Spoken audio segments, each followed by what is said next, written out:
290多拼，这么多拼这么高，哇哦！好了，你开始调了，这走路得倒着走。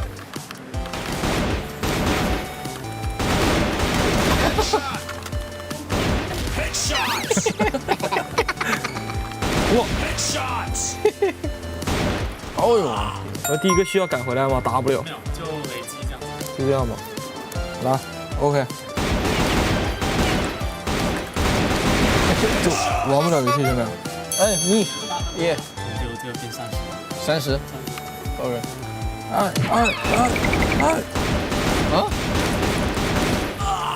鼠标输入30了，不对了。我得一个键一个键按，老容易碰到这个 Q 了。我的乖！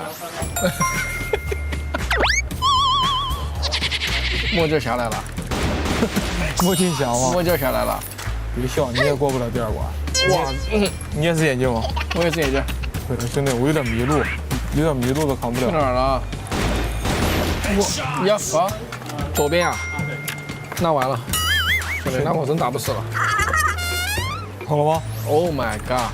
老容易误触了，能不能把别的键都关了？倒着走路走出来。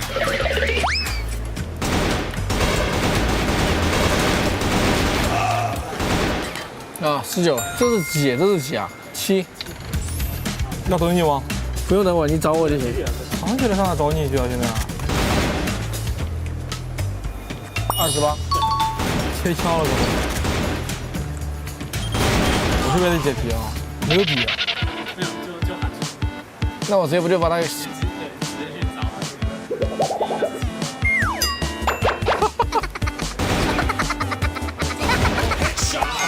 那我赢了吗？我算出来了，28哦。哦，我们俩题一样的啊。OK。这个手套戴的我真的奖励了你副手套。这个手套真的现在。Welcome to the Esports World Cup 2026. 16 of the world's best teams have gathered here in Paris to earn their right to be crowned the next Crossfire champion. But before that, here's how the tournament works. The playoffs. The playoffs will consist of teams who have qualified from the upper bracket of the group stage and will be seeded at random. The top 2 seeded teams can then select their opponents from the pool of lower bracket qualifiers of the other group, while the other 2 upper bracket teams are matched up with the remaining 2 lower bracket teams, also from the other group. The playoffs will be a brutal single elimination bracket with best of 3 matches for the quarterfinals and best of 5 matches for the semifinals, third place match, and of course, the grand final. Time to witness greatness, upsets, and everything in between, right here at EWC 2026.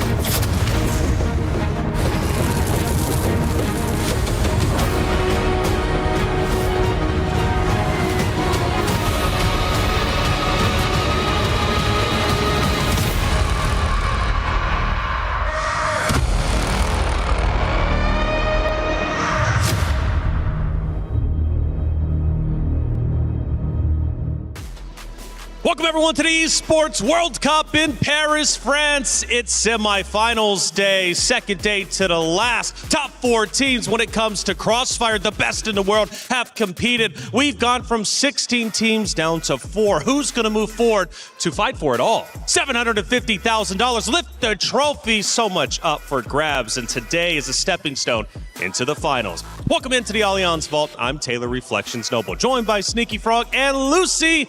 Sneaky, we're getting towards the end, man. We're getting close to grand finals. At the end of today, we are going to know who's playing for the trophy.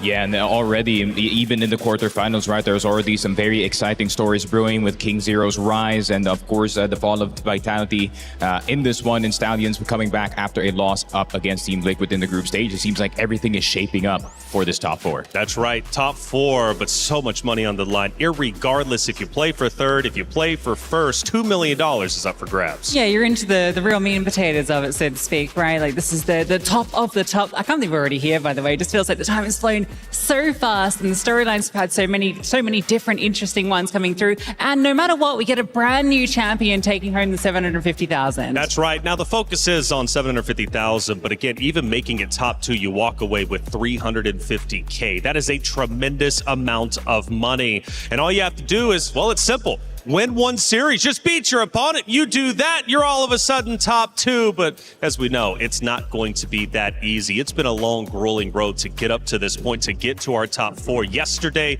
we crushed some keys. Today, we're going to be doing much the same. To get you caught up to speed and let you know how we got to this very point, we need to talk to Kyle and Valdez. Hey guys, we're here at the Player Lounge chilling out before the semis today, and we had so many crazy quarterfinals yesterday, starting off with Team Liquid getting the better of their brethren Na'Vi in that 2-0. Yeah, really big match for Team Liquid after a tear in their group. They look even stronger now heading into the playoffs, and with the semifinals on the way, it feels like they can't be stopped. Yeah, Team Liquid definitely on a bit of a tear at the moment. And speaking of those kinds of teams, we got Team Stallions that did take out Rock, another team from Brazil, the first seed even, and Stallions looking very strong right now. Yeah, I mean, these guys cannot be underestimated after a tear to take down EP in their group stage match. Now they move forward as well to do it again in the quarterfinal against a team that really could have gone either way, but now they go to the semifinals looking better than ever. Yeah, absolutely. Stallions, one of my big favorites for this tournament. We'll see how far they can go. And, of course, our third semi was a little bit more one-sided. We had King Zero, definitely one of the big favorites of this tournament, taking out Team Vitality, who barely squeaked in. It was a very one-sided affair, Kyle.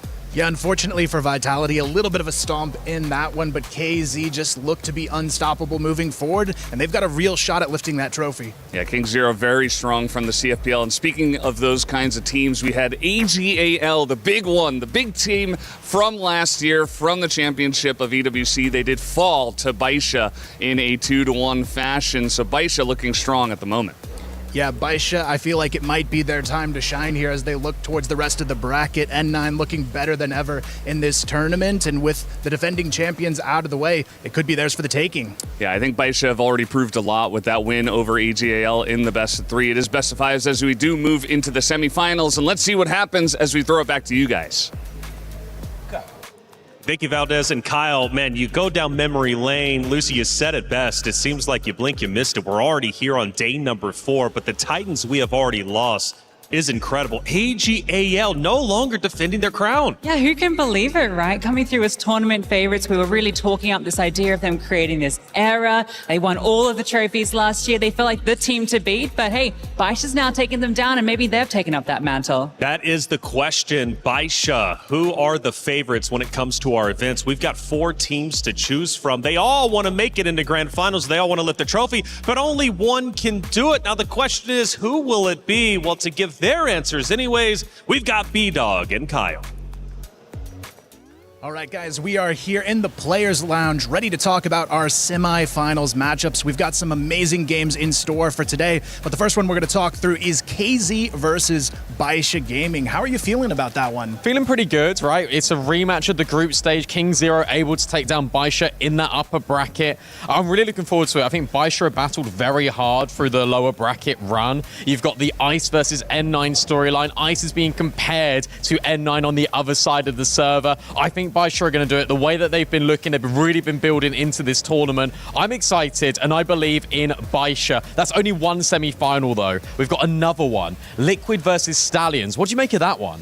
I feel like this is truly going to be the match of the day here. Stallions look hungrier than ever, and of course they've got that secret weapon in Kano. He's been stellar all tournament long. I mean, he ended his last match with an ace clutch to get it done, so I'm excited to see what the Stallions to do, and I'm going all in on them today. Absolutely. And well, those are our predictions. We're going to head back to the desk. What do you guys think? Thank you, B-Dog and Kyle. What do I think? I don't know. Sometimes it's amazing to me. I just wake up in the morning and brush my teeth. But today is going to be wild, okay? Wild indeed. The top side of the bracket. Well, first off, the biggest story really has been we're guaranteed a new winner, obviously. We talked to AGL. They are now out of it. But we're also guaranteed another region in the grand finals, right? It's not just going to be China 1 and 2. Yeah, it's going to be a reminisce of those old times where Brazil was really one of the most competitive scenes in the CF scene in general. But at the same time, Team Stallions also bringing back that old Filipino greatness that we saw from back in 2018. And I'm going to be very happy to see this because if Team Stallions win, that's going to be a huge win for PH. For Team Liquid, Gokun finally getting a trophy. Yeah, no matter what, it's rematches, right? Like both of these series, we had them play out during the group stages. And I think there's a lot of really interesting revenge arcs going on because we know that Stallions did not feel good after that Liquid game in groups. But it woke them up. I really strongly feel that loss woke the Stallions up, and now they're coming back with vengeance. Yeah, unfortunately, the team that actually went up against a very angry Stallions was actually Rock Esports, and I was in that B-stage game, and really, it was Loy and No just absolutely mauling that team, and I feel like they are now ready for Team Liquid, especially considering that Rock actually beat Team Liquid in CFBL, so the storyline is now topsy-turvy. Yeah, it seems like we have a lot of revenge arcs, you know, whether it's the offline seasons, whether it's here at EWC, CFS. Crossfire loves to have history repeat itself. Yeah, exactly right. And a lot of history makers looking to do that here, you know, whether that is an entire new team, new region taking the trophy, or whether that's Baisha, N9 finally getting that EWC victory, that one thing it's missing in his belt. There's so much to look forward to with these top 4 teams, no matter who ends up getting into that grand final and lifting that final prize. That is the question. Who's going to lift it? How big of a deal would it be, though, if China didn't lift the trophy, if China didn't win EWC? How long has it been since another region has won an international trophy? I think it's a fair few years, at around like 4 or 5 plus. I think the last time was at around 2020 or 2019 when Brazil was still, or actually when Viana, the coach of Rock, was still playing at that time. So it has been a while since another region actually won in its entirety, but this might be the time to do so because this has been the best that Brazil has looked, and this has been the best that C has looked as well. Yeah, I mean, and outside of Brazil, it's been even rarer, right? Like, and for the Philippines, I mean, what an amazing story that would be for Stallions, right? Obviously, have already gotten to second place, like, they've come so close to touching an international trophy. So I think for them, like, what that would do for the scene, you can barely even put it into words. Yesterday, we lost Na'Vi. We also lost AGAL. Tremendous playmakers when it comes to the club championship update. Now I'm curious what it's even looking like. It is the final week after all, and we need an update with Trav. Club championship update powered by Aramco. The storylines have been crumbling over the last couple of days when it comes to Crossfire in the Club Championship. All the heavy hitters fell out the competition super early on, with Na'Vi, Vitality and AGL dropping out in the quarterfinals and only managing to get 200 points, and Team Falcons were out the round before that, guaranteeing themselves nothing in Crossfire. That left so many points on the table, and Team Liquid are looking to capitalize on them in Crossfire. Over the way, though, Vitality is still in 3 more games and are doing very well in CS2, and they're on a collision course with Team Falcons in the semi-finals if they can both get their wins today. Team Falcons also have the star player in Trapmania in Carl Jr. and should be able to score another 1,000 points from that. It seems to be getting a little bit out of hand for AGL, as Team Falcons are looking to do so much across so many games this week. Team Vitality and Na'Vi are fighting for 3rd and 4th and trying to eclipse AGL to get to that 2nd place and earn themselves an extra $1 million. I'll keep you updated as things keep going across the week.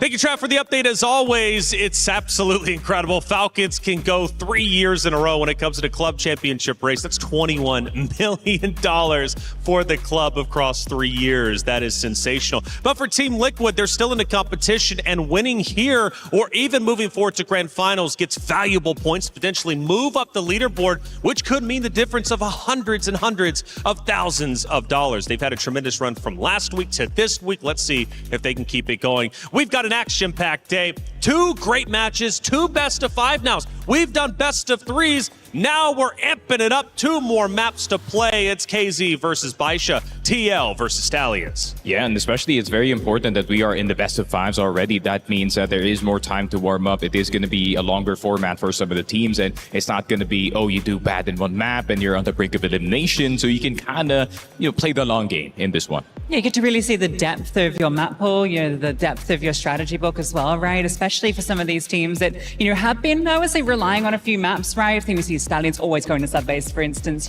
Can they keep that sort of performance across the, entire 5 maps played in a series? It's all about revenge, right? They played each other before in the groups. They play each other again, but the 2 maps might be beneficial to maybe prolong what happened in the groups. After all, that was a best of 3. Now you get 2 more maps. What can you do with it? Or will it be even quicker? 3-0, who knows? But we've got a lot to talk about. Let's move into our PS5 story of the day, because we now know who our top 4 are. The question is, will it be the favorites or will it be the challengers? Let's go to the challengers first. They play off against each other. Brazil versus the Philippines. TL versus the side of Team Stallions. Both of them have played before. They played on the B stream. TL actually took the Stallions down. That was the wake-up call we were talking about earlier.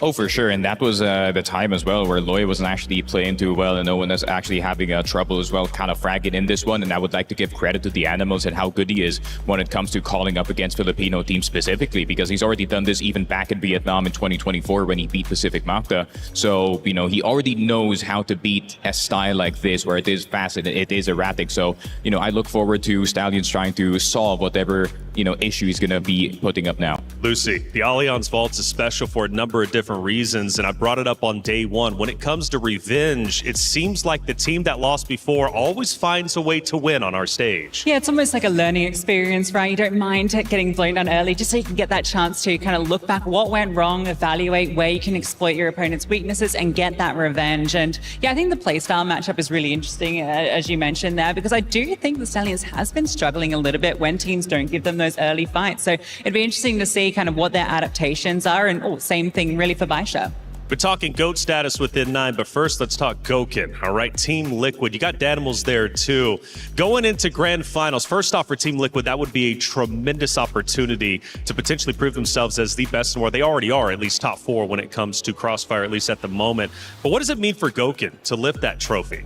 He finally shaves off the title of Uncrowned King. I think Gokhan has been waiting for a first place for quite a while now in his entire career, and he's been playing Crossfire for so long, and he's inspired so many young snipers, not just in Brazil, but also in the Philippines, also in Vietnam, and also in China. So it would mean a lot for his legacy if he can finally net a trophy. The Uncrowned King, but we can say the same for Stallions. You go back last year, top 4 at EWC, CFS 2025 Grand Finals in Chengdu, finished behind that of AGAL. Tremendous accomplishments. But at this point, always the bridesmaid, never the bride. Yeah, right. And it feels like, that was their moment at CFS, right? You really thought that the building from the EWC result, that they were just going to go strength to strength. And hey, look, from sort of that 3rd, 4th position to 2nd, feels like 1st is the next natural step up, right? Like if we're just following the pattern of it, maybe they can finally shake off that curse. They're going to need to, and I say it for Stallions, winning today, or winning tomorrow, excuse me, it would be just tremendous for not only the organization, the players in general. I mean, in the Philippines, $750,000 can go a long way. That is quite literally life-changing. They've already earned life-changing money. And again, just making it into the grand finals is $350,000. But I go back to that loss against Team Liquid. It really did shake them. But then they stepped onto the mainstream. They stepped onto the main stage. And No said, give me the sniper. And he took that sniper, and he gets the teammates to close the door on the team they were playing. It was phenomenal. They don't play the game of others. They only play what Stallions knows. Yeah, and that particular clip as well actually went super viral in China. I can see all the team owners and all the streamers from China actually reacting to it, and everyone can finally see how good No is, not just on the rifles, but he can also do it on the sniper. And the fact that Stallions now has 3 sniper-capable players on their team is just going to be quite interesting to see if they can pull it off in the stage. That's going to be a fun matchup for sure. That'll be after our marquee matchup, though. It's going to be China versus China. 2 Titans face off. King Zero versus Baisha. Baisha, you've got the story of in 9. The only trophy he doesn't have is the one that he is currently playing for. But for King Zero, they've got Baby Ice, right? They've got Baby in 9. They've got the guy trying to prove himself, the legend, as they walk into the venue. Lucy, this team has been absolutely on fire. Yeah, they've been amazing to watch, right? They've had a great calendar year, to be honest. Feels like they've been really building up into this. And obviously, there is a bit of revenge on the line for them. Sure, group stage they already won out, but they did lose the CFPL finals to Baisha, right? So that one's going to be stinging a little bit. You want to really get them in this elimination match, get yourself as firmly, I mean, there might be the conversation to call them the #1 team in China. We named our PS5 story of the day favorites versus challengers. Challengers would be Stallions and TL, but the favorites would have to be Baisha. I mean, they beat AGAL. They weren't battle tested necessarily in group play. They had the bye in round number 1, but when they finally got challenged, they took down the top dogs of EWC. Oh, for sure, and especially that best of 3. In all honesty, that was a kind of a grand finals caliber. I low-key wish that our quarterfinals were a best of 5, because every single time that Baisha and AG run into each other, it is absolute cinema gameplay. But at the same time, this is finally the time for N9 to prove that, he can finally get over his legacy and say, hey, I'm better than anyone on AG. Maybe he can contest a legacy of ZQ as well. And yeah, it's going to create some very interesting conversations. Yeah, that final round was poetry, right? Because if that had gone the other way, that would have been into extra time. And then who knows where it could have gone. But that was an N9 highlight round, this late rotate. He's the star in it to get them over the line. And that just shows how much he really wants it. And I feel that now they've taken down AJL, that was their bugbear. That was the demon on their shoulder. Absolutely the case. And chat, you can get involved. Who do you think is going to win today? Go ahead and scan the QR code. If you think you can call it, well, go ahead and try your hand at it. It's EWC Play. I've been loving the predictions that they've been throwing up there on the screen. Yesterday it was like 60-something% for AJL, 30% to Baisha. Shout out to those who picked Baisha. You were correct, and even more correct than some of us here on the analyst desk. Baisha got a tremendous win. So if you think you can call it, well, go ahead and throw your hat in the ring. Let's see what you guys are thinking about when it comes to match number 1. And it's going to be coming up in just a minute's time. The players are about to take the stage. King Zero, Baisha, N9 versus Ice. The legacy status, the legacy conversation. It gives us a little bit of everything today. Yeah, and in all honesty, I would want to see these two specifically to go head-to-head. Of course, 2 generations of Crossfire finally coming together. N9, the Crossfire of old, but still just as good. And Ice at the same time representing the new generation, the pipeline of rookie into pro for King Zero. And you can barely split them. Look at these numbers. They are almost identical. 0.92, 0.9, 101.58, 98. Like, it's so close between the two. So the fact that we already have the storyline of, the baby N9, the next GOAT in the making, and then you have them both in peak performance coming into this semi-final, you could not hope for anything better. That's it. It's going to be an action-packed day. 2 great matches to go down. One, China versus China. The other, Philippines versus Brazil. But the Chinese team take the stage. It's Baisha versus King Zero. Let's head to the stage to get day 4 started. It is officially time for our semi-finals day here at the Esports World Cup for Crossfire. Absolutely. 16 teams at the beginning, only 4 teams remain, and only one will claim this trophy that will be a new champion regardless, as the title defender is out. 4 incredible teams. It is time, Rob, to welcome our teams to the stage. Okay, I think it is about that time. Of course, at this point, everything is cutthroat, single elimination. That means if you lose, you go home. But if you are strong enough, only one more victory is needed to get to that grand finals and hopefully put your key into this trophy, etching your name in history. The mask is, let's go ahead and bring out the best teams on planet Earth. It is time.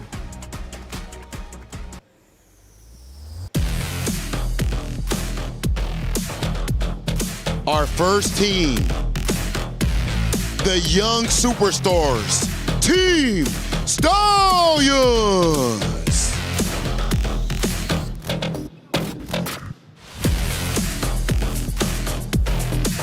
And coming on the stage, the hope from Brazil, looking to get a title 7 years after Brazil did it last. Team Liquid.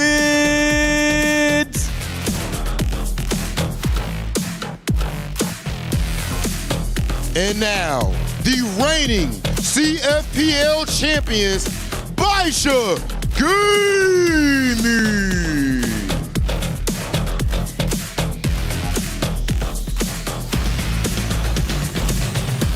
Last but not least, the Chinese powerhouse looking for their international trophy, King Zero Esports.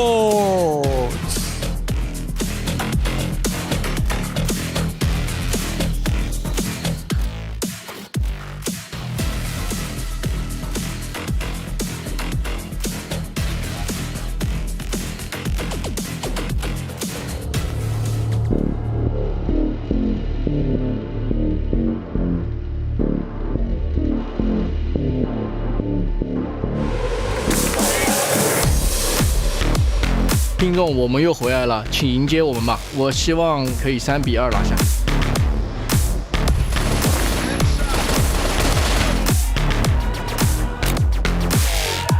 我们会用我们全部的水平来面对这场比赛。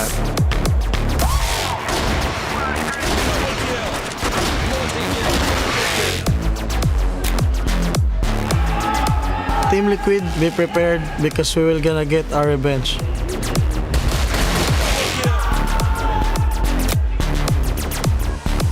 Team espero que vocês estejam preparados por causa que a gente veio para conquistar esse título.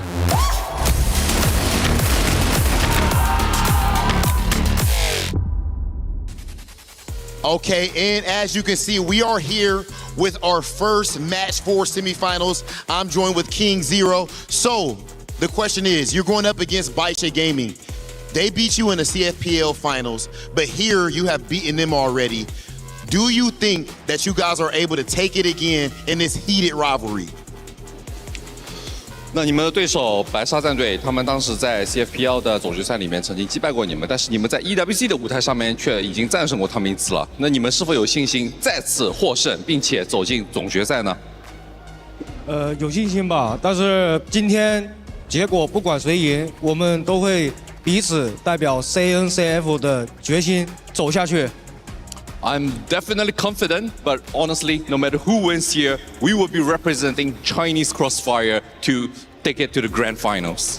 Okay, I like that energy, and you see the smiles as well on the side of King Zero, representing the strongest region in the world of Crossfire. Absolutely, it's time to talk to Baisha Gaming. Listen, you guys took down the running champ in the rivalry, and then King Zero, they sent you to the losers bracket earlier. It is a revenge. It is to have China in grand finals. How do you approach that revenge against King Zero? 对你们来说，同样在 EWC 的舞台上面，就是King Zero 战队已经曾经击败过你们，那你们将如何复仇呢？因为我们在 EWC 小组赛上输给他们了嘛，所以今天我们也是带着复仇的决心来的。Well, we have that. As you said, we have lost to King Zero in the group stage, so we are definitely here for revenge, and we're here with a mentality to avenge ourselves and avenge their record. Listen, they've avenged last year's grand finals, and they're about to avenge themselves for the pool's loss. Guys, it is time to launch the match. Can I please have the teams lined up to launch the first semi-finals of the day? Rob, another banger match to decide which Chinese team will be in grand finals. It is time for Baisha Gaming versus King Zero. Oh!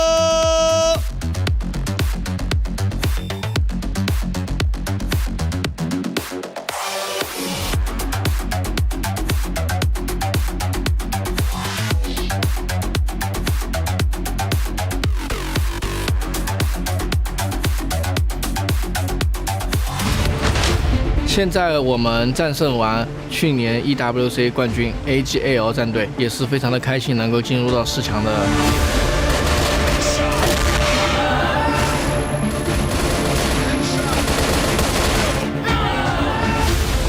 进入4强，心情肯定是比较激动的嘛，然后队友也非常给力嘛，这场胜利非常来之不易。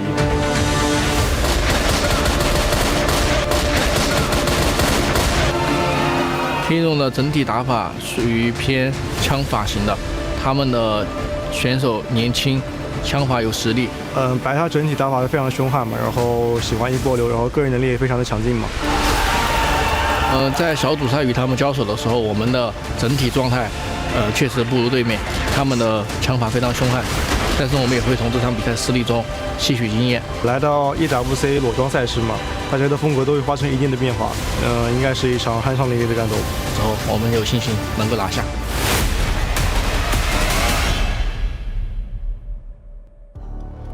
It's the Battle of Titans from the same region. King Zero versus Baisha, and Baisha is the heavy favorite. Yeah, I can't really blame the crowd for this. Baisha being more experienced at the same time, having proved more in the past, but at the same time, we cannot underestimate King Zero. They do have a point where firepower is the main focus on the KZ side, but at the same time, that's how SDS won last year. So I think KZ, with this amount of firepower, they're still threatening. Yeah, and the fact they've already beat them, right? Like they have that in the back pocket. And in fact, I mean, the head-to-head for these two teams, if you give me a second, I can give you some numbers, right? The cores have been together for 2 years. You know, if you kind of look at the 3v3 for the cores, Esports. They have matched 22 times over the last 2 years. That record is 14-8 for KZ. And if you look at just the last 12 months, it's a 9-3 record. Ooh, so Baisha's going to have to dig deep, and it's going to all start with our map vetoes. What maps are we going to be playing today? Again, it is a best of 5, so only 2 bans will come through. And for King Zero, they don't want new compound. That's one that they're just not comfortable with, at least when it comes to this series. Second ban for Baisha will be sub-base and already getting some attention. Yeah, very good bans, honestly, from the side of Baisha. You know, King Zero, you really do not want to go up against their sub-base, especially knowing their firepower could be further accentuated in that particular map. And I feel like KZ saw what the Baisha was capable of yesterday's games. But Ankara, of course, a really nice opening for both teams. I feel like Baisha and King Zero did really well on this map earlier. Yeah, I think Ankara has been one that, to be honest, Baisha have looked pretty decent on as well. I think that's very comfortable for the two.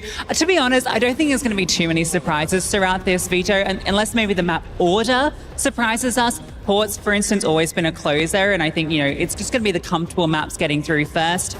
The Eagle Eye 2.0, we've seen both these teams play some great Crossfire on it. I particularly like what I've seen out of King Zero, so I like they pick into it. And then, yeah, New Mexico Port, so the maps that you kind of bit deeper in the pool towards the end.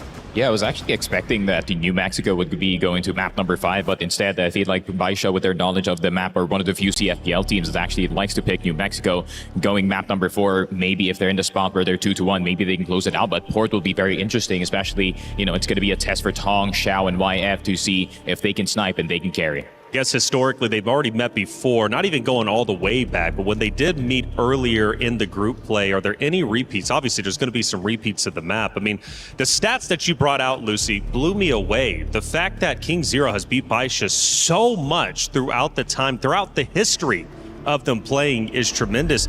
But then again, Baisha's got something under their sleeve. They beat AGAL. That is some reinvigorated energy. Yeah, and I think also part of it is, sure, you can look at the map history. Again, it looks really favorable for KZ in terms of the various series they've played. But you got to consider the pressure of the different series and the context of when they're won. A lot of the group stage games, sure, KZ's taking those, but it's some of these really impactful games where I think that Baisha really do step up. So I definitely still have them probably favorites coming into this, even with that record. Lucy, make it official. Who you going with, Baisha or King Zero?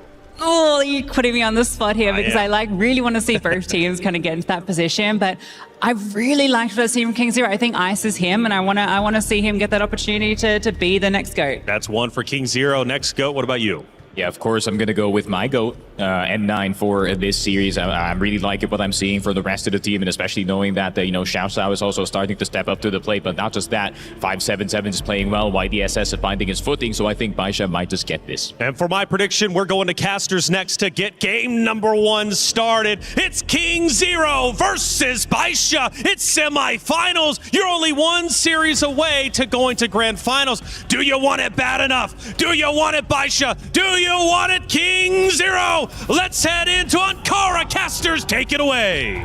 Thank you very much. This should be a very exciting semi-final here, a domestic rivalry on the biggest stage at EWC, and it is that quality of competition where Baisha seem to shine the most. I want to see N9 get his EWC trophy. Let's see what they can happen here, because it is immediate, straight through middle. Ice has found a frag, but it's traded out immediately, and Baisha overrun round 1. Yeah, I think this is going to be a really good contest as we do get underway very swiftly in the opening round. 577 not able to claim control of GR Spawn there, but even still, Baisha in a pretty good spot here, working their way towards that B site with the numbers advantage. Smokes and flashes up. Should be able to get themselves that plant, play out the 3-on-2 post plant, and take the first round in this highly important series for both of these two teams. You want to start off well. You want to have that momentum. YF drop next, and how about that for a spray out of YDSS? It's a pre-aim and a pre-fire, and it's Baisha running hot early. Yeah, that's really big from them, and I think, you know, this is such an interesting, exciting matchup. These teams have played against each other so many times throughout the years, and particularly this year as well. Matched up a couple of times in the group stages of CFPL Season 28, and that went 1-for-1, and then in the playoffs as well, that went 1-for-1, and now we're here at EWC. They've already played each other here, and that went the way of King Zero. But the funny thing is that Baisha are typically that team that claim the series that matters a little bit more. They lost the initial game in the playoffs of CFPL Season 28. They went on to obviously win against them in the final. Now they've lost the opening match that they played here at EWC, and they're playing against them again here in the playoffs. Well, will it be the same story and Baisha walks away with the last laugh against King Zero again? I suspect so. Straight out the gates, nice and strong in that opening round. Like you said, great spray down from YDSS. It looks like the Baisha players are really switched on to kick off this game. A little bit of a slower approach here for round number 2. As King Zero look to have a pretty good setup here to deal with Baisha if they do end up deciding to head towards B. But with a lot of time on that clock, they don't necessarily have to make that commitment just yet. And so clear out hotel and then look elsewhere. It's really interesting actually just taking a look at this for King Zero, because I think King Zero have got some of the best like after plant retakes, the fundamentals that we've seen. And they also said in the interview, we know what Baisha are going to do. They're going to go for one big push. And yet, YF is completely isolated by this one big push. This should be a lot better for King Zero, and it is, but even trades are going to be the downfall. And potentially Baisha are going to scale this one in towards the site. Are they ready for 9U? It's YDSS with the immediate clear. And Baisha are in complete control. A very awkward spot for 9U to be in there, stuck in that corner. There's really nowhere that he can go. And the only way he really gets anything done there is if they don't check for him. So, bit of a one-and-done position that ends up being a none-and-done. Now it's time for Tong to try and flex his muscles. And he was very good yesterday, but today a 1-for-1 is not going to be enough. Baisha getting rolling nicely on the stage. I'm just having a look back at some of the previous matchups between these two teams as well, and Ankara has actually been a pretty pivotal piece to the puzzle for King Zero. Their last couple of matches, they have beaten Baisha on it, so you have to think that if Baisha is able to pick up Ankara, well then that's going to be pretty scary for King Zero. This has been one of those maps that has been a little bit more successful for them in this matchup. I remember we were having this conversation actually in the upper bracket semi-final at EWC. We were saying King Zero always typically wins Ankara and Baisha always typically wins Black Widow. Right. And that was completely the opposite that we got in the upper bracket semi. Right now, Baisha looking to take Ankara again. Whilst we've got a moment, I want to ask you a question, because I know that the big conversation point has been on N9 and ICE. That's been the comparison. Right. What about these snipers like Tong and Zhao? Because I think just from watching, especially at this event, I think Tong's been the better sniper. Yeah, I mean, it's interesting that you should say that, because obviously I'm someone that comes from the perspective of having watched Zhao over the years develop as one of the best snipers in the world. I think at a point, maybe 2-3 years ago, I would have had him as the top sniper in the world.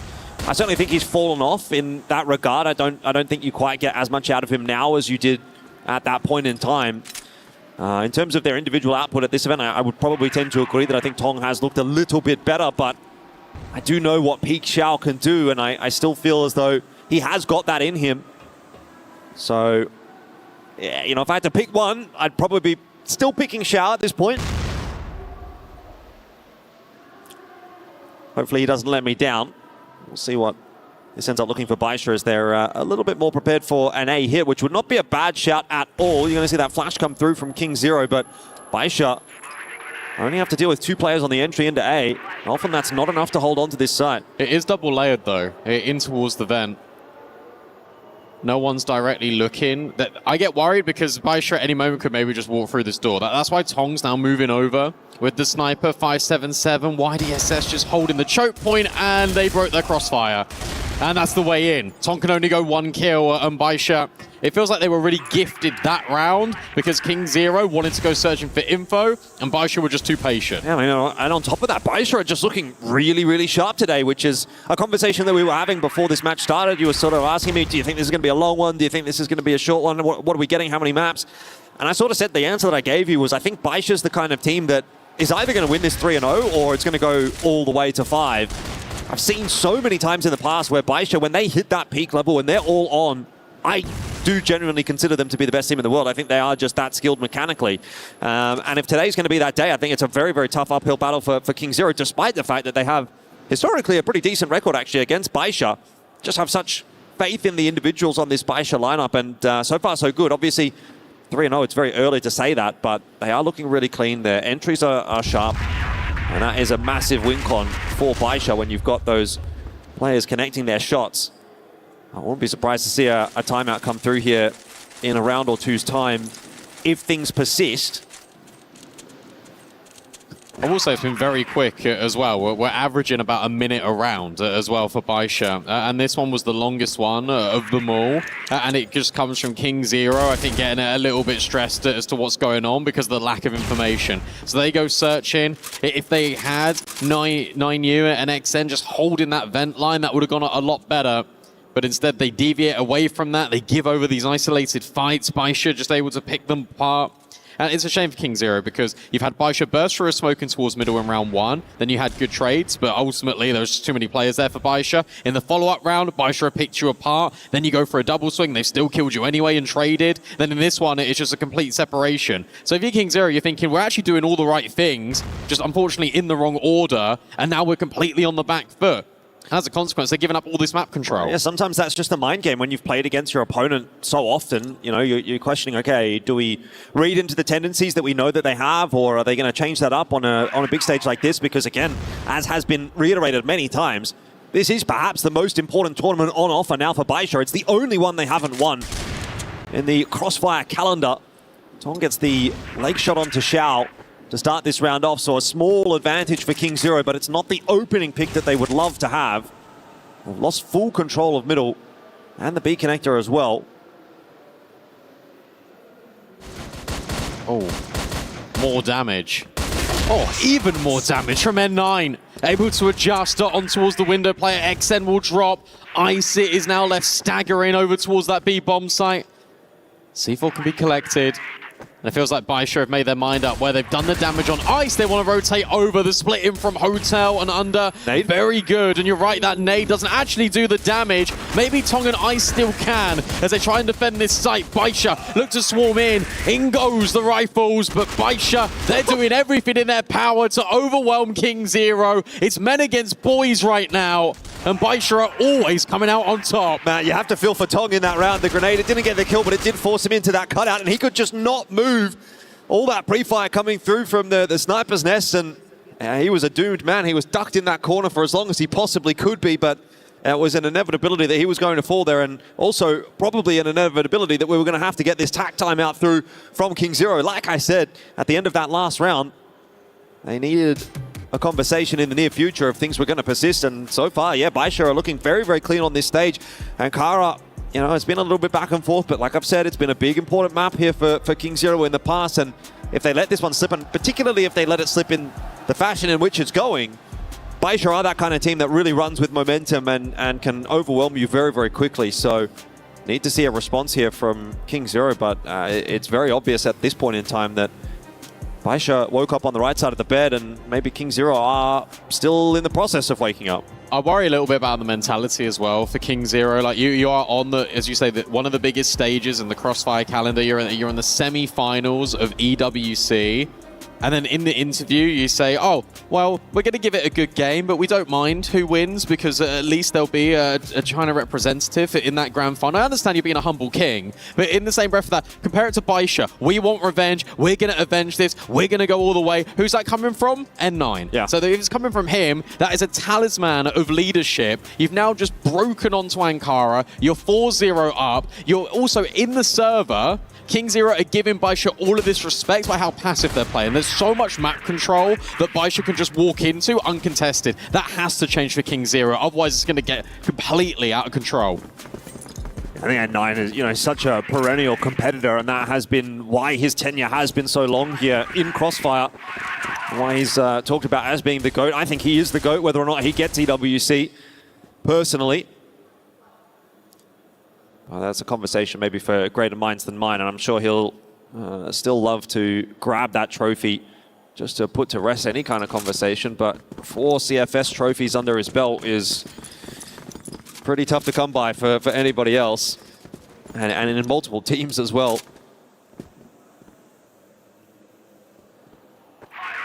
It's going to be A again. Nice nade. Thrown back. There was a lot of damage as well. Over towards B. They drop nades from middle onto YF. He's the one wielding the secondary sniper right now. He's got a very deep line towards Hotel. Baisha are going to reset the situation. They don't walk into the stack, but they could walk into one of these scopes. But going through middle feels like the right idea here. And it feels like King Zero wants to push out to have a little look towards A, but where they smoke themselves off, that's not happening. So Tong needs to hit his shots. Just kidding. Baisha aren't really interested in it just now. Yeah, Flash is going over the top here. And, you know, we get those smokes up as well, and I think this is the perfect setup for Baisha, really. They can kind of just waltz their way into that B site. Whether or not Tong is actually committed out in front of those smokes probably is largely irrelevant. He's actually going to be cut off here, you'd think, by Leah. No, turns around. Okay, somehow this round may be starting to fall apart for Baisha. The fast flank coming in as well from YF is going to be a problem as he picks up Xiao.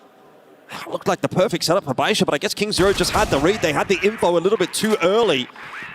Baisha didn't pull the trigger when they needed to, and so King Zero get their first round on the board.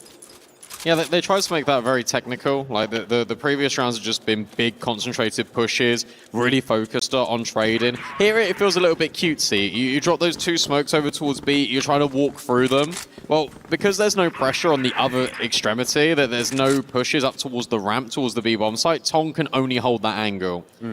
So you're not really catching him off guard. You need the players that aren't walking through the smoke to take contact first. Then you've got that surprise element that's going to work. Timing it a little bit mismanaged, but King Zero will take that all day long. This needs to be a building block rather than just a flash in the pan, though. It's not a bad nade. Little tag onto N9. Mid-control going to be the name of the game for Baisha here once again. Looks like they're quite ready for a bit of a pop into mid as well. Multiple members ready to get on that line. Ice here with a big job to do. Does get flashed out. Has to turn away from it and then greeted by a headshot as he recovers. Now Tong's turn to try to hold on to that B site. He will at least push Baisha away for now. You've got that sandwich coming into effect with King Zero filtering across from both A and B, but inevitably, plant does go down. Open for GR spawn, which is in control for Baisha. And King Zero have a long rotate to make for XN and 9U, who have to come across from the A side. They have no mid-control. Oh, and Xiao misses a sit-up. Recalibrates nicely. Gets the better of 9U, which will add a further headache to this retake for King Zero. They've just got so many players that they need to clear out. Tong is doing God's work on the site, but 9 is still here, and that's an easy kill for him. XN has to, of course, be worried about Xiao behind him and has disregarded that possibility. So 5-1, Baisha, they go over the speed bump. It, you know, causes a little bit of damage to the vehicle, but maybe it's just a scrape and they continue on their merry way nicely. That was a really nice call out of Baisha because it is the same round, they just do it faster. And actually, look, it's just more players all in a row ready to try to go back to what works. That's the first time I think I've actually seen the mid-sniper lurk be effective as well. He did duck in real life, hilariously, but he was able to, as you say, recalibrate and get that kill. Really a close one there as well when it comes to the openings. Baisha just looking so good on this Blacklist side right now. Like, it's very overwhelming. And finally, we are starting to see some inroads from King Zero. They are starting to push the issue, especially over towards Hotel. They'd have noticed that Baisha's tendency is not to go that way. The issue you've got, however, is that rotate is really far away. So when Baisha are now going to line up these triple nades and go in towards A, these two players have got to find multi-kills, otherwise it's over.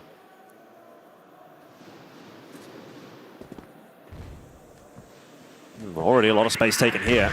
9 out the vent alongside the rest of his teammates. He doesn't even have to do a whole lot. Just walks his way up the stairs as Leah and 577 find the entries they need. And again, I continue to reiterate the point that this A site hold is very tough when you've only got 2 players there. So King Zero gonna now be forced to retake against 5, which is not going to be an easy task. And 9 is just being devious as well, just already just sat in that smoke. They are all coming in from the spawn side. Nades run over the top. XN tries to burst through. You still need to find these kills, and you will. But in strikes 1. Oh, hello. Zhao and Tong are making things a little bit more interesting. Oh. It's all up to Ice, who's hit the instant headshot. 577 now just waits, and he falls to his death. That is less than ideal. He was so tunnel visioned in on winning that 1v1. What are you going to do? No, I mean, I don't think there's anything else he can do because he had to try to get to that fight as soon as he possibly could. He would not have had time to get back up the stairs and get the defuse if he didn't just full send it there. So, yeah, it ends up looking a little bit silly, but it's really, like you say, what else are you really going to do? He has to essentially make that play, and that's unfortunate. But another round for Baisha, up 6-1, dominating this semi-final match against King Zero right now. Reset again, back into round number 8, and it's a very default setup from Baisha, just covering all the extremities, waiting to see if maybe King Zero is going to throw a spanner in the works here with a more aggressive push somewhere along the line, but we really haven't seen too much proactivity out of King Zero on this defensive half so far. They haven't really been the one to kind of push the issue at all. They've really just been waiting for Baisha to come to them, and I think that hasn't been working, so I would be preferring almost to see King Zero try something different here, but it seems like they're just going to stick with this for the rest of the half. 1A. I don't know, you already said it was difficult to lock it down with 2 players, or 1.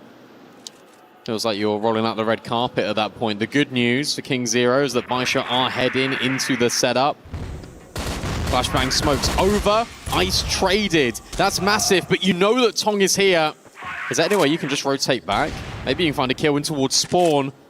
But Tong and YF with the snipers are doing the damage. Zhao can't find anything, so it was going to be Baisha to walk into the stack and King Zero to hold on effectively. I don't really love that one from Baisha at all. I feel like the spacing was just off. You know, 577 goes in on his own, and then Zhao's obviously sort of forced to push his way through the beacon alone as well. It just felt like maybe there was something that was a little bit miscommunicated there from Baisha in regards to the timing. I think once they got that opening pick in middle, they thought that they might be able to catch a timing into the B site potentially, and that's why 577 opted to accelerate on his own. But in the end, good hold. 2 rounds, though, is not going to be enough in this first half for King Zero. They're going to be wanting to get to 3. And even 3 is not a great scoreline on Ankara, but at least it gives you something to work with. So last round of the half here, quite a big one. Could be very important. Baisha, if they want to roll over this and maintain momentum going into that second map, they'll want to get the 7-2 and they'll want to clean this map up early. Here's some more aggression, though, from King Zero, which is something a little bit different. And then some. Like the whole squad is just rolled up in front of the A-bomb site. And now they're looking to reset in towards mid at N9. Has he got a timing here? Potentially. It's all hinging on YF. And there you go. N9 will activate. Tog and 9U now spotted. Surely that's going to accelerate Baisha to go B. In the end, they don't actually opt to push too far forward. YDSS could have actually maybe made a little bit of a move. But Baisha know they've got a lot of time to work with here, and in the end, the call is actually not a bad one at the moment. It depends on how this fight actually eventuates. 9U in a position, doesn't spot out 9, but he does see Leah, and there's the spray. It's traded straight away. You've still got Ice coming in here to filter on through, but the C4's managed to get out in front of it, and I don't know that Xiao's expecting Ice on the line. This gets very awkward because YDSS is so far away and surely won't be expecting XN set up towards BL Spawn to cut off his rotate. I don't even know that he's going to clear this line. He won't. So that'll be that. That should surely be the round unless Leah can put together something of a miracle. He doesn't really have the HP to do it. Neither does Tong. But you're right. One good headshot over onto XN and maybe a bit of spray onto Tong, and this might still come together. Has the time to explore.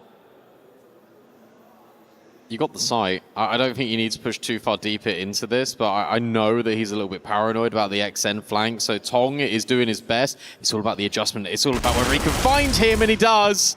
Low HP, headshot not quite connecting. XN will bail out King Zero. That was incredibly close for Baisha, but it will be back-to-back rounds for King Zero, and now they've got something to work with now on this Blacklist side. Now, 100% that round could have really been the nail in the coffin for King Zero if they don't manage to put it together, especially if they lose at 3v1.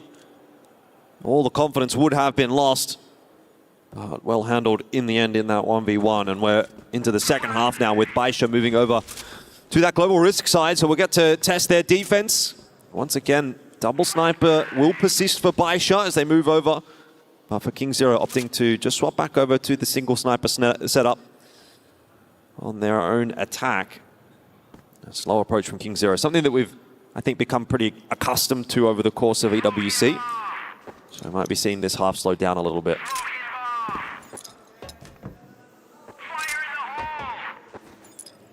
Well, that nade was going to do more damage on towards Tong, to be honest. This is much nicer out of King Zero, going for a concentrated hit. Difficulty is that you've got really nice crossfires here for Baisha. These nades need to be incredibly effective. And Baisha know exactly where not to stand to be affected by them. N9 just in the corner, 577. He wants to be taking the contact. There's the trade, but there goes N9, only for a couple of kills. Lia's still here as well. As Ice looks to scale in, it's a great shot, but the HE trade even better. It's now up to Tong, who's pulled out the pistol. At least the bomb is on his back, and maybe he can just go elsewhere, but the trading was really good out of Baisha there, and it makes it difficult for the sniper. Yeah, Tong's going to have to channel a little bit of what he was able to bring yesterday against Vitality if he's going to end up winning this round. Baisha also being pretty proactive, working their way into the site. Missed shot onto Xiao. That's a painful whiff. Baisha reading into it as well that he's going to go through middle. That flash just completely blinding him, but still trying to make his way forward. See if he can isolate a shot. Xiao goes down. YDSS don't want to go around this corner straight into the crosshair. Tong was holding for it, fell off the line at an awkward time, but YDSS is playing a dangerous game, and Tong will clutch it out in the 2v1. A huge round for King Zero to keep them in this contest. And look, even though Baisha were technically together in that room, they still beat the sniper one-on-one. Yeah. And Tong's shots, do not get me wrong, immaculate. Like, that first one is crazy. He does brilliantly in this 1v1. But you got to argue that Baisha, you shouldn't be trying to fight him there. Or at least if you are, let's swing together to guarantee that the sniper can only fire off one shot at a time. Yeah, it's interesting, isn't it? I mean, I don't know that they were 100% sure that that's where he was, but given that they threw a flash over into mid, they had to have assumed that there was a timing that he could have got there, which he did. You felt like they got so fortunate as well when he missed the initial kill on that deep angle on the A site for Zhao. Like, you felt like, okay, well, that's Baisha's round to lose. And well, boy, did they lose it. Indeed. So we'll see if this ends up throwing a bit of a spanner in the works here as King Zero going to set themselves up for an A take, and 9 once again a sharp shot to start things off, but that's all that can be said for Baisha as 4 quick frags come through for King Zero. And Xiao posted on the line, doesn't even get to have an impact. There's no progression from King Zero any deeper into the site.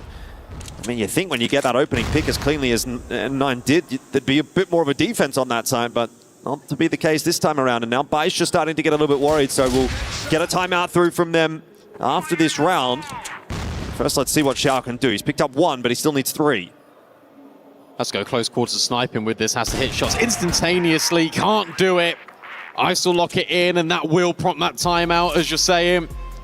I like this out of King Zero as well, especially on BL, because all they're doing right now is that they are saying to Baisha, oh, we see the pushes that you were making, we'll raise you some A executes of our own. Flashbang's really effective. 577 just gets completely blindsided by the pop flash. Has to then hide under the stairs. That breaks the setup. That breaks the opening line of these players pouring out events. And you're right, N9 gets the clean kill, but then you got the outpour. You got the players out vent. You got the players going on either side of the smoke. Like, he's going to get traded because he is so far in the open. Huge entries out of King Zero.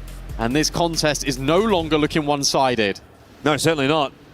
This is the worst case scenario for Baisha. You get off to such a strong lead. It looks like you're going to dominate the map, and now all of a sudden, having that thought in the back of your mind that, hey, maybe King Zero are going to pull this one back, and now there's an element of doubt about how the rest of the series is going to play out as well. Baisha knowing that they've already lost a series to King Zero in this event. Lost 2 series to them in CFPL, even if they did also win 2 series against them there. So, I mean, this is a very winnable match on both sides. Quite animated on the side of King Zero as well. It's always important to get underway nicely in a best of 5. I mean, this could be a very, very long series for these players. I think between the two, you know, we often see, maybe not necessarily going the distance, maybe not going all the way to 5, but it's very rare to see a 3-0. Something that, you know, we're in for a good 3 or 4 hours worth of entertainment out of this series, and that's also a fatigue factor that the King Zero and Baisha players are going to have to manage. It's going to be a grueling series for both of them. But the reward of making it through is that grand finals place.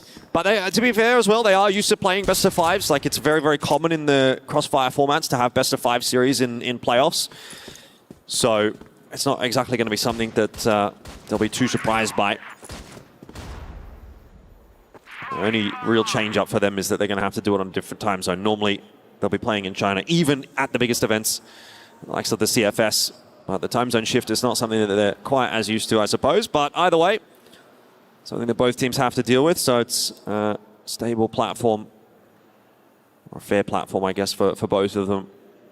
King Zero moving into round number 12 here, looking to set themselves up outside of A, which again has been stacked with 3 players for Baisha. Even when they did have 3 players on that side of the map, though, earlier on, it was not enough to hold on to the site. So a bit more of a forward hold this time from Baisha. And they'll see if that unsettles King Zero on this attempt. But it is very much going to be an attempt from King Zero. They're lining up their util now. If it ain't broke, don't fix it. That's the motto for King Zero. And you're right, much more forward setup and a 1-for-1 it again. You don't mind that if you're King Zero, but now suddenly N9, he's arrived and he's trying to deny all of King Zero in towards this site. And sure, they've got down into the lower portion, but the upper bracket, a little bit more tricky. And he's also seen Tong rotate away. Yep. Xiao's going to be prepared for that. Not sure exactly whether that rotator will come through from mid or go through the connector or go back all the way around to hotel, but at least we'll be aware that there's a potential chance someone is headed over towards B. Happy to, by the looks of things, play for the retake, which is fine. 3 on 2. I think that's a good choice for him. Doesn't want to get picked on the plant. There is indeed the plant, though. So now, time for Baisha to have a bit of a look at how they want to retake this site. And again, a very good opportunity for them to get one step closer to closing out Ankara. They've fumbled a couple of opportunities in this second half, and this could be another one of them. Let's see, Tong not able to land his initial shot, so N9 able to push his way forward, close that gap, finish him off, and now YF just way too much to do. You're going to get that deep fuse through from Baisha, and they'll pick up another round here, go to 7. It's the first round of the second half, and that'll be where some of that belief is going to start to build. Nice little micro as well. You've thrown the flashbang over the top of the site. As soon as you've thrown it, you instantly shuffle to the left. So Tong is very common for these snipers, just on the bomb site. It's just a pre-aim where that grenade is moving over. So that's really nice from YDSS. He also bunny hops out the window so that Tong just can't quite see him. Nice little movements. Aggressive round for Baisha.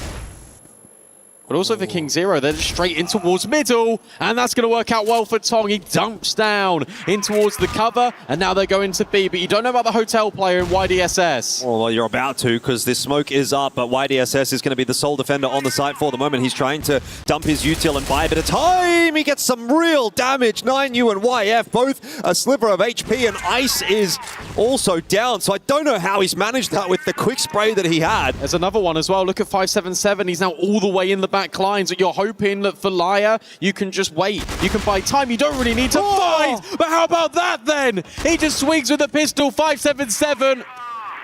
You just need to wait patiently because it's the Laya show right now as everyone is being cast.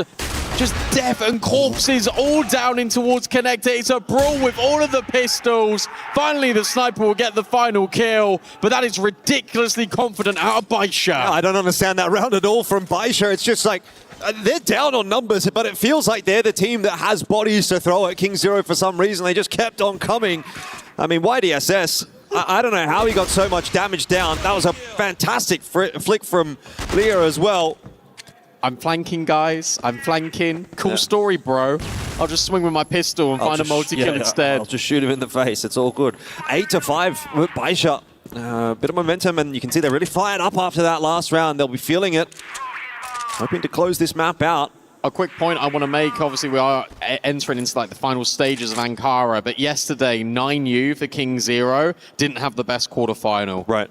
Here, it's been very consistent from everyone involved, bar 9U in this first map. I don't want to isolate out any players, but it is just worth calling on. Like, and we've now got to like the make or break stages. Quarterfinals wasn't the best. Semi-final hasn't started off great for him. I'm going to be keeping a close eye on him as the series develops. Yeah, and I think you can say for sure, Baisha have done it by committee. This time, going to have to try and do it once again. B site getting cracked open. Those flashes are not delaying King Zero enough at all. And 9 under a lot of pressure. The artillery kind of just landing on his head will finish him off, and King Zero clearly not going to go down without a fight. Leah can't see too much through this smoke for now. We do have a kill on the backside from 577, but time is ticking away from Baisha here, and I just fail to see a world where they're going to be able to put this together. They might be able to isolate another kill onto YF if they catch him in the hotel, but it's going to be a 1-for-1, and that's not really good enough for Leo at this point. He'll have to do something pretty magical to win this round, and eventually does get clipped on the cross there by Tong. 8-6, King Zero. I mean, they're definitely making Baisha work for this. And that's why you talk about players sometimes, because he steps up, he gets the opening kill there, 9U, they get all the good scaling. They've really been favoring like these aggressive hits in towards bomb sites. It hasn't really been this slow contain, this slow creep of map control out of King Zero. If anything, they're playing very similar to the way that Baisha like to operate on Blacklist. They're grouping together and they're just going. It's a death ball in towards one of these bomb sites.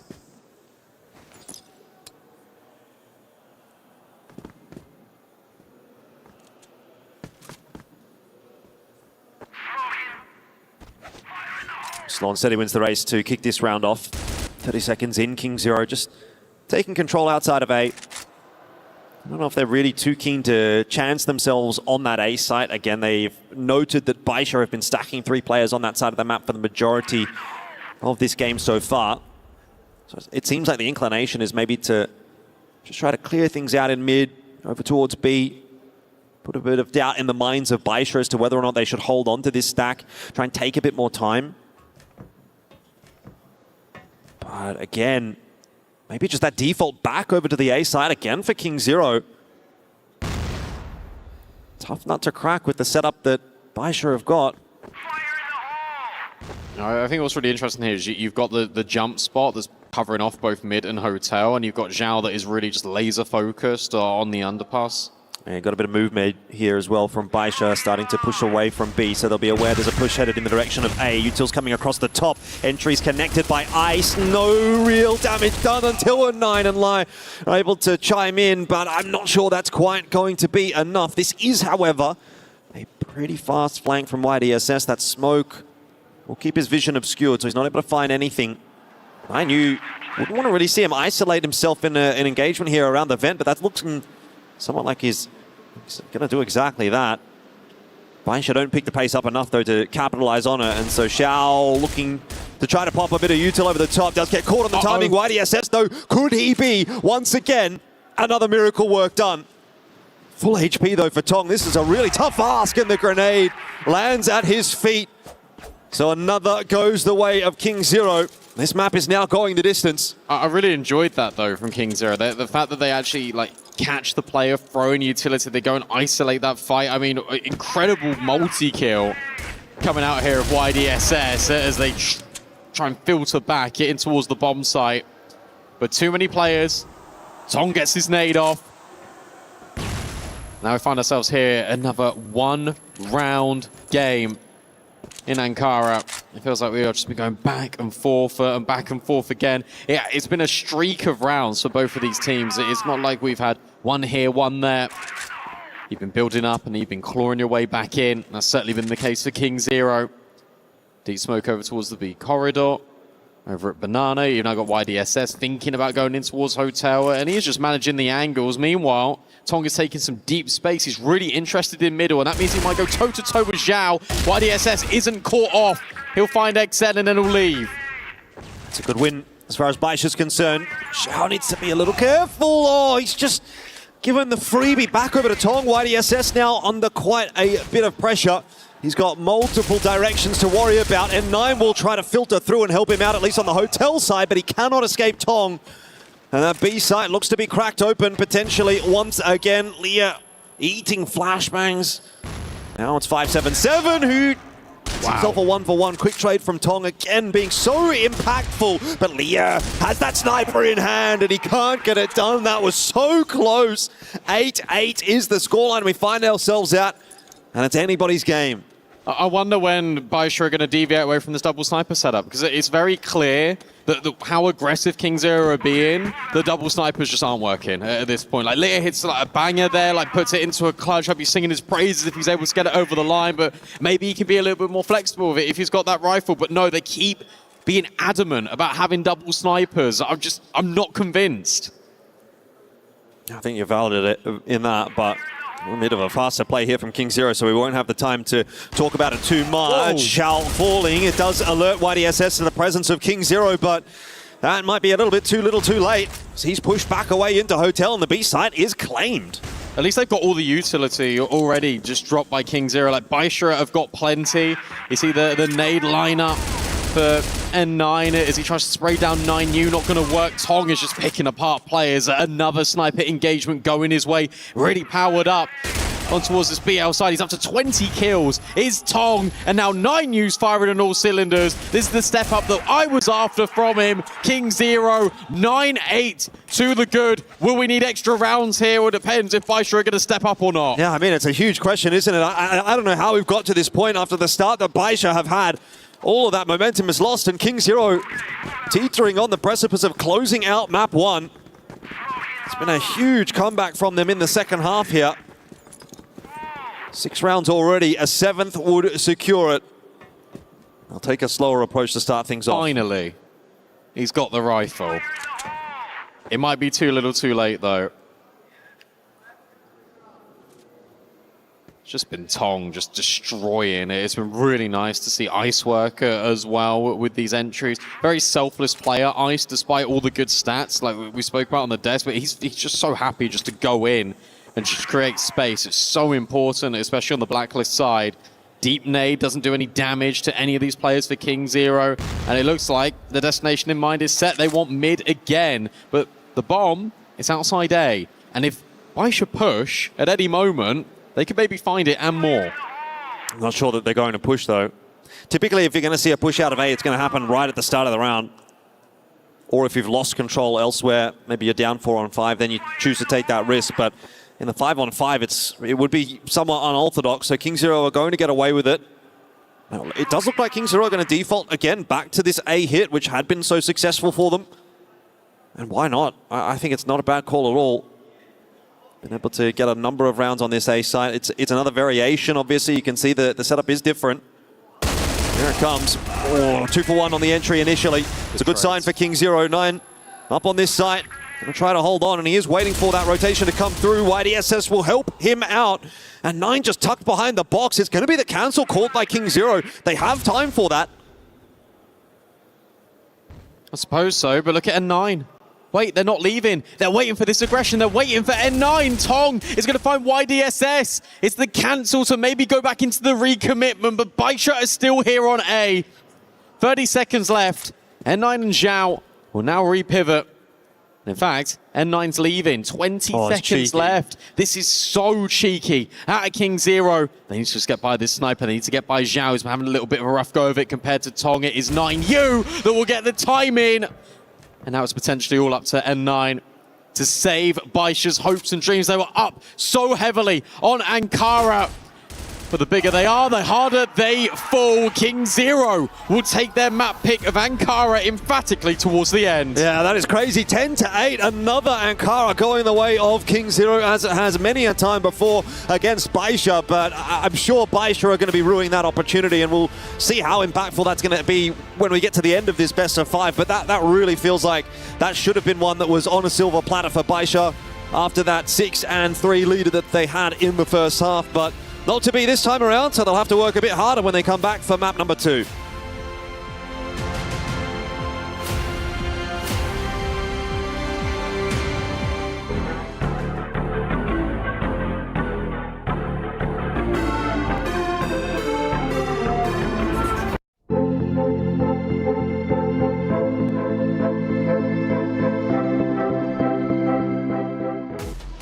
Already off to an epic start as our first semifinals for Crossfire and EWC. King Zero, the comeback was unbelievable.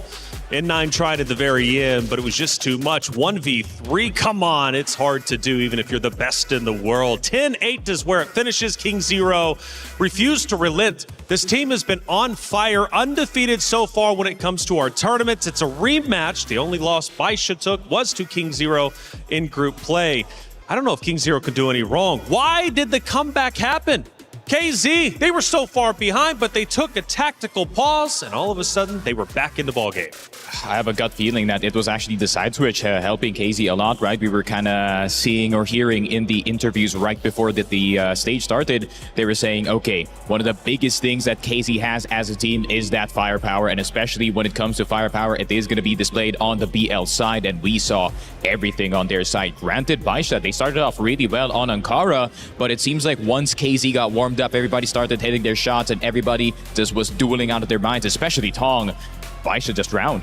Yeah, you can really tell this on the A side in particular, the contrast between the two teams. I think that both of them were targeting that when it came to the BL sides and the side hits. But even when Baisha had 3 players there with N9 playing up on towards the top side and 2 playing close by, they were just getting dismantled. The only time they held that A bomb site was when N9 got a 3K multi-kill. And I think even that round ended up coming down to the Tong 1v2. So, I mean, yeah, you talked about Tong and he ended up with 21 kills. His sniper on the other side, a third of that, a massive discrepancy. So it seems like Baisha, they're going to have to pull off miracles. They're going to have to dig deep and overall just grind against King Zero, because King Zero, once they start catching fire, it's hard to put them out. Yeah, and I was actually wondering why King Zero is actually having a hard time on the GR side, and I was thinking, hey, they're not pushing forward, they're not their usual aggressive selves, and then they kind of remember themselves in the second half as we take a look at the set summary. Of course, 21 frags for Tong. I mean, this guy's 30 and he's still rolling. I mean, it's an incredible result from Tong. You go to 1v2 and a 1v1, which is the difference between winning and losing the map, right? So his impact, you cannot deny it, but it's the lack of impact from the other side. You can really see the contrast here, because look at the consistency from Baisha, from every single individual, except for Xiao Xiao, and that's the player you need to be stepping up against Tong. Yeah, Xiao Xiao gets a lot of attention when it comes to the Baisha side. What was going wrong for him? Why wasn't he able to lock things in? Was it simply because of Tong? I think it not just Tom, for the rest of the members as well, just made it a very uncomfortable map for Xiao Xiao to play. And at the same time, I feel like Tong got a bit more warmed up, despite having not too good of a start in this map. It kind of just seems like he was just straight up outplaying him in some of these duels. But Xiao Xiao just looked uncomfortable. Yeah, and I think that there was a really good contrast in the two, because Tong was going for a lot more aggressive openers. We were seeing that on the BL side in particular. He wasn't afraid to take those early fights. For Xiao Xiao, I think particularly when it came to the GR side, he was playing very reserved, very passive, wasn't looking for any forward stances. And because he wasn't part of the kind of A side kind of setup there, he was often in situations where he couldn't have impact because they'd already lost sides. So should he be leading the charge, you think, Lucy, or does he need to kind of lean into his team a bit more to set him up for success? I think he definitely needs to take some initiative, right? And that's how you get back into a series as well, especially if you've had such a struggle sim set. You really need to find yourself again, know what you're capable of, take some aggressive openers. You don't need to do it every single round, but you do need to just show that you are there to put the threat of the sniper in them. Otherwise, they're going to play fearless. Absolutely, and Tong does, in fact, give that threat. He executes it incredibly well.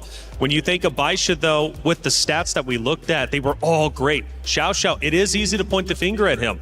It ends 10-8. We could have went into overtime if his opening picks would have been existent. Yeah, and honestly, I wouldn't say that he is the only problem in this one as well. I feel like there's a lot of setups for the side of KZ where it just caught the entire team off guard, right? And this is what we know KZ for. They do not play like most of the Chinese teams. They're actually one of the more aggressive, if not the most aggressive Chinese team in the entire league, and it really is showing now in EWC. Yeah, I think you'd really tell that on that A side, because they kept going into the same setup and it wasn't working, right? There was no real variation. They love this double vent setup, and it just kept getting dismantled. We talked a lot about the snipers here, but the riflers on the side of KZ were phenomenal. Ice was just quietly ticking along, getting the multi-kills when required. His trading is phenomenal, which I think is what makes him such a great player. And what makes all you great out there is you can get involved with EWC Play, a tremendous program, $300,000 in prizes up for grabs, and we love seeing your predictions. If you don't know what I'm talking about, let's show you. Thinks he can come in here and play my game. Let's go. He knows nothing. Let's go! Tyler Wine, you're done. This is my ladder. You can't climb it. That's an L airline. Somebody better hold me. Okay, yeah. Do something then. Raw energy. House from blow the house down.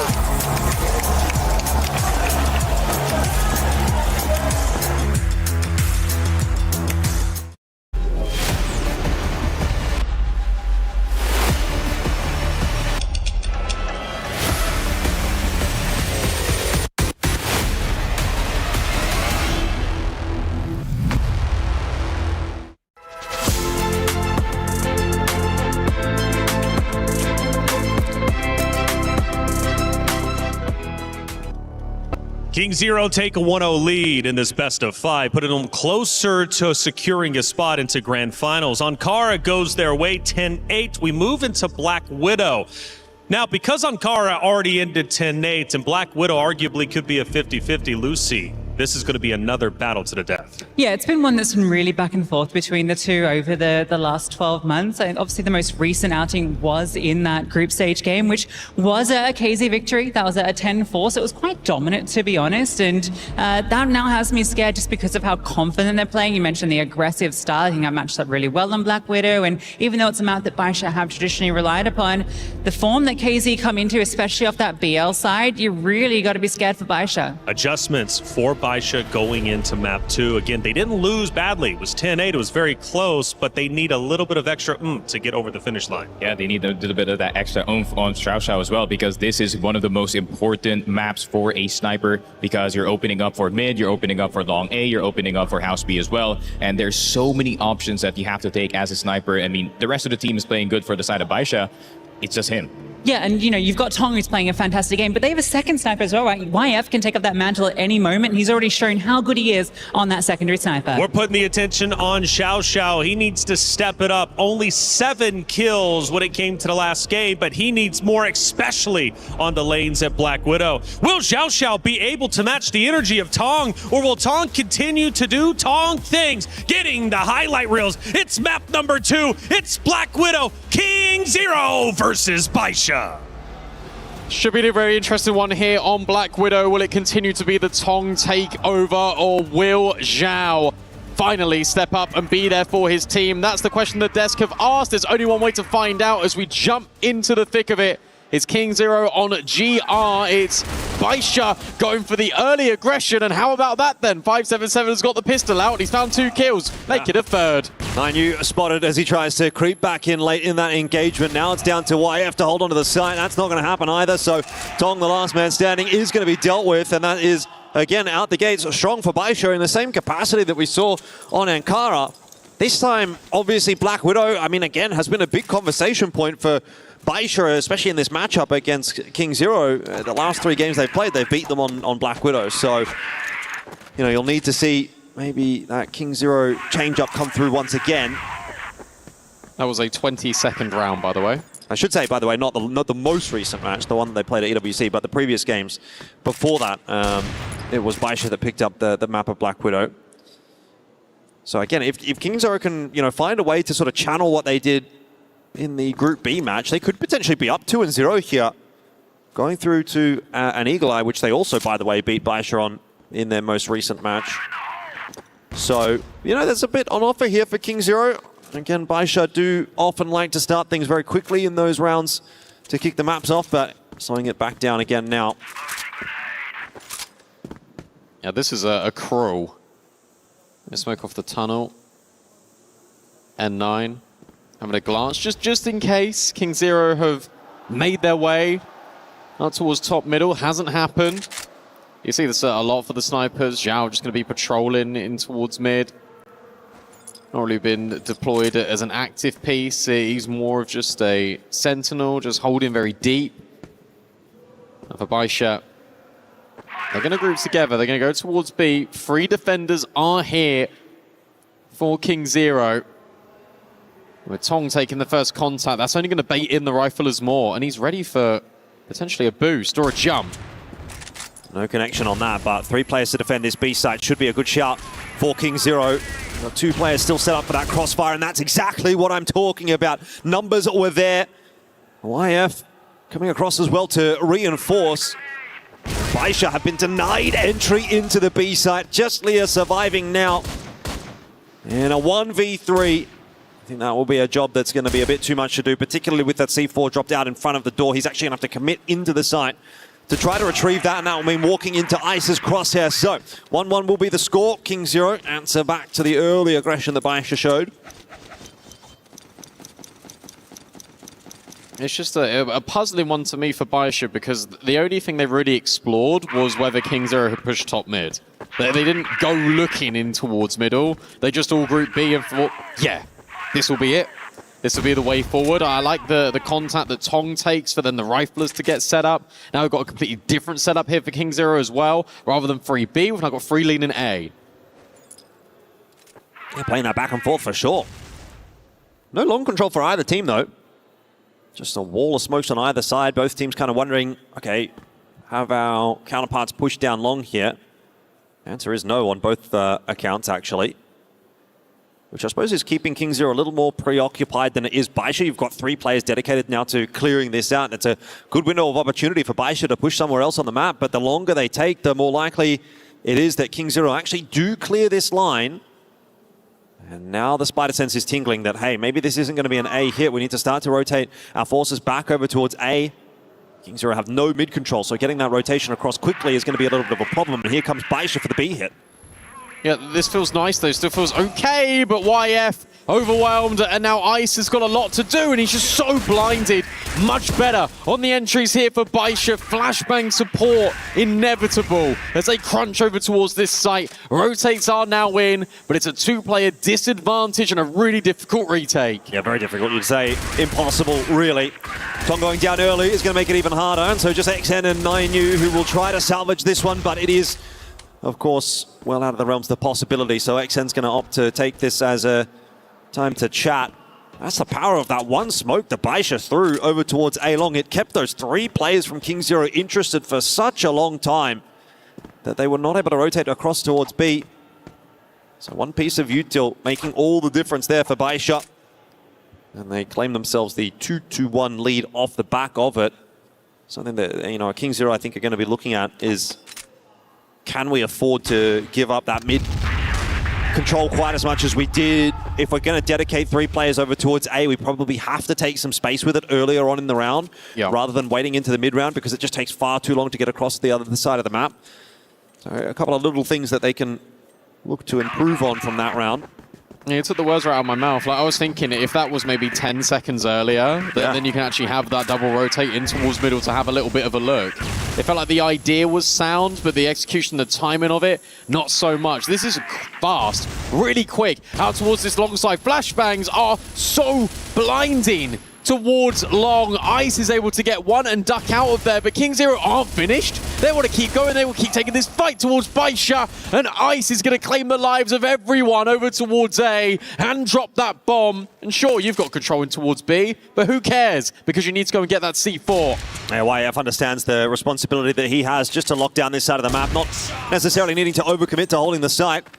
Xiao does get himself the first here in the 1v4, and let's see if Xiao can wind the clock back in any way, shape or form. Go back to the form that he showed in 2023 around the Summer Champs events. This would be the kind of round that you might see him win. Tong going to give him a 1v1, no connection there. You don't want to be seeing that head pop up once again though, because Xiao is not liable to miss a couple in a row. Flick may still be on offer, and all this delay util getting tossed in makes Xiao's life a little bit more difficult, but there you go. Tong gives him the chance, and Xiao will take it. So now down to a 2-on-1 with still over a minute left on the clock. Ice isolated as well, by the way, in this 1v1. XN has gone for the long flank. Xiao, if he lands the connection, could have really opened that back up, but he does seem to be at least somewhat aware of the possibility that XN is wrapping in behind him too. It's definitely not unwinnable for Xiao. He's playing this really well. Like, he's got the understanding there could be that lurking because no one peeked off the back of Ice's contact. So now he's going to look to try and find Ice and finish what he started. 30 seconds. It's a deep line. It is. There's a lot of angles to try and clear.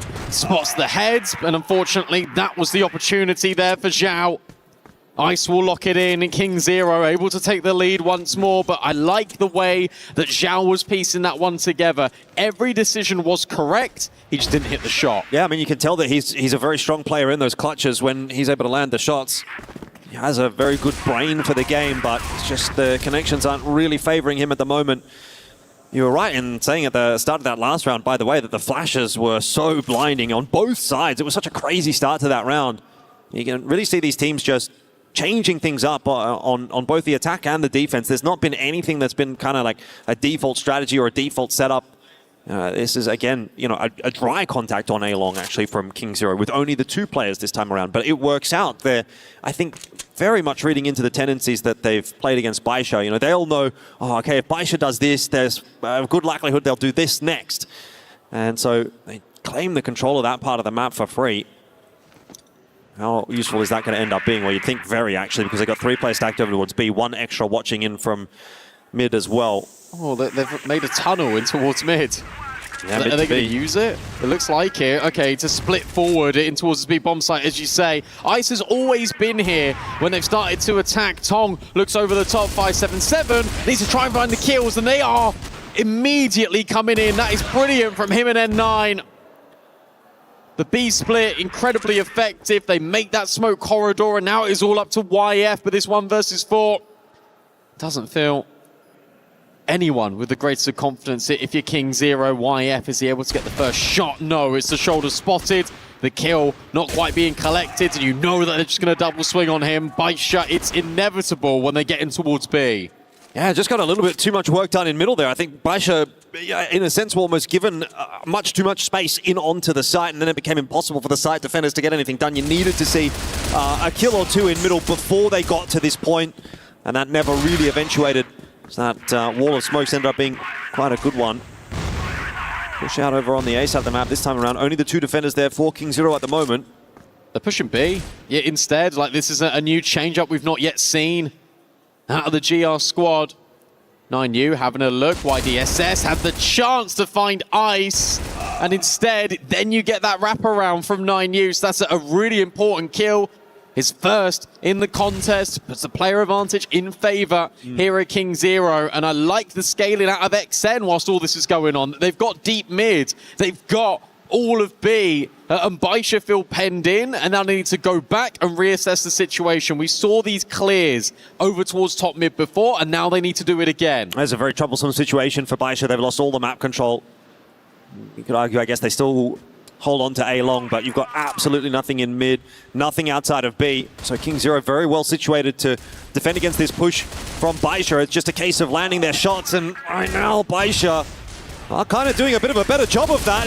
I mean, again, XN having to try to play recovery. He's tucked in the corner, stuck here, in a sense. Oh, gonna challenge Xiao back and forth. Bold fight, but he wins it. And N9 has now also been spotted. Where on earth is Tong? He's trying to wrap on through to help out XN. Going to peek through those mid doors. The smoke, though, obscuring the cross. And 9 now, with a big job to do, has to go back and cross in for that C4. He's been spotted out. Tong, a dangerous fight to be taking up close and personal with the rifler. Instead decides he just wants to back out to safety. And honestly, at this point, 9's not even really interested in that C4. He just wants to try to chase Tong down. That'll last for only so long, as the timer now forces him to go back and grab the bomb. And now it's a guessing game as well for Tong. You've got to figure out where your opponent has gotten off to. Just having a little look over towards mid, can maybe reset, has a peek and glance in towards B, doesn't see anything. All in the meanwhile, N9 has made adequate space towards this bomb site. Tong is about to make his way over, though. Is N9 going to clear this? Is he going to look in towards the window? He thought about it and instead starts committing to the plant. This timing feels amazing for Tong, but he's overlooked the angle, but it's still fine. He adjusts just in time, and the defuse locked in for King Zero. Oh, that is a crazy clutch from Tong. The perfect time to rotate across and the perfect time to peek, as well as he knows that that plant is being stuck. It's unfortunate for N9, didn't really do anything wrong. It's just that Tong did everything right instead. I felt like that was a bit of a must-win, actually, for King Zero. Things were starting to look pretty awkward for them in this second half. Baisha accelerating again. Oh, sorry, in this first half, the second map, I should say. Baisha accelerating again, but just slowed back down by King Zero, keeping them honest again. And sure, that was Tong's timing, right? But it was the excellency out of XN. He just fights and stands at his ground. Really felt like all of the kills were spinning up in favor of Baisha, but no. XN will deny, guarantee that round for King Zero. Put Tong in a favorable one. And now look at this. Another push. It's the Ice 9U combo. But they are ready for it, Baisha. Needs to be traded down and will be, but you've still got 577 here. to seal the advantage for King Zero. That's important. That's a really important shot back from YF. That denies all the space. You're right. And Nine thought he had a little bit of an opportunity to walk in through middle. Now the same thing happening with Tong walking out onto long. YDSS is there waiting for it. A missed shot here from Tong. Could be the end of his life in the end. Info's given and he backs away. You'd be expecting a hit now towards A, noting that long control is lost. So King Zero have to be pretty wary of middle and short. And Tong is going to have a little bit of a look towards short, but Xiao picks up one. Tong can't get the double. And Xiao on the other side of that fight that will come away happier. 1-on-2 now for XN to try to piece together. Maybe he can isolate a kill. This will be really tricky as he mantles up the stairs and instead goes in the smoke. Maybe this timing is actually very good. You're right. Zhao low, YDSS, not really considering this, and they've almost traded places. Zhao spotted. XN now reveals himself. There's so many angles to clear, or maybe he could just hit the headshot. Not quite. YDSS the bailout, and Baisha will keep on the pressure on Black Widow. Yeah, Baisha doing a pretty good job of just really unsettling King Zero in a lot of these early rounds. See it again there. Feels like in a lot of cases, King Zero just having to play catch-up. They're really not getting the opening advantages. Even despite the fact that Tong was looking so good on that previous map, you know, and they've got the double sniper set up with YF taking that secondary sniper. Not finding the advantages early in these rounds, which is the big problem for this kind of buy. Can't be retaking with a double sniper. Again, Xiao gets the better of YF, and well, that's the rest of the round pretty much done and dusted as Baisha just overwhelm A. He's just pre-firing and swinging the corner. Tong just didn't stand a chance. This is the most comprehensive round yet out of Baisha. Unless this little man can achieve something magnificent, but not to be the case. It's flawless out of Baisha. And now, got to remember that King Zero did elect to start on the GR side, and it's just not working out for them whatsoever. Baisha, their defense is sublime on Black Widow. And now they've got a couple of rounds of buffer to work with as we enter our final round of the first half.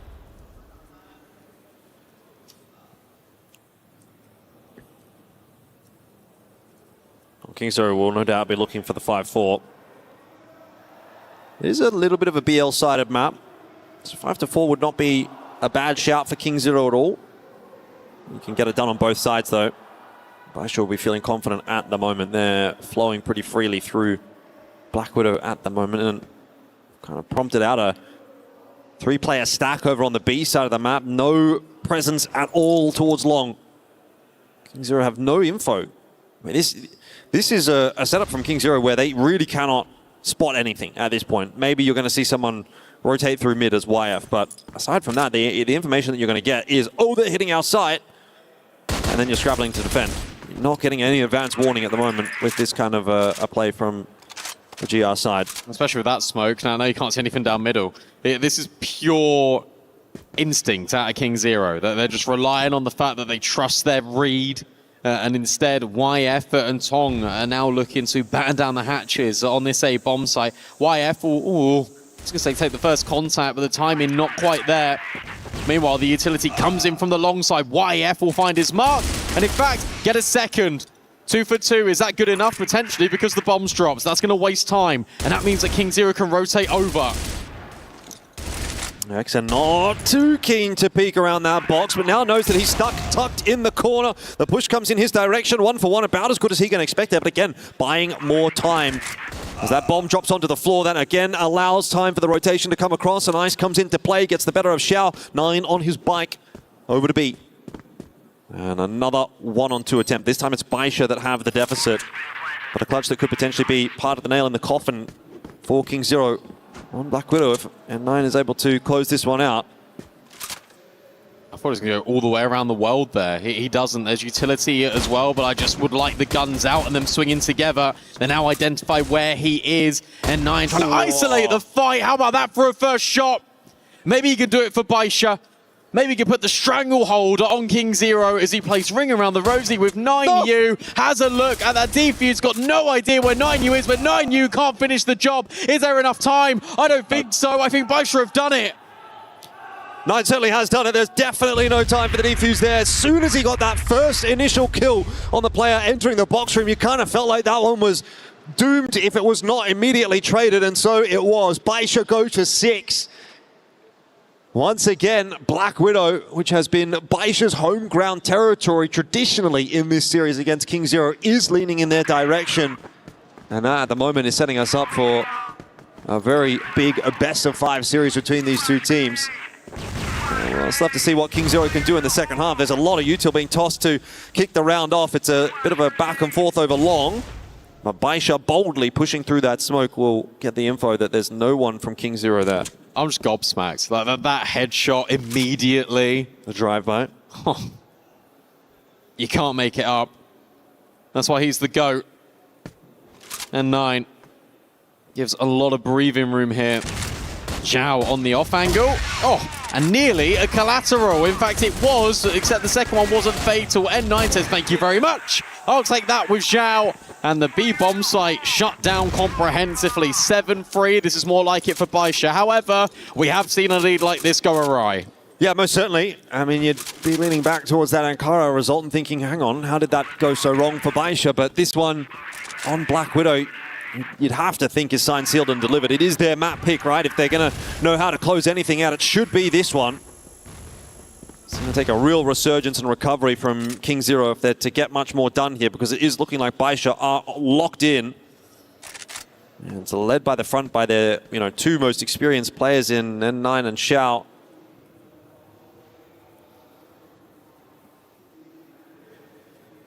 Good to see it.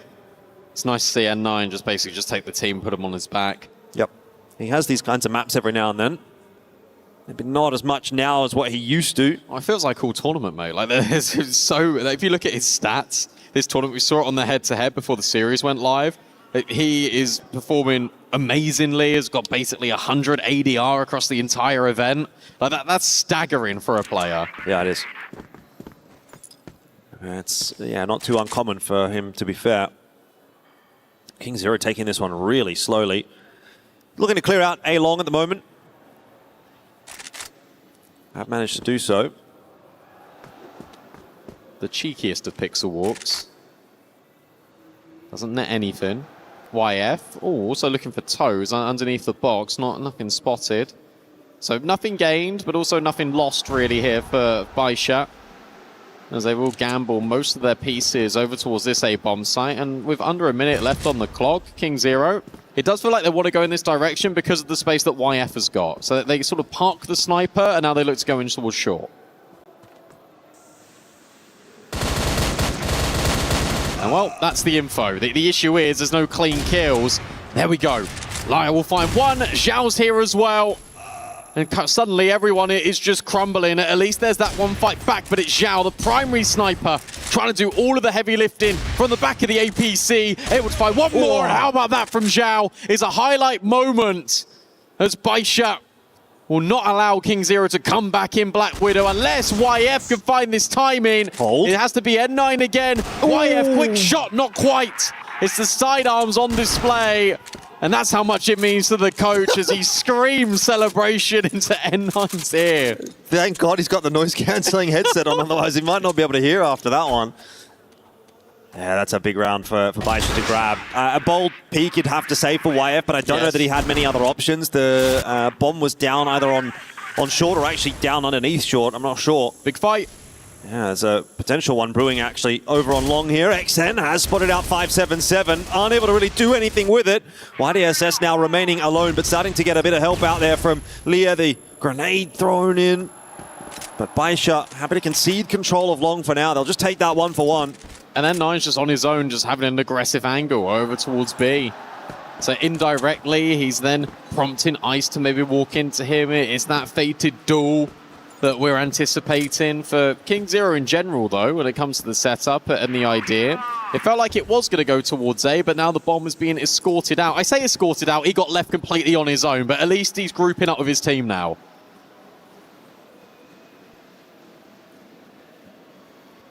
Don't have to move too quick here if you're King Zero. 1 minute and a half left on the clock. It's going to start to make their way in the direction of B, but still looking to clear out middle to begin with. Not sure about this. Challenging Xiao. On a line like this, you're liable to lose a couple of players. There's 9U already having fallen. Leah comes across to set that crossfire up, and this is exactly how the double sniper setup's supposed to work. Baisha showing King Zero how it's done. I'm just so in awe with how efficient they are. Obviously, you got a quick scope, almost like pre-fire. The players coming around the corner, but Leah, so decisive on it. Hang on. Ice has made this possible. The difficulty is the bomb, but maybe YDSS isn't ready for Ice. That's a lot of damage, but it's still a 1 versus 1. How many clutches is N9 gonna win to bail out Baisha? Gets another scream in the ear from the coach. That has to be the 4th one. That has to be the 4th clutch that he's won in this map. Yeah. 9's good for it. Good start there from Xiao and Leah, though. It does have to be said. It was always going to be tough to pull that round back as King Zero. Long control, name of the game for Baisha in this round, but that might be the wrong call. King Zero, a lot of util dumped over towards B. It's going to prompt out a bit of counter util from Baisha, but no commitment here from King Zero, and 577 has accelerated through the map. He could just tuck himself in the corner here. Wait and see if there's going to be any rotation coming through. XN plays a dangerous game, but he catches 577. Now it's on Xiao to try to hold on to this one alongside YDSS. Spray coming through, not going to be enough. A pretty strange round, actually, I'd say, all things considered, but King Zero will be happy with a strange round if it means a round win. Oh, hang on. Hang on just a second. Because Probably yes, not. yeah, I know, 1v4, but that's a lot of damage. And 9, now just taking a risk. Working his way through the smoke. Is he able to isolate a kill? No, he's not. Yeah, that round was very difficult to keep track of. Like, I got completely lost in the source of what was going on there because you've got players pushing A, you've got a guy that's already just in the BL spawn after like 10 seconds. You've then got all the utility being dumped by King Zero over at B. You then got the rotates being prompted by Baisha. Yeah. There was so many moving parts there, and yet somehow it's just fine. So you take that every day of the week. If you're King Zero, they still need 5 on the bounce. That's going to be very tricky. But with Tong finding opening picks, maybe it gets a little bit easier. Long way to go for King Zero before they really are able to sink their teeth into this map, though. You know, this is more about recovery and just building a platform to launch off of than anything else. They need to kind of get this to sort of 7 or 8 rounds before they can even really start thinking about trying to win this map. That is a long road ahead. You're right in saying that a 4-on-5 is going to be helpful for them. They take that long control with relative ease. Baisha, in response, are going to send 577 looking down short. Does not really see a whole lot.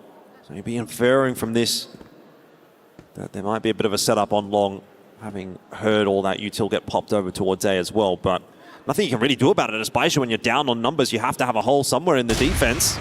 Great shot. Great shot from Lear, though. And that is going to equalize the numbers. Not for Only long. for a moment, yeah. 9U able to get the kill back. And 9 trying to find YF. Meanwhile, that C4 does get punched in on this A-bomb site. N9 now trying to close the gap. A number of players in towards this spawn area. And you got YDSS on a long lurk. Lear hoping for a chance, but taken away from him. There's a massive fight here between YDSS and 9U. And 9U does the smart thing and just gets out of dodge. Looking the harder as well. There's been a timeout that got called by Baisha after the opening pick. YF is just delivering on all fronts. Lives on 2 HP, able to hit continuous headshots. And King Zero, they're not out of this competition just yet when it comes to Black Widow, but the scoreline still looks and feels a little bit cosmetic than competitive. Yeah, 100%, but you can kind of tell that it is maybe starting to get worrisome for Baisha here. A couple of rounds in a row for King Zero. You get the tag timeout through from Baisha.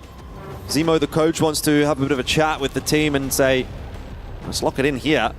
So what are they going to end up doing to try to close this one out? It's definitely not got to the point where it's too concerning just yet for Baisha, but it very quickly can go in that direction. And if it were not for maybe a couple of nice clutches, this could be a much, much closer map. And I think, again, you know, we'll probably get to the end of this and King Zero are going to look at it and say, we could have got a lot more done there. Yep. We just needed a little bit better of a first half because they're looking okay. They're actually looking quite decent here in the second. Just have they given themselves enough room to work with? My gut feeling is no. My gut feeling is that they don't make this recovery happen and then we do go through to a third at a 1-1 scoreline. I think the conversation changes actually for this Black Widow right now. Now, the more that I think about it, I think it's gone from Baisha are back, they're looking really dominant, they've really found their form. Now the scoreline creeps in closer together. I'd actually say I think King Zero have been unfortunate. I think if Baisha go on to win Black Widow, N9 is the sole reason why that has happened. And sure, there's been good moments from other players out of Baisha, but the amount of clutches, the amount of high impact this individual has delivered right now in this semi-final, that is the only reason why this scoreline isn't even potentially more lopsided for King Zero. It has to be 3 or 4 rounds that he won single-handedly. Yeah. I mean, not to mention the impact outside of the clutches. He's 18 and 9, you know, so he's been putting numbers up too. But either way, back in for round number 15, and the change-up is there for Baisha. They've taken long control and they've installed 577 in the barracks to hold on to that solo. Has cost them 3 smokes. It's quite a hefty investment. Maybe 577 can make good use of this position. If he decides to go for a push on the right timing, he'll get tons of info. Lear just looks at B. It's actually Zhao that now moves over to B with 577. So actually it feels like they just want to have this investment over towards barracks. So you're going to have the sniper taking the contact, then you're going to have the rifle just on the next peak baited in. This is all null and void though if they just go in towards Cat. Like they're just about to push now here. N9, a lot of responsibility. The jump up, is he ready for these players? Yes, he is, but he can't get the kill. And now you're left scrambling if you're these players out towards long. A drop down, a big kill out of YDSS. Leah's also able to get the find back as they rotate over towards A. And he still don't know about this long portion. Yeah, Xiao's there as well, so they do get the better of one, but you still got to deal with Xiao. That line, and he has snuck his way out through the smoke. The C4's down on the ground, but I mean, what is going on there? That's just a miscommunication between Xiao and Leah. Xiao was backing off, Leah was committed. If Xiao would have swung through from long at the same time, I think this round might be over, but instead it's into a one-on-one. Tong v Xiao once again. The tables have turned from map 1 to map 2. On map 1, it was Tong that was popping off. This time it's Xiao, and that was very nearly the end of the map right there. This shot, though, from Xiao. But if you had to put money on it, you'd probably say that in this 1v1, you'd back Xiao, given the way that this map has been playing out so far. See if he can get it done against Tong. Hasn't spotted out the barrel there. Needs to clear the box. Had a suspicion. Trying to draw out a peek. Tong biding his time. Will get it done in the end. Xiao not able to flick. And King Zero get within 3. I thought he was going to shoot it. I really thought he was just going to wall bang the box, but instead he's using the scope to snuff out the barrel and couldn't spot it. Tong has tucked himself in, crouched down, and held his nerve. Important for King Zero. As they find their way back in this, and he doesn't immediately swing off of the immediate tap of that bomb. Wires were not being committed at the second time of asking, though. He is able to deliver. XN taking a very aggressive line. N9's also been brought down incredibly low. I don't think they're going to be prepared for how close XN truly is. Oh, they've scurried away, haven't they? A reinforced middle with Xiao. He's on the way back over to A, though. So it is still N9 that's holding on to it solo. Has to be a little careful jumping across there, because Tong's also watching the line with the sniper from BL Spawn. 577 now getting tagged as well. Some good early inroads being made by King Zero, but no picks, no kills as of yet. Doesn't really make the job any easier for King Zero. No map control, really, if you think about it. True. It's just going to be really difficult, I think, for King Zero. Like, sure, you've got the tags, but you're right, it isn't fatal. I just feel like you've got to group up together. I like the idea in the previous where you ran that split, you drop down in towards the spawn and you try and overwhelm. Yeah, box room was smoked off early on in the piece. Long completely ignored by King Zero. They don't have that much map control, you're right, and they're just going to decide, well, just going to try and push our way up through short. Got any good flashes here, King Zero? It's a question, I think, as well, of whether or not Xiao connects on his opening shot or two. You've got Leah here as well. It's the double sniper setup again to hold on to A, which is pretty standard, but you need to be connecting. There's only the one, and immediately Leah is dropped as well. Now N9 looking to come into play. Rotating through. 577 catches XN as he jumps unnecessarily. Plan on offer. But Baisha have the player advantage here in the post plan. They do, but they don't have the health. That is the key detail. It might not matter though. N9 already on the flank and it's using his low HP to good effect. It falls to Ice. It falls to the Prodigy, but he gets completely blindsided by YDSS on the off angle. It takes Baisha an awfully long time to close their map set of Widow, but they are able to get it done. 10-6 on Black Widow. And Baisha, they've got to be sparing their blushes. Yeah, and once again, we will not be getting a clean sweep in any of these series between King Zero and Baisha. It just does not seem to happen in the best of fives. Obviously, earlier on at EWC, we also saw it go 2-1 favoring King Zero, and I imagine we are very much going to be going the distance again today. That is us done and dusted for the first couple of maps, but we've still got a potential 3 to go, so it'll be Eagle Eye up next.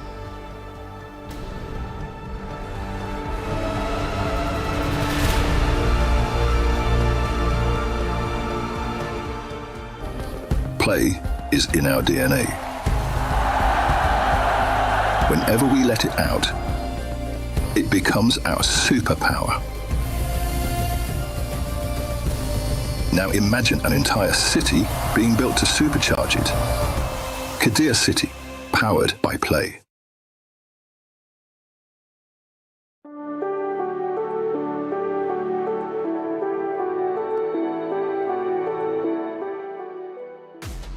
For anyone thinking King Zero was going to make this look easy, I've got news for you. Baisha is willing to fight till the very end. I guarantee you, we're going to a Game 5 already. I feel it in my bones. These two teams wouldn't have it any other way. Hey, welcome back into the Allianz Vault. I'm Taylor Reflections Noble, joined by Sneaky Frog and Lucy. 2 maps down, all tied up 1-1.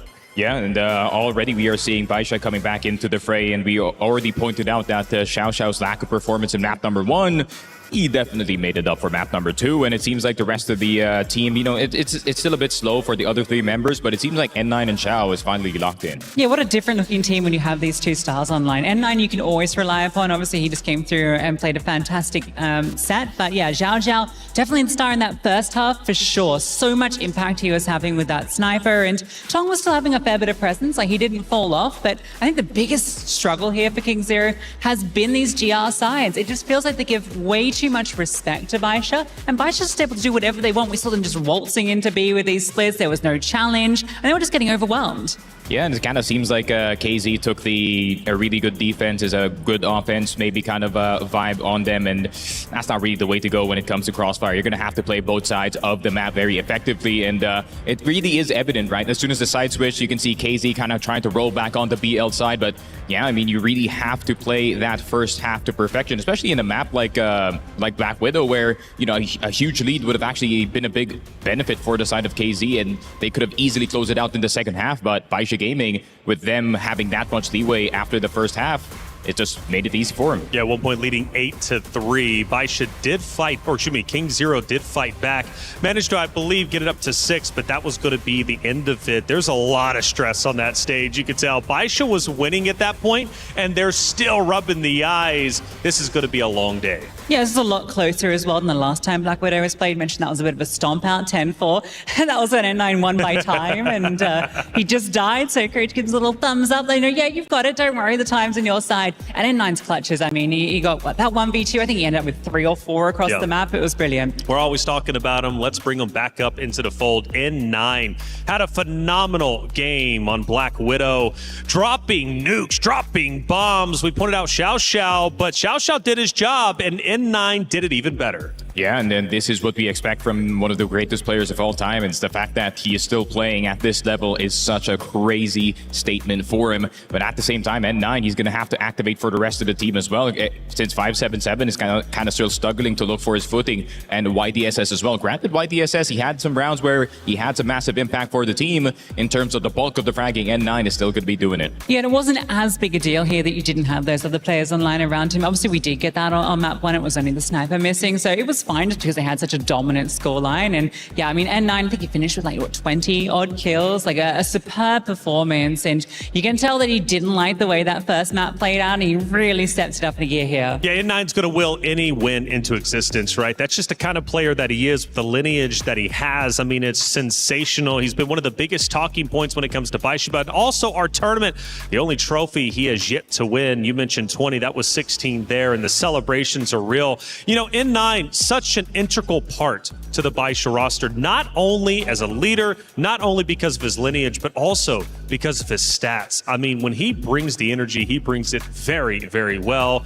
2 KD, that's impressive. Yeah, but at the same time, the almost guaranteed kill per round really just shows how good of a rifler N9 is, right? Giving opportunities for his team while leading them on the calls as well is nothing short of impressive. Yeah, these sort of stats as a rifler in particular are really impressive, right? The KD, because you're someone that's really getting up in the fray. You're in these positions where you have to be going for a lot of these fights. You know, you see these sort of KDs on snipers pretty commonly, but 2.0 is very impressive for a rifler.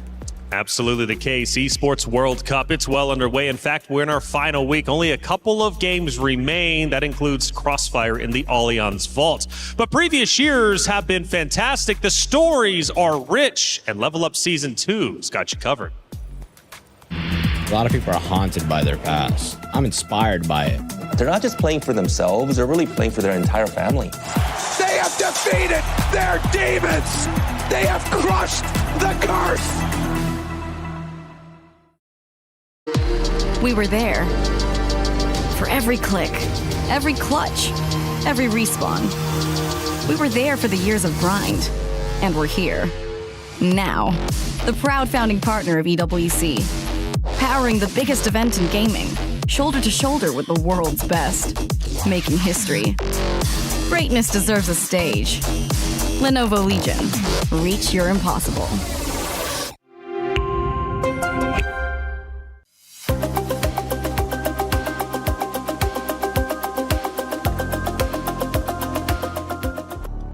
We've seen Ankara, we've seen Black Widow. Now it's time to head into map 3, Eagle Eye. This is going to be a big game for both of the rosters. Since you're tied up 1-1, you always want to be the team who has the 2-1 lead, right? Because that means you're one game away from securing the series. And at this late stage, day 4, when it comes to Crossfire at the Esports World Cup in Paris, France, that means you're now one game away from punching your ticket into the finals. Yeah, and especially with a map like Eagle Eye 2.0, I'm actually thinking that how is Baisha going to cope with the smaller size of the map? Because KZ is not going to be afraid to just run at you and actually duel you every single time. I hope Baisha is going to find a way to kind of neutralize that early. Yeah, because KZ were really good on this last time they played as well. That was a 10-5 result. And even though Baisha did beat them on it in CFPL, so, you know, they do have that history. It has been a very good KZ map. Suits the sort of BL side, especially they like to play. So, yeah, we'll see if Baisha can continue that momentum, because it did feel like KZ built back into that second map. It wasn't just a wipeout. A lot of rich stories here. N9, on the other side, you've got Ice. They both battle against each other. Tong continuing to snipe as well as he is, locking down the lanes, putting the pressure on Xiao Xiao. Xiao Xiao stepped it up in game 2. Nice to see. Hopefully he can remain consistent. If he doesn't, N9 is there to pick up the slack, but he can only do so much. But the consistency from him is truly impressive. I think game number 1, picking up 15 eliminations, getting 20 in the second. He is truly that guy. YDSS, though, is also playing a valuable role. He goes into game number 3 on Eagle Eye, looking to shut down the side of King Zero. For King Zero, though, a lot of attention on Ice and Tong. Who else do we look out for? Is YF true factor? Yeah, I think YF's going to be a really good factor as well in the map like Eagle Eye, because the snipers are going to be very important, especially anchoring the A and the B side. But at the same time, for the BL side, the openings towards Hotel and the openings towards the mid and the A side is going to be on their shoulders as well. So the snipers are going to have a lot of responsibility. Yeah, we'll put a lot of focus on Ice, but I want to also just mention 9U as well, right? Because, you know, we've seen across both the sets played so far, he's had a bit of a slow start. I think he really did warm up into Ankara, but wasn't really a big factor on Black Widow. And this is a map where, again, him and Ice are a really important combo. When we go into Eagle Eye, though, Baisha, King Zero, who do you favor? I would say King Zero for now, because I feel like their style really does match the size of Eagle Eye 2.0, and especially teams who are good on this map, like SDS, really just like to run out the opponent, and that is KZ. And we've talked a lot about N9 chasing this EWC title, putting that under his belt, but we should be talking about KZ as well, right? It's a team that's never achieved an S-tier title. That's something that they want to have next to their name for their organization, for these players. So there's a lot of different stories, and that's one that we really need to touch on. For KZ, Glory is very close. Glory is close, but who's going to be the first one to be one map away from moving into the finals? Will it be King Zero? Will it be Baisha? They're both deadlock 1-1, and only one can move forward to the grand finals to lift the trophy. Let's head into Eagle Eye between Baisha and King Zero. We are eagle-eyed and tunnel-visioned in on our third map here in the semi-final. It's Eagle Eye 2.0 between King Zero Esports and Baisha Gaming. And here we have Baisha already on the GR side. And there's a lot of nades going over the top early for King Zero. Not a whole lot happening, though. No damage done, actually, courtesy of those grenades. There is going to be a bit of space taken by N9 in Hotel. King Zero just going to be loitering around in middle. I would actually consider this to be quite a reserved start to the map, given the start that we had to Ankara and Black Widow. But it is Baisha on the defense and King Zero on the attack. Typically, we've been starting with Baisha on the attack, and that's why the pace has been a little bit more so there. As we've stated earlier, King Zero like to take a bit of a slower approach on this BL side, and once again, we're getting that. Not even really looking to take any map control at the start of this round. I think they're hoping maybe Baisha's going to come to them, but sooner or later, push is going to come to shove, and so they are going to start to have to probe their way forward. Smoke in for that A site. King Zero, as of yet, not game to pull the trigger. Nice nade. That's a really cool nade onto YF. Yeah, they're doing their, I think, framework here, Baisha. They're just going through the motions. At this time, we're going to throw this nade, and then therefore we're going to expect this reaction, and that's why Zhao has just dropped the HE over the top and towards middle. Unfortunately, they were there, but they weren't there, if that makes sense. A little bit more passive out of King Zero. 1 minute left. And again, we're still lacking map control here. And that means you're going to go into a bomb site blind, without info. And this is going to be great for Baisha. Like, they're all going to be here. They're all going to know what's going on. But if 9U can just hit an entry, that's all null and void. How about that then? Instead, XN will.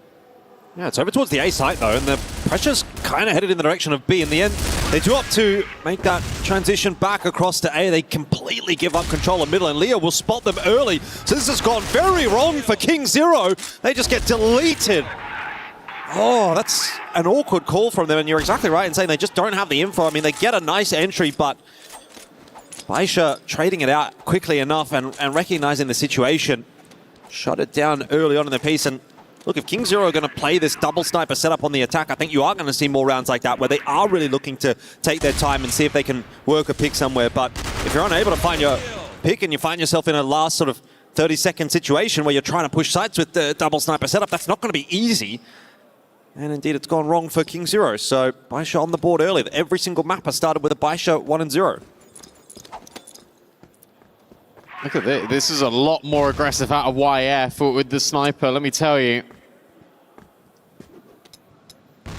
As soon as I say that, he leaves. But the idea, the intent was there, just couldn't find the opener, didn't want to give up his life. And meanwhile, N9 is now being even more aggressive outside Hotel. This is the playstyle that you come to learn and love for N9. Always seems to hit these timings. Ice is being tasked with dealing with him as he just holds deep in towards the BL spawn. And it's King Zero yet again in towards mid. They are getting a lot of nades out, I suppose, from Baisha, but Baisha are just completely fine. They can do this little delicate dance where they can just hold deep sight lines. They can say to King Zero, right, the pressure's on you. Like, you have to go in towards the site, crack open our defense, and plant at the same time. Can you do all of that?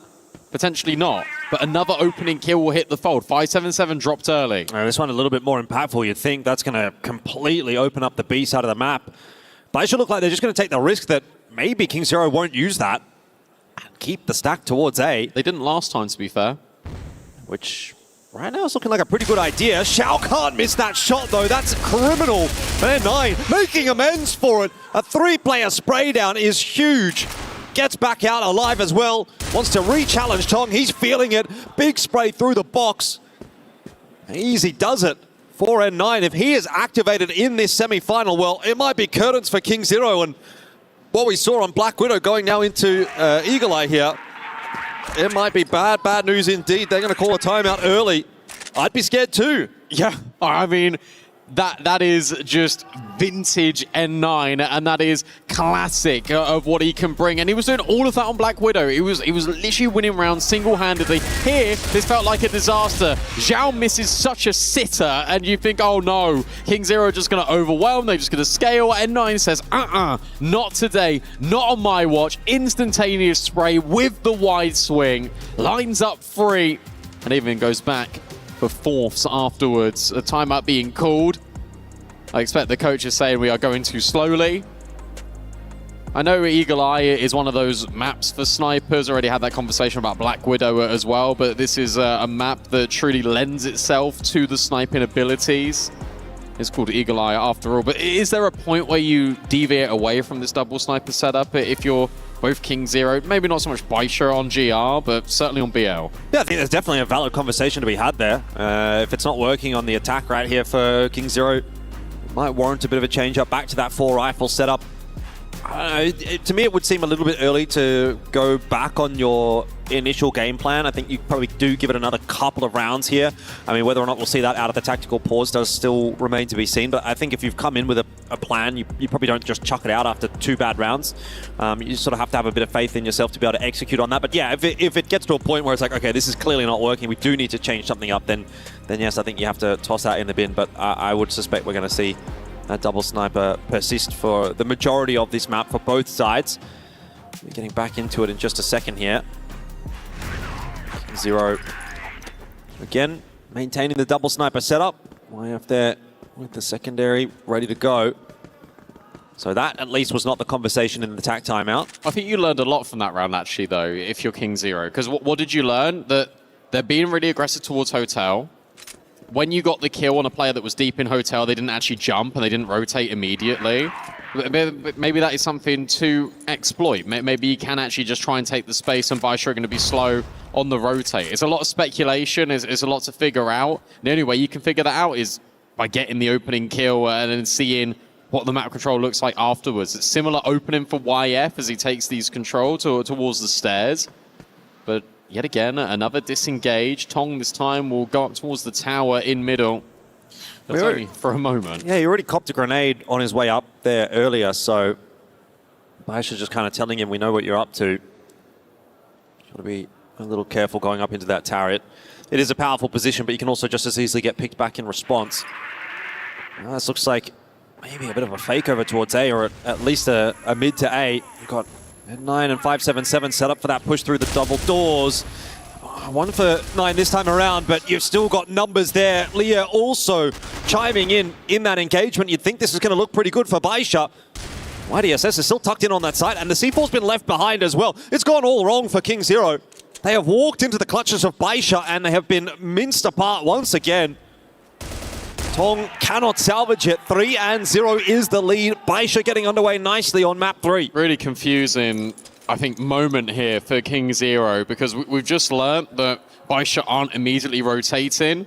So instead, you're throwing fake smokes towards A to potentially link up later with your utility. But you're just going through a corridor of pain. Like, that feels like the tightest corridor in all of Crossfire, and you've just been completely destroyed. Guess what? By a Crossfire. That was the easiest round that Baisha are going to get all semi-final long. 9 in a bit of a different position this time around. The one to get aggressive at Hotel is going to be pushed away. He's also got a bit of backup in the form of Xiao, but the smokes are obscuring the vision of both teams. And so in this case, everybody walks away unchallenged. I suppose it's not a bad change-up from Baisha. You've heavily defended mid a couple of rounds, and King Zero have seen that now twice. You've stacked 2 or 3 players there. They're not liable necessarily to push that again. So you can redirect your forces elsewhere. It's pretty good conditioning from Baisha.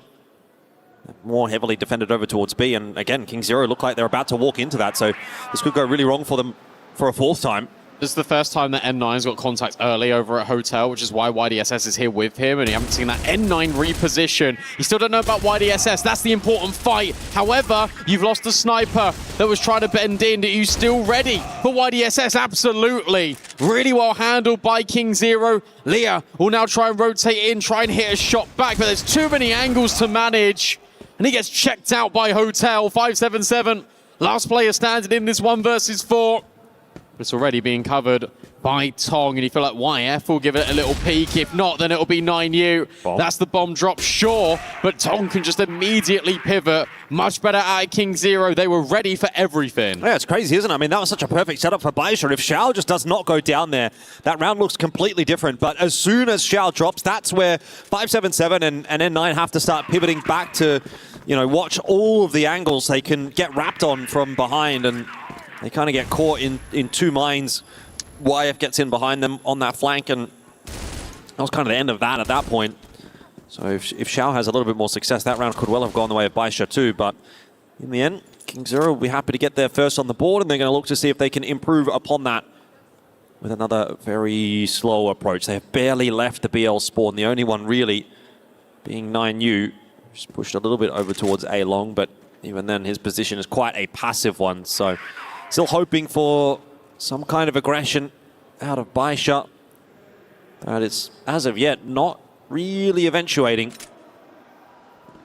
I don't think you're going to get it yet, because you technically were aggressive in towards Hotel, and that went a bit pear-shaped. So I think Baisha are going to be a lot more diligent in this round. They're just dropping those nades in towards mid. As soon as I say that, though, we are getting the fight in towards mid. N9 overwhelmed, and then the rest of Baisha will follow suit.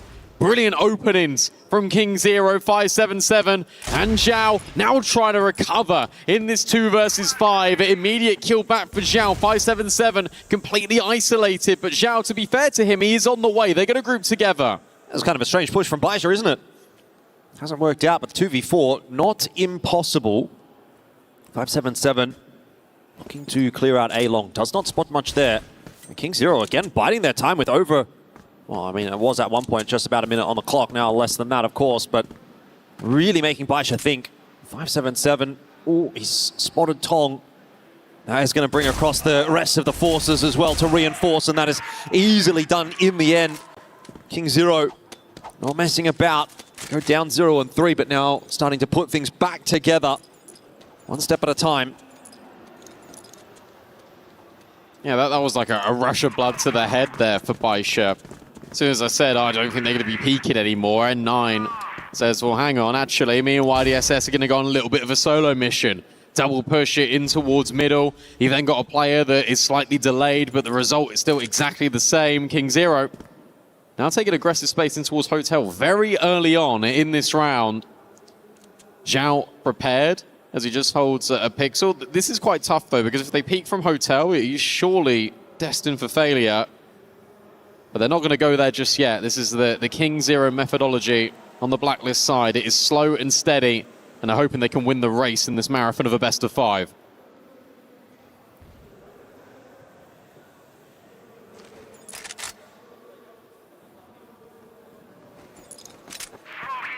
Well, the marathon often starts pretty slowly.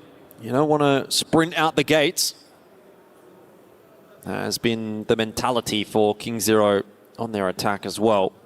Taking this one slow and steady, but they've done a good job of clearing out B long. Now they can kind of just contact play their way into B, although they will be held at bay now by a smoke from Baisha.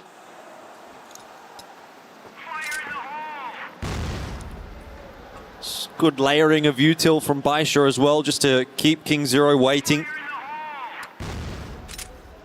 Oh, where did that come from? Yeah, I'm not sure where that's come from. Oh, it's come from tower.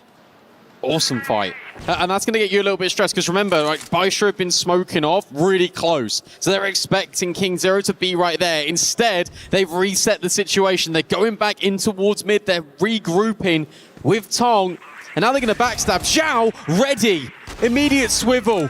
able to make this an even gunfight. And now with 35 seconds left, the only way forward for King Zero is in towards A, but Zhao's got other plans. Big nade onto Ice as well. Player advantage maintained for Baisha. Yeah, Baisha just happened to play for the retake now with that 4-on-3. They know that they've lost control of A. That's not going down quickly here for King Zero. They're still worried about a potential player floating around, maybe somebody in tower. It's going to unfortunately compound the issues as 9 is given time to work. Yes, he'll be traded back down, but a 3-on-2 is about as good as a 4-on-3 as far as Baisha are concerned. Eventually, Plantars go down, and now time's starting to work against Baisha, so they will have to quicken their pace. Zhao here just watching for a potential push away from that site, and does fall. King Zero doing a pretty good job of isolating some of these fights. Some more damage done to YDSS. This could get awkward for now for Baisha, particularly if Leo can't cross. However, he doesn't need to cross if he just hits his shots, and that's exactly what will happen. Baisha are up to 4.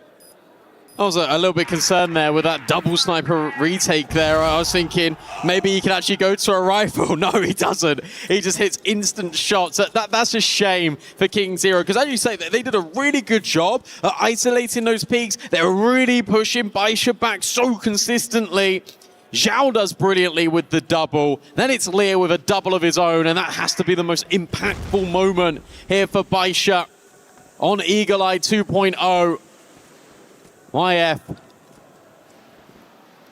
still leading the charge here, and 9U's got good angles in towards mid.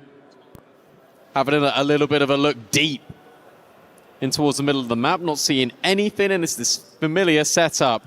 Zhao and 9 waiting for King Zero over at B.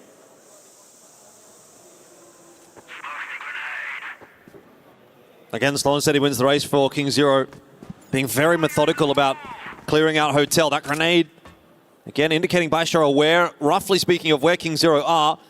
A sort of pixel angle here for N9, just to get the info. Obviously, if he gets the perfect timing on the shot, he might get some damage or a kill. That'd be nice, but just gets the info that King Zero are headed in this direction. Xiao set up for it, doesn't manage to land his shot.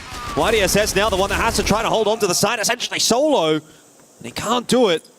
Good damage done onto Ice, however. This is not going to be an impossible retake for Baisha, particularly if maybe a grenade can clip Ice. They do have 1 or 2 to play with. Plan goes down now. Time working in the favor of King Zero, who've set themselves up relatively well. Already 5-7-7 dropping, leaves the rest of the job on the shoulders of Leah, and he just can't see a damn thing. Walking straight into the crossfire, he does get the better of Ice, but Tong will finish him off, and so that'll be King Zero back up for another round, and this series just stays so close. It really does, and it always feels like the way that King Zero, when they get onto that site, they're going to hold on to it. And the fact that Ice has just been able to duck down and dive away from those nades, then set themselves up in a really efficient crossfire. Baisha just can't find the way in, they just can't find the momentum, and that is being really damaging to their progress here on Eagle Eye, especially on the GR side. We know when they swap to Blacklist, it's going to be aggressive, it's going to be in their favor. But it's just about holding on here. You can't give King Zero that momentum back, otherwise they're going to take it straight from you. King Zero, once again, just going to play their own game. They're not really too bothered by what Baisha is up to. It's actually another change up here from Baisha. 4 players over towards the B side of the map. We'll try and change a little bit of that pace themselves, but the reality is if King Zero don't get up to much, then it doesn't really matter what Baisha are doing with their initial setups. Oh, did you see him? It really felt like Leo saw YF there, but you're right, like, you've got 4 players there, can't really capitalize on it, can't really punish it. If your Baisha, King Zero don't exist on that side of the map, and all it's going to do is maybe over-rotate you. Nice nade. That is a brilliant grenade onto Zhao from middle, and King Zero. That just almost indicates to Baisha that we know that you're there. We know that you're deep over towards the B site. You now have to fall back away from Hotel, and we'll come and fight you on A later.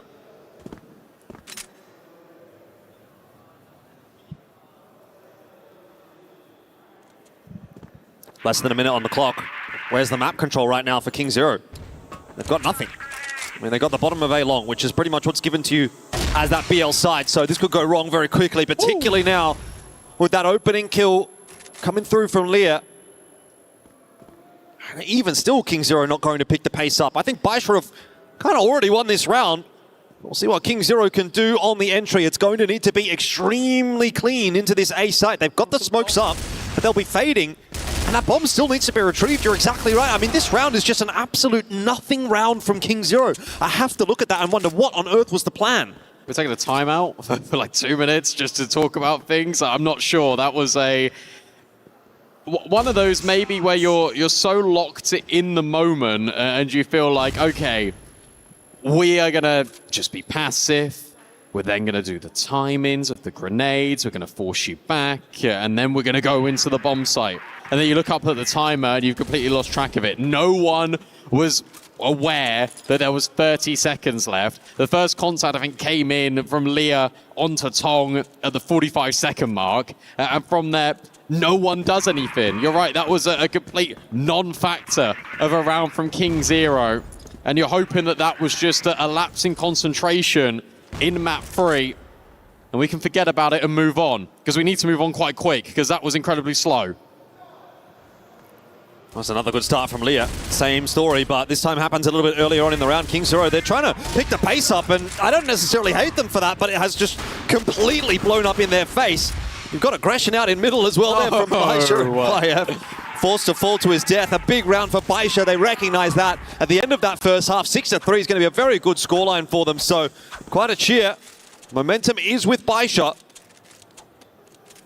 In this tournament, I hadn't seen any gravity kills. So we've had 2 falls to the wayside, to the death, in 3 maps. Happens more often than you'd think, I will say. It's just funny that it happened twice. Sad for YF. Aggression out of Baisha. We knew this was coming. That they're straight in towards the middle of the map, and they're holding no prisoners.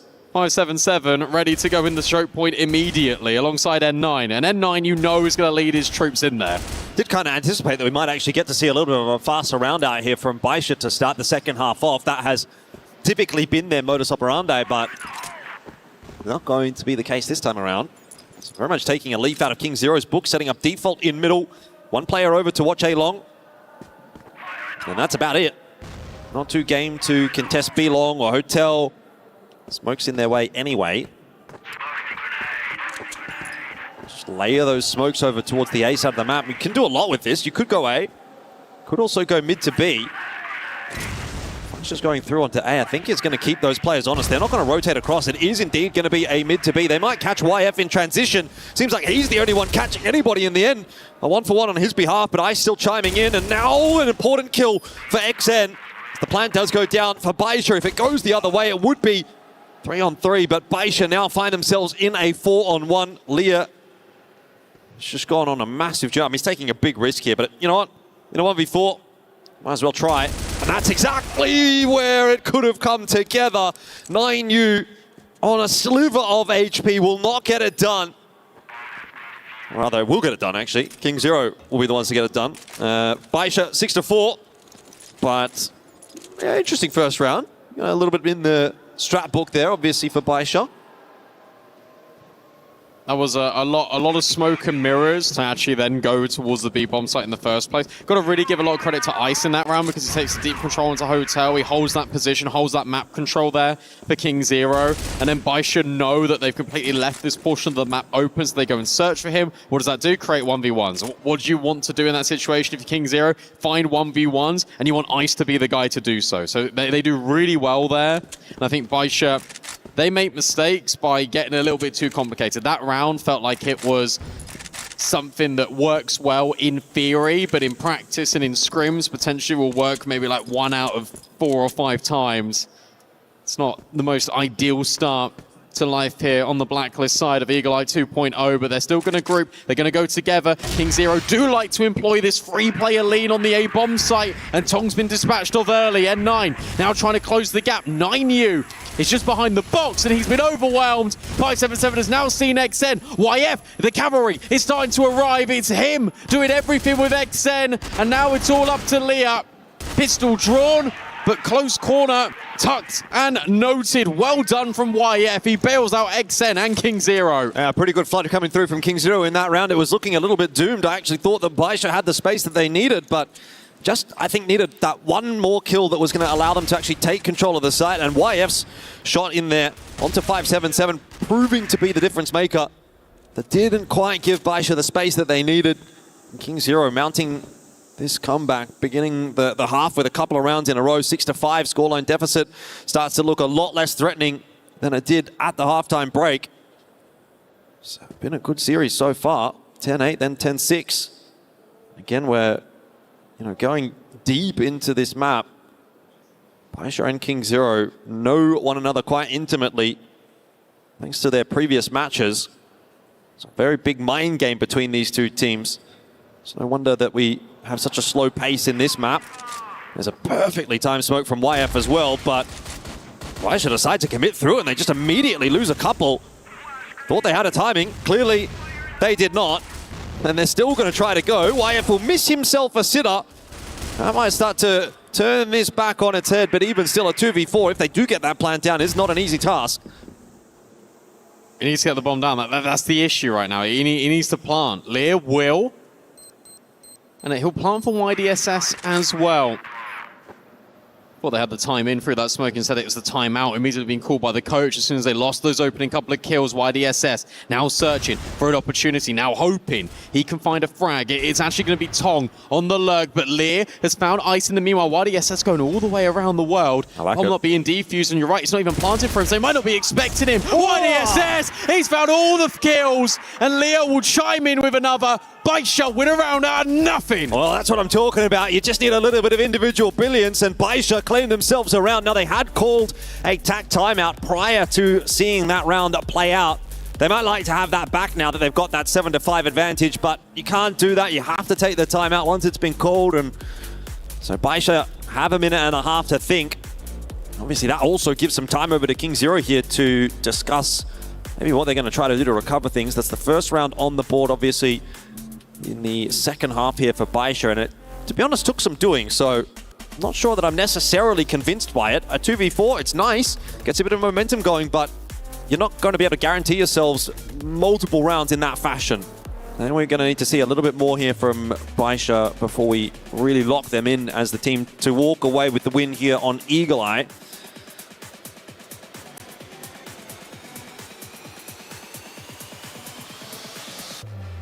I'm just thinking back to it. I'm just trying to establish how that goes so wrong for King Zero, because they were ready for YDSS. I thought they weren't going to be prepared for him making that move, but it's Lear catching the player deep. I think it was Tong, and then you've got YDSS then taking the next point of contact. The flick shot on towards the second player. It's just instantaneous, and it's a shame for King Zero. But it's that individual YDSS bailing them out of a really tight scenario. I'm talking about this shot here onto 9U. Absolutely bonkers. That's how much it means to Baisha. They know how important that round was, because you're right, they called a timeout because they thought that they weren't winning that round. Instead, it is individual brilliance to get them out of a tight jam, and they know that if they take Eagle Eye 2.0, New Mexico, they're heavy favorites. Still a long way to go yet, I'd say, before we get to New Mexico. I don't think King Zero are going to lie down and die on this map, but opening pick there for 9, and Baisha underway in round 13 with a 4-on-5 advantage. It's going to prompt a bit more of a risky push out from King Zero. 9U taking the opportunity to just push his way down long. Hasn't seen anything, and so King Zero will gamble that Baisha are headed in the direction of B. Move most of their forces over to that side of the map. They will be proven correct in a second here, because Baisha don't look like they're going to be slowing down too much. There's a lot of util being tossed on in. Double nade out, though, from King Zero. It's going to give away the game that there's at least a couple of defenders here. Full rotate coming across, in fact, from King Zero. So there's going to be 4 players to defend, but 9 gets in behind. Somehow only going to be good for 1 from that position, but I think the damage is done anyway. YF alone doesn't quite spot YDSS out there quickly enough to get the shot through, but that's a good flick. Surely not. A 1v3 with 5 HP for YF. That would be an absolute miracle from his behalf. It's been smoked off. Creeping his way forward, and Shao will spot him out. Baisha are up to 8. And now it starts to feel like it's Baisha's map to close. And N9 plays the game his own way. walks through, spams Tong back, knows that Tong is going to be falling away. What does he do? He just pushes. Last thing you ever expect there for N9 to do is spam the smoke and then walk through it by himself. It is craziness at the highest order. It felt like XN was going to fall there to Lear's sniper, but it doesn't quite happen. The spam on the box, the nades over the top. Ooh. They feel like they're going to kill him, and they will with that grenade. Yeah, another opener for Baisha, and you saw how comfortably they converted on that last round that they had the 4-on-5 in. We'll see what they can do here. Seems like King Zero have just, in the sort of last couple of rounds, really lost control of Eagle Eye. I suppose that's what happens when you lose a 2v4. It's individual stepping up as well. Like we had N9 on Black Widow, now we've got Lear here. 17 and 8. I guess we had Tong on the first map as well of Ankara. So this entire semi-final story is being dictated by which players step up in specific moments. Yeah, I mean, you got to think about it as well from the perspective of Baisha, how close this could have been maybe to a 3-0 at this point if it were not for Tong on that first map. Let's see though, can't do it again here. He tries to duck back out to the safety of the site. He's just clipped there by N9, and the A site is taken once more by Baisha. 4v2, King Zero would have to win their own insane clutch to keep this map alive. We've got a shower as well, set up a tower, which makes matters so much more difficult. You can't rotate through middle at all. And he's going to spot Ice out in the back, finish him off. 9-5, 1 round required for Baisha to finish this off and push us through to that New Mexico with a 2-1 advantage. And look at how emphatic it is as well. Like, once they won that 2 versus 4, every round has been dominant. Every round has been in Baisha's control. And this is the experience on the stage too, that this is the legacy players that have done it so many times over. They understand what it means to be here. And they know how important this map is. Ice has been spotted, but has also been clipped down to half HP. So 2 of N9, it just feels like these two keep mirroring each other as we dive further deeper into this best of 5. Ice still wants to search. I kind of like how aggressive he's being, especially when you've got these players pushing mid at the same time for King Zero. Yeah, King Zero have actually taken a lot of map control in this round. They know exactly what's going on here. Pre-rotate a 4th player over for that B defense, and they want to try to play the proactive role this time. Force their way forward in toward Hotel. Baisha looking to exit. If Tong goes down here, though, that is going to be the jig up, and Baisha will very quickly go in the direction of A. Already you can start to see King Zeros trying to scramble their way across. I'm not sure that they're quite going to beat Baisha to that punch. They won't. Oh, YF gets finished off as well by 577. That's going to make matters worse. This could go all the way for Baisha now as they just continue to find pick after pick after pick, and King Zero have nothing in the round until finally Ice strikes. But N9 is in behind them. And King Zero, unfortunately, you will think he'll have nothing to say here as N9 finishes one more off. It's just XN left alive. He's spotted out as well. 10-5 in the 3rd map there as Baisha will claim Eagle Eye, and they make it look easy. It was really impressive, and as soon as that clutch came in, as soon as you get that individual brilliance out of Lear and YDSF, that's as soon as they just take over. They completely take over the rest of that blacklist side. It was effortless in the end from Baisha, and now they set themselves up brilliantly. Destiny, potentially, to a grand final here at EWC could rest on New Mexico.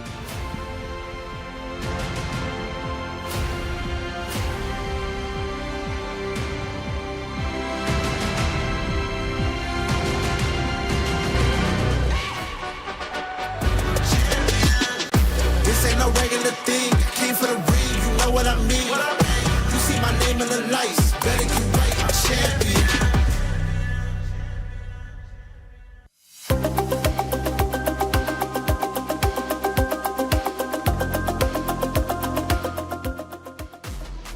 King Zero might have started the series off in an epic way, but it's Baisha who's answered back in dominance. Full form, they now lead 2-1, 1 map away from moving to the grand finals, to potentially reclaiming what they lost so many years ago, the title of the best Crossfire team to exist in our scene. Welcome back to the Allianz Vault. I'm Taylor Reflections Noble, joined by Sneaky Frog and Lucy. Here it is. The time is here and now, Sneaky. Baisha now put themselves in a spot to move forward. They defeated AGAL. They defeated everyone else in their path, but they haven't beat King Zero yet, but the revenge arc is true.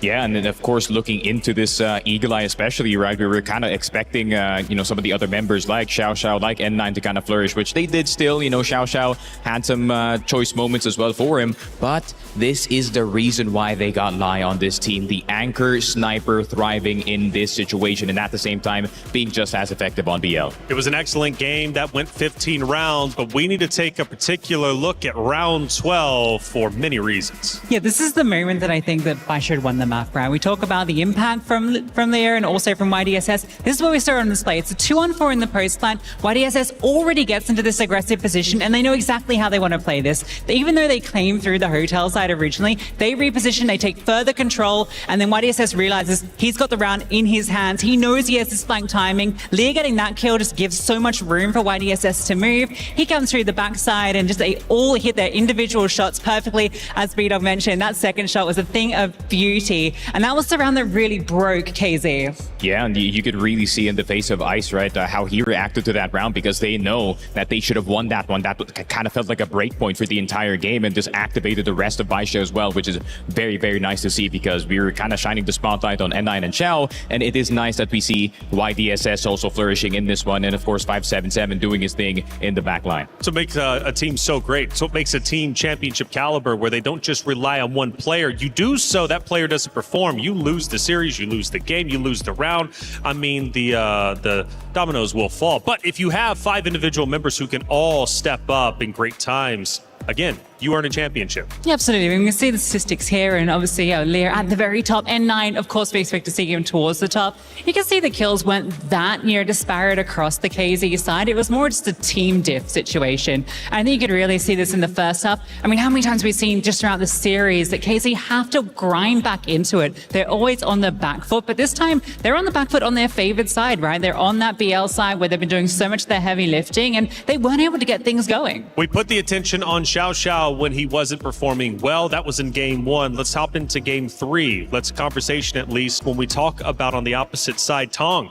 Only 7 kills. I know it ended 10-5. It wasn't as close as that game 1 was. I think Xiao's performance was definitely worse in game 1 compared to Tong in game number 3. But even still, without him, you can see how the game ends up going. Yeah, and especially knowing how important of a position that he is holding, right? You are holding top A of Eagle Eye, and of course, being the top A sniper, you are basically the anchor of the entire defense.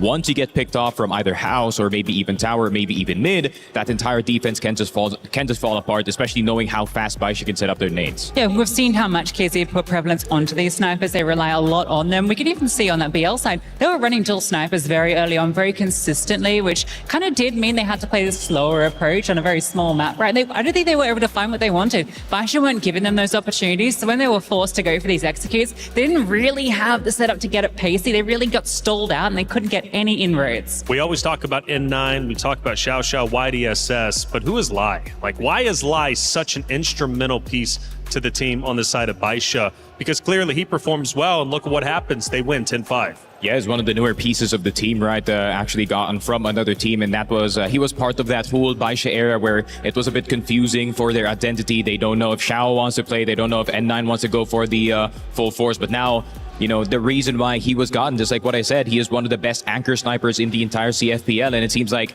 anchoring is where it's won in Eagle Eye especially. I mean, even on the second half, you could also see when Xiao was having a hard time, he kind of took the matters into his own hands, and he was the one actively challenging Tong. Well, it's getting loud here in the Allianz Vault, but equally as loud over at the STC Arena, where we have a club championship update with Trav, powered by Aramco.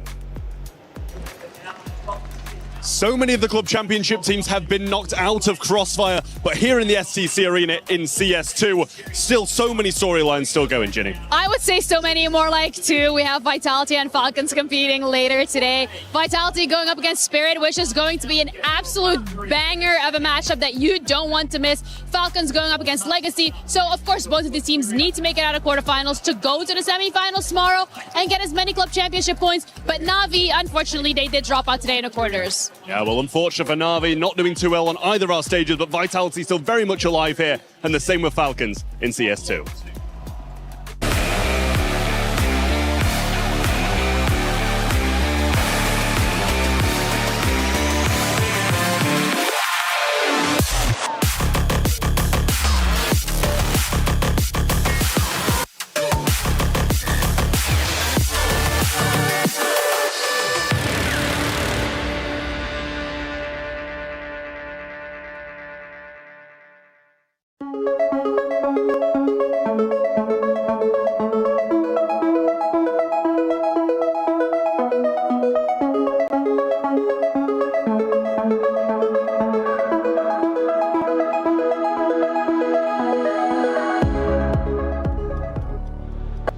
Thank you, Ginny and Trav, for the great update. Falcons continue to fly high and soar to the club championship top. $7 million. Are they going to get it? It's looking like they will this late into EWC. But back to the Allianz Vault, where we have King Zero versus Baisha. And King Zero is knocking on the door of defeat. Their key at risk of being crushed. The heart of the competitor in EWC is the key. You never want to lose that, protected at all costs, and that's what Baisha is doing. As we head into New Mexico, they lead 2-1. Yeah, and this is a really interesting map, right? Because you kind of mentioned, Sneaky, that it's one you thought might even end up being the decider. Across the last 5 times they've played, it has not come up in the veto, except for 1 time as the decider, and it didn't get played. This is not a map that either of you even got into in this competition, so it's new territory, and that's a very scary position for KZ to be going into, given its elimination now for them. Yeah, you want to go into a map that you're comfortable with. New Mexico, they understand it, they know it, but not necessarily against the team they're playing against. Yeah, especially in New Mexico, granted that the map is small and everybody's going to think, okay, grouping and being aggressive is going to be the way to go. But in my opinion, experience on New Mexico is one of the most important currencies in that map, because you're going to have to be aware of the timings, especially when it comes to 2F on the B side. A side's going to be wide open, and the constant fight for center road is definitely going to be a sight to see. Baisha wants to be back into Grand Finals. They were there last year. This time around, though, they've got to defeat King Zero, who's been sensational. They have yet to take a loss. But also, that just ramps up the pressure for King Zero. Now they unfortunately are looking at potentially exiting this tournament, when at one point they were considered the favorite. Yes, the KZ that beat this team already during the group stage. They have that confidence. They know they have the better of them in the head-to-head across the last calendar year. And they're a team that, as we mentioned, they're chasing that first S-tier title to come so close to that final step and not be able to get it over the line. They do not want to be in that position. It's the Allianz Vault, and revenge has been the name of the game here on our stage. And for Baisha, they're looking to get revenge, but most importantly, they're looking to lift the trophy. The AJL is already out. Baisha took them down out of the competition, which means it's free for the taking, and Baisha sees their opportunity as they head into New Mexico. Will they close the door on King Zero, or will King Zero fight back against Baisha to force a Game 5? Let's send it to the casters to find out. King Zero have only lost maps here at EWC to Baisha Gaming, and now if they lose any of the final 2, New Mexico and Port, they are eliminated from the competition, and that'll be a bitter pill to swallow. Nades already being dropped down deep here by King Zero. They want to take the fight to Baisha. Yeah, they most certainly do. I think that at the very least, they've got the benefit of starting on the GR side here of New Mexico, which is perhaps the most GR-sided map in the pool. Even still, after the changes from Mexico to New Mexico, it has persisted as a very strong GR side. So we'll see what Baisha can put together. It is a bold one to pick into, noting that. But again, they'll be feeling confident after coming through with that 2-1 lead. Happy to start things off slowly, as has very much been the case out of this series. Both teams being quite methodical with how they've worked through their BL sides. Happy to just wait that smoke out from King Zero in middle. And you can imagine that that smoke is going to be refreshed a few times if necessary. But no real pressure being put on from Baisha so far. XN can just take his time. Just wait to hold this really deep corridor.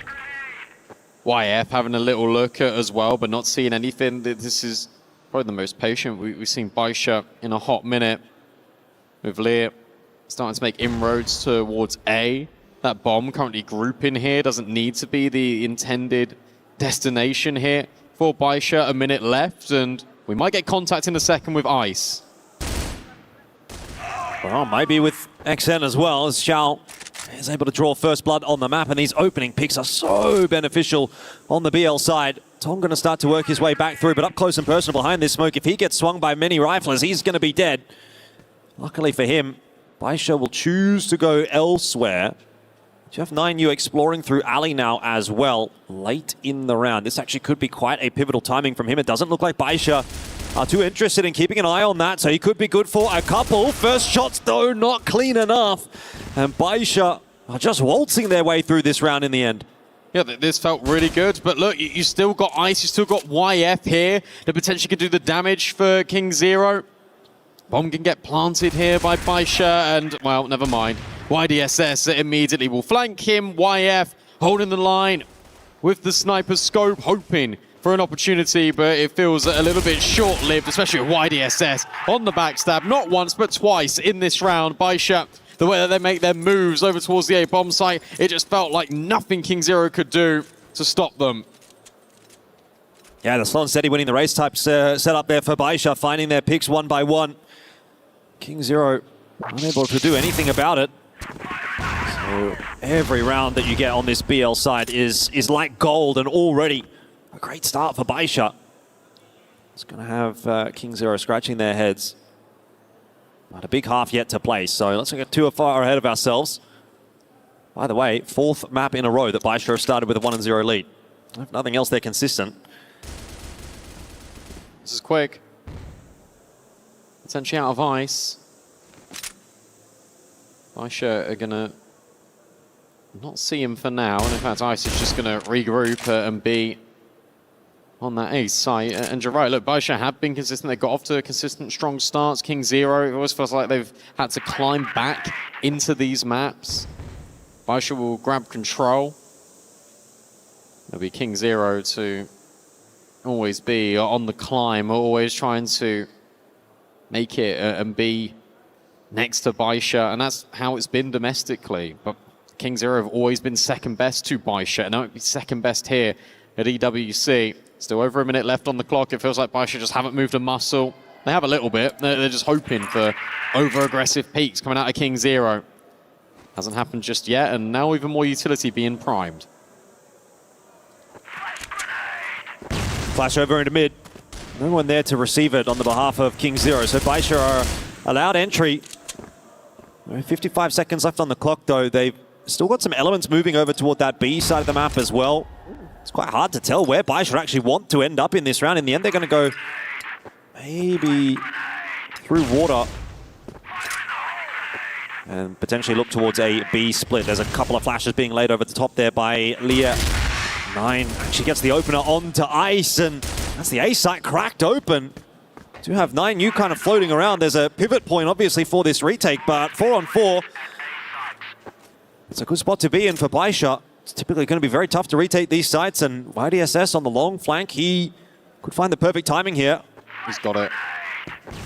Nayu is looking. Oh, but YDSS is right next to him, and YDSS is going to keep going. It's actually Nayu that falls next.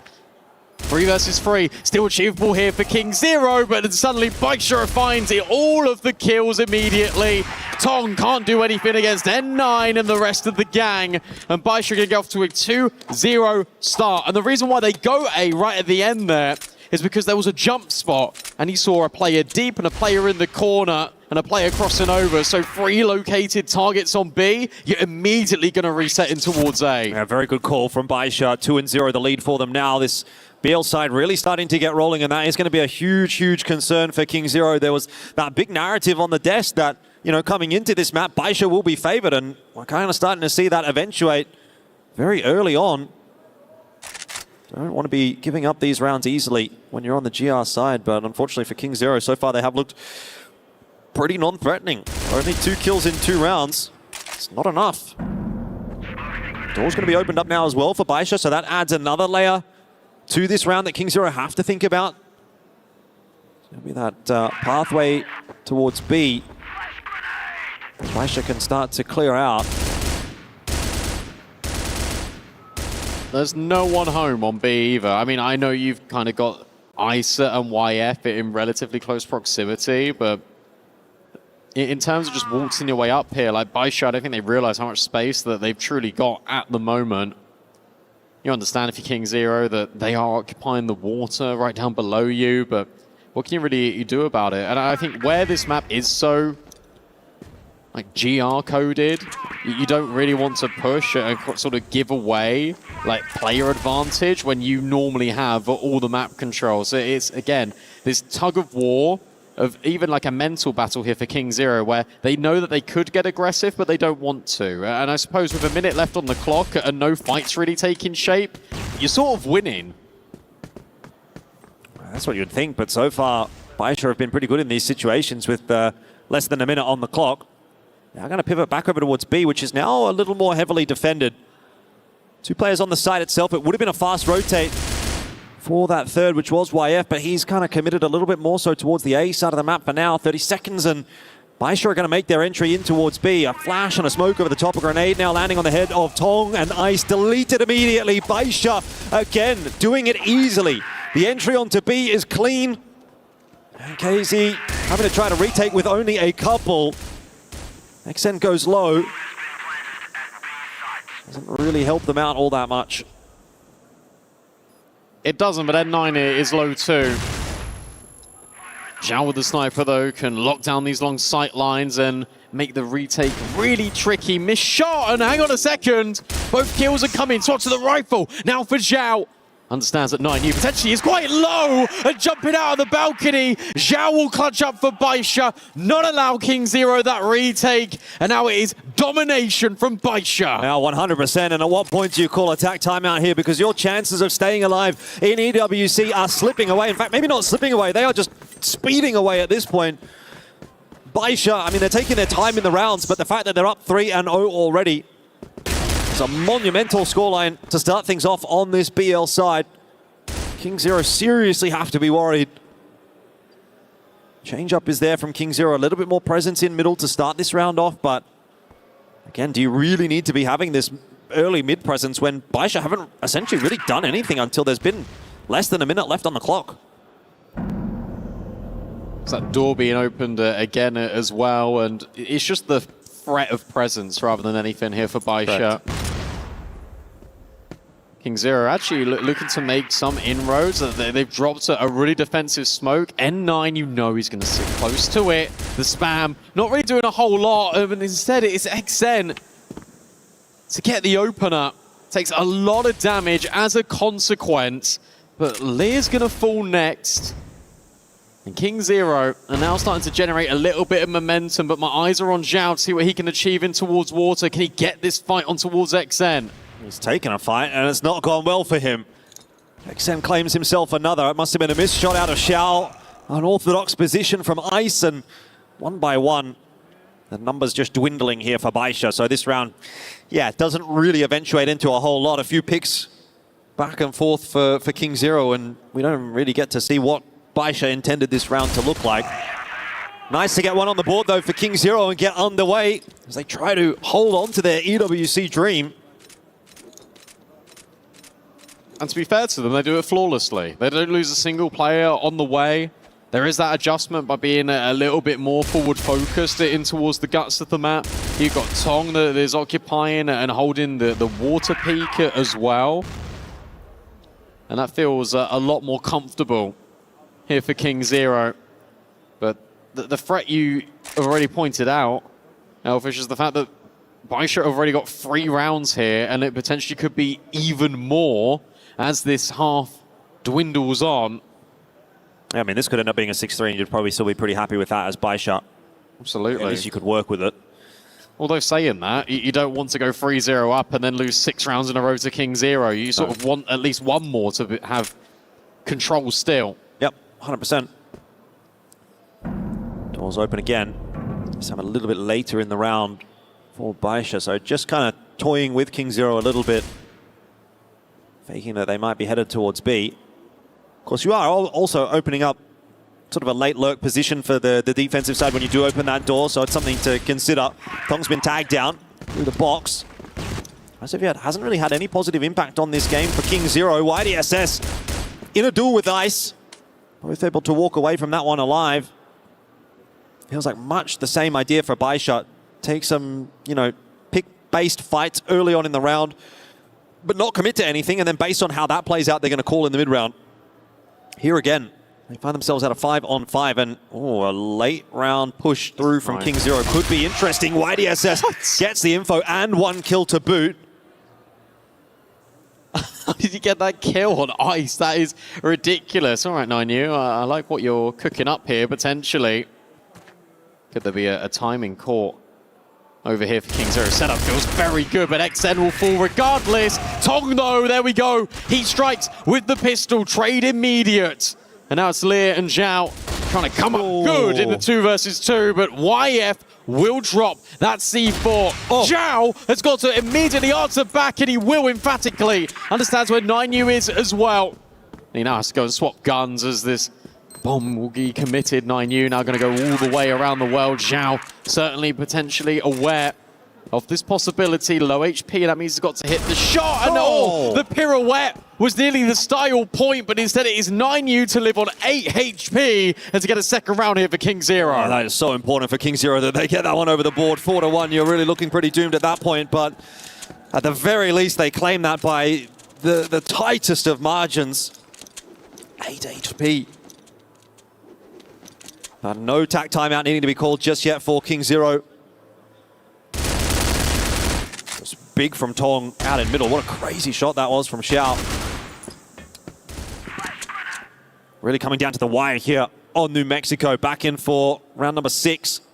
Bit more of a forward approach from King Zero this time. They want to swing their way in and have a look at this water position, see if they can find Baisha, but it might be Baisha that finds them. Damage done, both Ice and YF low. Xiao keen to go around that corner and see if he can find anything more, but not able to land the shots there with the pistol, and so backing it up instead. Oh, look at this lurk at the same time. Look at Lear. Lear has just made it out, and Tong is able to adjust and maybe hold on, but Lear will still get a kill anyway. And 9 now running in, now trying to be the savior here for Baisha, like he normally always delivers.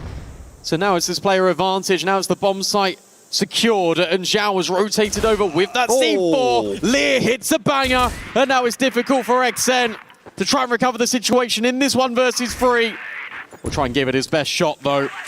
He tries to creep further forward, but it's just the smokes, it's the flashes. It is relentless pressure now being applied by Baisha on this blacklist side. XN needs to be perfect with his shots. And whilst the first one is surgical, the second one will forward. It's N9 and Lear to have the brilliant timing out A of the contact to Zhao. It gets dicey because Zhao had the bomb, but it's fine in the end for Baisha. A very tough spray transfer for him at the back end there, and of course a tough 3-on-1 was unlikely to happen. A 4-2. Scoreline now for Baisha, and they're feeling really good about things. A bit of a pacier round out from Baisha as well, and you can see how that has caught King Zero off guard. Now we'll return to a bit more of a semblance of normalcy. I love that mid-round call, though, from Baisha. If they're going to play in that fashion and they're going to be that confident, I think that's going to put them in good stead. King Zero definitely struggling at the moment on this defensive half. Dare I say Stallions-esque in the way that they immediately pivot? Yeah. Just doesn't happen as consistently, or at least as frequently, maybe the better word. Baisha often throw these slower rounds in as well, whereas Stallions are a lot more up-tempo as a general rule.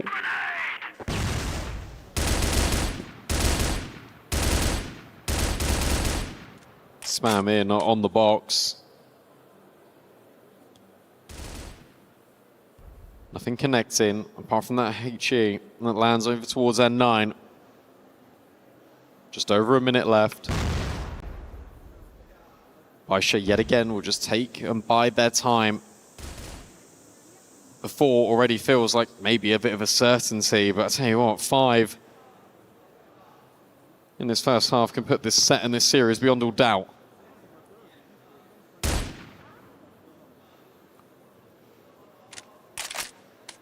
This is a position that we found ourselves in quite a number of times in this half so far. Sub 1 minute on the clock, 5v5. No real map control to speak to for Baisha. They seem comfortable with that. Comfortable enough to just make the explosive play when it is required. Again, flashes going over into middle, looking to be cleared out by Baisha, and they take the space, but they need to work their way into a site now, and surely at this point has to happen soon. YF's on an island, and he's been flushed out of it. N9, of course, is going to leave no stone unturned in towards the middle of the map, and you say, here comes a pivot, but 20 seconds left. Maybe 9U can be that player. He's been completely blindsided, and then Leah is able to backstab. And at a moment's notice, it's Baisha with the overflow in towards the A-bomb site. XN will arrive on the scene, but it's going to be too little too late, you feel, here for King Zero. As his position's been noted, and then the kills of his teammates are yet to be collected, but it feels inevitable. Here for Baisha. Zhao holding for Tong, or maybe Zhao going all the way around the world to backstab Tong. We get a backstab of a sniper. We're going to spam him through the doors. Lear is doing his best work to oust King Zero out of the bomb site. Baisha escort them off of A, and maybe escort them out of EWC. Baisha are just looking so comfortable on this map of Black Widow. Super solid stuff on the attack. And you're right in saying that King Zero might very soon be facing an exit here at EWC. 5-2 the lead. Momentum building. Excitement building for Baisha. That would be, if they do win this, back-to-back EWC Grand Final appearances. Maybe they can go one better this year. Take the title as well.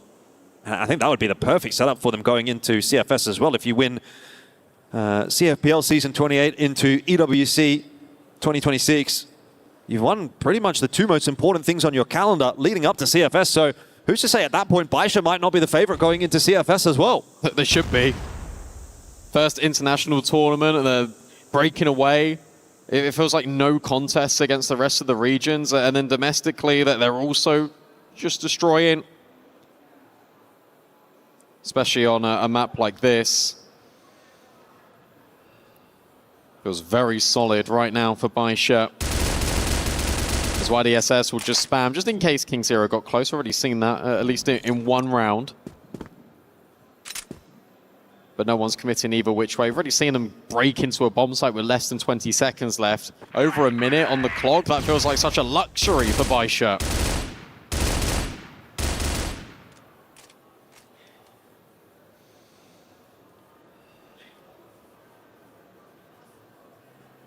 Same approach. Xiao watching for a potential push out of B. The rest of Baisha preparing themselves for a setup towards middle. It's like Groundhog Day, really, watching these rounds. Couple of smokes going forward. Grenade as well. Answering one from King Zero. No flash this time for Baisha as they make that entry in towards middle. Just the layering of the grenades, but the approach is very much the same. 30 seconds on the clock, 5 on 5. Let's see if Baisha can overwhelm King Zero once again. YF immediately drops. That is bad news. It opens up the avenue of attack now for Baisha in towards B, and it's just Ice whose position is given away. Xiao can't dislodge him. Ice for the double. Might actually save the day as Leah misses a few shots as well, and there's 13 seconds left on the clock. YDSS has to move quickly. Can't get the better of Ice, who just locks it down on B. You have to look at that from Xiao's perspective and say, why did he go so soon? Could he not have waited another couple of seconds for his teammates to trade him down had he lost that duel, which he inevitably did? King Zero will claim themselves an important round. Every round matters right now for them, and it's largely off the back of Ice. I'll tell you what, though, take nothing away from Ice's individual effort. Beautifully done. As he was that last line of defense on the B-bomb site, they needed him to step up, and boy did he. So Baisha not back, but they are still very much in control of New Mexico. Ice and XN, now looking to actually maybe get a fight a little bit earlier, but Ice will fall, and as too will XN. Beautifully done by Baisha, as they now burst on the scene, or at least that's what you think. And instead, they're going to be looking to catch these players off guard. Tong, YF, completely left alone. And maybe there's a chance here to catch out Tong. It just goes from bad to worse for King Zero, doesn't it? You know, they get around here and there. But immediately Baisha able to respond, and they've opened the door earlier on in the round, so they'll start to make their way over towards B, which is where YF is waiting for them.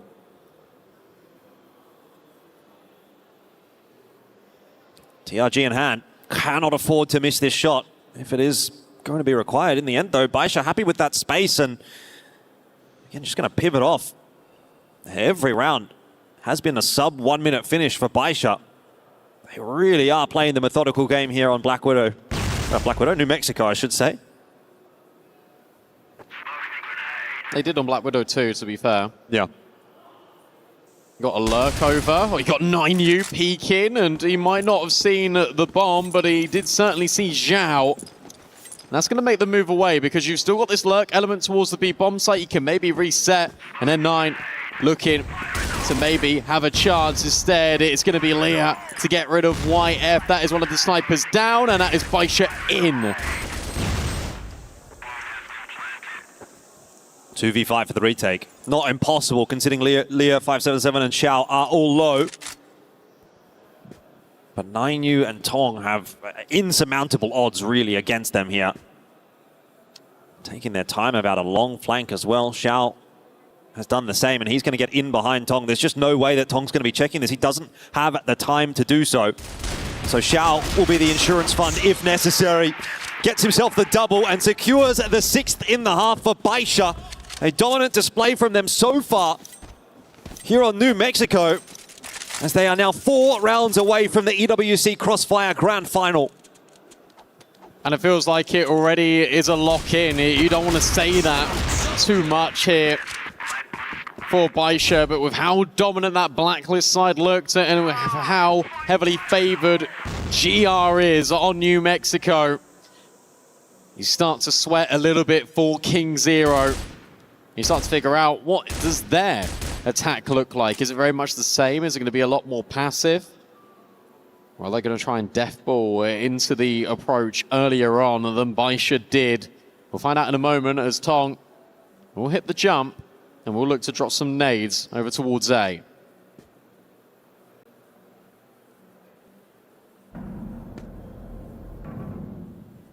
Very similar approach from both teams actually. You see Baisha kind of mimicking King Zero's setups. And King Zero as well over on this attack. Doing much the same thing as what Baisha was early in the round. Just spreading out, obviously opening the door, add that extra element to the round. And then looking to group up around the 1 minute mark. And see if they can bust their way into these sites. We'll see whether or not King Zero can replicate some of the success that Baisha have had on the attack. There's going to be a re-smoke through into middle. Should keep them at bay for another little bit. Flashes being lined up for the A site. Smokes as well. Forward hold here from N9. It's going to get that early information. Ducking back into safety. Drops a grenade to try to slow things down. And just happy to concede that space for now. But no commitment from King Zero. Yeah, they cancelled. They completely cancelled on that. They saw N9, they got scared, and they left. I mean, it did get a little bit of utility. In fact, a lot of utility out of Baisha. So you can still redeploy into this. YDSS has now gone on a little bit of a lurker and has seen players. This might actually force you back, if you're King Zero, in towards the A bomb site. That's the only space you've really got. Thinking about it, YF. Important tool for him here against YDSS, but not able to dislodge him just yet. Eventually will fall as well, so he can't be going back through the water. You're right, it is going to be the A-site hit that has to come through here for King Zero, and the entry is not clean. Leah's found himself a double. N9 still tucked in behind the boxes as well, and it's just Ice left alive who can get not enough done. You'd think he's got the double though. Can he get the plant down in time? Has to cross to try to get that C4, 9 seconds. YDSS also wrapping in. Surely going to catch him. The bomb plan, has he got the time? I think he does. Just. And so YDSS will have to take the fight. Ice, can he pull them out of the jaws of defeat one more time? There's a chance. And I love this. He's just waiting. Trying to do the mannequin challenge behind the boxes. And now he's actually reset the situation. He's taking deep space off of this site. Pressure, palms, sweaty for YDSS. Ice looks back on the angle, he can't hit the shot cleanly. Low HP, 1 bullet separates these two, and time becomes a burden for YDSS. But he stays cool, calm, collected, and Baisha able to get the defuse in time. Never even should have got to that point for Baisha. They won't be pleased with it, but a win is a win. 7-3 the lead now. It gets worse, it gets more difficult for King Zero. That is a beautiful flick from Ice, but unfortunately just not getting enough assistance from his team. He's thinking, what more do I have to do? 3 more bites of the cherry here for King Zero. If they lose another 3, their EWC run is over. That key gets crushed.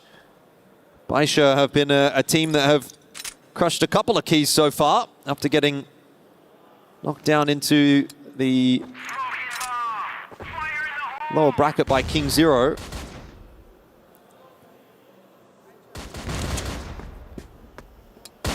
I mean, they crushed the Falcons key as well, right? They club championship points. Fortunately, they then went on to beat AGAL for the Falcons. So all fine in the end. I found it quite funny how we saw the Falcons fans yesterday like cheering on Baisha against AGAL after Baisha knocked them out of that tournament. Yeah. It's funny. It is funny. Sometimes it's about the bigger picture. Bigger picture looking pretty good for Baisha right now. I mean, if they defeat King Zero, they take, you know, their only other counterpart from the CFPL out of the picture, and I think they'd fancy their chances against Stallions or Team Liquid, whoever it would be, to make it through to that grand final. I'd certainly say so. This feels very similar when it comes to the round here for King Zero as the previous. They did beat Stallions back at EWC last year in the playoffs by a shot, so a familiar matchup for them potentially. Oh, nice spam. Making Ice vulnerable and less likely to potentially have a clutch in him in round 11. 40 seconds, YDSS is on the flank, and YF, hang on, are we gonna look at him? Are we gonna look at YF? Yes, he is. Nades drawn. Pistol out and kill collected. 25 seconds. Zhao, YDSS are cleaning up house here for Baisha. And this gets really tricky because sure, Tong is on the late lurk, but he gets punished. And the bomb can't be re-scooped up by Ice, who's already tagged down by N9 earlier in the round. It feels inevitable. Yeah, absolutely. At this point. That belief is there for Baisha, isn't it? You can see they're getting loud on the stage. They're feeling it. They believe they will be that first team to take a slot through to the grand final. Push Zero down into that third place match. There's no coming back from this. I mean, I did actually say their key would be crushed. I don't believe that will be the case actually for King Zero just yet. They will play the third place match before that happens, but nonetheless, they're going to try and push their way into the site nice and quickly this time around, and Nine gets maybe more than he ought to have there, and that might just slow things down enough. C4, by the way, still back in spawn, so King Zero, they have the site, but they're still a long way away from having this round, particularly if we get a bit of a push through. Whoa, Tong's been spotted out as well. Now it goes worse. It's gone pear-shaped. XN. I know what's going on. He smoked him off. I mean, he could be anywhere at this point. I think you've got to be aware of every single possible angle. Shao seems to be. Yes, he is. Baisha up to 9. It is series point now. And more than that. Grand final point for Baisha. 6 chances as well. King Zero would need to force extra rounds here. And that feels increasingly more challenging, especially when N9 is now taking the fight to you. He finds the first, still wants to forward face, still wants to fight, despite the rest of his team falling around him. Maybe Baisha have overcooked just a little bit. Maybe they wanted to end the game a lot sooner than anticipated. Still the player advantage, XN very low. YF might have a chance here on Leah, but he doesn't. And now this gets a little bit weird. Yeah, Baisha got to ensure that they don't get too far ahead of themselves here, but that is a very nice refrag coming through from Leah. We'll find ourselves back in a 3-on-3. XN tucked into the site, but Xiao going to find him. No, he didn't see him. Are you kidding me? Oh, still hits the flick. Gets the smoke down as well. I'm not sure that's going to slow 9U down. It's out in front of it. Oh, he's going to commit to the site as well. Rotation still coming through here from Baisha, so job's not yet done. It's a second flank from N9. Surely you won't expect 2 players coming from the back path, and Tong not interested in it. Nine's going to go straight through the smoke into Tong's crosshair, so never mind that. He was well aware. Leah alone having to get this done to see if he can push Baisha through to the grand final. A minute left, the bomb not being committed just yet. They really want to clear every angle to have good sight lines. And Tong, he felt like he was going to lock it in. Instead, he's given Lear a second bite of the cherry, a second chance at this retake. And the sniper is missing all of the shots, but thankfully 9U is there to bail out his teammate. And King Zero will stay alive once more. Yeah, pretty tough spot to be in, really. you kind of just have to hope that your opponents are going to miss shots there. So Baisha will be left wanting for another round. But like you said earlier, they've got plenty to play with. So they are going to be pretty chill about things for the moment.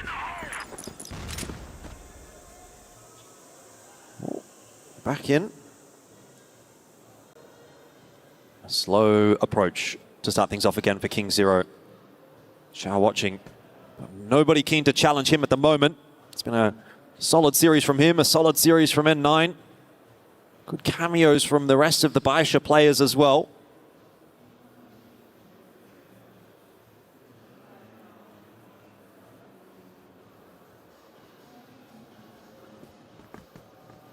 Lear's taking a bit more of an aggressive angle now in towards the middle of the map. You've also got N9 that you know he wants to fight, and you feel like he is going to be that guy for Baisha to step up and try and take the initiative. Meanwhile, King Zero is a lot more Route 1 in round 14. They're just going to head in towards A. They're going to try and get past these riflers as they start to scale. It's 9U that spots players, but it's 9U that has a brilliant movement in towards the site. He is losing players, but 9U able to help out with XN. Everyone chimes in for King Zero, and they overwhelm A. It's the Zhao nade to make things interesting, but then it's Zhao to overextend, and that's going to force a timeout for Baisha. YDSS unlikely to get this one done alone.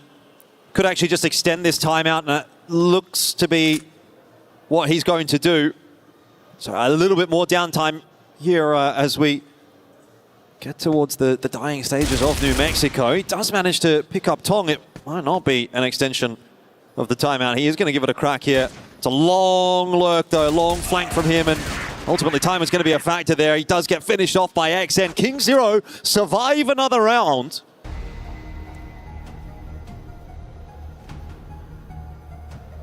And now you've got Baisha a little bit worried. Now you've got the coach on the edge of his seat. Can start to really drill in what needs to be achieved here over the next minute or so. I kind of just want Baisha to get a little bit aggressive here. Like, I know that isn't really the forte of New Mexico, but when King Zero did it, when they were in towards the water, they had that free-player setup, that felt really effective, and I feel like Baisha could definitely take a page out of that book. Although, I guess the conversation is, do we want to do that and potentially risk another round, or do we want to play safe, do we want to have a good fundamentals and just get it over the line and lock in the grand final? Probably the latter, now that I think about it. A lot of conversation happening here between the players. Zemo only now starting to chime in. Again, like I said, I don't think you're going to be too concerned about things right now, as Baisha, the lead that they've got is so substantial that they've got to be feeling it is an inevitability for us to get this one over the line, but that can sometimes be a little bit of a concerning thought process. You get too far ahead of yourself, that opens up the avenue back in here for King Zero. That's why they've called the timeout here. Try to nip it in the bud a little bit sooner before that pressure starts to build.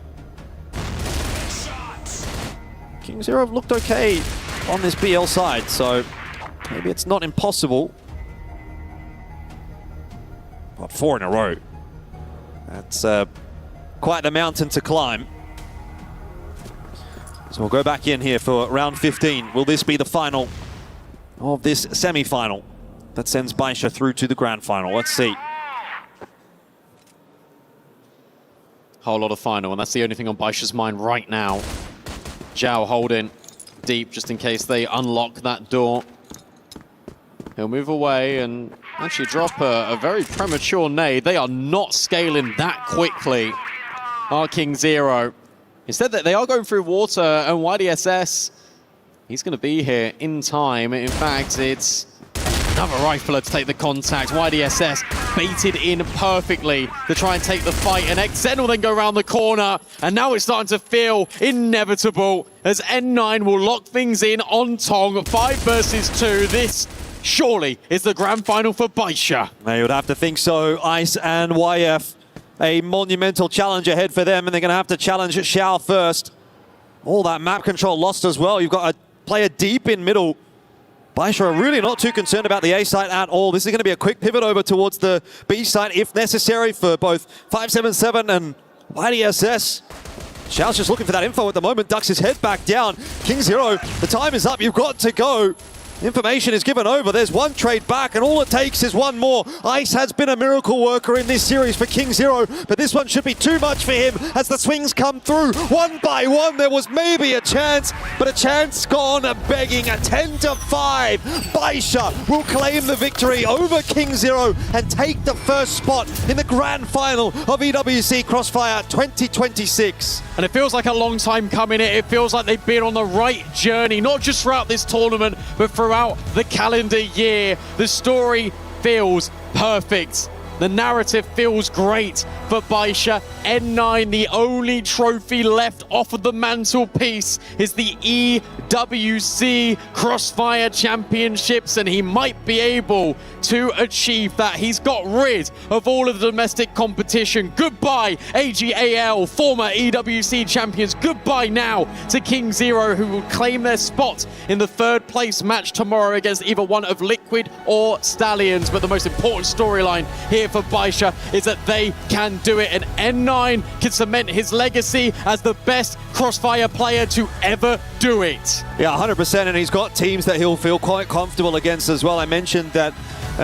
Baisha was able to take down Stallions previously in the last iteration of the Esports World Cup. That was in the playoffs as well, and a very, very good track record typically against the Brazilian teams, particularly names like Danimals, Gokun, 7-7, these guys that comprise Team Liquid. So I think whichever team that does end up making it through to that grand final, whether it's Team Liquid or whether it is Stallions, I would have Baisha as the favorite, but you never know. I mean, this Stallions team has very much been on the rise. I'm quite excited to see what that semi-final is going to look like as well. If they display something pretty special, will be quite hard to maybe pick between them and Baisha, but that's going to be enough from us for now. We have to hand it back down to Rob on the stage for an interview. Okay, and now, ladies and gentlemen, it is time for King Zero to hand over their key to Baisha Gaming. Phenomenal run on the side of King Zero, but now we will have a word with Baisha. So, you have been playing phenomenally this entire calendar year. How does it feel to be playing at your best on the stage when it matters most? 那白沙战队今年一整年发挥都非常非常好。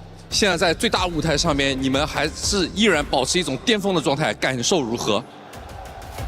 感觉非常好吧，因为我们其实小组赛的时候状态并不好，但是到淘汰赛感觉打得越来越好了。主要还是我感觉我们心态比较平稳啊，打得非常合理。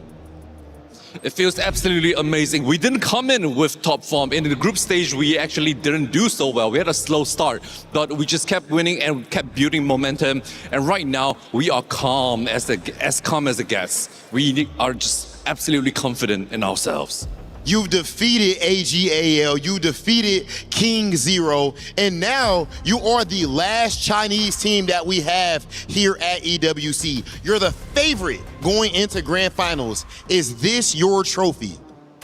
你们已经成功了战胜 AGAL 战队，现在也击败了 King Zero 战队。那你们现在是整个比赛当中唯一一支中国战队了，能不能跟我们？当然，你们也是夺冠热门，那能不能跟我们说一下，大胆预测一下，这个奖杯是不是你们的？这个奖杯虽然说我们很想获得它，但是也是需要明天去在比赛中证明自己，证明我们可以。我们明天会拼尽全力打好每一分。We absolutely won this trophy, but as you know, nothing is granted, everything is earned. So we will be doing our absolute best tomorrow. We have one more match to go, and we will prove ourselves in that arena. Baisha Gaming so far is looking absolutely unstoppable after that little hiccup in the group stage, and they are officially in the finals of EWC. You could go ahead to crush your opponent's key.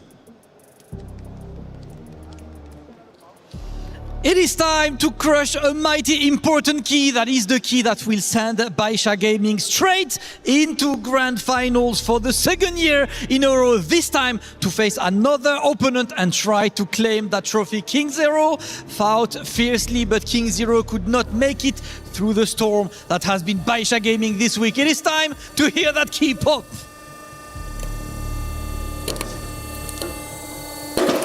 Ooh!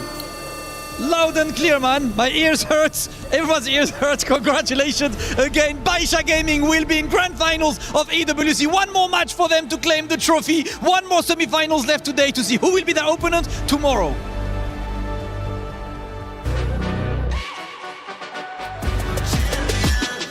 This ain't no regular thing. Came for the ring, you know what I mean. You see my name in the lights. Better get right, I'm champion.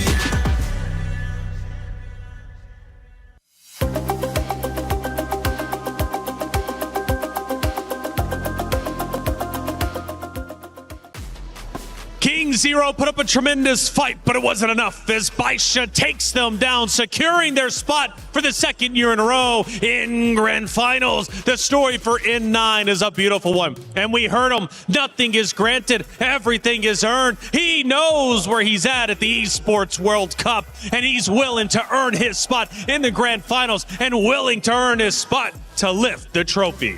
Yeah, and I feel like it really does make sense for him to say that, especially knowing the journey that some of the other teams have been on in the upper side of the bracket. Of course, Liquid has had their really good climbs in international, but of course, we already saw what Stallions was capable of back in the Grand Finals, where they also were going toe-to-toe against Baisha Gaming. So they're like, all right, we still have to be careful because the opponents could be really strong, but man, they look really strong as well. Yeah, we call them King Zero, but right now it's the royalty of Baisha that are a step closer to wearing that crown. You could just see they were outclassing them in that final match. In fact, both final sets, it really felt like this is the aura. You know, we talked about that with AJL. It felt like N9 and his squad were untouchable in that final set. There was nothing that could go wrong for them. And you could really see that on those GR sides from KZ. They just gave so much respect over, and that was exploited by Baisha. Yeah, I think once Baisha started providing resistance, unlike their previous series that they had in groups, you know, King Zero struggled to figure out a way to take them down. Again, it's hard sometimes when you've already beat a team and now all of a sudden you're seeing different looks,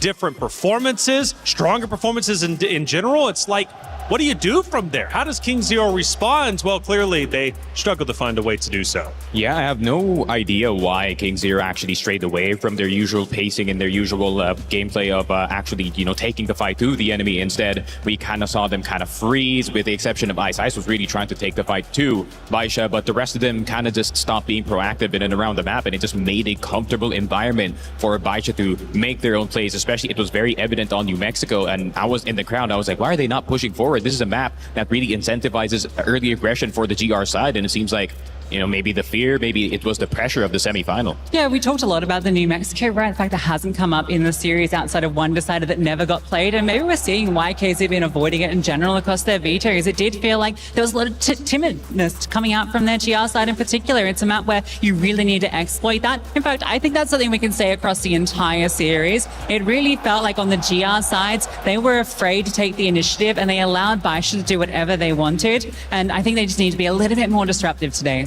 Baisha takes down King Zero 3-1. However, the next series coming up is going to be a good one. Another spot in Grand Finals remains. Will it be Team Liquid or will it be Stallions? Another rematch from the group stages. Team Liquid beat Stallions before, but will we have the reversal this time, much like we did with Baisha and King Zero? We spun up the narrative about Ice, right? Baby N9.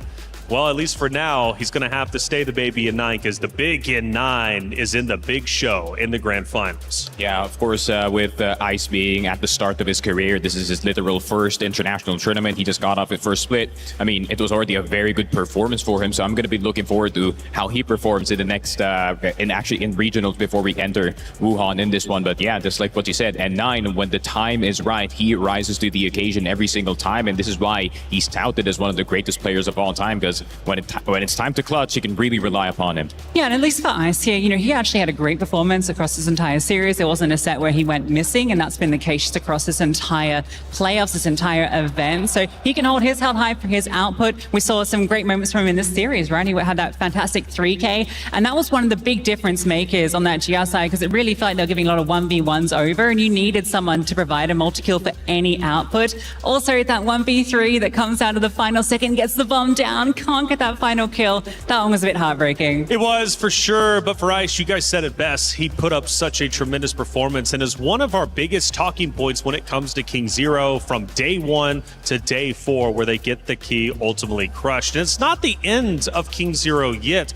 It is for whenever it comes to the at least championship, but they will have a chance to play tomorrow. The question is, who will it be? Will it be Team Liquid or Stallions? We have yet to see the result. That'll be coming up next on the stage just behind us. But either way, a third place for the first international event, come on, that'd be huge for them.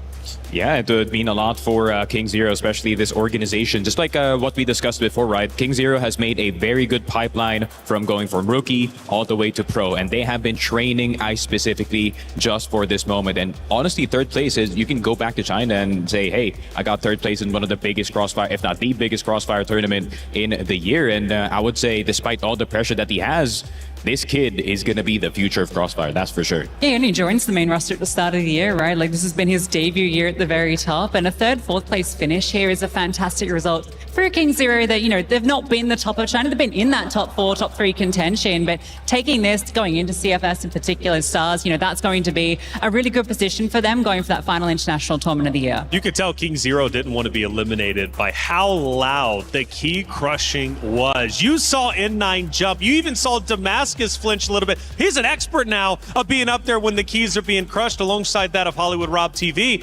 That key was the loudest crack I've heard in the Allianz vault. It was absolutely unbelievable. But it just comes to show you how willing and how far King Zero was willing to go in order to try to get into grand finals. They held on to the very end. Yeah, and I would say, you know, I feel like it is kind of symbolic on how big the dreams were for the side of King Zero, and just absolutely, you know, it getting crushed via the key. But, you know, at the same time, I do feel that this is not their time yet as a team. Obviously, you know, the veterans are going to be sorely disappointed, especially Tong, who's played really good the entire time. And I feel like this is, I hope they remember the pain of losing, so we can see them go back to Wuhan to do way better. For sure, they're going to remember it. But again, third place is still up for grabs, but they're going to have to play for that tomorrow. And there's multiple thousands of dollars between fourth and third. That matchup still means a lot, especially when we're talking prize money. And I'd rather say I got third place than fourth place. That'll be up for grabs tomorrow. For 9U, though, a tremendous performance, an integral part to King Zero. Salvatore had a chance to speak with him upon his exit from the venue. King Zero Esports, unfortunately, despite a tremendous start with a comeback win in Ankara, Baisha Gaming just pulled it through to claim the series for the grand final spot. And here we are joining with 9U for King Zero Esports. Thank you so much for your time, 9U. So can you talk us through as to what happened in the remaining maps? So you guys had a strong start in Ankara. So can you give us an insight as to what happened to the following sets?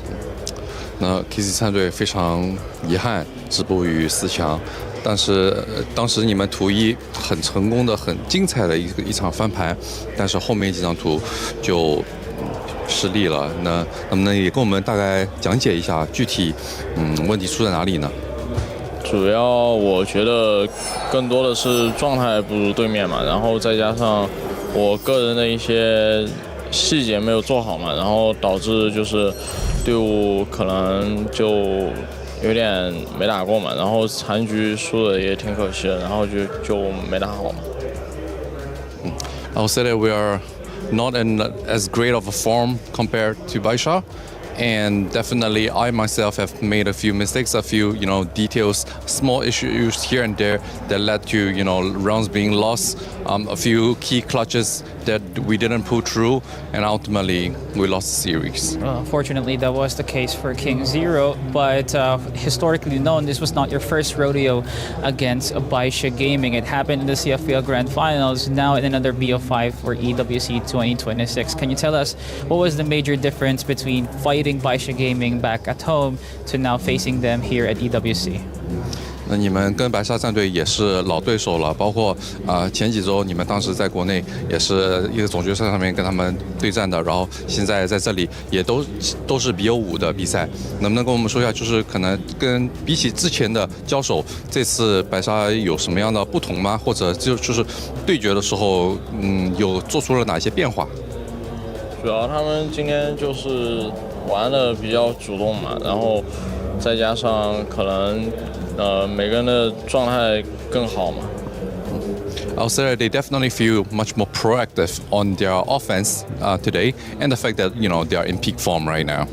Well, that is something that a lot of teams really do say about Baisha Gaming. So Nine, you'll be giving you the opportunity to say to the fans at home watching, to your friends, families, and to your loved ones. I'll leave it out to you, 9U. 最后有没有什么话想跟在线上看的粉丝、你的家人们、你的朋友们说的吗？很抱歉嘛，这次输了比赛，然后希望就是白沙能够代表我们 CN 赛区，就是继续走下去嘛，把冠军就尽量的留在中国。I just want to say I'm deeply sorry to all my fans out there for losing this tournament, but I do hope that Baisha will be able to carry the trophy home for a Chinese victory. Well, that is a brotherly help here for 9U to Baisha Gaming. He sends his regards, but fear not, King Zero is still alive here for the battle for third decider here at EWC. We'll be sending it to the analyst desk, Reflections, and the company to discuss further about the game. So guys, take it away.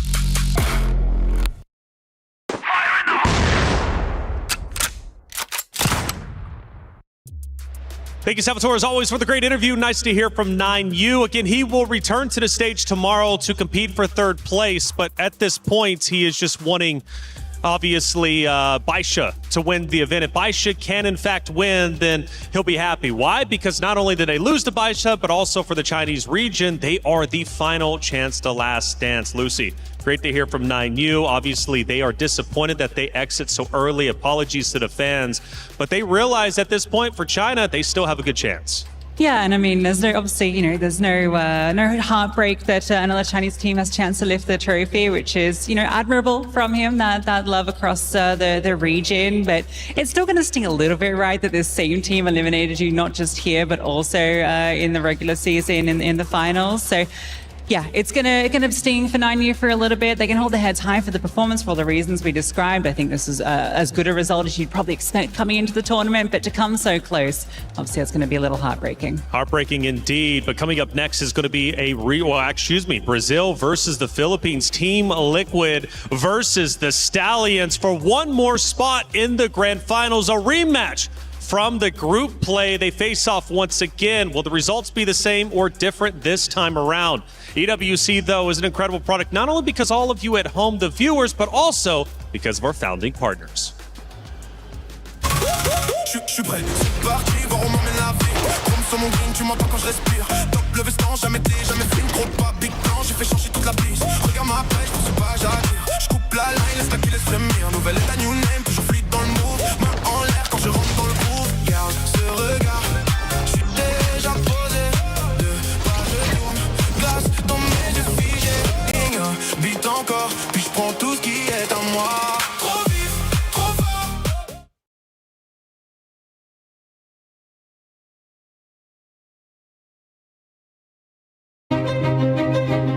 13 years old.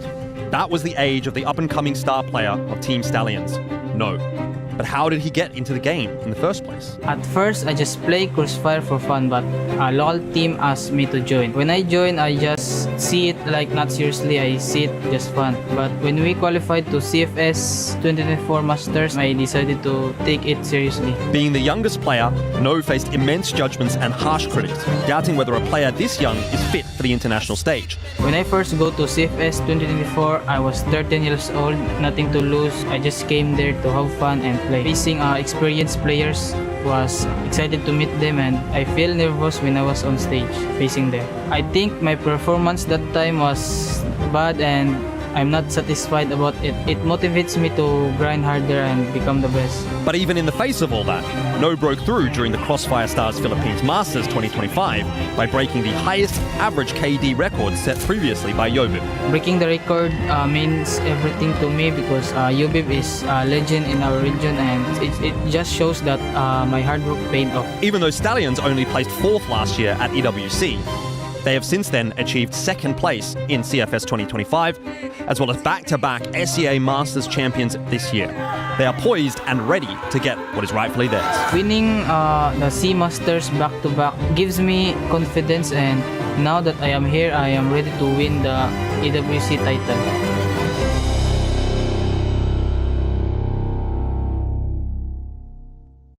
Human body was built to move.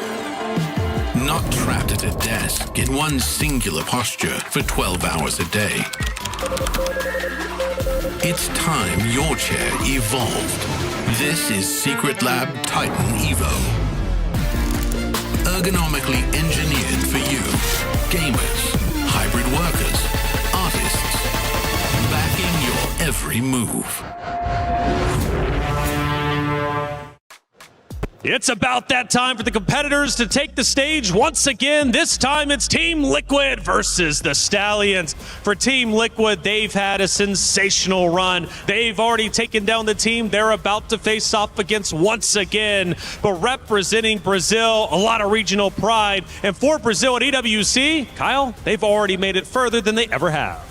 Yeah, this is a huge bounce back from this team already, and now they're seeing if they can push themselves one step further, because this time last year, they were knocked out in the group stage and at CFS as well, so this is a redemption arc for this squad. But as the Stallions come through, you want to talk redemption, they're also on the redemption arc. This time around, they want to do better than top 4, which is what they got last year. And of course, they're going to try to spin back up against Team Liquid after what happened in groups. And of course, knowing Team Stallions and what they are capable of, and we saw that in the grand finals all the way up into 2nd place, I bet they're just as thirsty for a trophy. All smiles, though. That's one of the things I love about this team. They're always bringing the vibes. Yeah, honestly, one of the highest vibes, positive energy teams we've got here, and it's no surprise, to be honest. They've got the star player behind them as well in No, and I'm excited to see him take the server today. Yeah, star player in No, he's so consistent. It's unbelievable. Remember his snipe from yesterday. He says, give me this snipe, I'll finish him off, and he did exactly that, hitting 5 back to back to back to back to back. Bit of a pause and then did it again. Well done from him. When we think about the Stallions, they are an incredible roster, and they're looking to go to grand finals this time around to hoist their first ever international trophy. But one guy that leads the charge in helping them get there is their coach in Tanks, and Salvatore had a chance to catch up with them before taking the stage. A matchup bigger than Titans. It's going to be the golden ticket towards the grand finals. Team Stallions versus Team Liquid. Joining here me is the coach of Team Stallions, Coach Tanks. Thank you for your time dedicated for this interview. So the last time you and Team Liquid already faced one another, it was Team Liquid taking home the W. So now the question for you is, now that you'll be facing Team Liquid in the best of 5, what are your thoughts about this upcoming matchup? Nung huling beses kayo naglaban ng Team Liquid, Liquid ang nanalo. Ngayong makakalaban nyo sila sa BO5, anong pakiramdam at ano ang sitwasyon ng team ngayon parating sa laban? Honest na, marami kaming mistakes nung huling laban namin, which is, I believe, 2 days ago. Pero syempre, with that loss, kinailangan namin yung talo na yun para magising yung diwa ng buong team, and mas mag-review, mas maghanda mentally and syempre strategically. So ngayon, I believe na tatalunin namin sila dahil naghanda talaga kami. Well, hindi lang para sa kanila, para mag-champion talaga dito sa EWC. We had a lot of mistakes in the past, and honestly, we needed that loss for us to be motivated for this upcoming matchup, not only against Team Liquid, but to ultimately become the EWC champion. So, next question is, so Team Stallions, undoubtedly, regardless, like a lot of players, analysts, and the community themselves think that Team Stallions is going to be the winners of EWC. But for you, Coach Tanks, what makes STS the rightful team to become the champions of EWC? Para sa'yo, bakit karapat-dapat ang Team Stallions maging kampiyon ng EWC? para sa akin, kaya deserving na sa amin mapunta yung championship kasi we really worked hard for this. I know every team here worked hard for this, but I take pride that we might be, or arguably, the hardest working team in Crossfire in the whole world. No translation needed. He said it best. Hardest working team. And for the final message, Coach Tanks, here comes the bombshell. Do you have anything to say to Team Liquid for this match? Good luck. That's it. Fewer words, but I feel like it has a lasting impact to their opponents. Thank you so much for your time, Coach Tanks. We'll be sending it to the analyst desk for more breakdown of the game.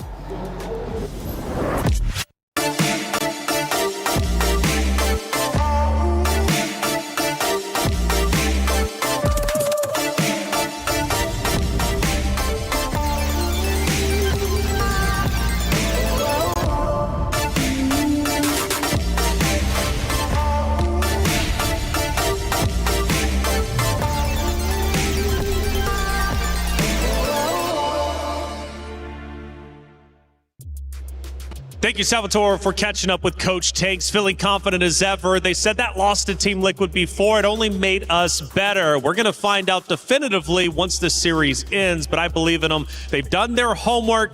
They're feeling good.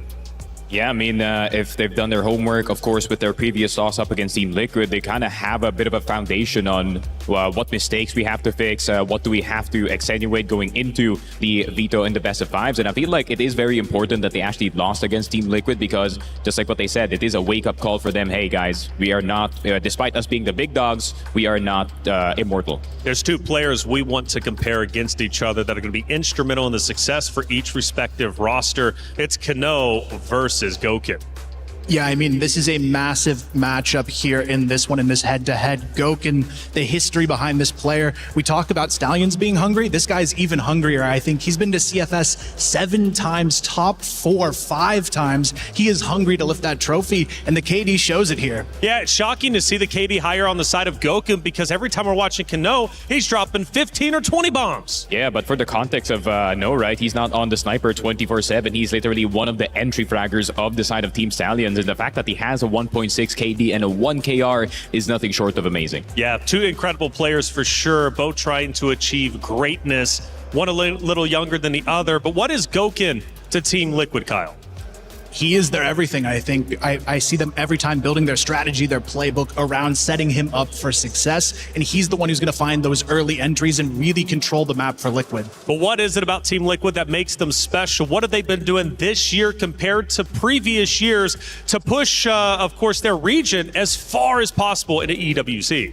I feel like for Brazil especially, they kind of updated their pace a bit. Me and Kai would like to say that Brazil is one of the slowest regions thanks to the prevalence of Rock, and Navi has kind of picked up the pace as well. But for Team Liquid, it seems like the Animals kind of updated the system. We are now seeing Y being a lot more aggressive. You're seeing Gokin going for more aggressive peaks as well. And it kind of seems like Brazil being slow is slowly becoming obscure, let's just say. But it's so wild to hear that because when you think of Stallions, they're also highly aggressive. Yeah, but we did see in their match against EP, they took their foot off the gas a little bit, but that's the secret, I think, here in this matchup. Stallions, they have to come out swinging here because Team Liquid, they're a team that knows how to adapt quickly to their opponents, thanks to Danimal leading them. Danimal, another great player. We talk a lot about Gokin, but what does it mean for Danimal to potentially go to Grand Finals? And it is going to be another notch for his legacy, right? He already has a CFS trophy in his pocket, and of course, EWC would mean a lot for, not just for Team Liquid, but for the region in general, right? It puts CFBL back on the map for competition back in Wuhan, so it is going to be interesting to see if they can get that trophy. And also for Team Liquid, the club championship points, Kyle, they need it. Yeah, I mean, especially now with a lot of the other teams from Crossfire out of the running for those club championship points, this is their chance for Team Liquid to really skyrocket up the standings. Yeah, Team Liquid have had a phenomenal job, or a phenomenal run, I should say, over the past week into this week. They continue to go up. Team Liquid, if they can get into Grand Finals, that's a minimum of 750 points. It's Brazil versus the Philippines. Team Liquid versus the Stallions. They faced off before. They are ready to face off again. Let's head to the stage for yet another semi-final matchup. Second semi-finals of the day about to start. This is a run back as well between two regions eager to get a spot in Grand Finals and leave this trophy banger match coming, Rob. There's a whole lot of debate about who is stronger out of the two regions that these teams represent, but right now we are about to find out definitively once and for all, as only one of them is going to punch that ticket into the finals of EWC. But as you can see, I am joined here with Team Liquid. The first question: who is stronger? Which league is stronger, the Brazilian League or the Filipino League, and why? Quem você acha que é a região mais forte agora, né? O Brasil ou as Filipinas? Com certeza a região brasileira. Brazil League. Without a doubt, the Brazilian League. Okay. Now, with that being the case, you already beat Team Stallions, but people thought that it was an upset. They felt like Team Stallions was supposed to win. Why are they wrong for thinking that? Vocês ganharam deles no Group Stage, mas muita gente achou que foi só um deslize deles. Não ter levado a vitória. E o que vocês acham disso? Só quero dizer que se a gente conseguir ganhar uma vez, a gente consegue ganhar outra. Então a gente vai conseguir fazer o nosso jogo. E para ganhar um campeonato tem que ser o coletivo, então não é só individual. So if we won the first time, we can win another one. And the tournament here and everything is a team play. So we're gonna play as a team and we're gonna crush them. Okay, going to crush them. Talk that talk. And the last time they met, they did back it up, Damascus. All right, I did back it up, but I need an answer. Listen, we've asked on the other side which league is better between the Brazilian League and the Filipino side, and they said the Brazil League is way better. What do you have to answer? Which league is better? Ano daw masasabi mo? Kasi sabi nila, mas magaling ang Brazilian League kaysa sa Philippine League. Di ko alam kung natalo nila kami last. Siguro kung matalo namin sila, siguro yung mas malakas yung pitch, yung Philippines. I really don't know, but because they defeated them last time, but if we're gonna win this time, maybe it's the Philippine League is much better. I like that. It's the match to prove, and I know you guys have played each other earlier. They won the first time. That's not an upset. A lot of people are looking at you, as the underdogs who could take it all. So how do you approach these semifinals as a revenge against Team Liquids? Kasi di ba natalo nila kayo last time. Parang underdog kayo, pero ngayon makakalaban nyo ulit sila. So paano kaya kayo naganda ngayon o anong nararamdaman nyo ngayon na makakalaban nyo ulit sila? Okay lang ba siya? Ano yung natalo nila kayo last time, pero ngayon makakalaban nyo ulit sila, di ba? So ano kaya ang pakiramdam ngayon na maglalaban ulit kayo para ngayong match? Maganda ito kasi gigil kami bumawi sa kanila, kaya magandang laban to. This is really a good match because we are so aggressive and hungry to win this match. All right, listen, teams are hungry, teams are ready. It is time to kick off the second semifinals. Team Stallions, can I have you line up right here to face your opponent, Rob? It is time. Okay, ladies and gentlemen, this is our next semifinals match. Only one is gonna punch that ticket into the finals. Ladies and gentlemen, it is time for Stallions versus Team Liquid.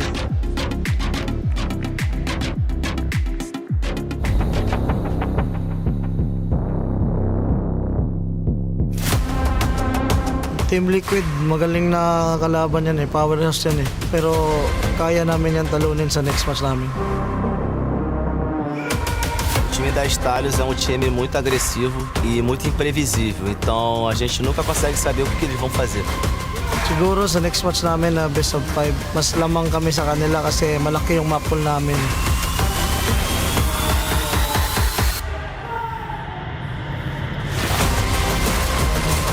Eu acredito que para poder ganhar das Team Stallions novamente, a gente tem que manter o mesmo jogo, porém prestar um pouco mais de atenção nas coisas que a gente fez no jogo passado. Lang kasi hindi naman kami kailangan mag-adjust sa kanila, dapat sila mag-adjust sa amin. Team Stallions, espero que vocês estejam preparados por causa que a gente veio para conquistar esse título. Team Liquid, maghanda na kayo kasi babawi talaga kami.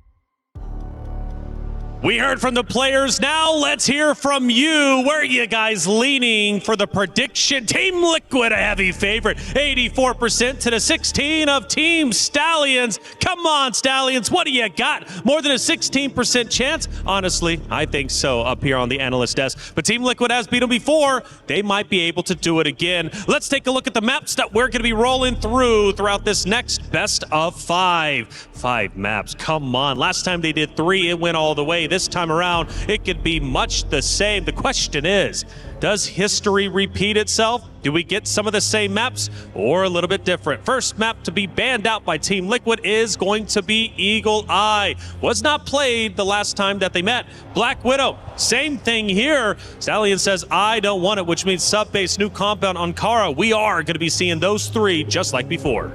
Yeah, I feel like this series is really going to come down to that sub base. It's been the hit and miss for Stallions. We saw them drop it previously against EP, but if they can elevate that map today, they've got a really good chance here. But it's going to be a tough start because it's going to be Liquid taking Ankara to kick it off before we get to that sub base. Yeah, and of course, I think that backside side is going to be very important for them to have a really good start, especially on the map of Ankara. Sub base has been looking kind of sus for them for the past few times. But New Mexico, super early for the side of Team Liquid, and Team Liquid has to be reminded that, you know, Stallions is also one of those teams that is willing to pick New Mexico. But one of the few things that I'm worried about here, Kyle, not gonna lie, that Port is in the presence of this veto, and Port hasn't been too friendly for teams going up against Team Liquid.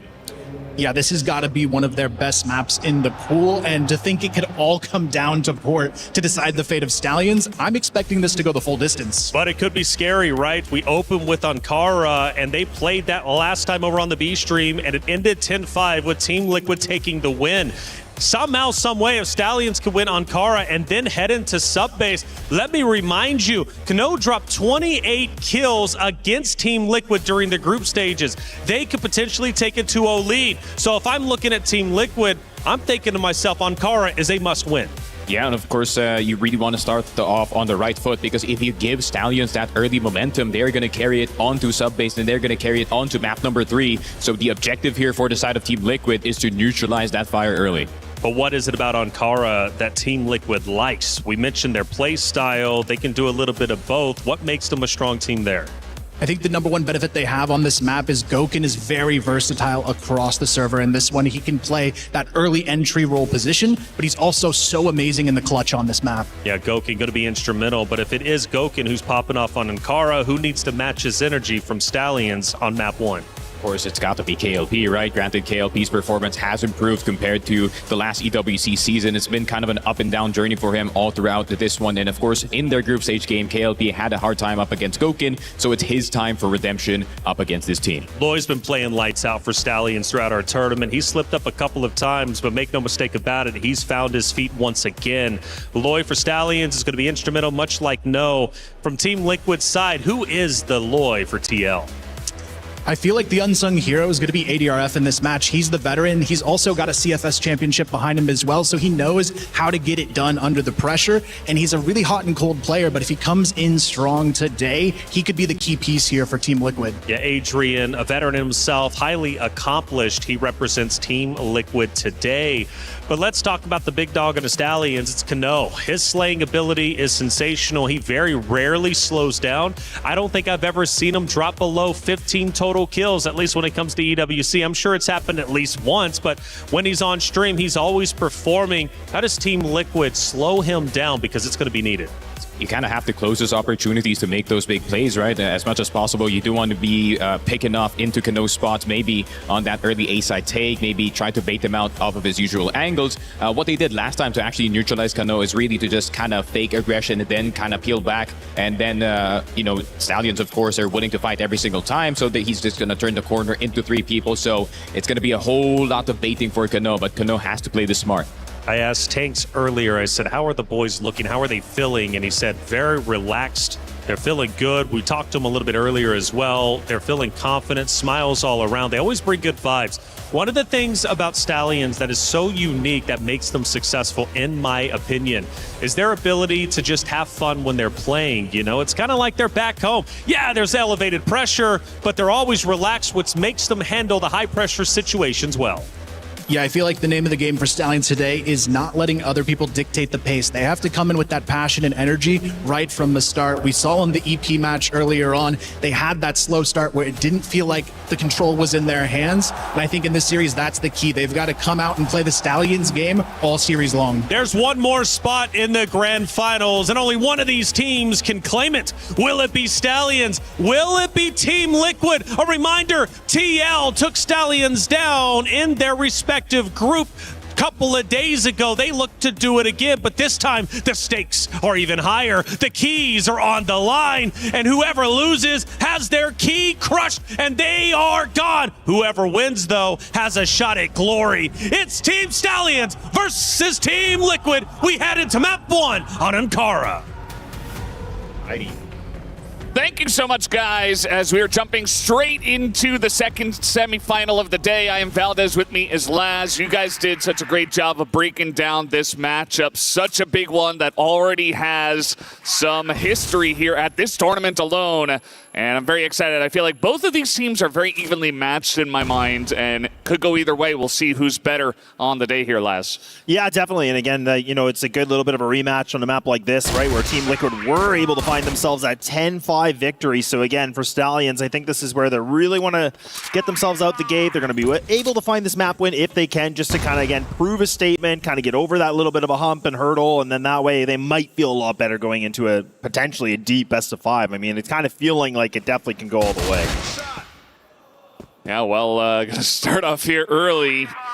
That's why he's getting some early kills here. A couple of headshots just ending the aggression of Stallions already. As they're going to charge into the smoke, KLB kind of catches him off guard there. So a little bit of a trade back for Stallions to start this one off. But yeah, this is a map where I do expect Team Liquid to be favored on. And already they're favored here in this first round. And yeah, I personally think this is going 5 maps. I've heard 4, I've heard 5 as well. I do think it's going to go the distance. A 3-0 would be very surprising to me. But, maybe one of these teams steps up in a big way and the other doesn't. And then maybe we get that one-sided affair. But I just don't think it's going to happen, Laz. Yeah, I don't think so either. Like, I definitely think this is one of those matchups that we looked at in the entire bracket. And it's like, if they're going to play each other, it's got to go all the way, right? I mean, this is where both these teams equally matched and a lot at stake here. So I think for both these teams, I cannot just imagine a 3-0. If it happened, that would be a massive performance. But again, that's I just feel like it's very unlikely, to be honest. So we'll find out. Interestingly enough here, TL has left the B site totally open. And this is something you can't do, opening this B site. Going for the retakes is not the hardest site to go for a retake on. So they have the man advantage. They let them push into the B site. They wanted to have a bit of coverage elsewhere. And very curious to see how this retake is going to happen, as already underneath they take down KLB. As No has been huge for the squad, as we've already talked about, but he will be taken out by none other than Gokin, who was the other highlight player here on the side of Team Liquid. Nice little push, as it seems like the guns are lined up and calibrated already for Team Liquid. Yeah, and I think it's a really interesting tale for Gokin, right? I mean, there's been so much that talks about him and like his tenure playing for so long, and like just being able to get himself a championship and everything. So I mean, you can argue both sides, right? I mean, Team Liquid hungry for a W, like getting themselves in a grand final position. Hopefully, maybe being able to take the tournament would be huge for Gokin's sake and his legacy. But also, you talk about Stallions, where a young team that's been able to just rise through the ranks so quickly, where that would just be absolutely massive for their region and everything, right? Like something we haven't seen in a number of years. So it's just one of those things that it's just such a cool storyline and a lot of back and forth affair for both these teams. But Stallions aren't going to mess around anymore. 7-7 looking like he's getting primed and ready, and a beautiful shot, and Team Liquid already just reacting perfectly well to the plan of attack, and they don't even look like they're breaking a sweat with this one. Yeah, it's looking pretty simple so far for the side of TL. I mean, that was held off in flying colors. Excellent first shot from 7-7 really is what got it done. KLP is going to get the 1 kill, but he has no health. Okay, that's a snipe. I mean, he doesn't have any health still. He hasn't lost anymore, which is why he's still alive. And he has to go for the 1v2. It's not going to happen. Gokin's right there from the rafters just watching that opening and makes it look easy. As you mentioned, not breaking a sweat here. An easy 2 rounds for TL. Yeah, let's not forget, like I said in the very beginning, this was a 10-5 last time they played, so that's where I imagine for Stallions they did a lot of preparation. They were just able to watch the tape back and go, okay, look, like some of the mistakes we made here, and they know that Liquid's a good team, right? Like, I mean, I don't even think, in those player interviews there was any doubt about that. They were saying, look, powerhouse team in their region, like we know that, but they just think they're better, which I also kind of admire their ego. I like that. That's just, good mindset to have in this. Yeah, at the end of the day, most important thing is that you believe that you're the best. You have that confidence, right, that you can beat anyone, essentially. That's what allows you to do exactly that. As Why here in the corner is going to get pushed, but he just stands up to it, picks up a second kill. Very nicely done by him, as Kano is going to finally end that ruckus. Yeah, good reaction from him too, right? Like you could see the first duel repositions, and he's like, yeah, I'm just going to commit to the fight. I'm not even going to try to run away. And the fact that he does pick up the second is absolutely massive. So that's a good way for Team Liquid to give themselves a nice little bit of a start. Loy, I was going to say Loy might be down, but loses lots of HP. So Danimals now can just pull back on this. And I do like this plan from Liquid, right? Like he gets that information. They can just regroup as a unit. They do lose the Strangler of one of their players right now, but shouldn't be too costly for the time being. The Danimals by himself here is a little scary for me. Like, again, I know he's getting some intel, but you got to be careful how much you want to poke and prod on this. Yeah, this is pretty interesting from the side of TL, where they have everybody on the side of the B site. I mean, they did that in the first round as well, where they just let Stallions plant on B, and then they went for the 4v3 retake. And Danimal's like, wait, what? There was nobody there. What just shot me? But yeah, he's holding the angle now. KLP not going to win that one, as they are going to push into B. And this bit of a stack here, at least on this half of the map, might just work out for TL. As it is a 2v3. Lloyd trying to find Danimals. Very nice shot to end that one. And that's going to tie things up 2-2 in terms of the manpower in this round. Yeah, but look at 7-7, though. Quick on this one, but tried to beat the smoke, but no, it's not going to happen. Now Goken. A tall task indeed for someone like him, and now he's getting some shots, and Loy, oh man, I was starting to get a little bit worried, but Kano versus him, I guess, who are you going to pick, right? I mean, that's the thing, and that's what's so fun about seeing this guy play, and like, you know, the desk was talking about this, like, I don't think they've seen him, like, perform, you know, less than, what, like, 15 kills, which honestly seems pretty accurate. Like, it seems like every time you see him on an international stage, he is absolutely performing, and that is, in my opinion, too, I definitely agree that, like, Stallions need him to be, like, accelerating fully, right? Like, he has to be able to get these kills. He has to be able to find, like, multi-kills, because he is a big pillar on this team. So already seeing a little clutch like that, it's already a little bit of a good warm-up here as we're getting primed and ready for the BO5. Yeah, absolutely. I like the way you talk about the roster, where it's like, you know, it's obvious that No is kind of the superstar amongst the five, but it does take the whole team, but also one big guy to kind of, you know, mash everyone together to be the glue and the clutch man, and he certainly is that guy with a lot of strong pieces around him, so certainly makes for a strong team at that. And so Stallions, they get on the board, they pick up that round. Was a close one, and the two rounds that TL won were relatively easy for them, even though there were plants in every round. So we'll see if TL can keep up their prowess here on this map of Ankara. We do see a little bit of pressure around Hotel, but Stallions not going to commit there as they move into the middle of the map now. Yeah, Liquid switching up their defense just a little bit here too, right? Because they have had someone pretty much playing like GR window most of the time as well, so they kind of just go for the heavier lean on A. So this actually gives an opportunity for Stallions, if they choose to take this mid corridor, but they are going to decide to go through connector. Looks like it might be even a little bit of a 4-1 split. You can just see that Loy is trying to distract as much as possible, making it seem like a bit of an execute. Good shot here from Y, so now he's able to find that one. And he actually looks like he's going to hunt for a little bit more, and he does. And look at that. Might even be able to find that third, and indeed he will. Oh, man, he is just playing phenomenal right now. He's been able to just single-handedly create a lot of space here. And now we need AD to be able to find another one, and he does. And it's all just down to Loy, but ain't going to be surviving too much longer. And Team Liquid kind of continuing back from what we saw, you know, just the other day, and it seems like they're continuing that mayhem in their winning ways. Yeah, absolutely. I mean, Team Liquid looking great here, and it really all starts with Y. Obviously, we get a look at Goken just finishing things off, but he hasn't necessarily been the guy who is carrying this team at the moment. It's actually Y, who's just holding down the air duct at A, and nobody has really been able to deal with that. He's been playing quite aggressive every single round, and still Stallions aren't really getting the memo, as Goken, I'm not sure what was going on there. I thought he saw him, but wasn't able to react in time. Pretty interesting for Goken, as now 7-7 somehow going to get out of that situation. Nice flash timing, as he might be able to get out of here. Just barely runs out of the tunnel and survives. Yeah, the bombs still were retrievable here too, so this is good. I mean, Danimals is one of those players close on by that could have been able to spot it, but again, a lot of risk for him to go for that information. So now Team Liquid have a really nice setup here in this B site. Stallions, they got their eyes set on this one, and now for ADRF, he's going to have to do something big, and he finds that bomb carrier. He's going to go for a swing, but 7-7 does have his left-hand side, and it's all just down to KLP. A nice little bit of a singular shot here with the snipe, but again, you have to go against 3. This is not going to be easy. He does have some time. Let's not forget that either. But now look at Team Liquid. They are just giving up as much control as they want here because, again, he has to go for the plant. They're going to know for sure. Then they can just be ready for the retake.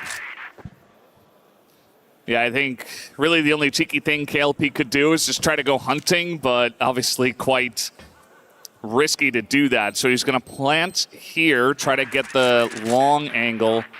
Actually could work if he could get up in a tower, but I think against 3, this is going to be pretty difficult as they're already trying to push. He's trying to go through the smoke, does not land the shot onto Danimals, and that will be another round here for TL as they do lead 4-1, and that is going to be the timing for the tactical pause of Stallions. Not a bad spot to go for it because so far it's been a very one-sided affair. Like Stallions got the 1 round, but it was extremely close. I mean, if No doesn't hit that shot onto Goken through the smoke, we could be looking at 5-0 at this point. Yeah, honestly, that's a really good point you bring up because it just seems like, you know, Team Liquid are doing a great job. They're playing a pretty simple game, but again, it's effective. And I mean, it feels like Stallions are trying to manipulate the map a little bit here, but it's just not quite working out for them. They're not really seeming like they're hitting their shots like we normally see. I feel like this might be one of those affairs where, or instances that could just be, you know, they're having a bit of a slow start. I mean, it feels like Team Liquid are ready, they're warm, they're ready to go, where I feel like Stallions are kind of still like revving the engine. They're trying to figure it out.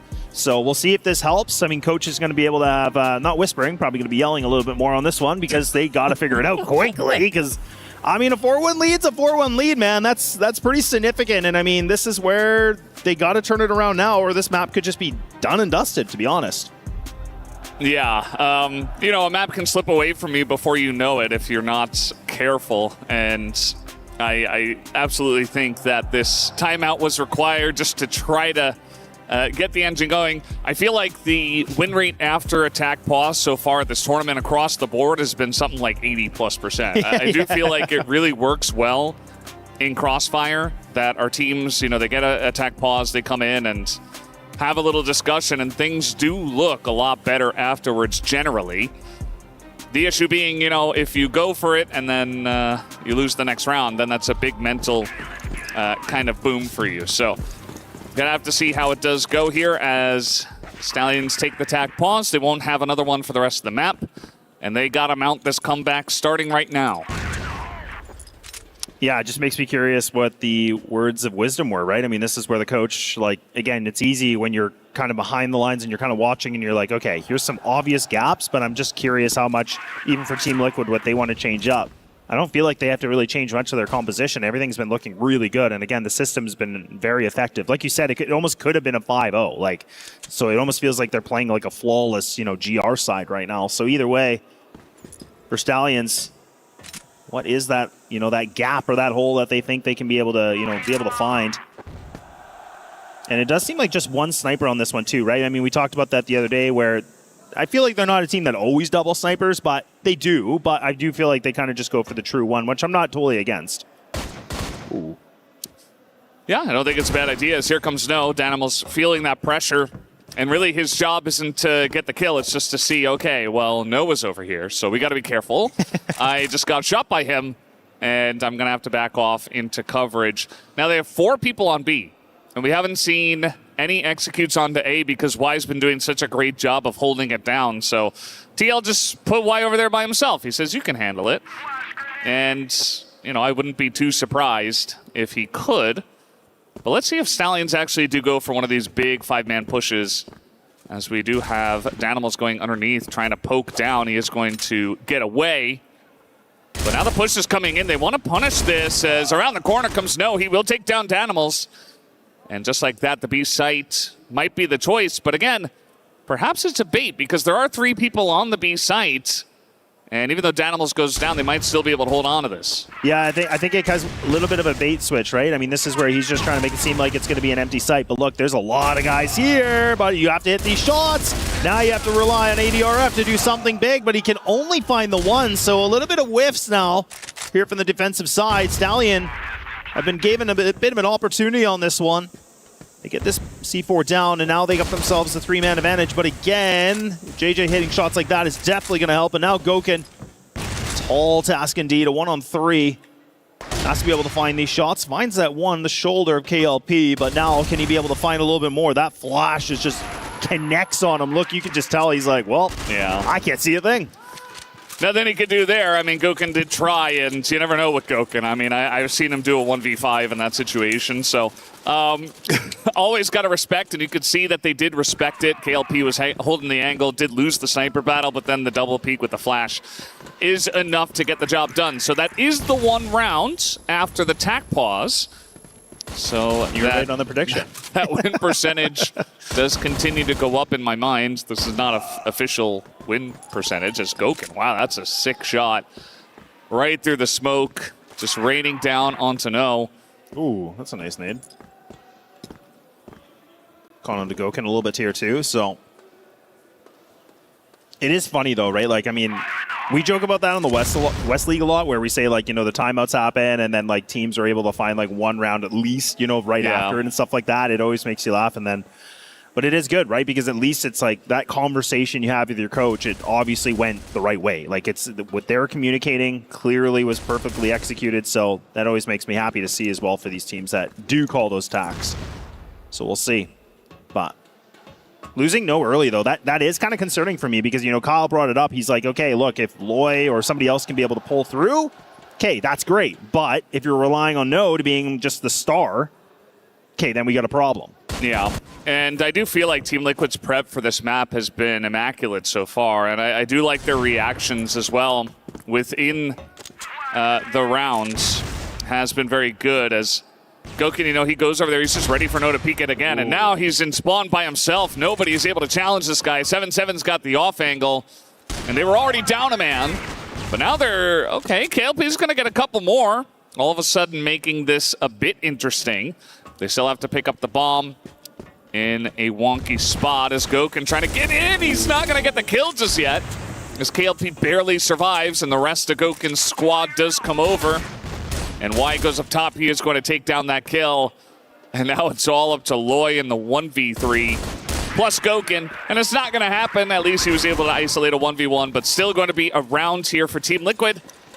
And yeah, just feel like their prep and their ability to you know, react to what Stallions have brought has been excellent so far. Yeah, honestly, this really does feel like such a clean GR side. Like, really, again, the system, the protocols are in place. It doesn't feel like they're making any sort of mistake. Anytime they had, like, any adversity, that seems like they're responding to it perfectly well. So this has been a very impressive, you know, defensive side when we talk about all the teams. I'm almost going to argue this is probably one of the best GR sides we've seen all tournament, in my opinion.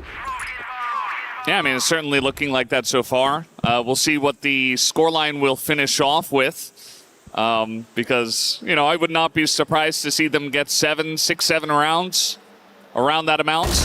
As we do have Y in position on top of A, and you just cannot challenge this guy. He is not losing to anyone. I say that immediately loses to No, but he already did his job. He did. As now at least Stallions get on the site, but this has been the comfort zone for TL, where they just let Stallions push, and then they go for retakes. Yeah, exactly. And the thing is like, Y's, again, like, just playing his role perfectly. He's finding these double kills. That's all he has to do. He's kind of being that little bit of an anchor, and when you can do that, that just puts your team in such a prime position, right? So now you can see Liquid getting ready for here. The retake, Flash is coming in. His teammate does go down here for ADRF, but does have a chance here. Now he has to wait for the players on fence to make a bit of a distraction if they can, so he can slip through. But look at Gokin, man. He's just winning these fights, and look at this. All the sheer confidence on it, and now he can't seem to find this one, but now his teammate has to do something big. Oh, no way. He's going to try to spin hold. He's going to try to hold on to it, but the shots come in. Woo! That's cheeky. Wow. I was thinking, like, that's a bold move, man, but, like, it's something you gotta do. The timer was getting low, right? Like, you don't want to pull another Vitality where you're getting that, like, what, 0.5 of a second diffuse? Like, man, that is just too tight. Oh, man. Yeah, and again, Stallions, like, they get that round, but that's not the most convincing round I've ever seen in my time in Crossfire, where it's like, oh, you just barely held on. They nearly pulled a fast one on you. And I mean, Stallions, yes, they are getting across the line. I feel like you have to do a bit more work from Blacklist on this map rather than just 3 rounds. If they get up to 4, I mean, sure, it's anyone's map, but again, certainly liking what we see out of TL more so far, even though Stallions do win that. And remember, it was a 3v4 for Stallions that they do pull off, so props to them for that. Don't want to take that away from them. And now let's see what they do want to go for here. Spending about 45 seconds, and now it looks like a push into A is what we're looking at with the bomb, but through mid as well, as they are going to catch Danimals.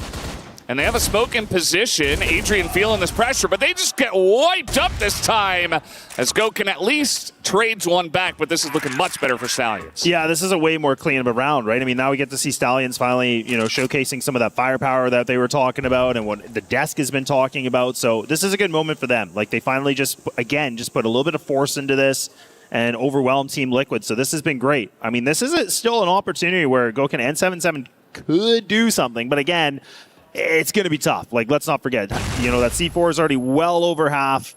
Now, just being blind, that utility work, just delaying it as much as possible from Stallions is huge. Yeah, you might pick up a consolation prize here and there, but again, you have to go for the defuse here and now, and it's just not going to be enough time. So yeah, good work on the utility from Stallions. Again, just buying them so much time. That smokes and the flashes, that was honestly the linchpin in the whole thing. Yeah, absolutely. Very nicely done with the post plant there from the side of Stallions. Couple of big rounds for them. I was sort of writing the death note for them on this Ankara when it was 5-2, and we liked what we were seeing from TL, but that was a couple of dominant rounds back to back from Stallions, or at least dominant in the fact that they did win that third one for themselves in a 3v4 fashion and then go on to win a round like that, which was more dominant. But now, Goken going to start off with a nice little pick in mid, takes out Loy. And this bomb is heading towards the B site at the moment.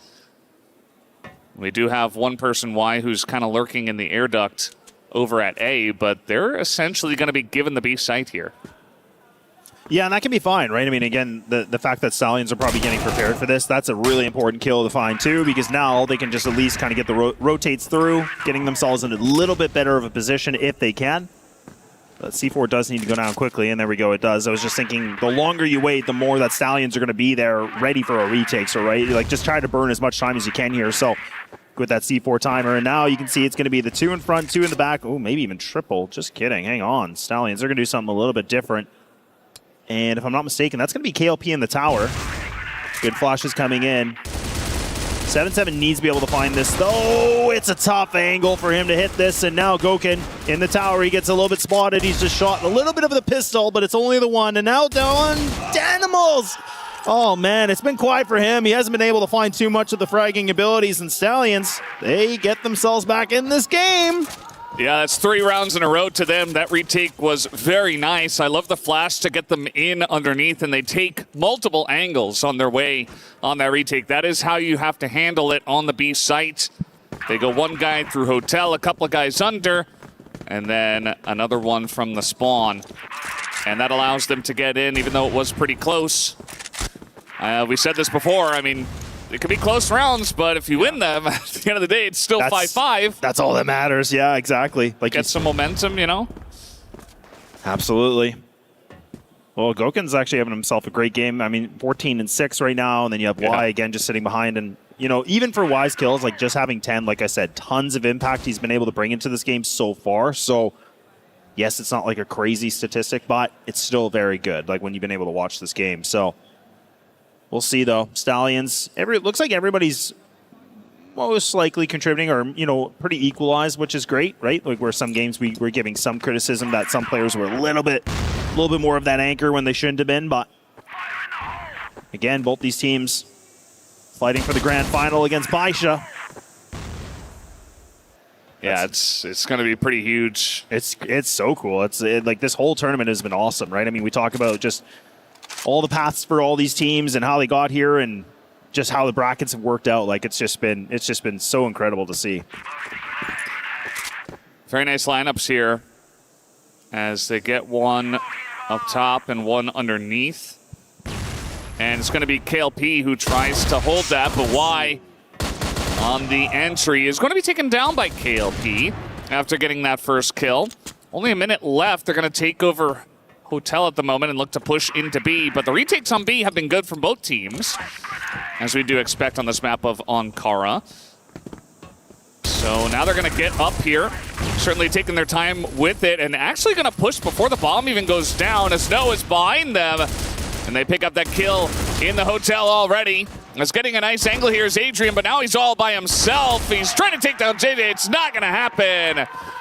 No, the round MVP. This is 4 rounds in a row right now for Stallions. Yeah, that's so good. I mean, this is where now Team Liquid are going to call the TAC timeout, and they have to. I mean, now they're in this deficit. You know, Stallions have been able to get themselves in this lead position, so this is a good note for them. But the thing is with Stallions, the exciting thing about their play styles, like we said, like over and over, is the fact of like they are aggressive. They are going to get in your face. They're going to try to, bring the, bit of a big fight in this, right? So that's where Liquid have to be reminded about that. Like these guys are unpredictable. Like they're pushing into the site well before like the bomb's going down. They're like making some kind of crazy fights, and you're just like, why would you want to go for that now? And so that's good. It's kind of like that gloves off approach, how I kind of always said for Stallions, where you just don't quite know what they're going to do, and that's where teams get caught off guard. And right now Liquid probably having that deep conversation about, okay, look, like a reminder, this is who you're playing. Let's not forget this. Yeah, I think that's a good call. It's like, look at the scoreboard, not the numbers, but the team, and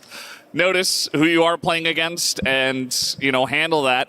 I do think that the Blacklist side here for TL has been good enough, and I just feel like Stallions have been better at handling it. The retakes have been very clean. Yeah. And it really feels like, you were talking about they were revving the engine, and it was 2-5, and we had, a timeout when it was 1-5.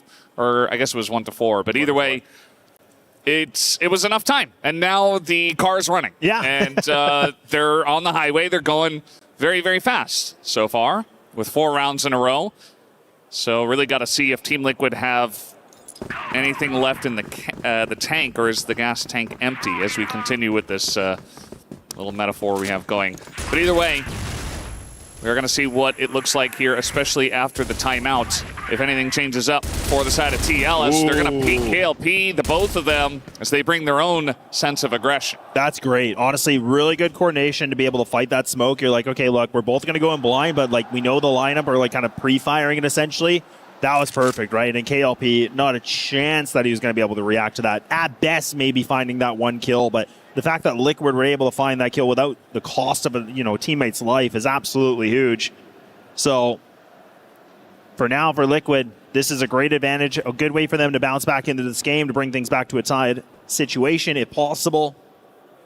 But Stallions, they have to be careful on this, and I kind of like what they're doing here because, again, you're kind of splitting things up, a lot more of a lean, and you're just going to anchor one of the players. I think this makes the most sense to me. You're going to just kind of roll the dice, so to speak, and just go, okay, look, we got to try something here.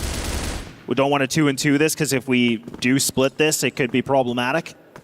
Just put some numbers heavily on one side of the map, but we'll have to see if that does benefit it. And it looks like Team Liquid actually starting to get a better hunch that they want to put the eggs in this one basket.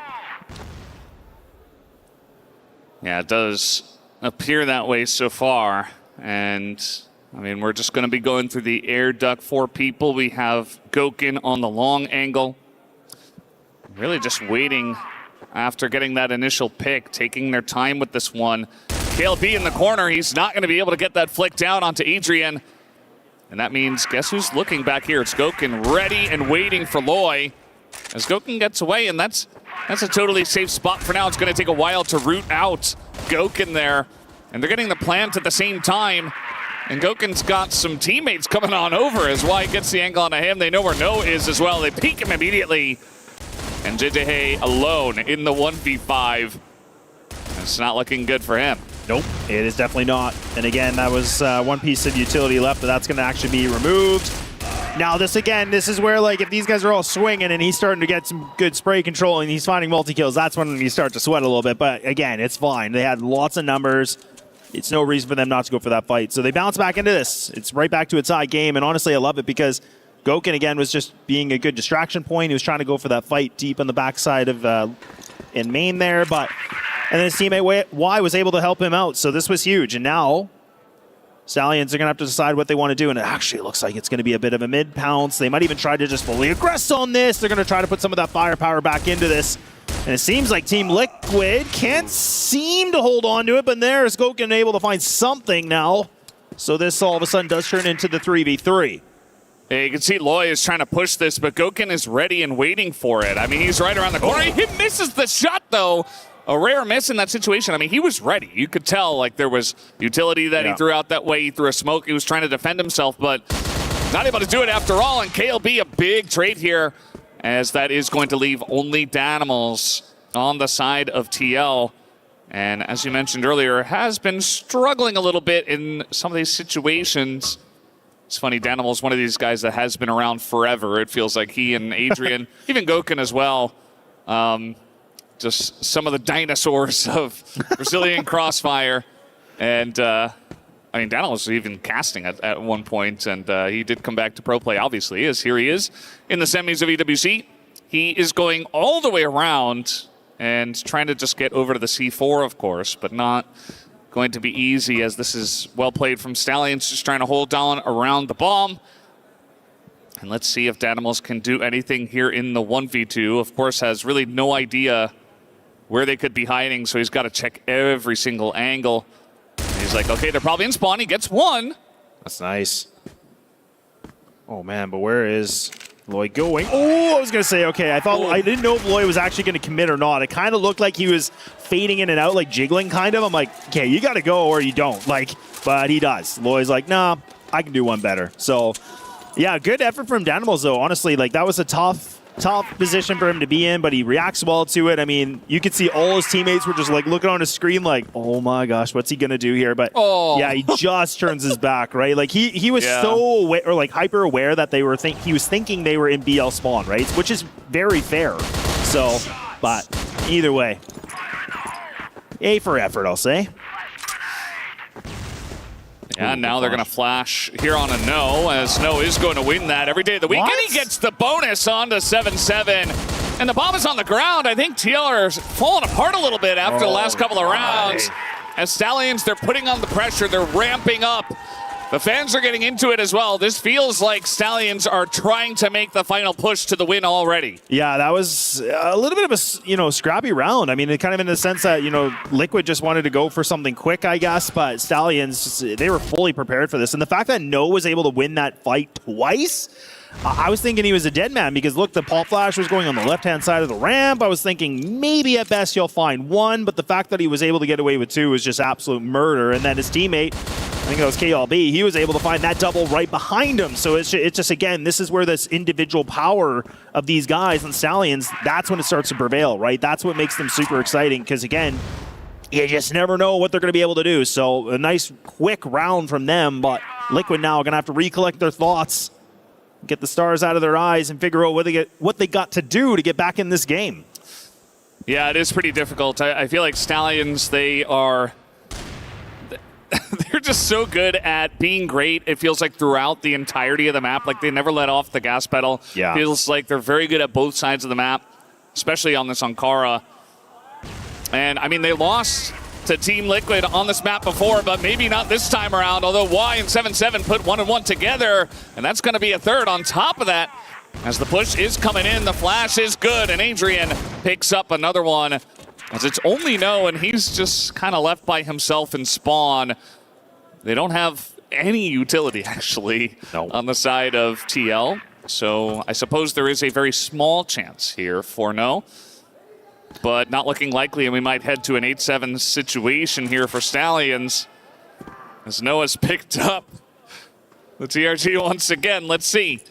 Can he do it again with this weapon? I'm sure that's what everybody wants to see, but I don't think he's going to go for it. No, he might just use this to talk with the team, right? I mean, I feel like, ooh. Yeah, I mean, again, timer's way too low, so... And that's fine, honestly. I mean, again, ideally, yeah, you'd love for him to try to go for something super fun, but again, it's just I felt like it was everything against them. The one thing that I'm wondering if Stallions have been able to figure out is, like, last time we watched them on this map, like, I do think this A-side GR defense was not the greatest in my opinion. I feel like there was a lot of a disconnect from these guys. Like, you saw sometimes where one of the players could find, like, maybe that double kill initially, but it feels like as soon as one of their players goes down, that secondary player, like, he's screwed. He has no chance of doing anything. So that's something I've noticed kind of throughout this tournament where I haven't been overly kind of, you know, pumped about it. So I'm hoping that's something they've worked on, but we'll have to wait and see. That last round was clean from Liquid. Like, that was an easy execute. Yeah, they did make it look really easy. I mean, that was one of the more one-sided rounds we've had so far, so pretty good stuff from them. I think that's a really nice comeback feel after a bunch of rounds away from them in a row, essentially. So they're still fighting in this one. They're not going to give up their Ankara this easily. And that is absolutely what you need, especially going into sub-base for map number 2, which, as we know, the Stallions do very much enjoy. Even though it was noted that they did lose to, I believe it was Evolution Power on that map, yeah. But it was a close one. I mean, it went to extra rounds, so. And AP, a lot of the Chinese teams are very strong on that map, too. So it is what it is. We'll see what they have in store this time, as KLB is just not ready for him through the smoke, as No does get one, but he immediately gets taken out. KLB gets another, though. There's still going to be advantage here to the side of TL as they make their way. Look at that quick rotation from Lloyd behind them. They have no idea. He picks up one kill, but does get traded out. As now the nade. Oh, it does chip away some damage on a 7-7. Maybe he actually jumped down to avoid it. I'm not 100% sure, but he takes a little chip of damage, stays alive. And KLP versus 2, not going to be easy for him. Yeah, it's not an easy one, but 7-7 is actually kind of extending himself here. And, ooh, man, that was close. I was going to say, like, man, you know, for him, he has to be really careful what he's doing on this. He's got the low HP, so, I mean, for him to kind of go for the initiation of the fight, I don't hate it. But, again, you got to be careful you don't feed these one-on-ones because, again, Stallions, they will take those any day of the week. So now for KLP, trying to push through this fence. He misses another shot, and that's 2 in a row that he misses. So those opportunities slip away, and now Team Liquid, they come right back into this. And this is kind of what we were expecting, right? This is like, this one has a map or a 5 mapper written all over it. It really does. I mean, the fact that Ankara is this close, and Danimal's a big kill there. Let's say he dodged it rather than KLP missed. Just a great dodge there from Danimals. But yeah, regardless, the shot doesn't hit, and that's the important part. And now it's 8-8. So Stallions, they were really trying to hype themselves up for like the end of this map. They had so much momentum. And just like that, that is the beauty of Crossfire, where it's just gone in an instant. JJ Hay gonna take down Y. That is a big kill onto one of the bigger performing members of TL right now. So some of that aggression from Y has really, it's been paying off, and I do enjoy, I like that he goes for it again, but it's not going to work this time. And now Stallions, they had 4 people over by A. They've got KLP near spawn, and Lloyd kind of being the wild card guy who's just roaming around a little bit. But it does look like TL might be pushing into the B site here, not overcommitting just yet. Yeah, look at how close I think that is. Loy, he's just kind of playing the anti-flash a little bit on this too. So again, for KLP, as soon as he hits or misses that shot, if they decide to go there, that's when he can either commit to the swing or he just kind of posts up. But seems like Team Liquid going to switch the plan just a little bit. But Danimals is already close into the site, so now this becomes a bit of an issue, a bit of a rise. And now all for Stallions. Wow, Noah's trying to contest this fight.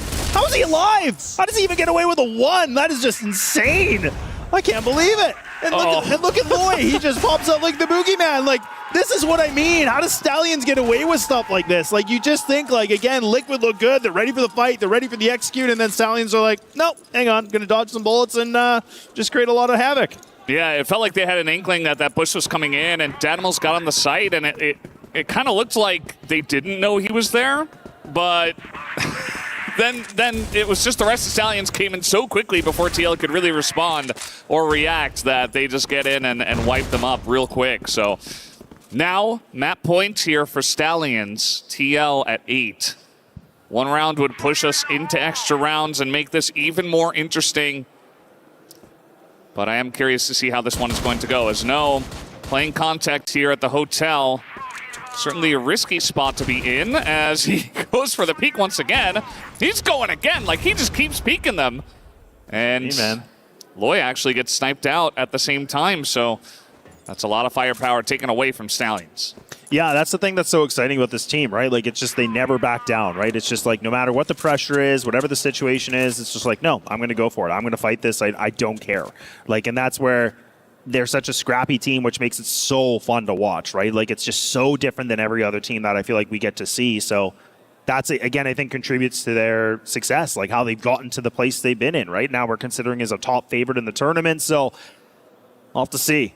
But he does decide to pull back, right? He's like, okay, fine. I'm going to post up. He actually switches guns with his teammates, so this time he is going to have the TRG in his hands, and we did get to see a beautiful ace that he had in the last series on Eagle Eye, so we'll see if he can do something like that right now. Team Liquid ready for the plan of attack, and they're going to go for it. Adrian's going to be able to find that entry. No does respond back, and there it is. His teammates helping him out, but No now getting overwhelmed, taking a ton of damage, and KLB has to do something big, and that's not going to be too bad. And all of a sudden, you're talking about a legend versus a youngster, and it seems like the vet still has something in him to bring this extra rounds. The dinosaur wins today over the youngin'. At least in that round, he has not won the map just yet, but Gokin gives a sigh of relief to all the TL fans and even the squad, because now we go into extra rounds. We talked how this should be a 5-mapper. Wouldn't be surprised to see multiple extra round mappers as well, if that's the way you say that. But yeah, it is so close between these teams. It is so hard to call. Very nicely done by TL to not just get swept aside. And now 7-7 going to start off with a nice snipe here on a KLB. And, you know, before TL, their GR side looked much stronger. And it kind of felt like they limped across the line there on the Blacklist side, but they absolutely looked better here on the GR. So let's see if they got it in the tank once again. They start off with a nice little snipe. And maybe some aggression into mid is in store here from Stallions as Loy goes in. And that's going to be Adrian who sits him down.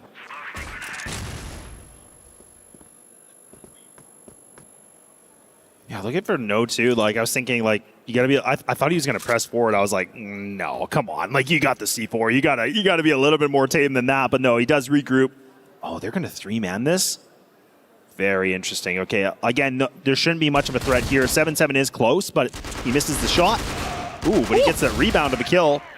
And there's Y being able to find that secondary. KLP doesn't really seem like he's prepared for it. Again, he was kind of pre-aiming kind of towards Y, but then kind of like, well, I should clear fence first. And it was just kind of like, it was just weird. It almost felt like he was thinking about all these options, and then he's like, I'm just going to swing. And then nothing happened, right? But nonetheless, really nice hold from Liquid, being able to just lock it down once again.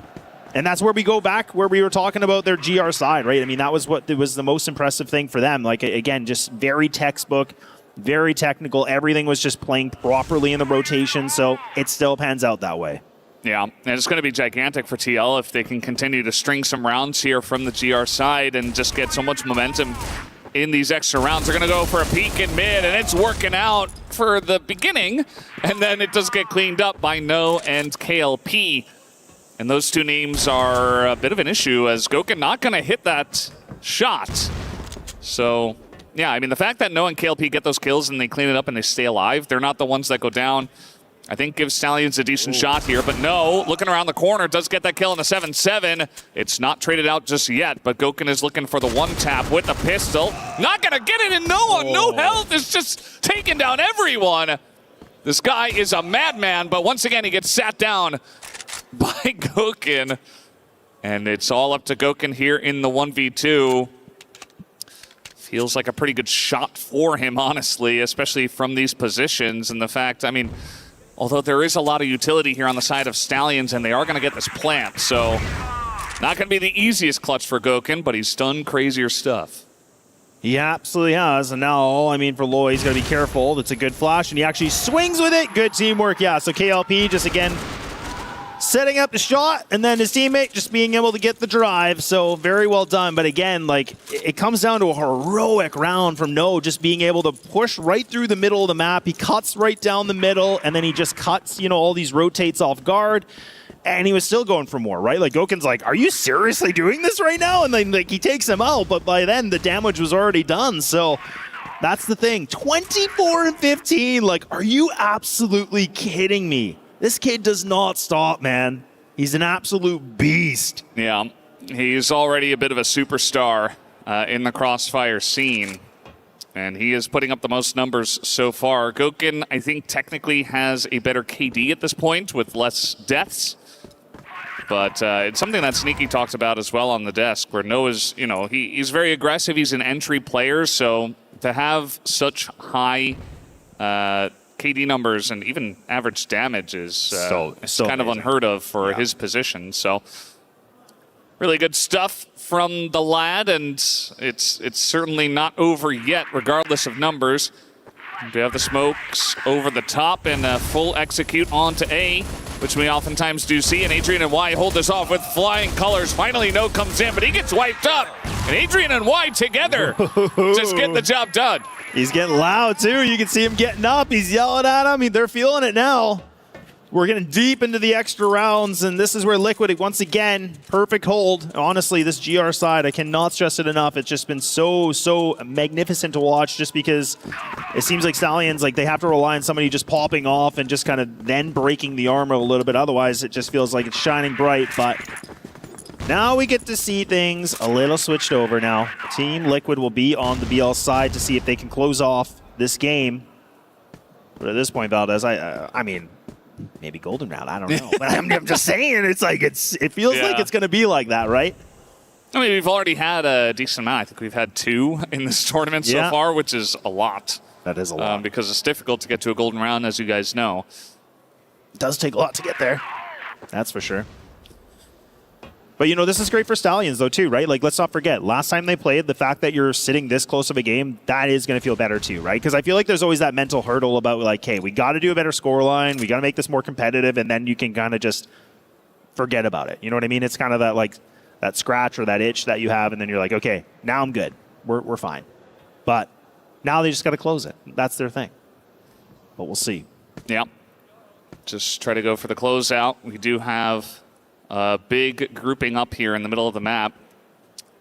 And Goken just going for the lineup. Looks like maybe a bit of a underneath B push. Looks like 3 guys from the side of Stallions are on the side of this map. As a lot of smokes are being thrown in. A flash over the top to get them in. And Loy just goes for the react flash. The anti there, as it is going to be Y who does get taken out in the flash. You can see Adrian, they get delayed quite a lot by Loy, who also gets a kill, and now No comes over, picks up one from the top, and he's dropping out of the sky onto them. Mr. doesn't have any HP. He's going to go down. Oh, man. And that is a Stallions round win if I've ever seen one. How do you not love that, right? Like, it's just, again, like, this guy's Batman. He's just flying down, grappling, and he's just taking these 2 guys with him. Like, he does not care. He's like, yeah, I'm going to go for the duel. I'm going to win this. Like, he knows he can outfrag them. Like, that's the thing. When you have that much confidence and it's just oozing off, like, I mean, that's the thing. Like, Liquid, again, they just go like, man, are you for real? Like, that you can't counter that, right? Like, when someone just does something like that and just pops off, like, how do you slow it down? So for these guys, you can see they got a little bit caught off guard, but now they take down a big threat. Not bad at all. KLP will go down instantly. Yeah. I feel like KLP was really the number 2 to No's number 1 for the squad coming into this tournament. I do think he's not playing at full potential here on this first map. There have been a lot of times where he's just getting picked off for not a lot of value. So I agree. We'll keep an eye on his form for the rest of the series. We know what he's capable of, that's for sure. And it's more than this. But TL are a strong team, so what can you do? Already 2 kills taken down, and No is behind them. They don't seem to have any way to deal with this. Finally, Danimals takes him out as they try to push in 3v5 off of that flank from No. It was crazy that it almost worked, but... And, like, the one round where, like, No's not hitting the shots, right? Like, really tough angles to hit, right? Yeah. But, again, if he would have been able to find that 1 kill, like, again, that could have created a little bit of extra space for his teammates to be able to fly through the front side here. So, good reaction from Danimals, though, honestly, being able to find that double kill. Perfectly done. Now we're in the last round, potentially. Otherwise, we go to the golden round like I was predicting. So, we'll see. Team Liquid just need to find some way for one more step to get across this finish line here on Ankara as the opening map of this big best-of-5 here in the semifinals. Yeah. And I do think the young kids on the side of Stallions, they are so talented, but sometimes when it does come down to the wire like this, they like to take it into their own hands more than not, I'd say. Yeah. To put it one way, so that's why you get flanks out of no. That's why you get some pushes from these guys. They certainly play an aggressive brand of Crossfire, but I think that TL have responded very well to it. I feel like they're adjusting very well. They're waiting for the pushes. They're trying to bait out Stallions into their guns. I say that, and they push directly into no. I don't know what's going on with my caster curses today. It's insane. It's on point. I'm not going to lie. It is absolutely on point. Now he's on a triple kill. Like, this is now where he is single-handedly just putting up all the duels. He wants to get almost that quad. He can't. You can see him just hammer-fisting the desk, and he's like, I needed it. I absolutely needed it. Oh. And now he's relying on his teammate KLP to do something big. Unfortunately, he hasn't been the clutch factor for this team yet, but let's not forget that C4 is dropped right in front of him. He has an opportunity. Look at Goken's position. He's hoping that KLP is going to go for the little bit of the top site so they might be able to find that pick off. And 7-7's low on the HP department. KLP has to be very careful about what he wants to do here. I mean, KLP's getting that info that the bomb is on the ground, and he's like, well, you guys have to come to me. So I feel like he's playing it well so far. Yeah, he's playing the close angle here too, right? Like I talked about, Goken can't pick him off here, so that's a good thing. Oh, 7-7, you got to be careful here. Well, also KLP has to be careful. I mean, he's wide open in the door. He's not looking the right way. He gets the kill. And now Goken just one shot, and that will be TL to take map number 1, their map of Ankara. They barely get across the line, but a win is a win. It's a great start here for TL. It really is. Yeah, Team Liquid were able to get themselves done here on Ankara, but it took a lot of effort to get there.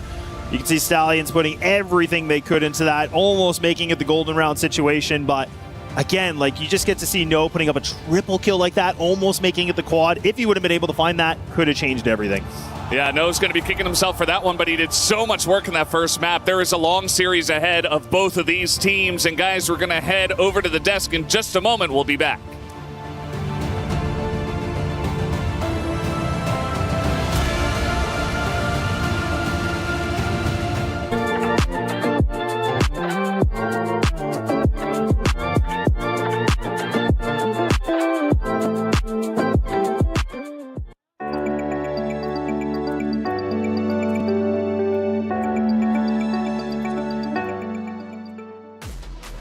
Well, it's a battle reminiscent of what we witnessed a couple of days ago. Back and forth they go, but Team Liquid hits the final shot needed to put Stallions down 0-1 in the series. Ankara going their way. The fans are getting loud on the TL side. Stallions, they need to match that energy going into subbase map number 2. Hey, welcome back into the Allianz Vault. I'm Taylor Reflection Snowball, Sneaky Frog, Kyle.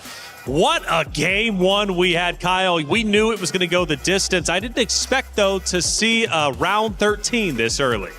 Honestly, a crazy finish. I mean, you've got Kano putting up 31 kills, but they still can't find the win. And it just goes to show you what Team Liquid is capable under this kind of pressure. He got 31. Last time I wrote it down, he was at 20 plus.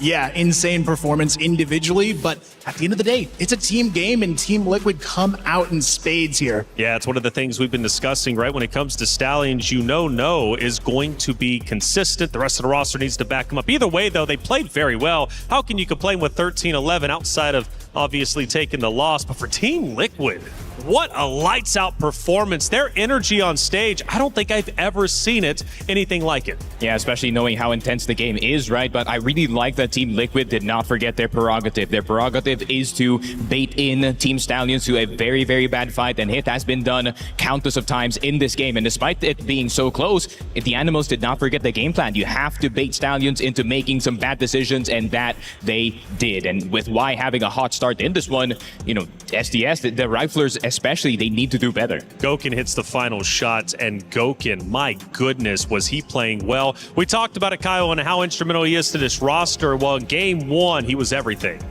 Yeah, honestly, he's the key sniper you need. We talk about the other elite snipers, but a lot of them still look up to Gokhan because he knows how to control the map. That is his key to success here. And not only that, he has even more firepower behind him as well. And you can see it here as we take a look at the scores. Gokhan at 26, but the rest of his team not too far behind him. Yeah, not too far behind. They were highly consistent. I mean, you've got Y pulling off 2,300 damage. Adrian as well with 2,400.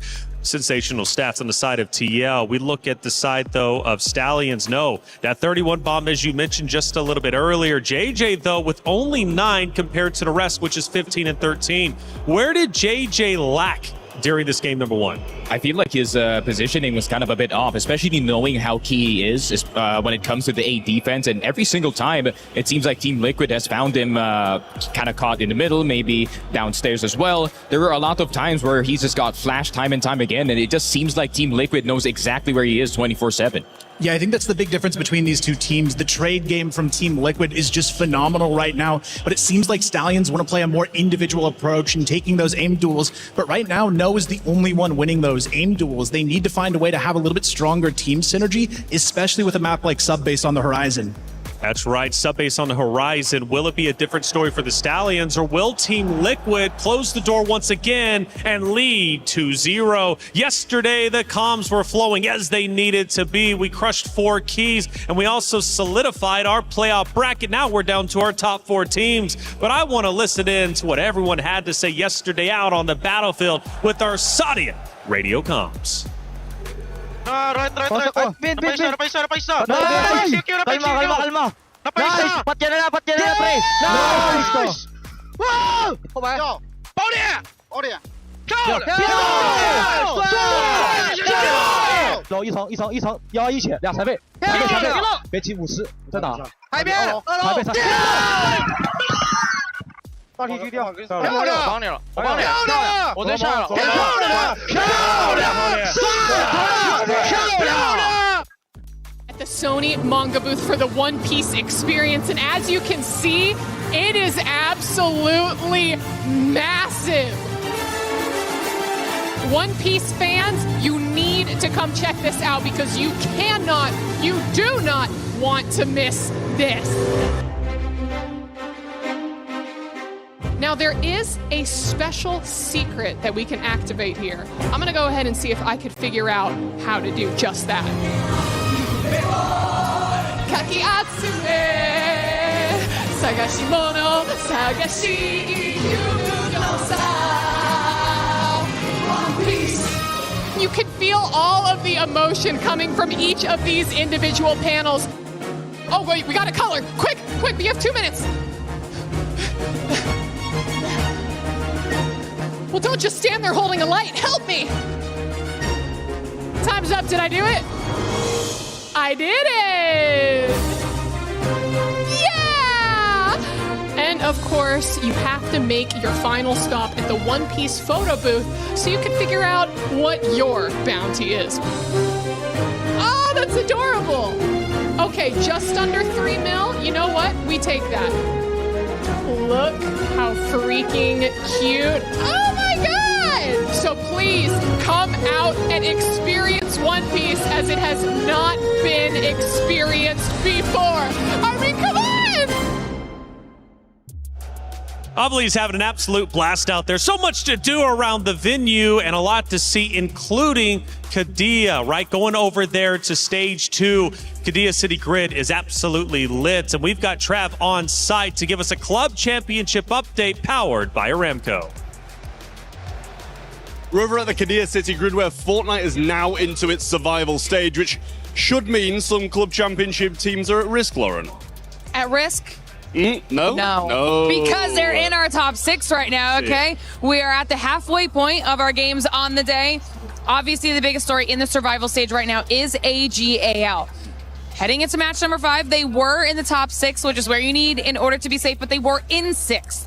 So not super safe, just in a good position heading into the second half of our day. However, 2 other CC teams are at the top of our leaderboard. That's T1 and Furia. Now, they're not obviously at the top of the CC leaderboard discussion, but if they're able to get through to finals and get a top 8 finish, those points they earn could potentially change where they are and then earn them some more CC prizing. Well, it's the same to be said for Fury and CS2 as well, so we'll see if they can pull off the double whammy in the last week of the EWC. Thank you, Trav and Glitter Explosion, for the excellent update here on our stage in the Allianz Vault. However, Stallions and Team Liquid, they've got unfinished business. They still need to decide who's moving forward to grand finals and who's having their key crushed. Just earlier on Ankara, it went 13-11. It went the distance, but Team Liquid managed to get the win. This time around, they go to sub-base. Now, Loy was poking the bear. I don't know if you caught it, but did you see him shooting some bodies? Seems like this matchup might be more personal than we thought. Yeah, and of course, fully knowing that Liquid and Stallions can get very heated in the server. You know, they can be friends outside, but on the inside, it is going to be enemies in sub-base. Yeah, I feel like going into this one, Stallions really just have to get that extra little bit we were missing in map number 1, because this was still a close finish in map 1, and they just need the rest of this core to step up around. No, I mean, if you get another 31 kill map that feels like you should have won, it's going to be a brutal way to go down for Stallions. Last time sub-base, we saw a 10-7 scoreline for Stallions. That was a couple days ago on the B stream. It was No who pulled off 28 total kills, the man on your screen. But man, it's not going to be easy by any means. I mean, they've got to dig deep. This matchup should be at least going to a Game 5. If it does, we'll be seeing Port. But for now, for sub-base, this is one Stallions arguably need to win. Being down 2-0 in a series, Sneaky, they're in trouble if that happens. Oh, for sure, because being down 2-0 in the series, that means the Animals has the kill shot on your team, so it has to be all of the members actually stepping up to the plate, especially JJ. This sub-base map could be the key to him coming back. If that doesn't happen, it might be doom and gloom. Yeah, I agree. I mean, you need these extra riflers on top of that KLP to continue to perform as well, because Gokhan on the other side, that sniper versus sniper duel is going to be so key in this matchup. Yeah, Gokhan pulling off a tremendous amount of elims, 26 in fact, No with 31 just last game. Can they do it again? Well, they're going to have to. It's Stallions versus Team Liquid, a personal matchup when you think about it. Only one moves forward, one key gets crushed. Who's going to take sub-base? Let's go to the casters to find out. Thank you very much, guys. We are ready for sub-base. This is where the hype really begins, with Stallions on this map and TL looking to defend against their choice. And I can't wait to see what we have in store already. We've had a very close one on Ankara, 13-11. And once again, expecting this one to be an extremely close affair at this point in time. It is going to be, of course, Team Liquid who decide to start here on the Blacklist side. And let's see what kind of momentum they can get going, as their GR definitely looked better on Ankara, but we'll have to wait and see what this looks like. Yeah, no doubt about it. And again, like last time these two teams went head-to-head, I mean, let's not forget that was Stallions able to find that 10-7. So again, this is where they were able to get it, but it's kind of almost like a moot point at this remark now, because we talked about Ankara and like they were, Liquid were able to get a dominant win. This time it was a little bit closer than that. Obviously had to go the full distance. So these teams are primed and ready with everything at stake. Like we talked about, Key will be destroyed for the loser of this entire best of 5, but we're only in the second map, so plenty more to go. But I am generally curious about Team Liquid's BL side, because again, I felt like Ankara, it wasn't too bad, but it was really that GR side that was the moneymaker, right? That was the bread and butter. That's the comfort food. That was the thing that was just so reliable. So we'll have to see if they can do it here and now, because Stallions have proven they are a very strong GR-sided team as well. Yeah, absolutely. We do have a B hit here. A couple of guys going down through computers, and we do have Loy not able to stop that aggression in through jail, and this is a very nice execute from the side of TL. They make their way in onto the B side. They get this plant down. And JJ and KLB have to try to retake this one. They know where they are. And that's going to make it even more difficult, as already KLB goes down. And that'll be the end of JJ as well. Nearly a flawless round here. A quick one from TL. They started out just as dominant on Ankara. And you got to like their ability to just get right onto the horse right from round 1. No, absolutely. And I love the fact that they're just doing a great job just playing off each other, and they're just, again, just utilizing their system and the protocols. So that was it was a really clean round for the BL side, and it was looking decent for Stallions in the sense that they had the rotates already kind of sorty getting in there, and their positioning seemed not too bad, but Team Liquid just did a great job for just cleaning up all the hazards that were in front of them. So now it looks like it's going to be the A-pop. Okay, KLB, you got to be careful. You got to be careful. Oh, you might be overwhelmed here. Yeah, and indeed he is. Teammates are starting to, try to get the rotate back. Team Liquid have to make a quick decision. Do you want to stay for this, or do you want to just pull back? It looks like they actually might retreat this, and I don't blame them because, again, they're taking a bit too long. Good utility work from Stallions. Yeah, I think that was a little bit crazy for JJ to go down there and try to throw an extra nade. He nearly gets punished, but they do rotate out. It's a quick rotation, and maybe this catches Stallions off guard. We do have Lloyd pushing through the vent, though, but they're already in the B site. So Noah's like, hey, guys, they're behind us, and they are onto the site already. As Y does start it off with a kill onto KLP. As now here come the reinforcements. Y is going to be taken out in Dark Room, and it is only a 7-7 on the site at the moment. He is going to get the 1 kill, and down he goes, and now Gokin has to get the angle. And he's just looking for the aggression. They're pushing into him, and that's a free kill there. Gokin is super low, but I think he can just play this angle as the sniper especially. No has to come up here. And he's going to drop down and go around the back. It's going to be too late now. And yeah, he just doesn't have the timing. Gokin going to go in the corner, maybe. Maybe I'm going to need my own words. Oh, this is so close. Oh, my God. He gets it. Okay. Wow. Wow, I love it. I could be wrong, but I feel like he might have messed up the first jump initially because I think he was trying to get on top of the sight box and then jump on top. But I think he might have misclicked it, because he went down. But I could be wrong. But it looked like he was trying to attempt it. Let's see. Because he doesn't hear.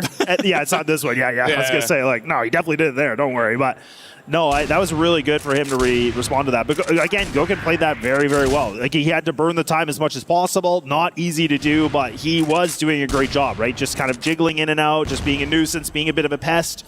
But unfortunately, for him, just, again, great mechanics and just gets himself a nice little bit of a sliver of timing that he could work with. Yeah, very nicely played from both sides. And that is Stallions on the board. There have been so many rounds already where it feels like Stallions, they win the round, but it's like we have to all be sweating and biting our nails, and it's not easy picking. So still kind of giving that slight advantage over to the side of TL in their ability to get cleaner rounds. And of course, they do have a map under their belt already, even though it was a close one. And now it looks like TL maybe rotating over towards the machine room here. Some extra util going to be thrown forward from Stallions in the middle of this round. This very nice little tap from Loy.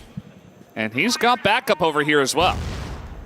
Yeah, Loy, thankfully, can get himself out of this nade position. Oh, actually does get the duel, but he does go down to that utility. So, again, that was a tough one because, again, he was getting already cleared. So at least he could be able to find 1 kill if he could. 3v3. Ooh, Danimals. Okay. I'm actually curious who called the timeout. Okay, well, we'll find out. That's fine. Pretty interesting timing. This is a very close round, and it's 1-1. But we sometimes see this, especially when the coaches want to fix something that they do not like what they're seeing. Yeah. Curious to see where that will be going. We did have Danimals win the fight here in the vents, and that's going to give TL a decent shot at still winning this round. Only 30 seconds left, and it does look like they want to head towards the A site at this point. As they do push into woods. I think he does have a flash, too, for KLB. So I was thinking, again, he could just play behind the site, just burn the flash. Again, just allow his teammates to get here. But he's going to make sure he's looking at this. KLB important. Okay, he throws it. Oh, that's actually a bit too far, I think. Actually, it does connect on the 2, so that's not bad. Does find that 1 kill. It's just only the 1, but 7 seconds. They might be able to have enough time for this plant. Oh, man. That timer seems to be just going out really close here, Valdez. And now JJ does find a kill. Caught in the kneecaps, but he's still alive. He's still got some fight in him. And he still clutches. Oh, that is crazy. That is exactly what this team needs as well, because our desk was talking about it. If JJ can, get on form and kind of pick it up a little bit, they are going to be unstoppable. And the fact that he's able to clutch that 1v2 is quite large for his confidence, for the team's confidence in him. And yeah, we did have a pause. We'll see what that is about. Maybe a tech issue? Certainly possible. I didn't see the 0 out of 1 timeout indicator pop up. So. Yeah, because it's usually pretty quick, right? So, and I mean that one player in the end of Liquid, like you and I were both kind of looking at each other, like he was taping his ear. So I think the earpiece is probably just not properly fitting his ear. So like maybe something happened. I'm speculating here, so who knows? But it's a guessing game over here. But that's okay. Hopefully back into it soon. But again, both these teams just doing everything they can, and honestly, very, very good clutch factor from JJ. That was great to see.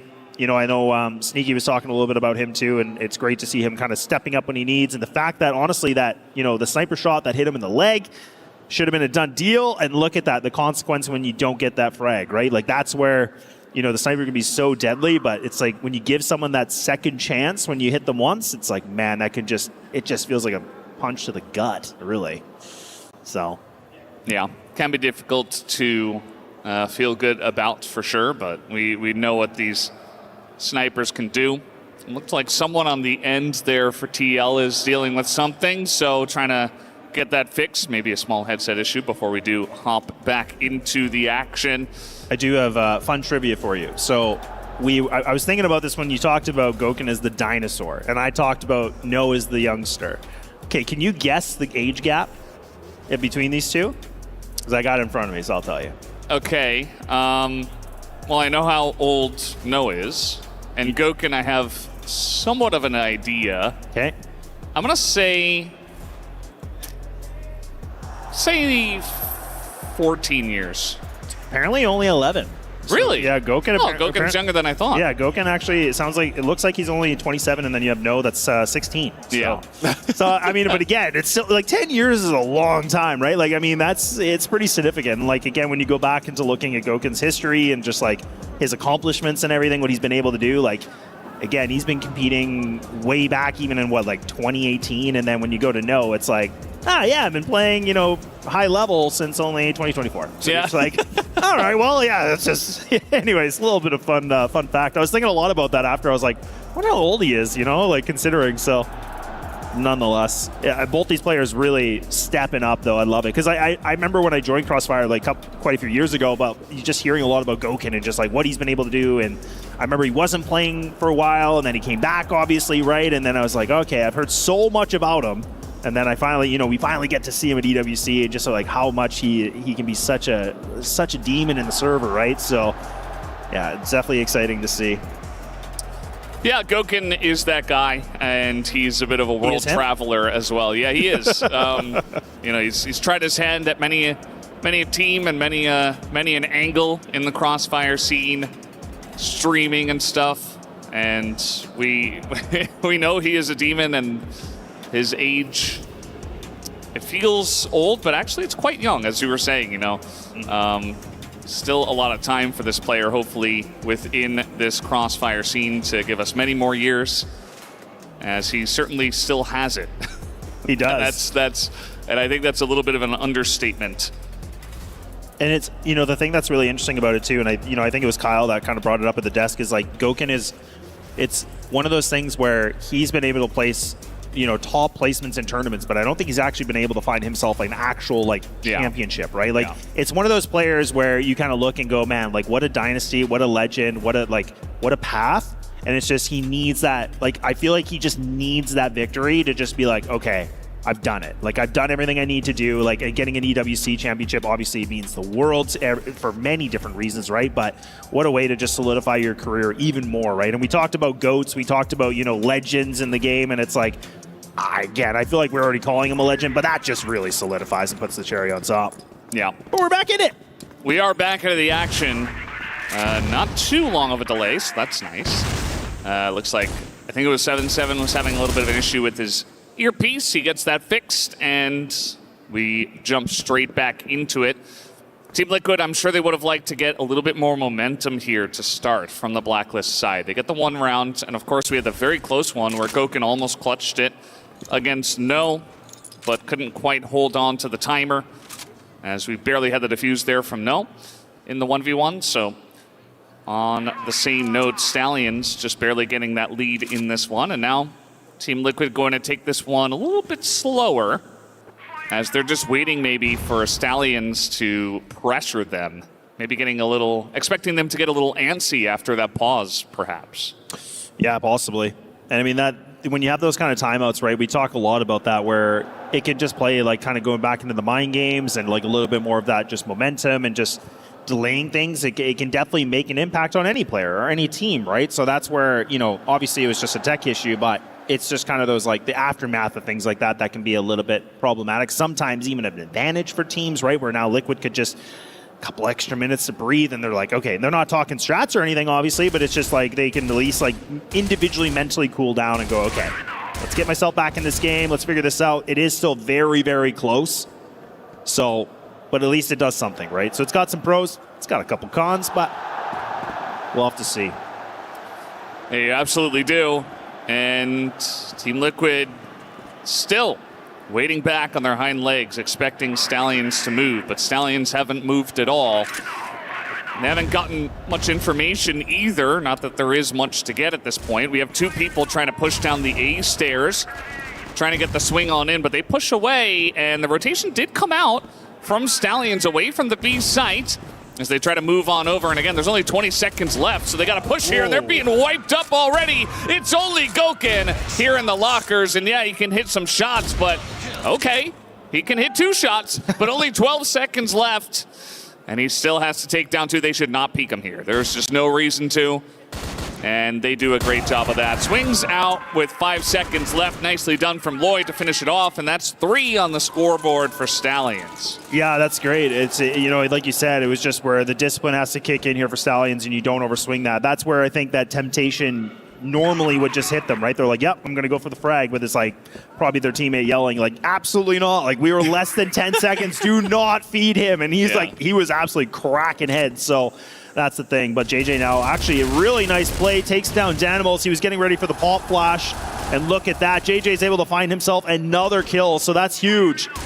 Team Liquid now a little bit in the blender, and now No with a big flank. Like, he just gets away with running across the map, and this is another potentially quick round. Loy's trying to see what he can be able to do, but 7-7 does reply back. Should be short-lived. Good kill from Loy. Now it's Gokin one more time in the clutch factor, but let's not forget, this is KLP, very lit. They have to be very careful about this. Loy, oh my goodness, okay. He will go for the swing, and Stallions, what a way to find themselves another round. Yeah, that's a big one. I think that, they didn't go aggressive on the last round, but they were certainly going to eventually. We saw it happen here, as this is the end of it. Gokin kind of gets caught a little bit after he misses that one shot. It was a difficult shot to hit. No blame given there. But he misses the shot. He tries to get down the stairs again, running with a nade in his hand, just gets shot down by Loy. So, yeah, a little bit rough at the end there, but really the beginning of the round, which was the part that was a lot more interesting for me, where they just push into woods, they win an aggressive play, and the No is just coming out here. I feel like, TL, if you're going to play passively, you have to have the middle of the map covered. Like, you have to be able to stop No from getting that free swing onto Adrian. As Adrian was probably shouting, like, where did this guy come from? Why is he here? Like, what is he doing? Where's the rest of my team? Like, shouldn't they be covering my back? And I think they should have been, but props to No for somehow squeaking his way through the defenses of the Blacklist side in that case. Now we do have them maybe going for an earlier push into B. Yeah, it's all about the timing here too, right? KLP's primed and ready.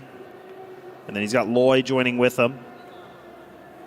So this is all about, if he can land this first shot, that would be a great way to just, again, slowing down this. But no, Gokin just gets one better. What a nice little bit of a swing into that. And now Gokin now primed and ready here in lockers. Ooh, just missing barely the head of No. He's just hunting for it. He's trying. It's a little bit of whack-a-mole. Finally connects something, but KLB gives something here with the sniper on the Stallion side. Y down to 1 HP. 7-7, he's going to try to contest here. He's going to channel his inner Gokin here if he can. Does one shot, he says, nah, I'm good, actually. Let's not. Let's go back.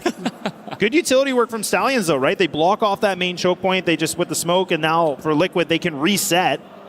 But at least for Stallions, it just gives them a moment to breathe. Yeah, it was very nicely challenged from Stallions for that push in the lockers. I feel like when Gokin set up like that and he got the first kill as well to get you in, like, I think TL should have been able to find a way to get into the site, but it was a heavy lockers push. which means that you don't have a lot of support from mid, from like a hallway push or angles on utility. So maybe they didn't quite have the angle. And Loy is just going to sweep him up there, just waiting from the dark room. And Loy is having a big map so far. I mean, some of the guys that weren't putting up numbers in Ankara, such as JJ and Loy, they're the ones that are carrying now. Yeah, and this is the thing that I love that Sneaky brought up, right? Like he was talking so much about Loy, and he's like, look, as soon as Loy just kind of gets activated, that's going to be different for Stallions. And now you get to see it, right? Now we're talking about him sitting at an 8-3. It's just not the Kano show, right? It's like other team members are starting to pick up the slack, if you will, if you want to even call it that. But this is good to see, because now that's where, again, every player, like we talked about, there's so many stars on this. It's just a moment, when are we going to see them shine bright, right? And that's where now Loy, he's looking good, man. He's definitely becoming a little bit of a problem here for Liquid. They weren't expecting it. And a 4-round lead is definitely a statement, because now they've secured the half, right? I mean, this first half is theirs. Like, so even if they lose out, it's still going to be a nice lead regardless. But if they could be able to find like 1 or 2 more Valdez, like that would just be gigantic, right? Like, what a way for you to transition to that BL side of a map like this. Yeah, and really after that one round that No took down the 1v1 against Gokin, since then it's been, a pretty back and forth affair in terms of firepower, but the maps, the rounds rather, are being won by Stallions. Mm-hmm. So it's been all one-sided since that moment. And I think it is definitely a good time for them to call attack pause and try to slow it down and just recollect themselves. They don't want to lose too many rounds. We know what Stallions can do from Blacklist as well in this map. So got to be careful. And we do see them taking their time with this. It looks like maybe a Vents push. Ooh, so okay. A little bit spicy. That's bold. If they do go for that. But maybe drop off halfway through. But the thing is you have No. Like, he's kind of, again, playing in that room. Like, he can easily jump spot that. And that if he gets that information, like, is this? Oh, okay, I was like, that's surely not a smoke. That'd be ridiculous. But anyways, no. Actually, they're going to be able to drop in. So, okay, actually, that slip of timing is No prepared. Oh, apparently he is. Oh, man. I don't understand. Is he prepared? Is he prepared? Why do we even ask that question? But okay, he does go down. All right, this guy does get a little bit of a defeat, but look at KLB right there to hold his hand and say, look, man, I got you. I got you. Fist bumps down here from Stallions in a 6-1 scoreline. So, look, a quick reminder, last time these guys played each other just the other day, this was a 10-7 for Stallions, but this is already a little bit concerning for Liquid fans because they've been doing some things right, but again, it just seems like they're kind of getting caught in like a little bit of choke points, and I feel like the utility from Stallions is a huge improvement than what we saw before. So, big moment here for Liquid to call things out in the tactical, because they have to do it here and now. I mean, it is essentially make it or break it in my perspective. Yeah, and this is a crucial moment in our Crossfire series in the semis. Want to give you a little update from Counter-Strike, actually. We do have Team Falcons going down in the quarterfinals. So that is pretty early on for them, and it is such a tight race between Team Falcons, AGL, Team Vitality, even Na'Vi, trying to push up towards the top 2 spots in the club championship. And with a quarterfinals loss from Team Falcons, not able to push farther in another game here this week at Counter-Strike 2. And so might give some of these other teams a little bit of a better shot of taking over the top spot, which Falcons do still hold at the moment. But we'll see how the week does end up. It's not over yet. We got a lot of games, heading towards its finality, towards Saturday, Sunday, and we'll see how it does end up. So that's how it's going for the club championship. With that result, we do have the replay here of KLB finishing it off. And Snow is like, I did my job, you do yours. Everybody is playing it to a high level, and this is sub-base Stallions. This is what you got to expect. Absolutely. No question about it. And the thing for Stallions, too, is like their setup hasn't really changed overly too much. I mean, the thing is they haven't really had to be ultra aggressive at times. We've seen those individual pushes at some random peaks, but nonetheless, they've really been just doing a great job on their system here. So their coach has been able to really give some good advice, think little things that they had to adjust, and it already looks like it's doing wonders for these guys. But Liquid, again, I'm curious on that conversation with the coach, because it feels like when things are getting a little bit tough, that's when it gets clustered, and it seems to be very, I hate saying disjointed, but like kind of in a way, if that makes sense. Like I remember a couple of rounds ago, they were trying to go through the A stairs, and then one flash, it just seemed like they had no idea what they wanted to do, and then they were like deciding if they wanted to commit or not. So that's tough, right? Like making those split-second decisions and those calls can be tight, but we'll see. Maybe good for Danimals just to have a moment here with his fellow coach to be able to have a conversation. Wood control will be theirs, though. And they could try to go for this pop if they want. KLB does have the sniper, so he's going to be posted up in the back of truck. Yeah, this from TL is just trying to smoke out everything and essentially say, you won't know where we're coming from. But as they do push in, KLB's trying to get that one tap. He's not going to get it. Up from the top of computers, JJ does get the one kill. And an 8 actually is going to delay the plant quite a bit here. Adrian pretty low himself, so they got to be careful about that residual damage. KLP takes out 7-7, and this push has been slowed up quite a bit. Gokin not going to hit the shot, and he gets traded down by Loy, and JJ gets Adrian. It's only Danimals, and he is alone in the 1v3. Not looking good for him, and the flank comes in. No takes him down. It's 7 rounds for Stallions. Honestly, you know, we made the analogy about or the metaphor about talking about the gas in the tank, and I mean, honestly, maybe that's just what it is. I mean, that first map was very tight. It got the conversation of pushing Golden round, but like even the fact that Gokin's not hitting the same shots that we normally see, like that's tough, right? And now we're talking about a 6-round buffer here for Stallions. So this is where these guys are, starting to be warmed up. The Stallion side, they're starting to purr. So I think Team Liquid getting a little bit of that, tasting some medicine here, which isn't great. But that's going to help them to get that Kickstarter, but it is a trade-off immediately. No is able to find that that trade back, I should say. Not opening duel, but opening duel for Stallions, I guess. And now, Team Liquid do have themselves into control room a little bit here, but we'll see if they can maintain that control. Yeah, essentially just waiting back. You saw Y was talking quite a lot on the mic as he was pushing into machine room and just trying to... I think he was relaying that Loy was pushed up and maybe try to isolate him and take him down. He did a little bit of damage to Loy, but Loy got out.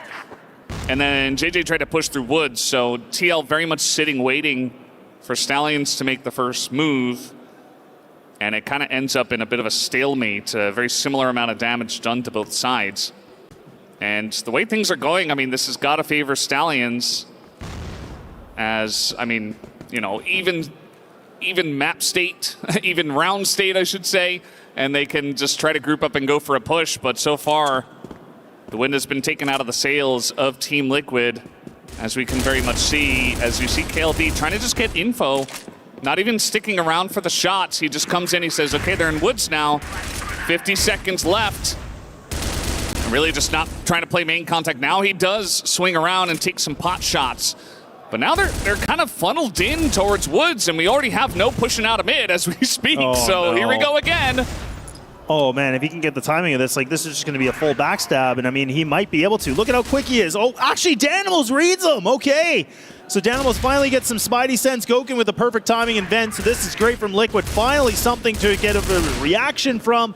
All right, looks like they still got some oomph left in them, and there it is. Shot's going to be done. Danimals pulling up big when he needed to just close off the first half. So it's not going to be an 8-1. Instead, it will be a 7-2. Oh boy, that's something to work with here for Liquid. But man, I was losing my mind with Noah. I was like, there's no way he's going to do this again. He just goes for the ultra flank, but good reaction from the IGL of Liquid. Yeah, absolutely. And it feels like they got the read on Stallions, but is it a little bit too little too late? Because, Team Liquid locked in, but now JJ's winning 1v1s with Gokin in the sniper spot of subbase. That is not going to feel good. No's going to get another kill. Danimals tries to push, and they're just being wiped up here. Again, I mean, Stallions love this map. You can see how comfortable they are here, and they're just swarming in. They look so strong from the Blacklist side. Nobody goes down. And you begin to wonder if this map is not just already over. Team Liquid have so much ground to make up. Yeah, definitely. And I do like the idea that Liquid were trying there, right? You're trying the opening round when we switch sides, and you're like, look, we're going to try to play a little bit more aggro. We're going to see if we can just find a timing. Maybe we can do something, but it just backfires entirely, right? I mean, this is the thing where you talk about Stallions. They love this map, and I mean, that's where it's created from Liquid, but now it's just not working out. They try it again. They already lose Adrian, so this is already costly for them. Nose just jumping. He's just like Bambi. He's just Bambi on ice. He's just running everywhere. And now 7-7's even like, oh man, like I got to reposition and I got to do all these things. C4 is going to be in there. Look at Loy! Oh boy! Yeah, this is getting ugly for Team Liquid. I mean, they're just being run around the map at this point. I don't really see an angle for them. Danimals has 9 health. And we got KLP coming out here, and he's going to take him down, sits him down. It's 9-2. Stallions just about locking in their map of sub-base. And as we said at the top of this entire best of 5, this should be a close one. It's going to be close when it comes down to the score line of the 1-1 in maps, but certainly a more dominant experience here from Stallions, as now Team Liquid coming out pushing here a little bit. And once again, they're not having much luck, as now Goken just being spammed out. He's not able to take any shots through there, as KLP going to take down Danimals. Does get traded out. 7-7 actually with a couple of kills, as he did push out quite a lot. And now JJ will deal with him. And the push will come through here onto the B site, if they'd like, although they are going to come in here and take down Y, and that will be the end of the map, 10-2 in favor of Stallions. Not bad at all from Stallions. Like, we were kind of wondering if they had enough in them, but it seems like they do. And again, with a dominant win like that, that is going to make you feel pretty good to be back in this series. Again, a best of 5, so now we still have many maps remaining into this, so this is still up for anybody at this moment. But again, to win it in that kind of fashion, that is going to hurt. That's going to be leaving a mark here for Team Liquid. And this couple minutes, that's going to be a bit of a break. That's a lot of conversation to have and figure out how do you get back into this game mentally, not to be overwhelmed by the effects of Stallions. Yeah, not going to be easy. We got an interesting series on our hands here, 1-1 in map scores. Stallions take down sub-base, and we'll have map 3 in just a moment.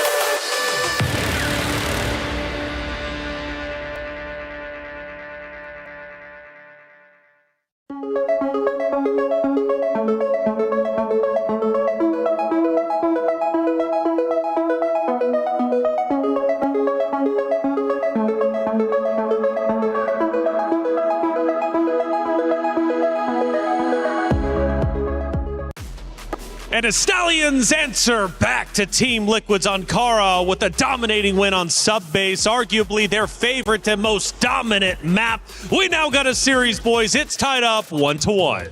Yeah, and that sub-base looked miles apart from what we saw in map number 1, and obviously the map itself kind of enabled the entire playstyle of the side of Team Stallions, and we saw the resurgence of JJ, we saw the resurgence of Loy as well, and that was very well needed for the team.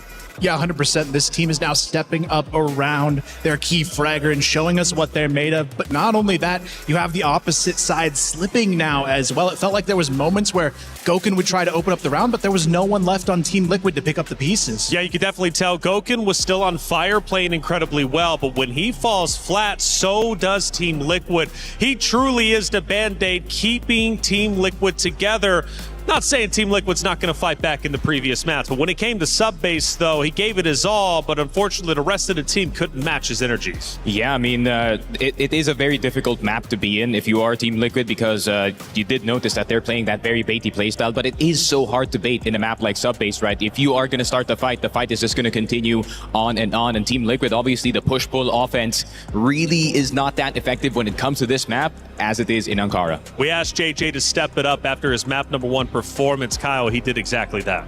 100%. You can see it even in the first couple of rounds. I believe he had 4 kills to open up this map. So I feel like a really good performance from him. But not only that, Loy being a key support player in those really pivotal moments. And I feel like moving forward, if they can keep playing at this level, it's going to be a really tough game ahead for Team Liquid. And you can see it here in the scores.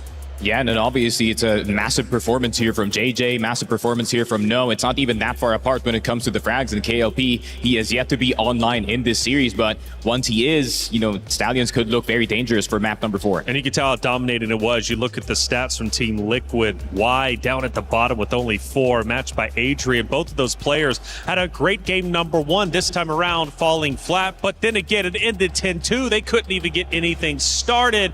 Doesn't say, at least it's not telling the future, right? Team Liquid can absolutely come back, but at least as of right now, it's looking good for the Stallions after taking a 10-1 victory. Loy shooting bodies still. I mean, if Loy is definitely that confident he can shoot as much bodies as he wants, right? And at the same time, his holds towards lockers has been so key for the team of Team Stallions, because that is one of the main points of attack that Liquid wants to take over, because when you get lockers, you get a whole lot of control, a whole lot of space in the map, and unfortunately, Stallions is not willing to share. They're not willing to share. Why should they? They want to go to the grand finals, but so does Team Liquid. They've got to snap back. Got a lot of great fans, not only here in the venue, but also everywhere around the world. Let's check in with some of them with our Sadia superfans.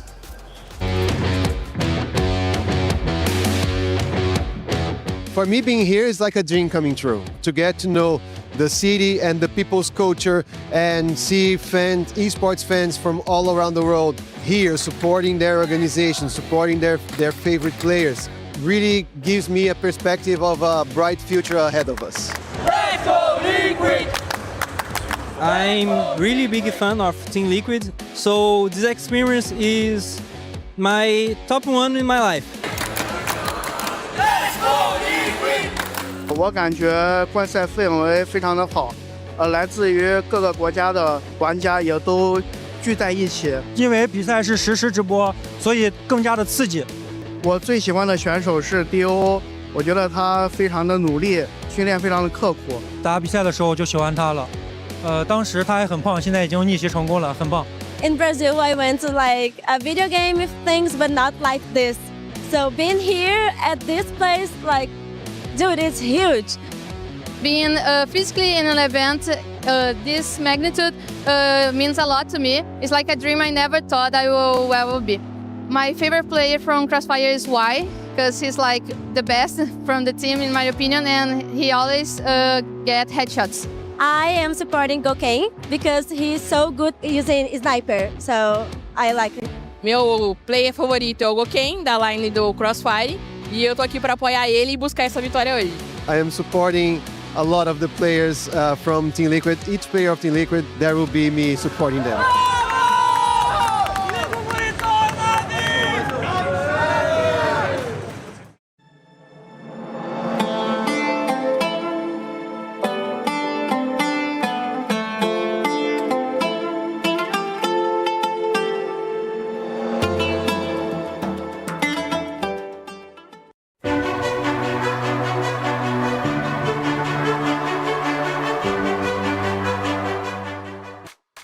We love all the super fans and clearly supporting Team Liquid, and they're going to have to do it ever more so as the series is tied up 1-1. Dalian's Vault, there's a lot of craziness happening on our stage to be expected when it comes to Crossfire. But over at the STC Arena, from what I'm hearing, things are shaking up in a major way when it comes to our club championship race, and we need Trav on the scene to give us a club championship update powered by Aramco.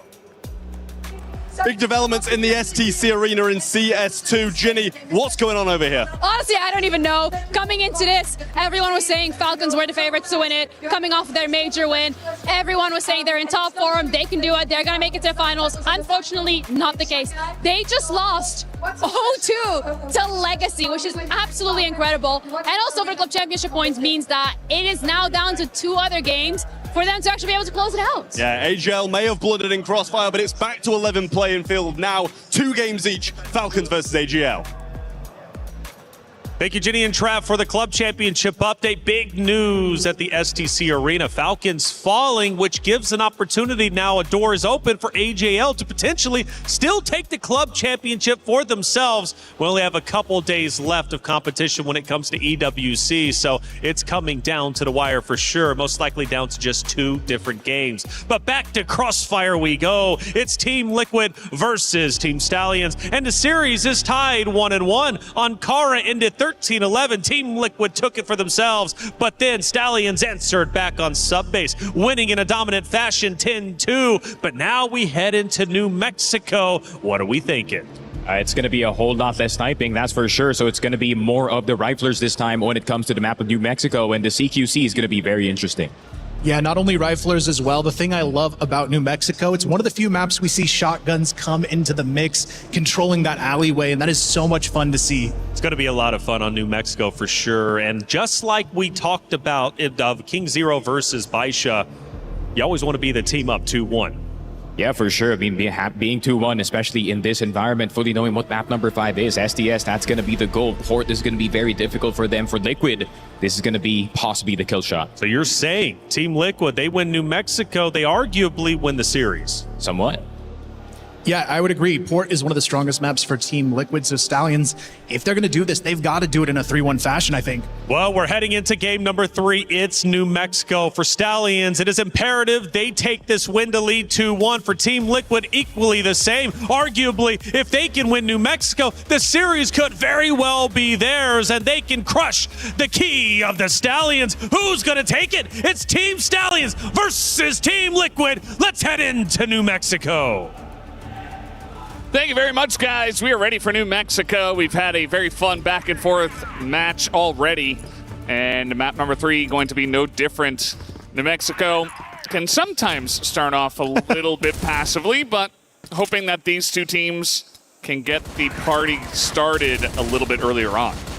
Yeah, hopefully so, right? I mean, this is definitely one of those maps in the middle of the best of 5 that you kind of go, okay, like this is going to be the slower one. This is probably the one that's going to be a little bit more long term, right? I mean, we're going to be here for a bit. I mean, this is a fun map, but again, this is where it's not going to be the same where we see, like, you know, the new compound, sub bases and cars, etc., right? So this will be interesting to see how both these teams want to react to this, right? Because again, it's not a map that's overly played all the time, but I do love that it's making its way into the rotation a little bit more often. I love that we get to see this palace pop essentially. And this is where Team Liquid might be able to just go for this. And again, some really good execs that you can get from this position.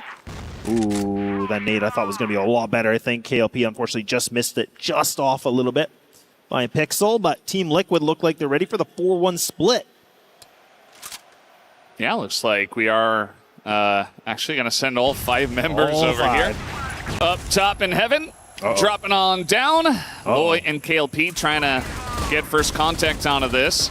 But Goken's in the corner, and Weiss going to start off there as KLP gets 1, but this is a good push from the side of TL as they've been very good at starting off early. But now Noah's joined up into this party and is trying to make it interesting for the side of Stallions. We got another smoke in the doorway, though, and I think TL should be able to get this plant as JJ and Noah are coming around the corner very quickly, though, trying to get ahead of this play. They take down Goken, they take down Danimals, but it's Adrian to step up in the 1v2 and shuts it down. Oh my goodness, it almost felt like Liquid forgot that position existed. They were just kind of hyper-focused on the main corridor, and they were just thinking that everybody was there, and then the fact that JJ was almost able to find himself in that position to be able to pull up the clutch and essentially just sweeping them.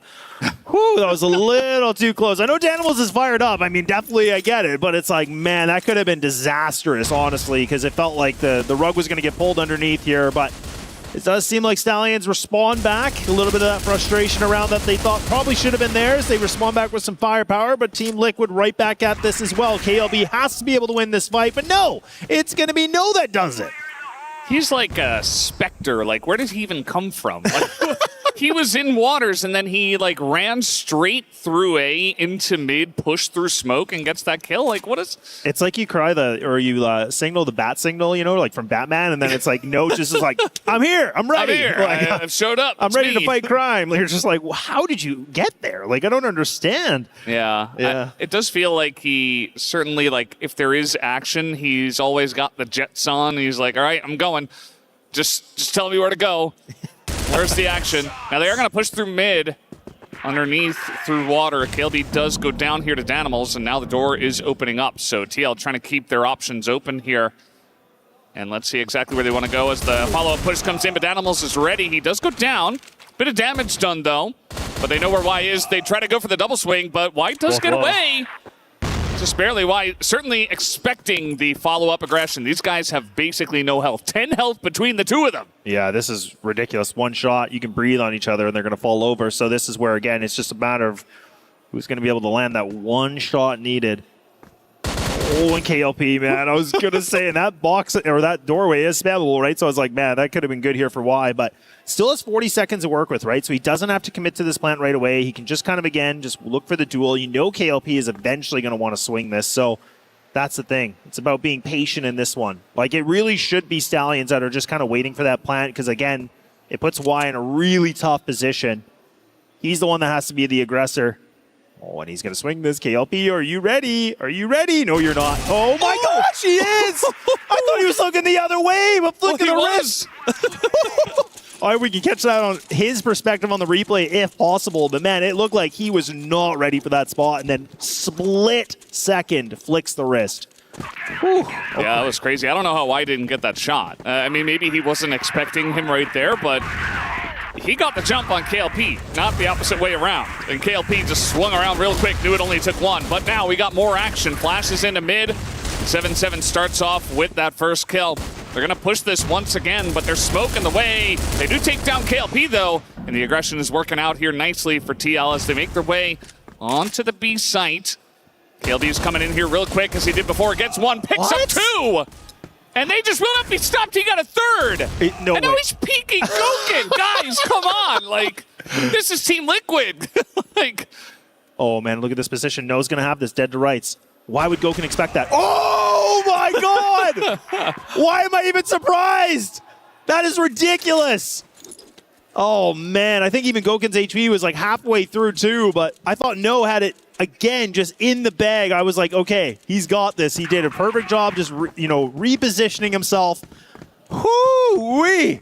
This thing is cooking.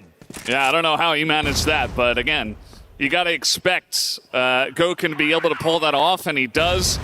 Like the angle that No took, and big shout out to KLB for the 3K on that round, by the way. Kidding. Like, that should have been TL's all the way, and it was at the end of the day, but he certainly made it interesting as the peak is coming out here from the team of Stallions. And a lot of angling and pushing around the middle of the map, which I do like. I was expecting this map to get a bit more fiery than we've seen compared to other teams when they play each other.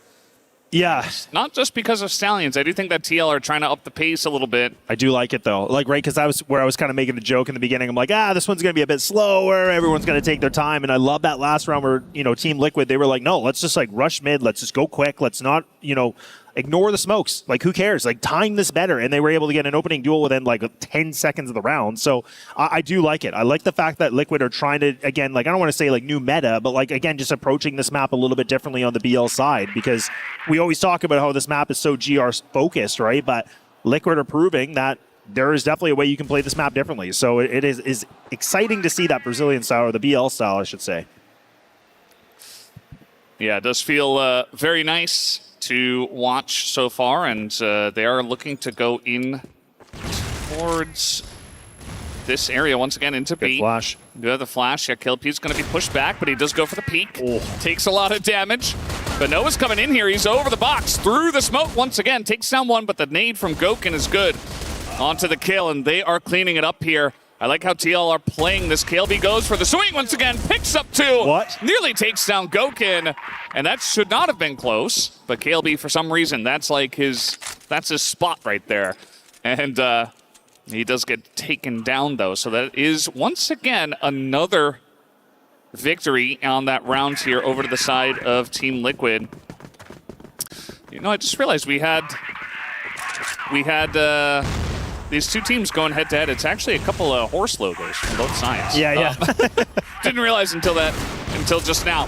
KLB is going to get the first kill, but we do have Adrian already on the A site.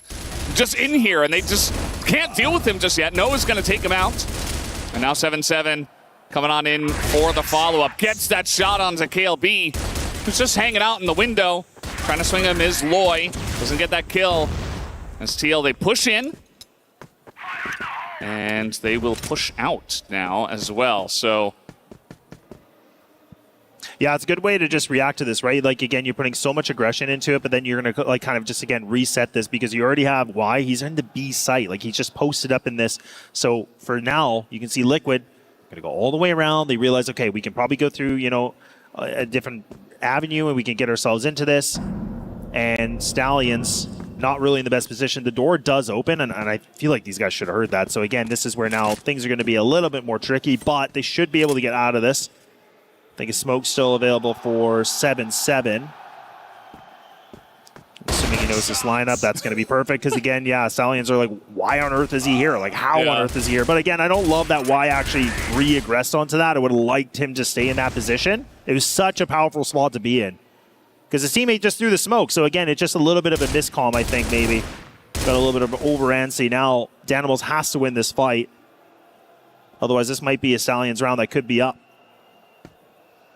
Yeah, this is getting pretty interesting in this 2v2. Still a decent amount of utility left, but it did just get thrown. So let's see how it goes from here. JJ trying to swing after the smoke. The timing is beautiful. 7-7 alone, doesn't know where to look. And Loy comes in and takes him down. So there you go.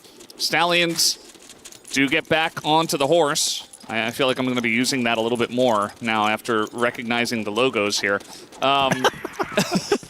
But yeah, it is important for them to get back onto it because, you know, from this GR side, you expect them to have a little bit more success. But TL, once again, come out very strong. I think that's something we should expect even more as more and more of these maps do come along. Well, I think for me, like, it's just the fact that Liquid are now putting themselves at 3 rounds.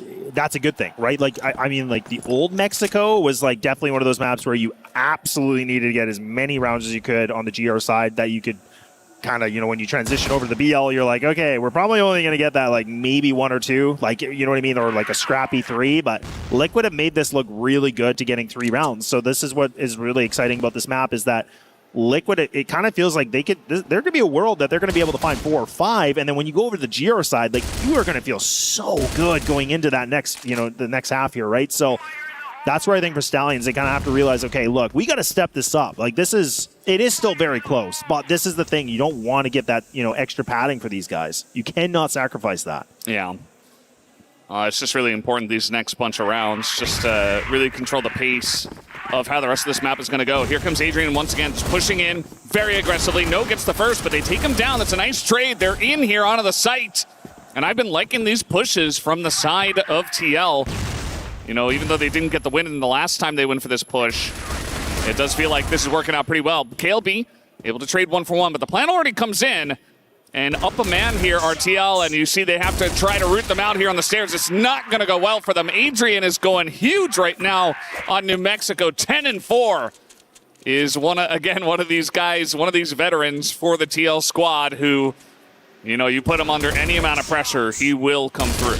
Yeah, no, and honestly, just again, I feel like Team Liquid are definitely giving a really good presentation right now, playing the BL side on this map, and Stallion's probably not expecting them to be, you know, this proficient on it, right? Like, we know that TL like to play it in their respected region in their league, but again, I think when you get to actually, when you watch the demo and then you're kind of like playing against it, 2 different things, right? So that's where, again, it gets pretty exciting to see, but now Stallions are going to have to figure out a way to respond to this as best as they can. They'd be able to find the opening duel, but once again, it's you take down Y, but what's going to be the other effect here? How do you find something else to be able to get yourself back into this game? A 2-round buffer is a lot, right? I mean, it just goes back to what I was emphasizing so much about the BL side. So Stallions, they got to pop off now.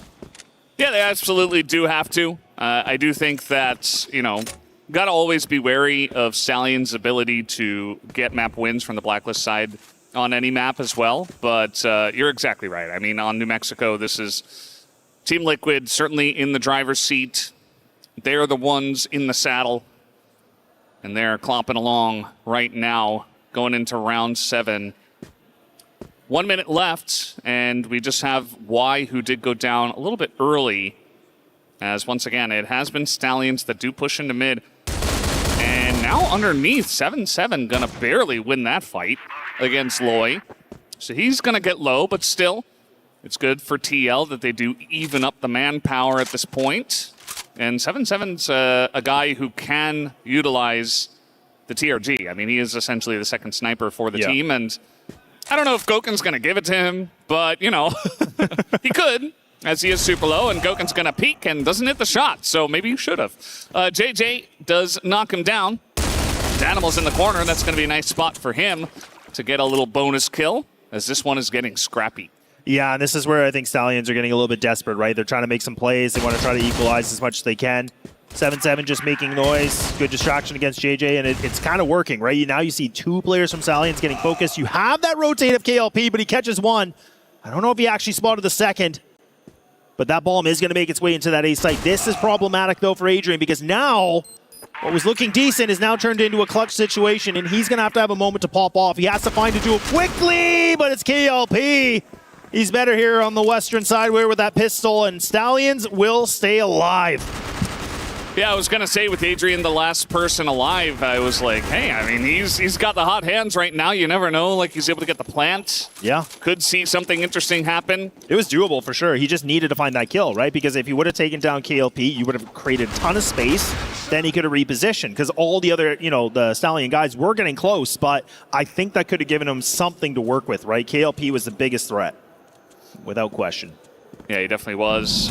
And we're going to see how this goes. As once again, we got action in Waters. And, they're able to trade out for Goken, so you're feeling pretty good about that as Stallions try to take the star player down. Now, if they can get Adrian, they're going to be feeling even better. As Adrian is going to push into mid. A lot of smoke in the face. Do they push this? I do wonder. As nades are being thrown out here, they're expecting the aggression and trying to stop it for now. Oh, and they do slip it. Good work from Adrian. Good mechanics. And oh my goodness, it's No once again. The savior slashes the blade, and there you go. Just like that. Creates it. Finds the double. And we are back to a tie game. Whew, just when I was thinking Liquid might have been able to kind of steamroll this a little bit on the BL side, Stallions, they pulled through, and then again, memory serves me short here. I don't think they called the timeout yet, if I'm not mistaken. Memory is... No, I don't think either team is... Okay, thank goodness. I was like, whew, boy. On for attack pause yet. I was like, man, we're only 3 maps in. I'm already forgetting this is bad. like, come on, lads. Yeah, best of 5s are longer than best of 3s. That so is true. You're going to have to work on that a little bit. I know. Got a couple more maps than us, probably. But yeah, if I'm Team Liquid, I'm feeling a little bit worried because I'm seeing this pattern develop where they get started really nicely and then they just can't really hold on to the momentum they have as Danimals feeling the pressure. It's just hanging out in spawn, having to deal with members of Stallions who, of course, are there. Adrian, nice timing on that. And 7-7 gets another, but KLB's in the corner here. Kind of a cheeky spot. Might be up to Danimals to get that. Oh, but he's going to shoot.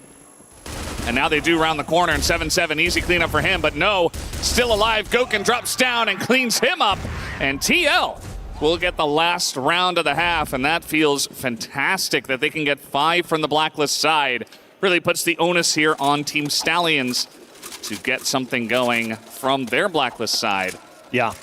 I do like it though, right? Because again, I think it just goes back to the point we keep bringing up because it's important, because it's a map where typically it's GR-sided. So the fact that you win the half on the BL side, it is good. Like, Danilos is probably thinking, okay, great. I called a decent half.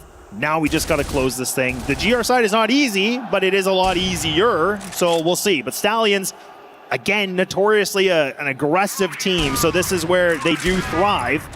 So we'll have to see. They're grouped up just on the outside of A. We'll have to see if that's actually what they want to do. But the smokes thrown here from Team Liquid have definitely created a little bit of a halt for them. And we'll have to see where they want to go for this. Y's going to have to be very careful because, again, even if he goes for this duel against Loy and he loses, let's say, that again gives you some control that Liquid will have to put some focus on. Yeah. Oh, the Vepr. Love it. Yeah, this is what Kyle was talking about. He likes when some players bring out the shotties here on the stairs, it's in just, the alley. How do you fight it, though, right? Like, you play, like, you can, but it's just so difficult. Like, the odds are definitely against you. So it's a good gun to have on this map. Yeah. As they have pushed into the middle of the map here, Stallions taking things one step at a time.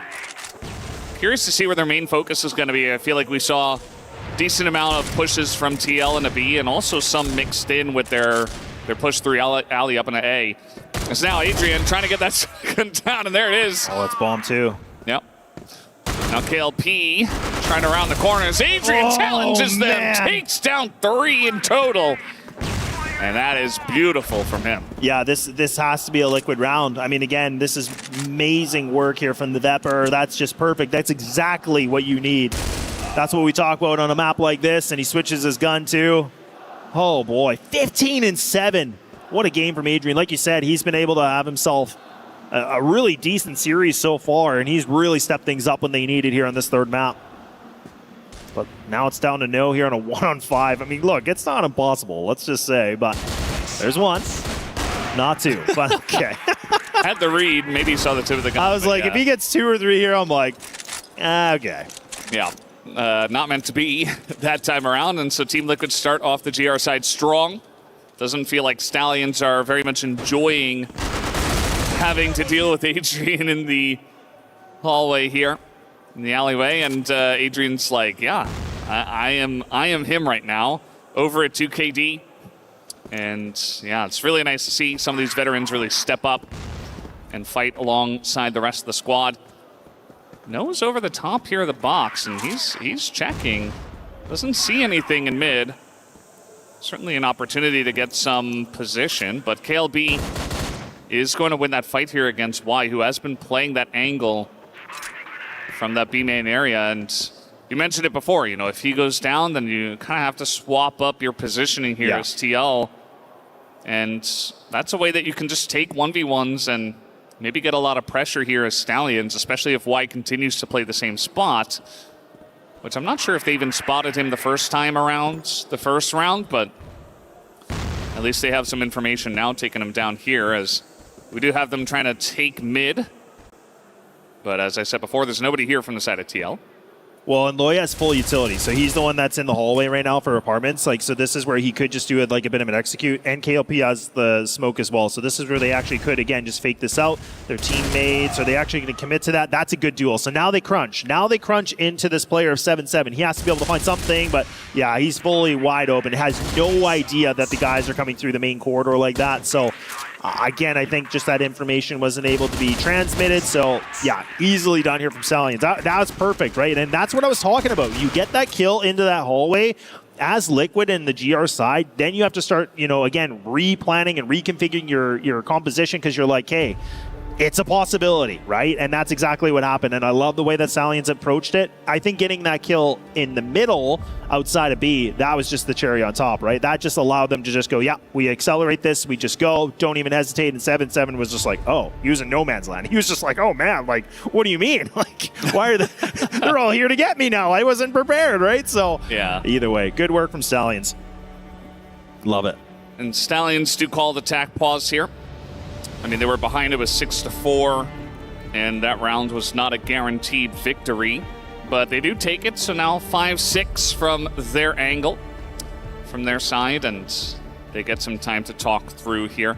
I think it's pretty good timing for Tanks to kind of bring them through what has happened and also get a little bit of information how TL are playing from their GR side too. Absolutely. No, and I was going to say, even the fact that they win that round where it didn't look likely, I think this is still great, because again, now, like you said, Tanks can just talk about things like, look, like some obvious points that he might be noticing, or just something for them to work with. So I'm kind of actually hoping they're going to keep contesting that mid like Liquid did on their BL side, because I think given Stallions and the way they like to play and the aggression that they can bring with that firepower, I mean, man, I feel like that's just the threat you need, right? So we'll have to see if they want to do anything like that, because I think this is where I like that they're taking it with a little bit of a slow pace, but I'm kind of waiting for that like element of surprise where they're just going to go like, yeah, we're going from 0 to 60 instantly. So that's what we'll have to wait and see if Tanks is kind of wanting that to happen yet, or maybe wait it out still.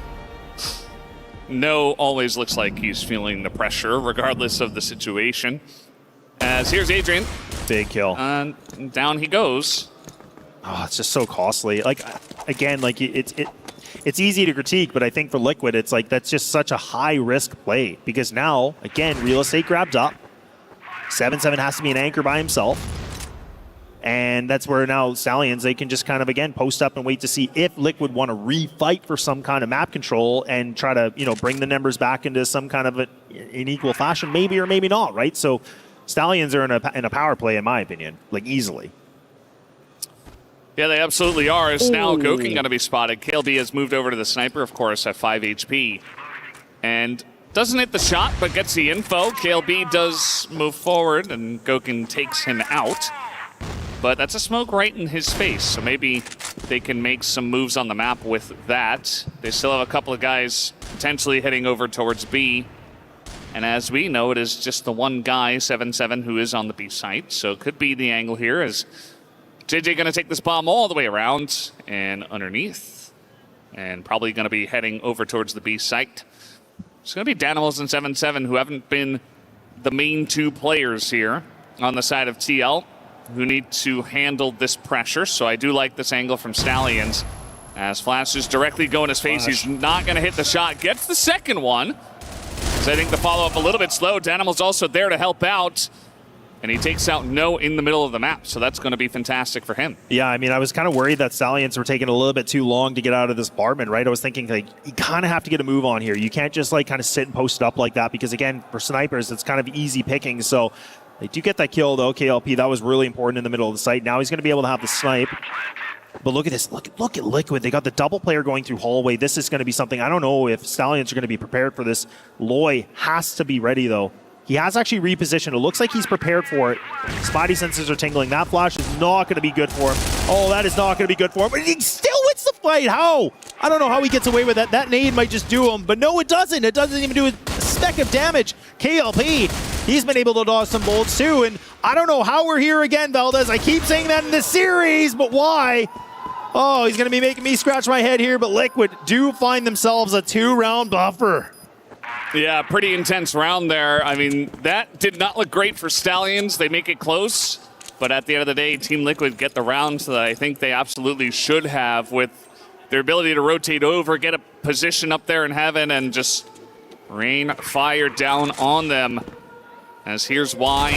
KLP goes for the swing. I mean, you're not really going to hide behind those tiny little boxes, like those little ammunition boxes on the site. That's not an angle where you can just sit back and try to dance around it, especially on the health that he had. So I do like the idea to try to just go out and hit a pot shot before Y is ready for it, but Y only had to hit one shot, and he did. So nicely done from him. And Stallions, they haven't been having enough success, I'd say, here from the Blacklist side. This is looking pretty good right now for Team Liquid on New Mexico. Not a big surprise, I'd say, but as our analyst desk was talking about, if it does go to port, like even if Stallions win the next map, it's not the greatest feeling going into port here up against TL. No, exactly.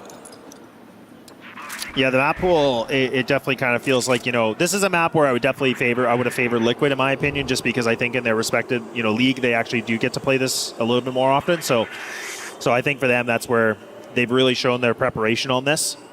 But like you said, Port is a decider, man. Like that, that is just crazy. But I love it, though. I feel like we barely have had Port at all. Like, I feel like it's been pretty much instant ban from, I feel like, almost all teams. Like, I'm trying to get back to thinking about it, but I don't remember any of the games actually playing on this. I'm sure there has been one. Now I'm going to look, but I mean, it's kind of funny because Port to me is actually a pretty decent map. But the thing is you have the TRG that can like constantly just instant spam. Like when you're on the GR side, that sucks to go against. Like, let's be honest. That's not an easy thing to do. So I do understand why teams are doing that. But either way, I can digress a little bit later.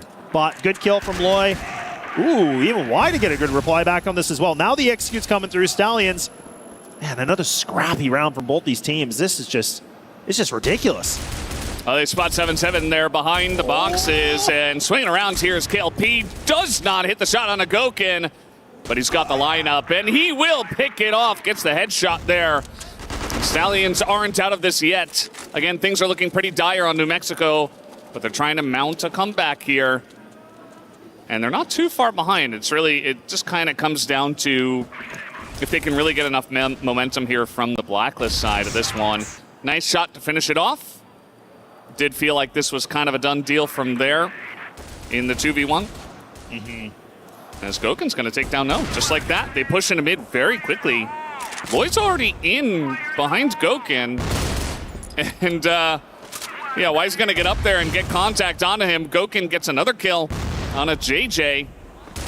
As Goken says, okay, you wanna bring in the aggression? I'll peek it too. I am not scared of this. As we know, he is absolutely not.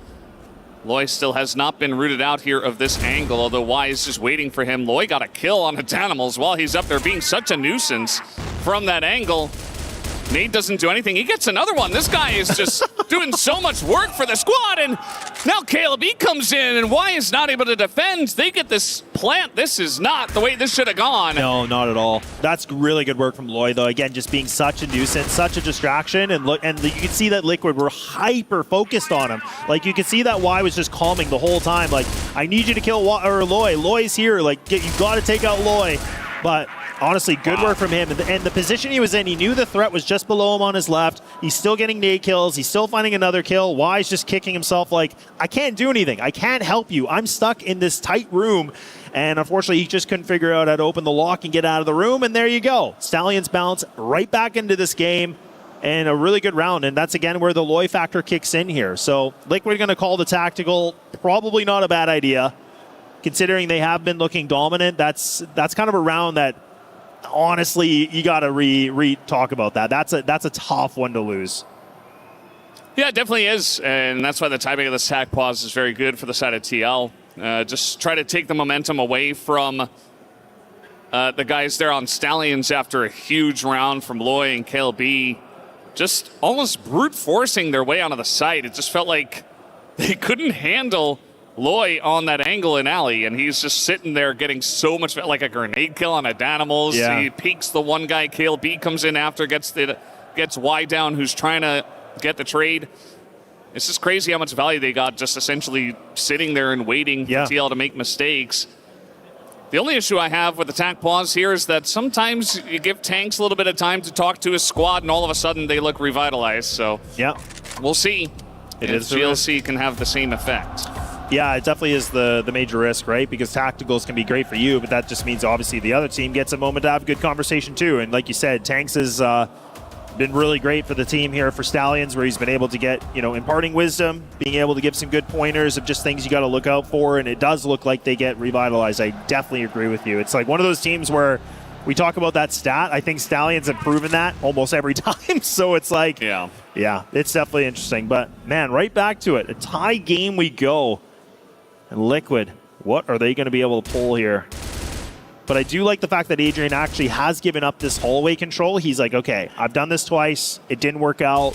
Let's just give it up for free. Who cares? And they're actually playing where 7-7 this time around. He's going to be on the B main, so he's actually going to allow essentially a retake situation. So this is a nice setup here from Liquid.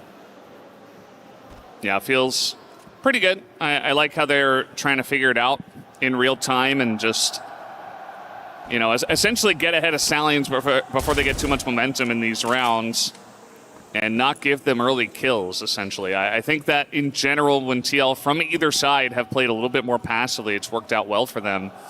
And now we do see that No's trying to hit this big nade onto Goken. He does quite a lot of damage. It's chunky. Yeah, Goken's been playing that same spot almost every single round. So I think eventually you got to be careful about playing that, as they absolutely can challenge you. Going to take over mid control. Nate doesn't appear to do a whole lot. And the shots here from Goken, they're just smoked out. He's not really able to see anything. So Stallions, pretty good spot for them. Let's see the execute. Yeah, interesting smoke here from Goken too. I was kind of thinking, I don't know if he missed through that or if that was intentional, because it looks like it kind of went in that little bit of a nook, so I don't know if that was creating a bit more space on the side, but doesn't even matter nonetheless. 7-7 just cannot anchor this, unfortunately, by himself. He does his job by at least one, I guess, but would have been ideal to be able to find that 2 minimum, but Stallions now have a free site. How do Liquid want to respond to this? Again, utility is available, 1 apiece for 2 of the players, and you still have Adrian here equipped with 2 more. So not the worst situation in the world. And Danimals, he's actually going to try to contest, but you have to worry about KLP. That nade. Oh, man, that was right off the teeth. That's not going to feel good for the IGL of Danimals, and now he has to go for the swing, and it's just going to be Stallions that just seem to have been able to find themselves a winning recipe here for round number 15. Unless Adrian does the absolute most impossible. With time just against him, I think it's all done here, Valdez. Yep, not going to happen. Gets the kill, immediately gets traded out. And it's crazy, you know, Loy steps up in a couple of big rounds, and he's doing great. It does feel like, as a squad, though, Stallions have kind of figured this out. It always feels like, you know, after the half or at the very beginning of each map, they take a little bit of time to get adjusted, but once they get adjusted, they look like the better team almost every time, which is crazy because it's been very back and forth. There are times where it's like, oh, TL can't do any wrong. They have so much momentum. And then Stallions, it's like, they have so much momentum. They can't do any wrong. They're just firing on all cylinders. So very much a big back and forth affair between these two squads. And emotions certainly already running very high. And, I mean, Stallions playing this one pretty well. We do have Adrian going into mid and maybe trying to take a little bit of a preemptive striking spot. You know, get in mid. You haven't been there all game. Say, maybe I get a trade here. Maybe I can spot their rotation early. And he's got Danimals right there with him on the Crossfire.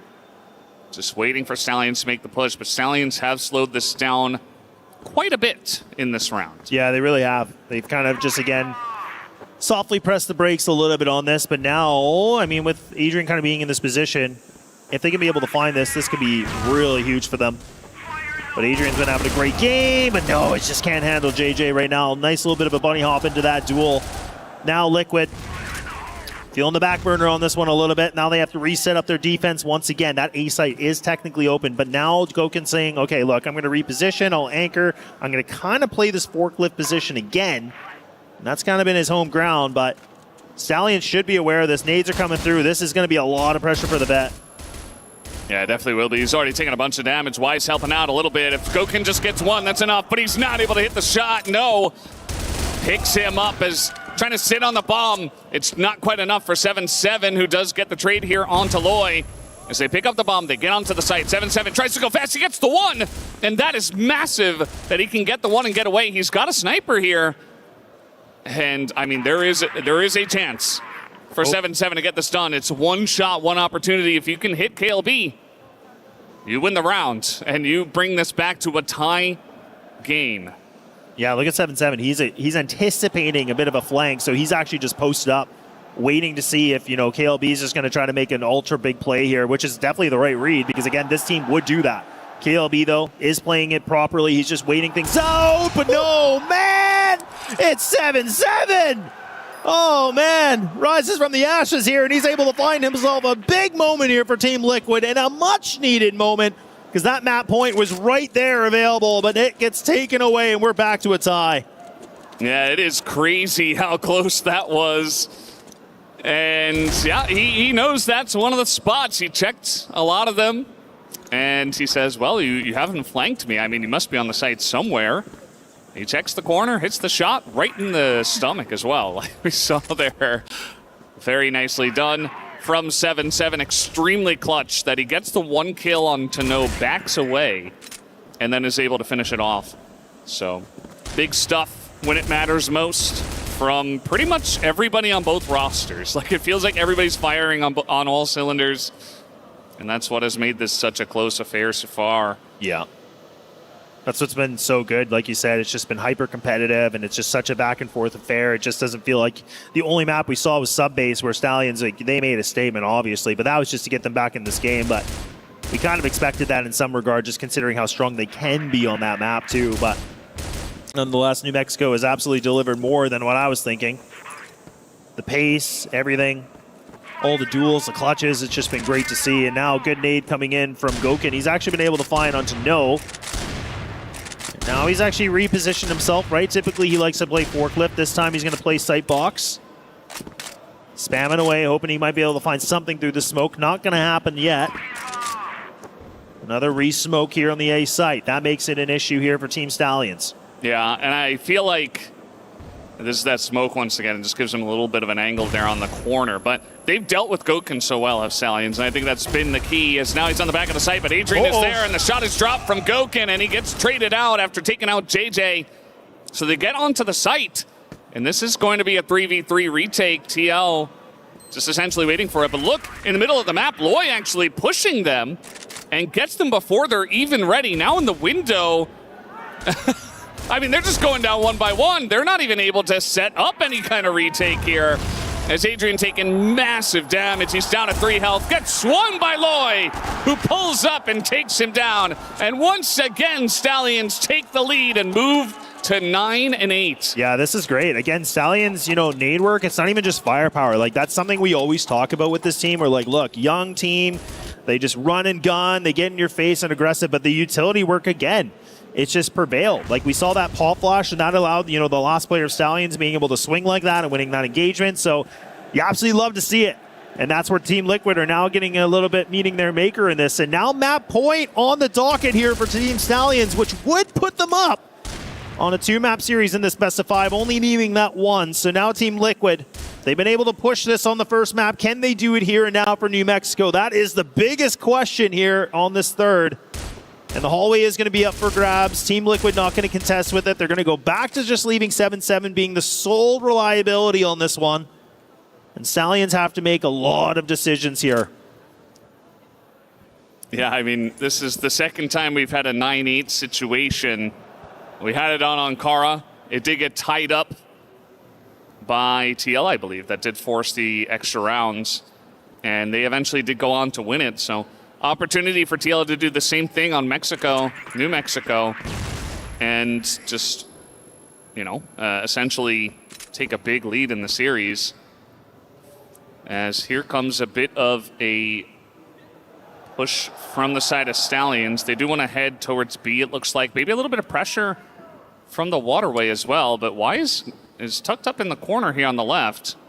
Oh, but they have to clear Y, though. Yeah, like you said. I mean, what is going... How did Y let that happen? I mean, maybe the angle was just a little bit too tight. I don't know, but that's a little bit of a misplay. But, I mean, again, this is a big advantage for them. No is on that 1v3.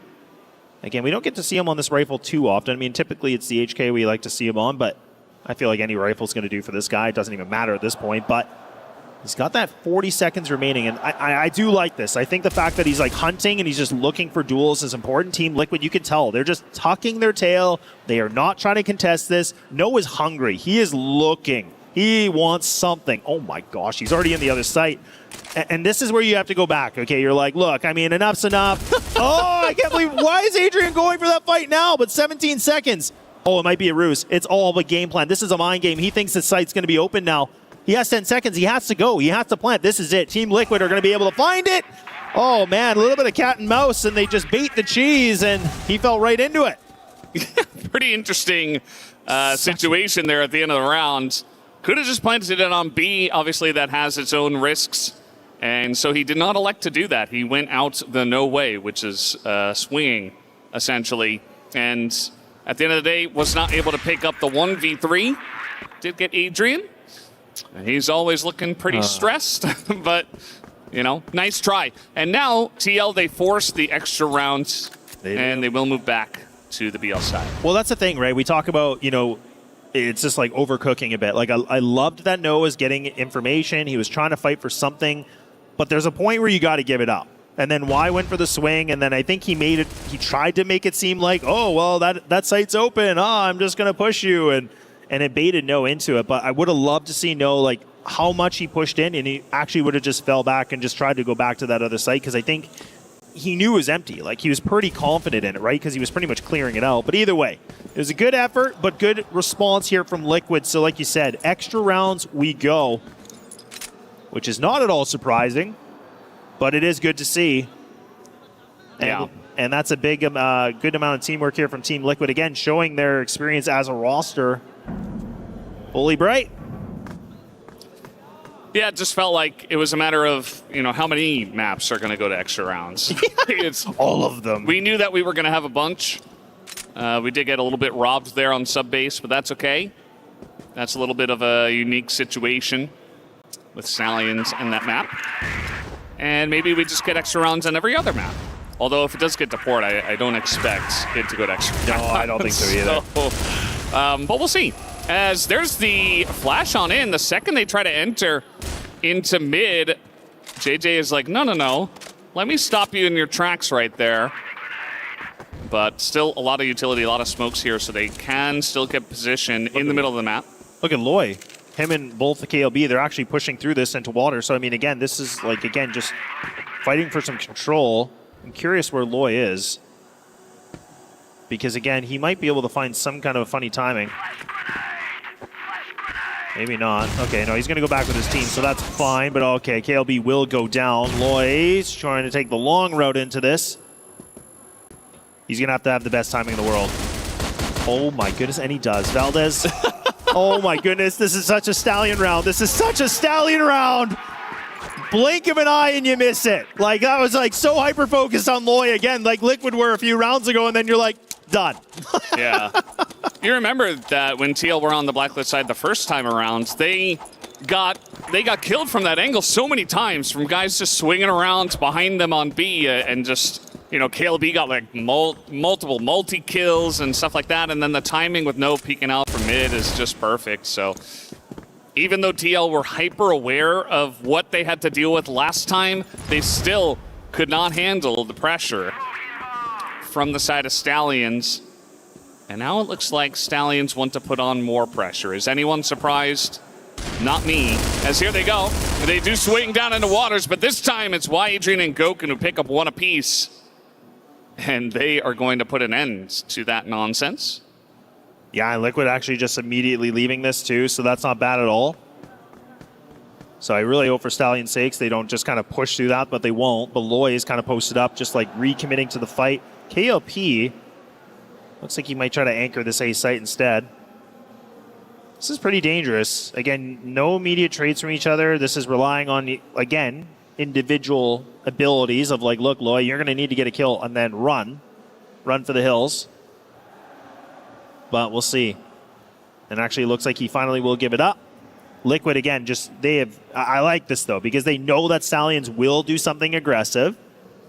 But this is this is a little dramatic though too, right? Because I mean, you still have somebody in the back of BL spawn. You have double guys just on the right hand side, so they're like just really expecting Stallions to go full gallop. But I like that full gallop. I mean, it makes sense, right? Like Stallions have showed a lot of their gameplay too, where it's like, you know, they're down members. They want to try to even it up aggressively, but funnily enough, Stallions aren't going to do that this time. And I do think that KLP and Loy aren't the members that are going to do it most of the time. Like, it's kind of no, and KLB, I think that will do it a little bit more. Like, Loy has done it a bit, and he's certainly mixing up that style.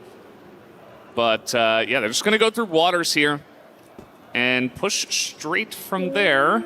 This is the wrong site, Liquid. Okay, they're going to go for it. I think Loy got that information too. I don't know if they spotted him though. Oh, look at KLP. Look at KLP. Oh my goodness. I can't even believe. Okay, I was going to say if he survives that, that's ridiculous. And that is the same position that Loy is in that KLP typically likes to be in. And that's where he's been able to swing and win some multi-kill rounds. So maybe he would have flipped that. That could have been a little bit different. But Liquid do a great job to react to it. But I mean, again, that player that was underneath KLP, I mean, man, that could have been dangerous if he was going to be able to find that. But just that 1 second of a difference of timing was his demise. Yeah, now here we go once again. And 7-7 and the rest of the squad is down here in waters. They're like, guys, do not push us here again. We will take you down. This is the last round of the half of the extra rounds, obviously.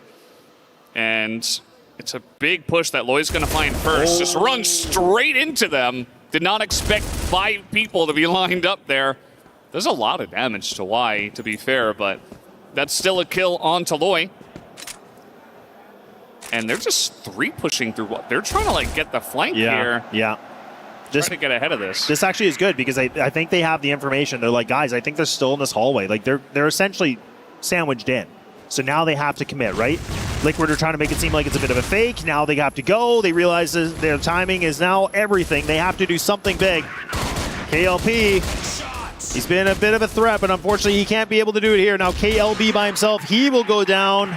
And there we go, fresh haircut for him, and Liquid pull through a lead, 11-10. Yeah, it's a big round for Team Liquid. It was so obvious where everybody was, and they're just able to brute force their way onto the site. I do not think KLP should have swung that and tried to go for the kill. He got that first one. He was staying alive behind the boxes, waiting for his teammates to swing in with him. Agreed. And I think he just, you know, he tries to take the initiative, tries to go first, and unfortunately that kind of led to the 1-by-1 situation. Now, why? Speaking of taking the initiative, running directly into the open arms of No, who is just going to headshot him down. and make quick work of that. I mean, TL, they once again got so much value from their Blacklist side. I would hate to see it go to waste with a round that's a little bit too over-aggressive from the GR. But it's just the one kill for now. Danimals took a little bit of chip as they're trying to nade out Gokun once again, and Gokun is aware of it now. He's going to dodge that nade. He's trying to throw a second nade into him.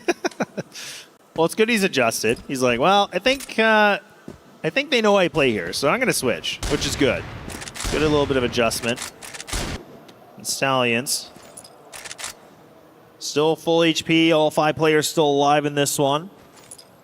And Liquid kind of in a bit of a split where they have to go to the 2-2. But you do have Gokun again just kind of spawning things out through the mid side.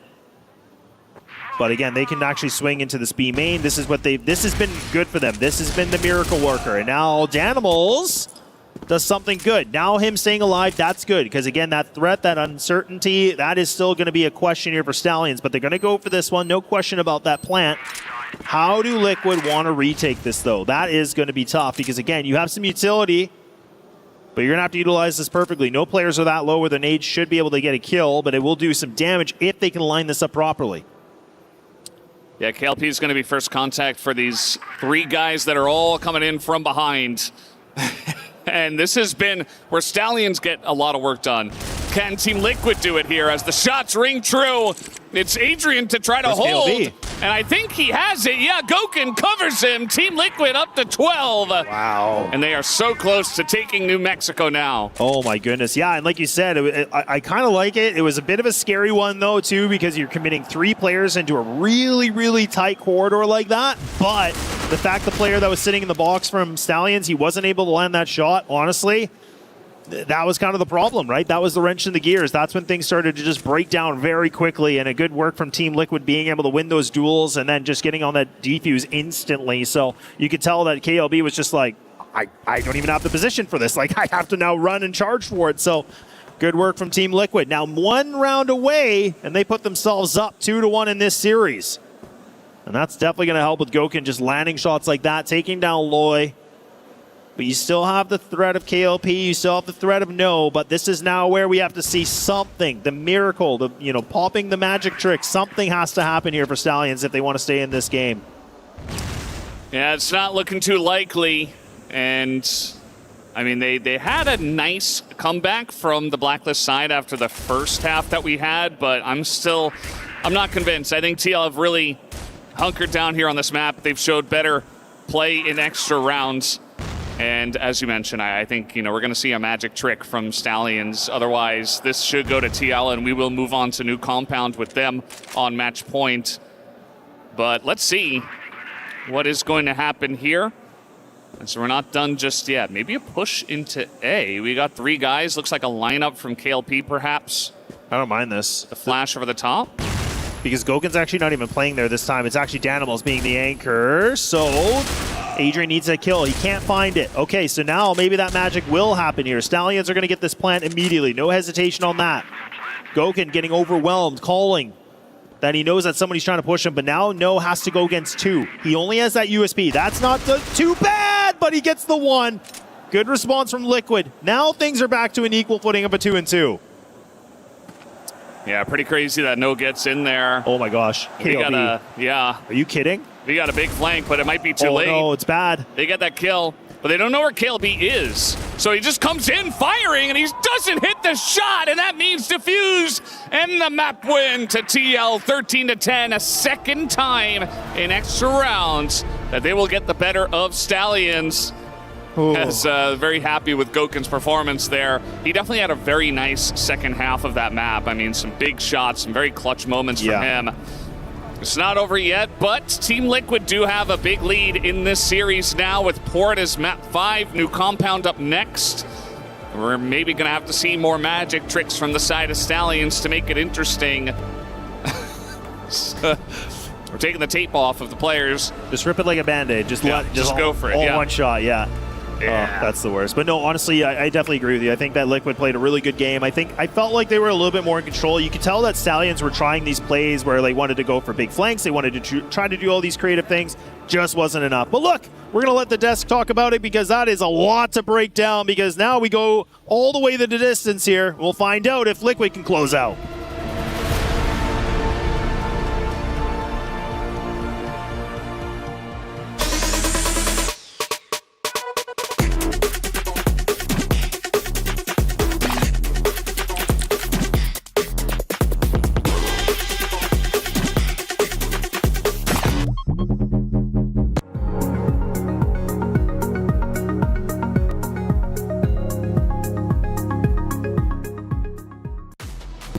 And Team Liquid, after an intense battle against the Stallions, now lead 2-1, officially one game away from entering into the grand finals. What a game that was on New Mexico. Absolutely not disappointing. Really did go back and forth. At one point, Team Stallions was in the driver's seat. Team Liquid took it back, vice versa.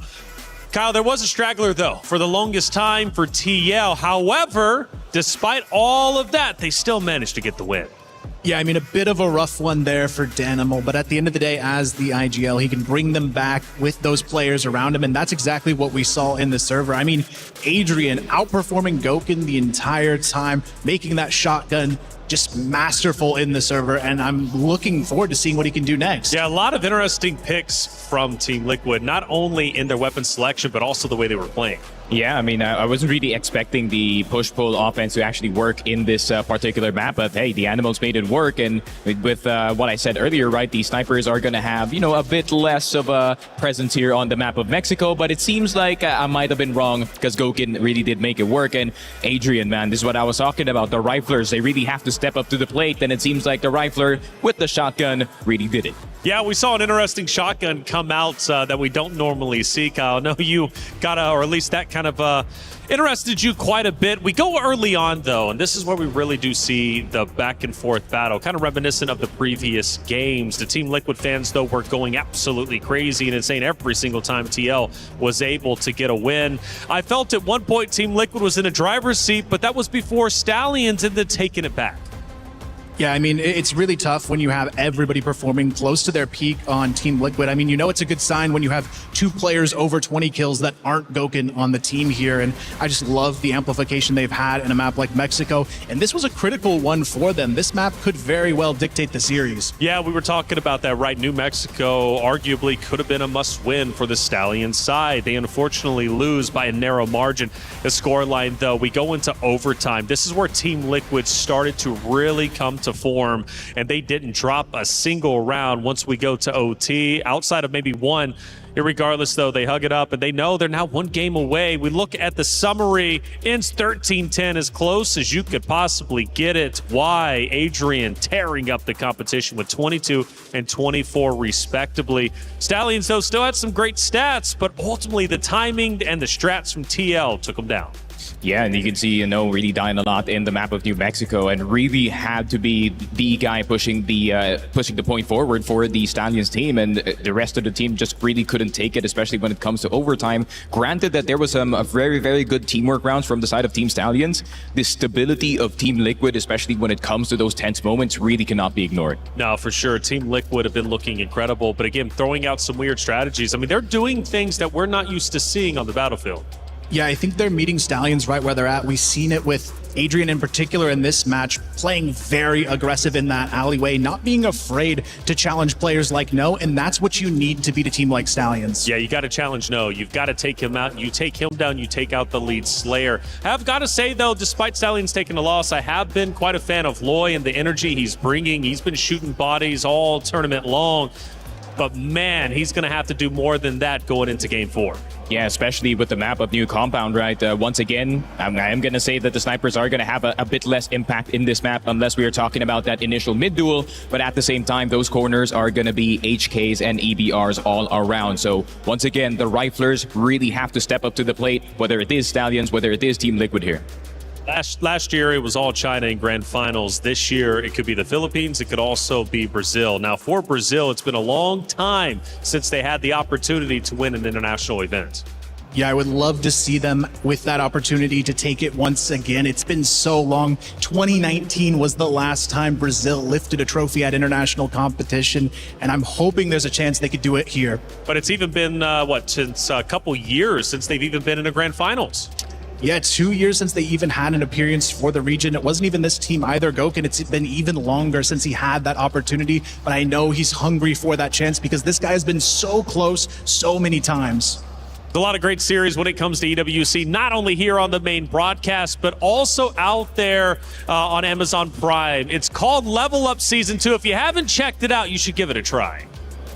A lot of people are haunted by their past. I'm inspired by it. They're not just playing for themselves, they're really playing for their entire family. They have defeated their demons! They have crushed the curse!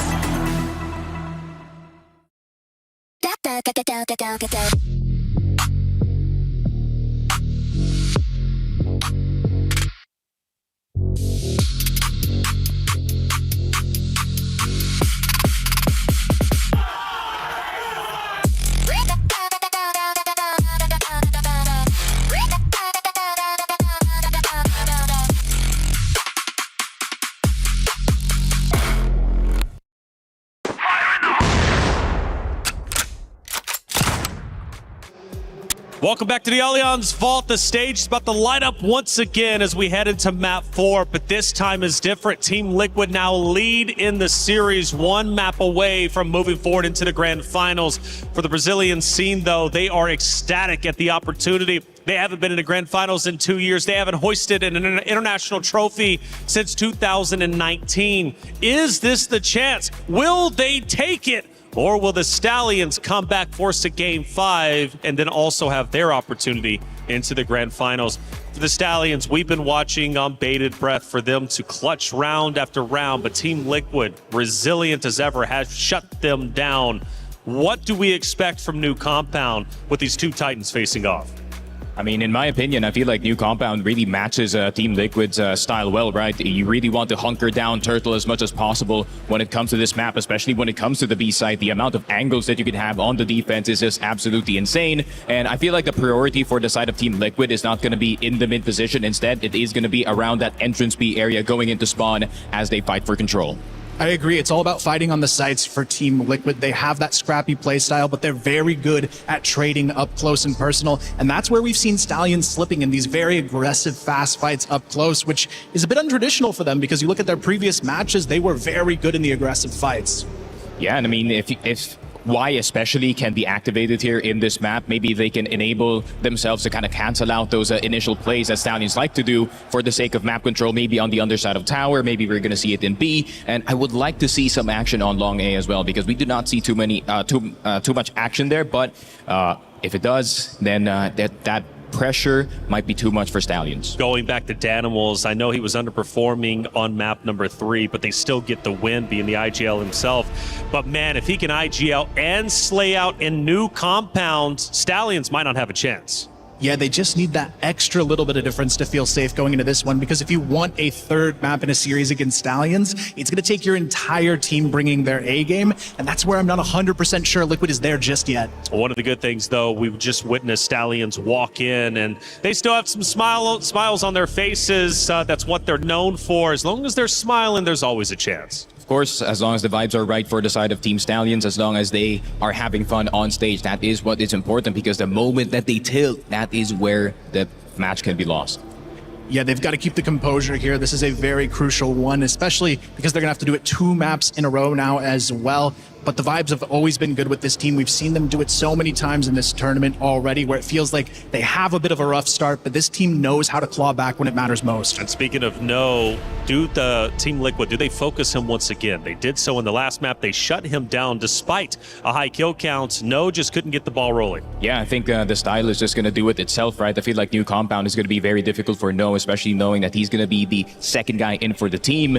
He has to really play out of his mind. It's going to be a rough map map 4. But will it be a rough one for the Stallions or Team Liquid? Team Liquid now put themselves one map away from entering Grand Finals. The Brazilian fans are looking forward to this one. Can Team Liquid get their team over the line, or will Stallions extend the series, go to a Game 5? Maybe we'll see Port. At the end of the day, it's up to the competitors to decide. Let's go to the casters to get new compounds started. Thank you very much, guys. We're getting ready for map number 4. New compound, always a treat. As the Vamoses have already begun here on the side of Team Liquid, just hoping that they can get across the line. They're one step away from meeting Baisha in the finals, as both of these teams are fighting for that last spot in our finals, which will be played tomorrow. It's going to be a joy to watch that and the third place match as well. Stallions, as our desk talked about, they're never out, even though this feels a little bit down and out with the map pool being the way it is and new compound and Sneaky talking about how No might struggle on this map. Can never count them out. They just somehow make it happen at times, and Team Liquid, though, have been super strong today. They win a couple of close maps, and it might just be enough to get them across the line. Yeah, and it kind of goes back to that other point too about like a team that's like in the deficit now, right? Where Stallions, they've proven that they can make a comeback, and this is where they realize, okay, look, if we don't find this map, then we're done. Our tournament lives are over. A team that has been able to push the boundaries of tournament life. So this is where I do kind of feel like Stallions still have it in them, right? I mean, we were talking about it ain't over yet, and I definitely feel like for these guys, like it might just be a bit of a wake. Or a rude awakening, I should say, just because now they're like, all right, we got to give it all. Like, we cannot hold back anymore. I feel like obviously they were doing that, but you got to find that extra 10, 15% that you got to push just to continue on and not be done yet in this best of 5. Yeah, it could be a good amount of, positive pressure for them to try to just really force that 5th map, which we are absolutely expecting, even though we do have TL in the lead here going into this new compound. As we do have the Stallions taking their time with this one, they're going to go for the long A play that Sneaky wanted to see. As Danimal's going to go down here. They get that kill. As No picks it up. A lot of damage done by him. But they're able to back away and go for a reset. It's probably going to look mid to B, you would imagine, at this point. Yeah, I would almost think so. And that actually would be the best read in the world from these guys too, right? Because look at Liquid. They're completely grouped up in this A site. But, they're just going to do it. Oh, no. They went through the funnel. They're going to continue going through it. So now they're going to try to press through the boundary of this. But, okay, No still finds himself some kills. Go can't get it done. Oh, my goodness. We're talking a quad kill. No's putting himself in another ace territory, but KLB will take it. But it doesn't matter. It gets him around. Yeah, the B site was open as we could see, but I guess, maybe they were expecting that Team Liquid would rotate actually over to B, but Team Liquid had a good read as they expected the push to come into A, and it really just came down to a straight up, brute force firefight through smoke, and it looked good for TL at the start, but I think after that initial play happened right outside the main door, we saw that they were all looking at long. They were just expecting a bit more pressure from long, and they were just not ready for the rest of the guys to pour in through the front door. And obviously, No had to hit some big shots on top of it all, but when does he not have to do that? So Stallions start off very nicely here on new compound. Bit of a slower pace to start off with this. And I'm curious to see how they're going to mix it up. Well, it's just funny, too, how Sneaky was saying, and I don't disagree with him, but he's like, No might struggle on this. And then he gets a quad kill. It's like, this guy don't stop, apparently, right? This guy's just a menace in the server. So that's the thing. If he can put up any sort of, extra 5, 10, 15% more than what he's been able to do so far in this series, it might just be the, the difference maker of them pushing this to a 5-map affair. But we'll have to wait and see. That is only one round in, but can't help but get excited, right? This is where it just, Stallions, like I talked about, they're powering up. This is what they do. Yep. Slow and steady wins the race for them.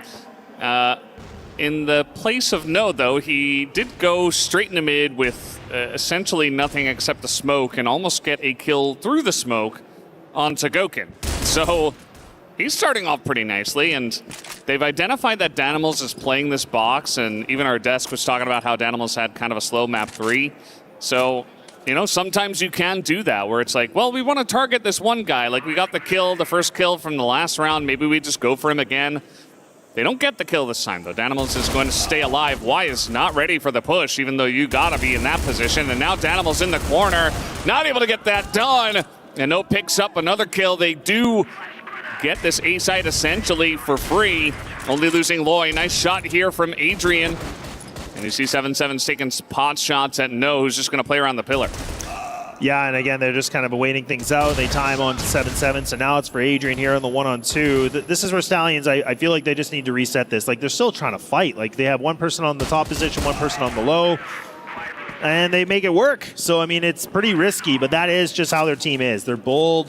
They're fierce. There is no fear on this team. Like, they just go for it, right? So that's what makes them so unpredictable in a way, too, because you would think in a classic setup, you're like, a team's just going to play more passive. I can kind of push in that room. I can get a little bit of something to work with. No, like, Stallions will get in your face and make it a problem. So 2 convincing rounds go here for the Stallions.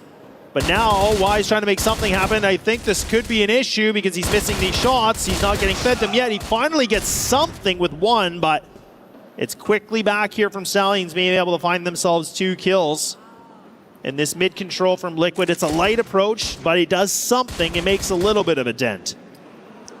Yeah, I think if this does go to a map 5, maybe Sneaky should say that No's going to struggle on port as well. Because it seems to be working out really well in terms of getting No on the scoreboard. Because 7-0 in 3 rounds, and the round isn't even over. It's pretty good, I'd say. Yeah, exactly. No, and I mean, Sneaky's right. Like, his analysis was correct. I mean, I get it. It's just funny. I'm like, man, he's like, it's like the caster curse where it's like the opposite now. And No's like, caster blessing. Yeah, the blessing. That's exactly it, right? And No's just like, no, I'm going to pop off, actually. I'm just going to go nuts. What? And these guys are hitting shots. Like, this is the thing. Like, duel like that, Adrian goes down. That's just even more of an advantage now. So look at this defense. Look at how they have to set this up. And I don't blame them. I almost would love to see where they double stack a B site and just kind of retake A. But I feel like it's too far gone. They have to play this now.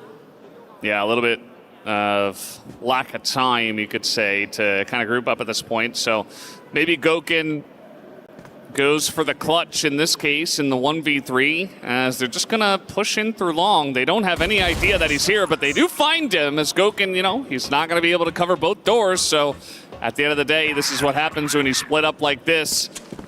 And they both had snipers as well. So pretty rough spot for TL. Yeah. And we might be looking at a 3-0 start here for Stallions, which is gigantic at this point. As maybe I cursed them. 7-7 comes in, gets the first shot. Still some work to do as he does go up into heaven. He's looking to rain down on them. Doesn't know where they are at. Tries to get the pistol kill. Not going to happen as No picks up his 8th of the 3 rounds. And that'll be the timeout. Yeah, I would imagine Team Liquid are going to call this because I think they need to, because they're not really looking like they have much of fight in them right now. It feels like they're kind of just slugging in this game. And I mean, this is where Stallions, again, they're not doing anything overly creative, right? They're just kind of going for control. They're doubling up. They're just winning these fights. And it feels like almost every single duel, like 9 out of 10 times they're going to win it, right? And it's just the positioning from Liquid's getting a little bit awkward, a little bit weird. So for them, this is a good moment for the coach just to kind of reevaluate their game plan because the current one's not working. I would like to almost see, maybe not immediately now, but I would like to see that mid control being taken a little bit more with like players. We saw there was only 2 that one time. I mean, we typically see teams that commit 3 or 4. That might be a good way for them just to go for some gunfights, but they're going to have to try something a little bit differently. Even maybe B main control would be good. Just fight for some kind of control on the map. You just have to do something where Stallions have to really think about what they want to do in this. Yeah. I do love how in Crossfire, sometimes you'll see someone just take out a giant stack of paper and be like, all right, here we go. Let's, okay, we're going default 3. It's like, it's like an NFL team or something. Yeah. It's like, all right, this is our setup now. And take the pause. Whatever we were doing is not working. So let's go back to the drawing board. I got my stack of paper here. Exactly. And we'll see if the mix-up helps them as the shot started good for 7-7. But eventually you got to push into 2, and they're looking right at him. So not much he could do in that circumstance, but it's still worrying for Team Liquid, where it's like the back and forth of it is Team Liquid win a map, and it's like super close. They win in extra rounds. And then Stallions stomp them on the next one. And then again, we go to New Mexico. Team Liquid take it eventually in a close one in extra rounds. And now Team Stallions are stomping them, at least early on. It's not over yet, but you got to feel that Team Liquid, they might have that in their heads. And let's see how this is going to go for Stallions as well after this timeout that was called by TL. A lot of nades in the mid, trying to read this pressure. And actually, Y is there. They just did not expect him there after all of the nades were thrown in. Yeah, it's a bit of an awkward angle, right? Because typically you see a player just kind of hugging that wall or like just a little bit off that wall, but he was wide open, right? So very much a timing thing where it's good positioning from Y, being able to find something, takes down No. So that guy that's, been just running around, going on a rampage, finally gets humbled just a little bit. So now Stallions, we'll see what they can do without him. This is a big test here for someone like Loy or, maybe even JJ. Like, he's had himself a decent series so far. So we'll have to see who can be able to prevail. But all 4 players grouped up here in Tower. Liquid here with the triple stack in A, so a nice 3-2 split. The GR spawn is open, like that is up for grabs. As soon as, Danimals can't see anything, this is something they can make the cross through. And they might want to do it soon. Those smokes are getting in place. And they still have a little bit of utility they can use if they want to for the exec. Well, they're going to switch this up. They might even try to contest for B main control, and Loy's already been able to find himself some really good information, realizing, okay, this might actually be more for free than we thought. So this is a good read right now from Stallions. Yeah. Adrian here on low health has swapped over to the sniper. And he is able to leg him, but doesn't get the kill, and that's JJ on the entry. Picks up 2 just like that. We got 3 low health members here on the side of Stallions. We got no frag grenades on the side of TL, so this is just going to have to be a clean setup push as KLV's trying to play in mid. He picks up 2 just like that. And Goken, he has done so much, but he can't do it here in this round. And that is now 4-0 to the side of Stallions, and no tack pause left for TL. Yeah, I love that, though. Again, the one thing that Stallions are doing so well is they're just waiting for one of those players to just go for like a flank, essentially. You're just trying to catch them on like a, like a 3 or 6 o'clock, right? So this is what I love. Like, we saw that, I think that was what, KLB that just was able to pop through mid, and he's like, oh, hey, look, I'm here. And then Liquid are like, why are you here, right? And then like they just get more disassembled. So it's good work from Stallions. Just, again, these site controls and what they want to do with the real estate that they grab, like they overextend all the time, and it definitely seems like it's panning out well. And Liquid, once again, a round that was looking decent for them. They took down the heavy hitter of No, but then you had someone like, JJ that was able to find himself that 2-piece. Getting that entry was huge, and now it's Danimals. He's going to pull on back from this. He has a bit of a noise cue that these guys are trying to contest for long. Not the guy that wants to go for the fight. Instead, will join his comrades. The right play to do here. Stallions, they don't fall for it this time. This time they're going to regroup. Yeah, I do like it. I mean, that's multiple times now where Stallions, they try to push and pressure to A-long, and it's not a full Camille, of course, unless you're trying to go kind of against the grain and go for something unexpected. But if you can go there and get the pick off like they did in round 1 against Animals and then essentially reset and go for a follow-up push, you're in a fantastic spot. I do think that this map can feel very good for the GR side, but if an initial pick goes to Blacklist, you only have 4 people, it makes the B site much weaker. And it's difficult to get information, especially if you do play this turtley style that we do see very often. As now Danimals tries to poke out. He gets sat down by No. That is not an even matchup right now with the way that No and Danimals are playing. As now a flash here, but they just take over the spawn. It's not looking the right way. Y is going to take him down. Not able to get KLB. And Goken up in the window does get sat by Loy. And it is just 7-7 who has to come in here late once again. Yeah, now it's just down to him in this tower position or heaven. I mean, not going to be easy at all. He has to be lights out here with the pistol. He has to jump down, being able to win this fight, and then survive to go against Loy. Loy here just getting the jump spot, so now they know exactly where he is for sure.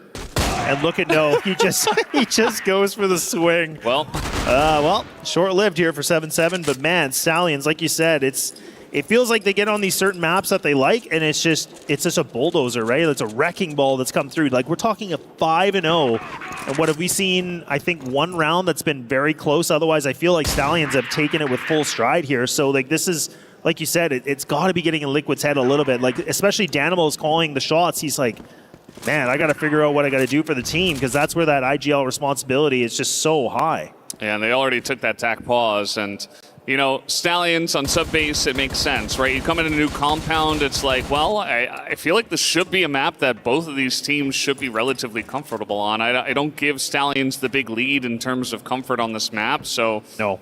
I think it's just Stallions' Blacklist side has looked phenomenal, and honestly, TL haven't brought in a whole lot. It feels like they're playing very default. We haven't seen too many mix-ups, and when it comes down to the nitty-gritty, Stallions are hitting the shots a bit better, so just playing a bit better Crossfire at this point. KLB now just trying to maybe dry swing in here. They're not going to expect Adrian this close with that smoke coming in, and the nades as well. Let's see how much value Adrian can get here in the smoke. As the flash comes in, he gets flashed himself, but does get one, and that's two as Y gets one as well. Loy tries to push in, but Y steps up big time to stop this beat push. Yeah, it's much needed too. I mean, this is where Team Liquid needed something to happen. So, I mean, for them, this could be a good way to get rid of that goose egg. But look, you still have KLP, you still have No alive. No's going to get overwhelmed here. Position's just a little bit off. Danimals, that's a really nice spot for him. Now he can just pull back, and there we go. The teamwork will make the dream work. Liquid find themselves around, and maybe road to redemption here, Valdez. Maybe, just maybe.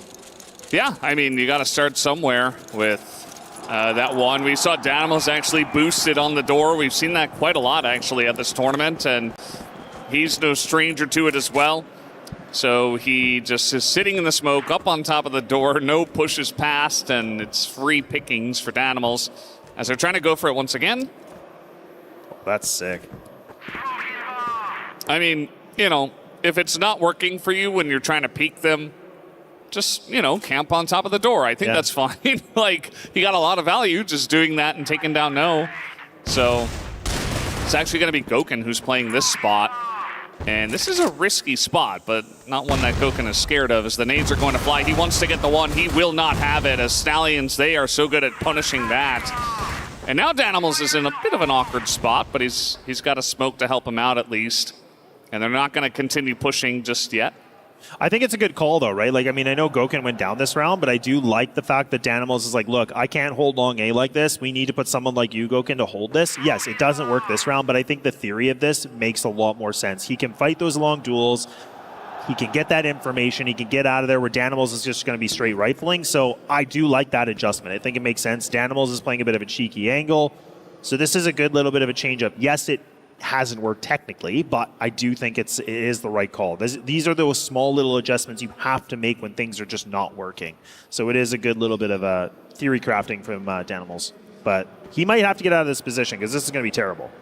Yeah, I mean, if they push long A, which they are, they get the bounce through the window. He's got to drop down now, because now he's just a sitting duck, essentially. He tries to go around. At least he gets the one, but it's still not a good look on the round. And look at where KLP is playing, just in the middle of the map, waiting for the rotations to come in. And there it is. It's a free kill on a 7-7.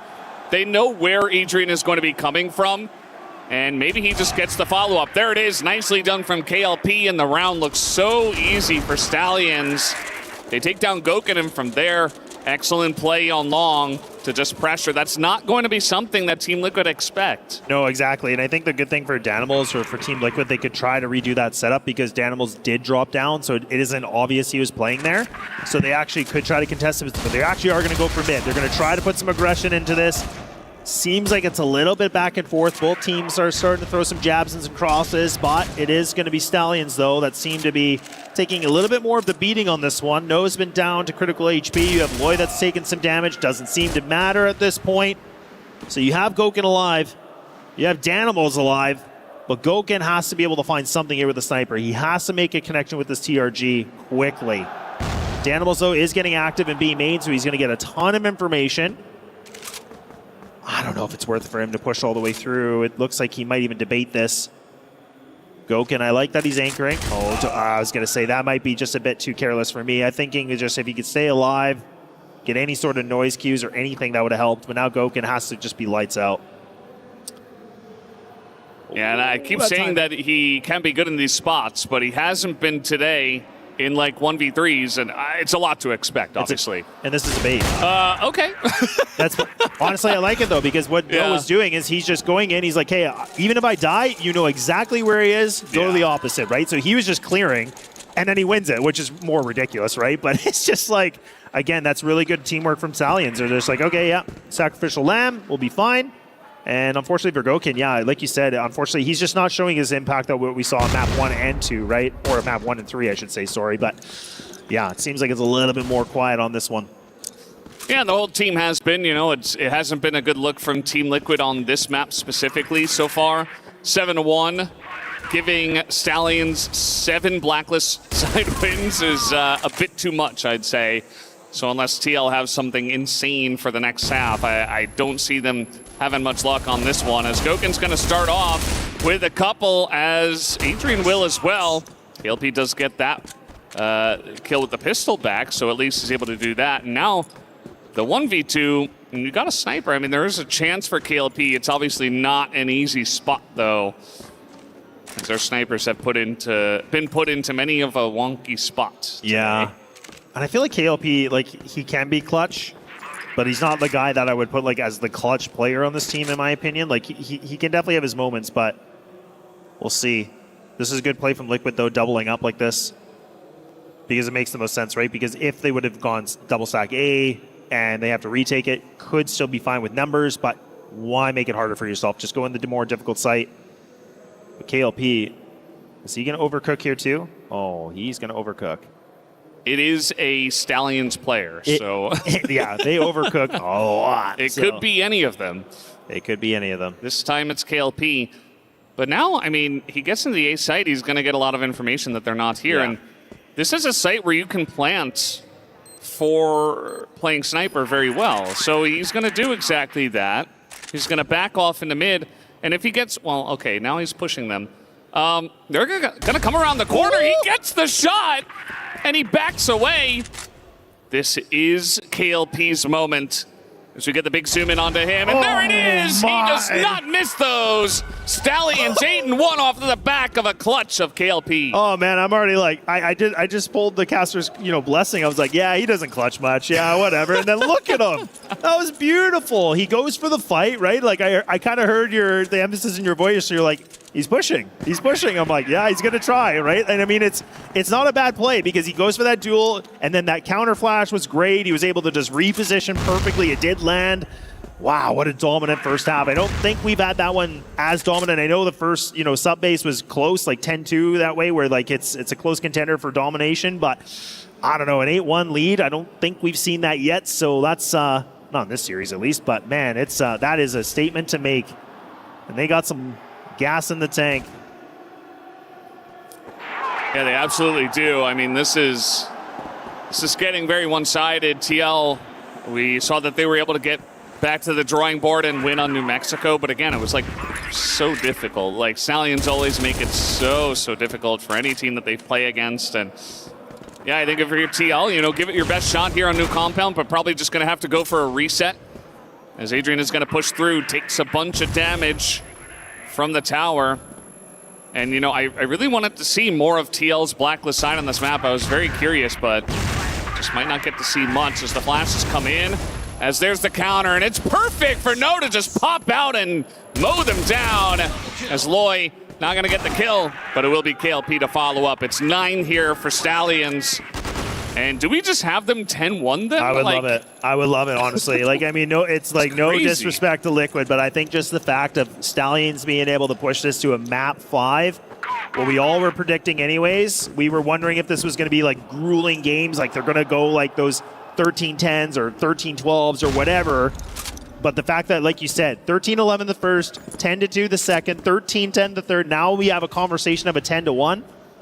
Man, that just, again, that's going to be tilting for Liquid. And even better for Stallions, because imagine that momentum just built from this and like that confidence these guys have. You can't even give them more confidence. Like, you know what I mean? That's over the charts. Yeah. That's just scary. That's a scary sighting. Yeah, we talked a lot about the map scoreline so far. No does put up the 15-4 so far, so a chance for him to end up with something like a 4 KD or close to it if he doesn't go down in this round. And he has been supported by his teammates as well. This is a team effort this time, as maybe he goes down here already taking a bunch of chip, and Y's going to start it off with the first kill onto him. And there's a second one. Y going big. He does get traded out as KLB getting so much value. What is happening? 2 snipes and a pistol kill. As KLP is right there for the help, and now Danimals, it's so obvious where he's going to be playing. They just peek him. The bomb's on the ground. And there it is, KLP swinging by the 10-1 victory for Stallions. And we will have our map 5, as was predicted. Not a big surprise here. Honestly, I love it. I love the fact that these guys come in. They're already down the maps. We were maybe having the conversation of Liquid being able to close things out. But Stallions stay alive. They put up a masterclass performance on this map. Now the difficult task is here. We talk about Port. That's the last map we go. Liquid have played this so far in the tournament. They were able to have themselves a pretty good sighting on this before, but I mean, that was a very different team that they played against. So we'll have to see what Stallions have been able to pick up and watching the demos and the replays and everything. And man, I'm more excited for this. Stallions have proven that they are such a championship level team. Unbelievable stuff from them. We are going to have our map 5 in just a moment. Don't go anywhere.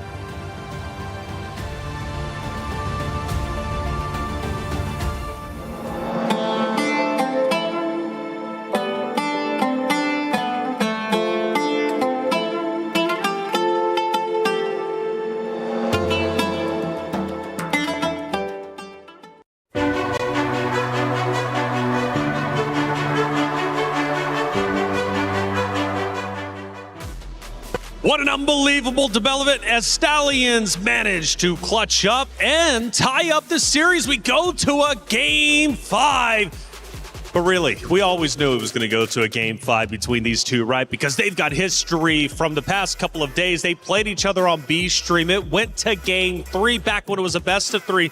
Now that we moved to a best of 5, we knew it was going all the way. However, what a comeback to lose so narrowly on New Mexico 13-10 to then come back for the Stallions and beat them on New Compound 10-11. Talk about a regain.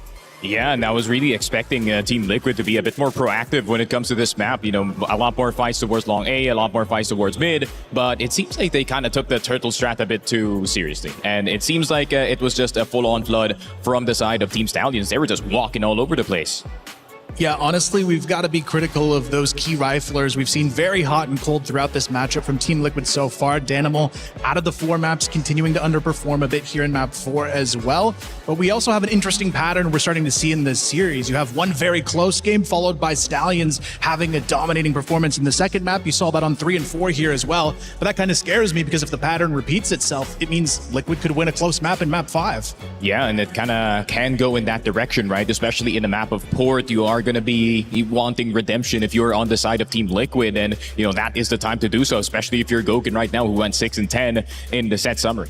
It's amazing that Y was even able to squeeze out 11 kills despite the scoreline being 10-1. KLB doing a great job alongside that of KLP, 14 and 12. No, consistent as ever. Loy and JJ a bit lower, but then again, does it really matter when it went 10-1?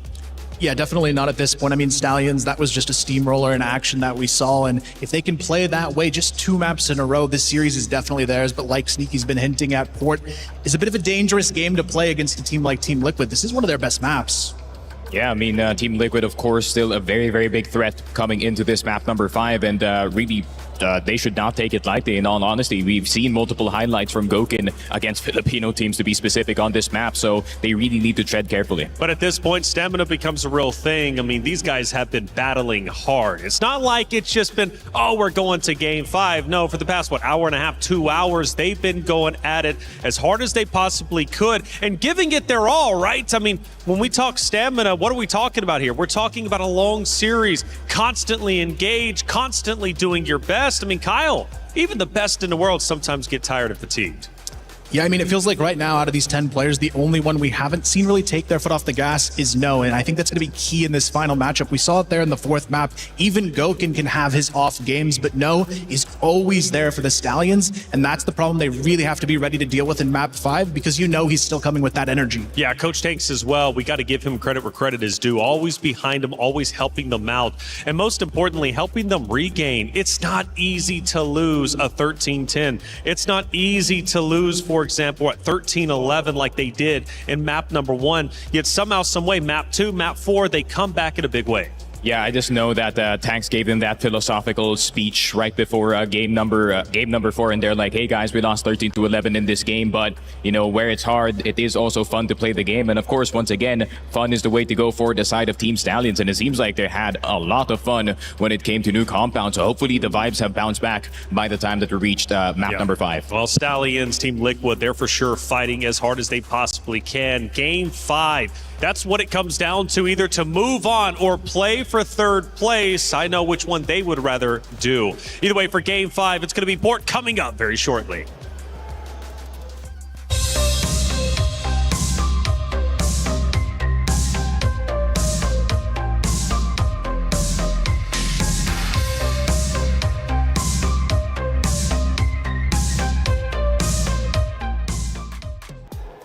What a crazy turn of events. Again, going to Game 5, going to Port. It's going to be a fight for sure between these two great teams from different regions, one from Brazil, the other from the Philippines. But when we talk Brazil, right, being in the grand finals, this would be the first time since 2024, lifting the trophy since the first time since 2019. There's a long history when it comes to the regional debates of who is the best region when it comes to Crossfire. Undeniably, it's been China.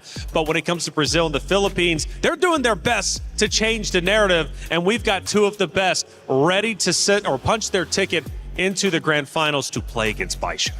Yeah, and of course, Baisha is going to be ready and waiting for the grand finals. They're probably watching this one with a magnifying glass, right? Especially considering how good Team Liquid is when it comes to their macro, when it comes to that push-pull kind of offense that we do see from time to time. And it seems like this will be a good match either way. As Team Liquid goes to the stage, I noticed their coach was leading the charge, right? Getting his players behind him. He got a piece of paper. He's clearly taking his notes, doing his homework, and he's going to need to, for sure, going into the final map.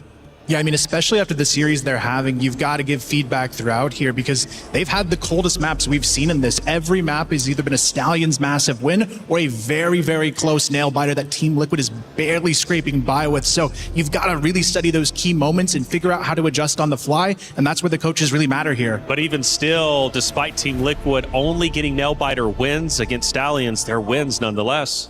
Yeah, there's still wins at the end of the day, and especially knowing that the liquid wins are heartbreakers for the side of Team Stallion. So if they know that if they go the distance in this map of Port, it still could be a dangerous game for them. So as we head into Port, you guys have been saying it's going to be tough for Stallions. What does Team Liquid do so well that Stallions might have to fend off against? I think the hardest part is really going to be the sniper game here. Goken is very mobile on this map. He can play that A-top angle. He can take the bridge peaks on Port, but he can also solo anchor the B bomb side. So he's going to be very present across this entire map, and they've got to be ready to deal with that. So if Goken's such a problem, then who from Stallions needs to deal with them? I feel like it's the entirety of Stallions, not gonna lie. KLP will have a lot of responsibility to go for these opening snipes, but at the same time, especially in that top A area, it has to be the full force of Stallions pushing into the sniper, and if they cannot do that, they're gonna drown in the map of Port. Lloyd was just on your screen, again, shooting bodies. He's been unrelenting throughout the 4 maps, and he's gonna need to bring that energy to keep Stallions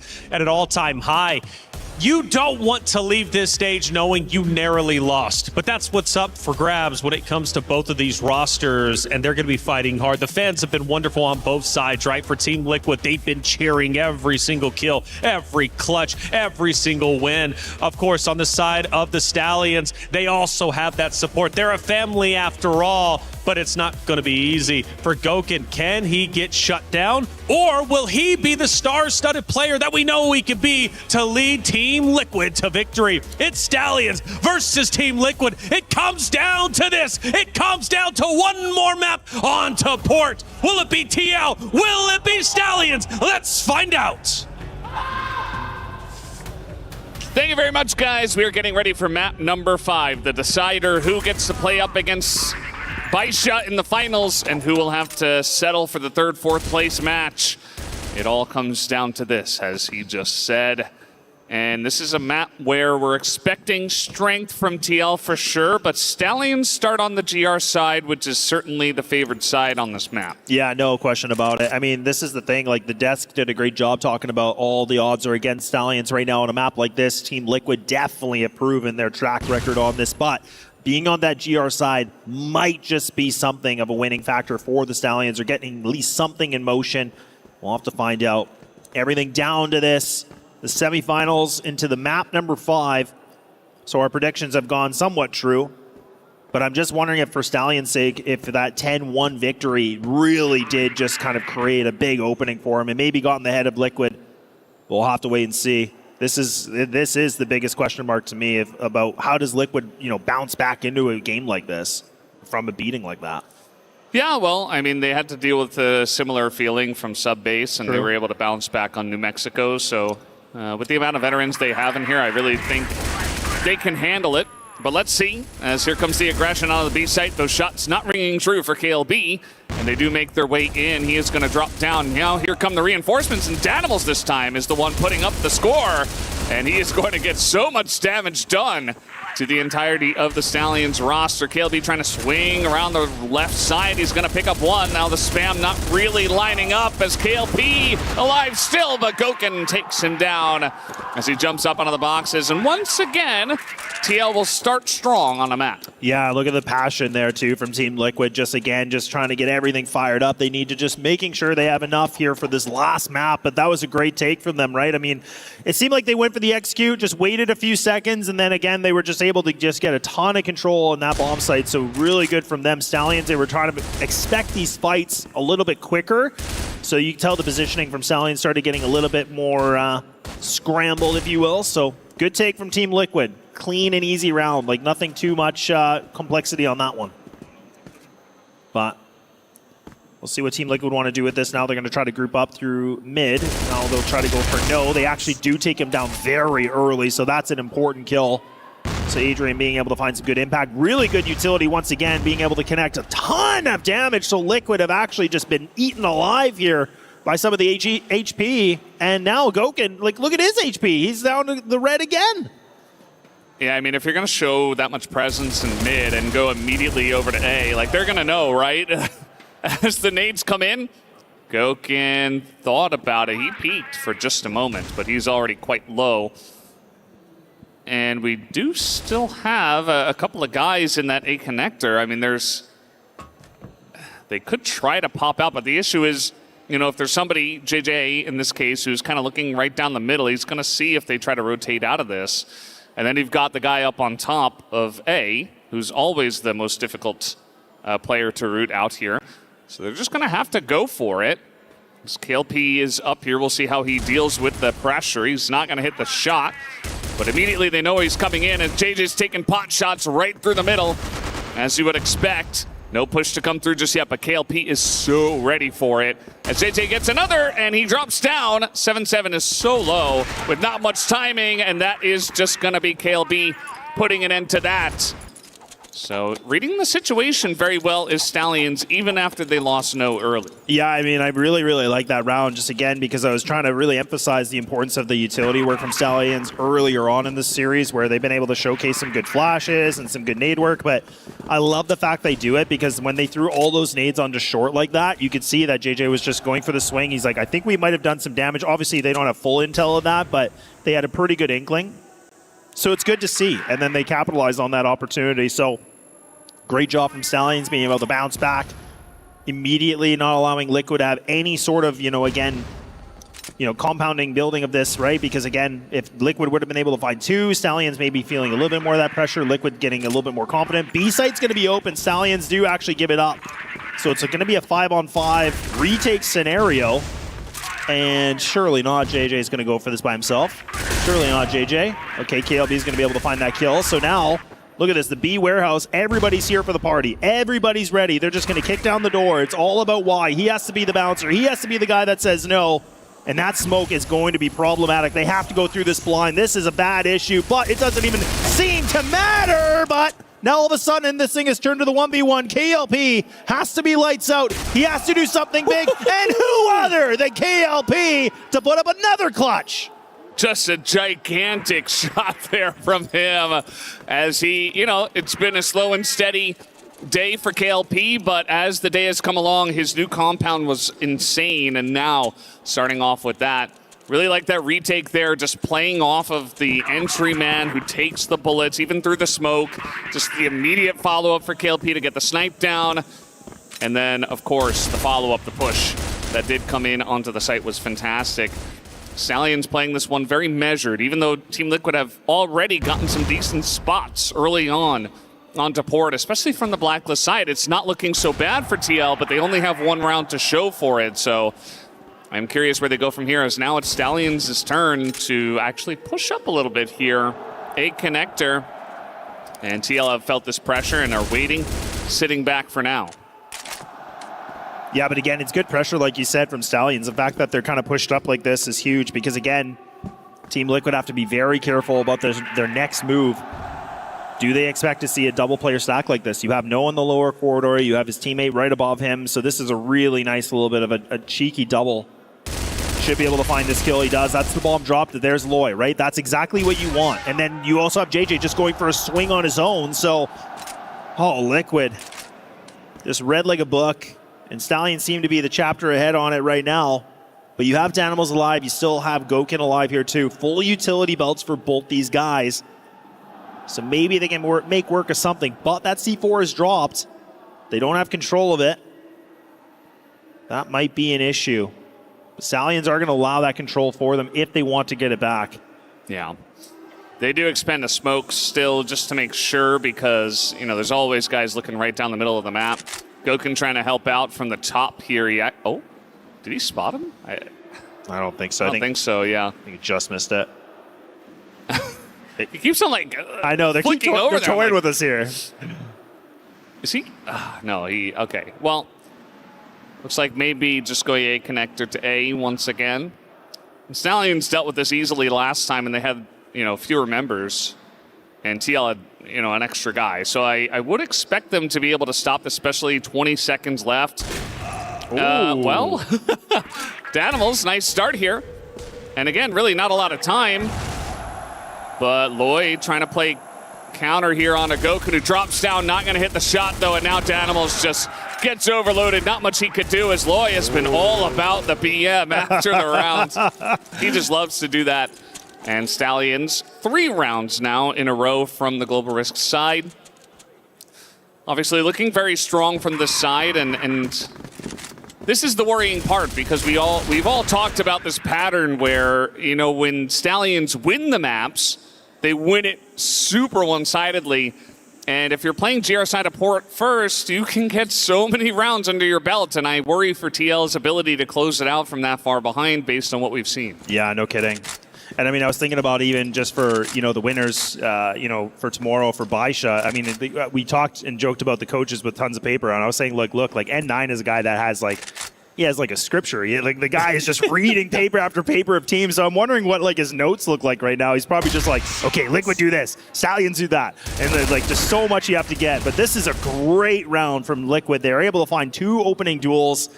That at least gives them something to work with. No is trying to contest, but he gets overwhelmed by utility, and the guns start to fire back here from Liquid. They are still within this game, and Stallions are starting to get a bit of a reality check of that. 2 players remaining from them now, but this is, again, putting Stallions in a clutch factor. This is something you can never count them out for, but this is something big. But no, KLP going down, surely this might be a bit too much for Loy. You have to find yourself a 1-on-5, and that's a flawless round. Barely, but it is. Liquid bounce back with something. Yeah, very nicely done. I do think that, you know, kind of reading the pressure very well of Team Stallions from the GR side. I think that Y is just like standing there. He's like, they're definitely going to peek me. I just know it. He's waiting, and he taps on the head. He gets that first kill, and then JJ's like, well, I got to try to reswing. I got to try to get 1 kill back. Now, he didn't necessarily have to, especially from the GR side, but that's just the way this team plays, and I feel like TL had a really good read that they were going to continue to peak, and they got so much value out of just essentially waiting for Stallions to peek them 1 by 1, including No, who went for the 3rd peak, and you saw what happened there. So now this time, Stallions going to play a little bit more passively. They do not play here in the B main area. And that does mean that no initial kills will go to Y this time.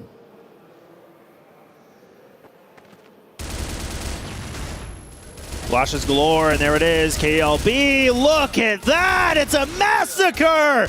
On for the ace. He's just so hungry, but Gokin will steal it away from him. But again, KLB's done his job. And Stallions, what a statement to make on a following round that you lost. And the heroics of these guys. Like we said, everybody can have their moment to shine. And they do it here and now so far on the GR side of Port. This has got to be getting in Liquid's head. This has got to be more than frustrating at this point. Yeah, I feel like the scoreline for Port is not that bad for Team Liquid, right? Where they have 2 rounds from the global or from the Blacklist side, and I do feel like over the years teams have figured out how to get more value from the Blacklist side. But I think the timing of the timeout is not bad because they want to stop the ball rolling early. And immediately as that round gets very one-sided, I think this is a good time for GLC to come in and just say, hey guys, calm down, it's okay. We're still doing very well. I like what you're doing. And also kind of really hammer in those points where he doesn't feel like they're checking all the boxes. So I think it's a good timing to go for this timeout. Now the issue is we have seen this where they go for like a timeout around round 5, round 6, where they're behind and then the map goes away from them and then they don't have a timeout. So yeah, this might be the final stand for Team Liquid if they don't get something going. Yeah, they have to get it here and now, right? I mean, this is where we talk a lot about the stats and when you have those timeouts being called and just the importance of being able to win that round following it, it just feels like it pans out well for you, right? You're like, okay, that conversation was good. Now we move forward. Now we can, be on the positive end of this, but we'll have to see, right? Last timeout for the tournament lives here for Liquid. But what a beautiful hole. I love this replay. KLB just such a monster, right? I mean, this is where, he can be like such a strong anchor in these sites, like on the GR sides. Like we talk about him like on sub base and what he's able to do. This time he gets the rifle out and he just mows them down. So we'll see. We'll see what Liquid have in store for us. So they have to now look like they're planning for maybe even an A hit or a potential A little bit of an impact, but you have to worry about KLP. He does have that TRG. He's propped, like just ready to go on the top, waiting for it. Nades galore. Oh, they're getting space now, Valdez. Yeah, they push in, and I like this. I don't think KLP has been the best up top. He's been good in other scenarios, but they are trying to pressure him now, and I love this. KLP only able to get the one, and Danimals goes up top. They are going to take them down, and it is a fantastic read from TL to pressure this A site. That is exactly what they needed to stay in this map. Yeah, that was great, and I do agree with you. I think that KLP, like, despite his efforts, what he's been able to bring in this best of 5 and what he's been able to do in this map too, that position in the A tower, it's a ton of responsibility, right? I mean, you're the guy that's like sniping, you're the guy that has to get those kills, you have to stop the aggression, and the fact that he misses the shot, that creates so much space for Liquid, and honestly, that was great capitalization from these guys. So that was a really good read from them, just saying, look, we haven't really contested A, we keep trying to go B, let's go back and do this. So really good work from Team Liquid to be able to bounce back into it. Now Stallions, what do they want to do differently? A one-man army here in B, doubling mid, doubling A. And the last time that we saw Liquid go into the short control like this is where Stallions were just throwing nades everywhere, and it did a ton of damage. So we'll see if this might be a little bit differently here for Team Liquid. Yeah, absolutely. Let's see what it is going to look like as they have stayed quiet for now. It's been Gokin peeking a little bit from way out and long as the nade does come through, but it's only the one, and now they are going to be raining flashes. The counter flash does come out. It's going to delay this push a little bit, but the nade gets KLP, and they will push through. They have smoke in position. Adrian gets past. And now this is not a half bad spot. We do have the flank coming in, though, as KLB does pick off one, make it 2, and right as he flanks in, Lloyd jumps down and cleans it up. That is exactly how you have to play that out. KLB has been having a gigantic port so far. Yeah, this has been amazing to see, right? Again, there's been so much talk about no this, no that, knows, so sick. He's such a slaughterhouse. And he still is. And he still is, yeah. I'm not even going to take that away from him. But the fact that we get to see, like, Lloyd, we get to see KLB, I've been always watching KLB. He's such a good player, but now he's really starting to pop off. This is where he's getting fired up. KLP, unfortunately, on the other end here, not able to find as much impact as he wants in these last couple rounds, but Stallions have been able to secure this half regardless of how this last round will go. If they can be able to find a 6, though, what a boost for them to get onto that BL side, right? But Team Liquid still very much up for grabs here. And it's been good calling from Danimals. I don't feel like there's anything that's been improper, really. It's just been some of the duels that have not gone their way. Yeah, and it's always going to be difficult. I mean, I thought when Adrian got across there and they had the smoke in position and they had taken down KLP from the tower, like they were in a good spot, but really it just comes down to KLB's flank timing. If that doesn't come through, he got 2 kills and distracted them and allowed Loy to essentially jump down. So a very close round that could have gone Teal's way, but some heroics essentially, as Noah's like, you know, I'm pretty low now, so maybe I get an opportunity here with the TRG.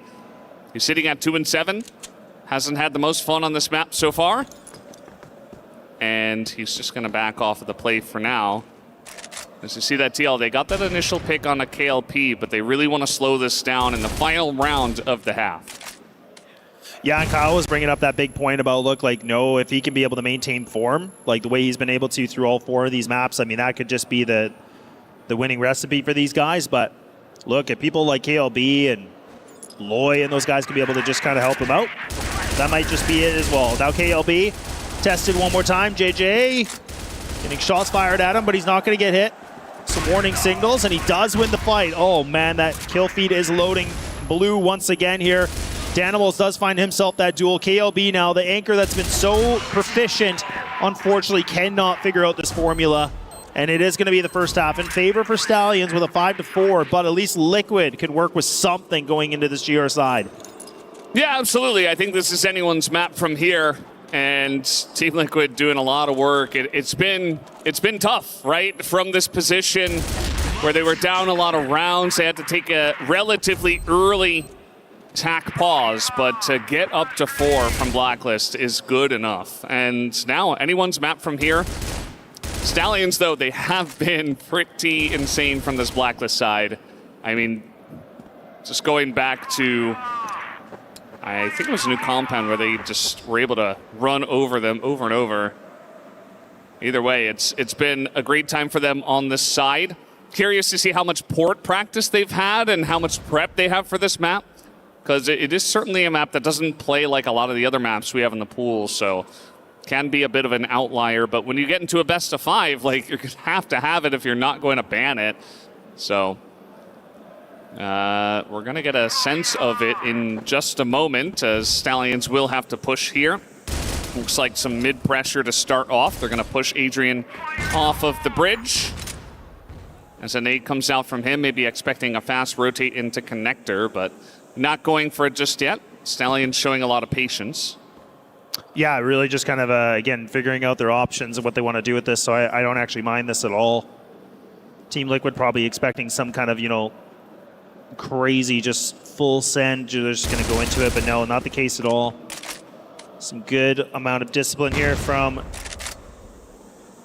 Team Stallions, but the minute remaining on this, and now this is where, again, you kind of have to get something moving here, right? There's not a ton of real estate they have. I mean, they have this B warehouse control. This might just be the plan of attack. They might even try to do a bit of a 2-2 split, or 2-3 split, I should say, but we'll have to wait and see. Nade's getting thrown. This is going to block off against Goken, but he still finds the timing on it. That's a big kill. JJ's gone. 7-7 has the full Q. He's here, but he misses the shots. You cannot have that. You cannot have that, Team Liquid. And now it just seems like KLB once again pulls up clutch. Liquid just fall apart when it comes to the fragging department. They just can't get it done. Positions are good, but you got to be able to shoot back. Yeah, the positions are perfect. I mean, they had every read possible. They saw the push coming into mid. Goken gets the first kill.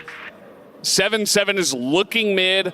Like, what more do you need? I think we had one kind of guy that flanked in from B very late. I didn't see who that was, so maybe that kind of threw them for a loop. But as you said, they got to hit those shots. That was TL's round to win, in my opinion. They had that first kill. They were very set up. They were just so ready for it, and it didn't seem to matter anyway.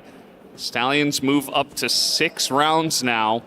And showing a lot of patience and, you know, keeping TL guessing for a while. But again, I feel like TL, when the push was coming in, they weren't guessing anymore. Like, they had a very good read on what was happening and still not able to lock it in. Stallions, they get across the line, but I wonder how they feel after that round, you know, able to essentially outgun TL to just, you know, force win the round. And that's still going to feel good, but maybe they want to change up their strategy here. We'll have to wait and see as they are grouping around mid once again.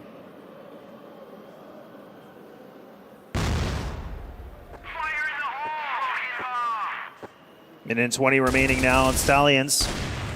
Getting some short A control. And then having the double player in long, so this could be good KLB, but again, he doesn't have the right gun for this, but oh, that nade. Wow, I can't believe Goken actually got dodged by that, but okay, not bad. Couple points for evading, love that. Stallions not able to do any utility damage that they were hoping for. But this is the thing, like you definitely know for Stallions, like you're like, okay, Goken's most likely going to be playing A tower. And again, the way he's been playing most of this series, it's like, do we really want to contest that? Do we really want to challenge that? I don't know. There has been moments Goken has missed like really important kills, but again, I do think it's more on the positive note than the negative. But we'll find out here and now.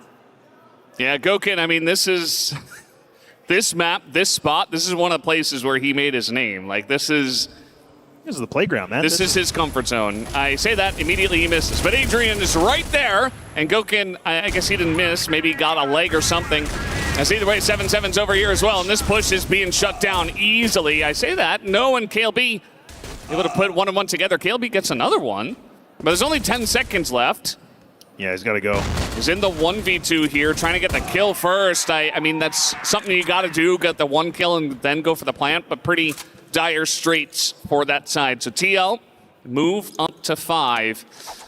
And they're keeping their hopes alive here from the GR side. That time looking much better in that round.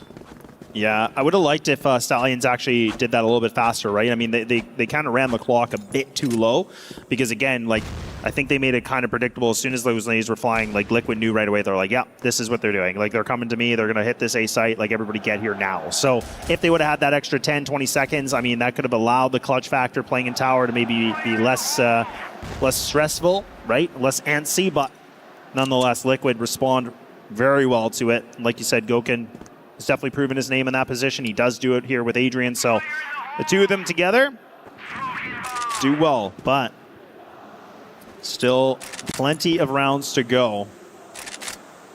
And single sniper here for Stallions, just KLP going to lock it. No has kind of floated the idea of it so far in this game alone, actually, since he's been a little bit more quiet. We have seen him actually put the TRG on his hands too. This time he's going to just rifle up, which again, I think makes the most sense on this BL side. I think you kind of want to just rely on him anyways, being the star rifler he can be. But a little bit of a 1-3-1 setup here from Liquid. This is interesting. Yeah, they've got a lot of pressure over towards B main and just trying to play point there as Y and essentially funnel them over towards A. And I think it's not a bad idea, especially the way that last round did go, where it's like, okay, we shut this push down. The one in the last round, we just had this same push, and they're doing it again. This time a little bit quicker, as you like.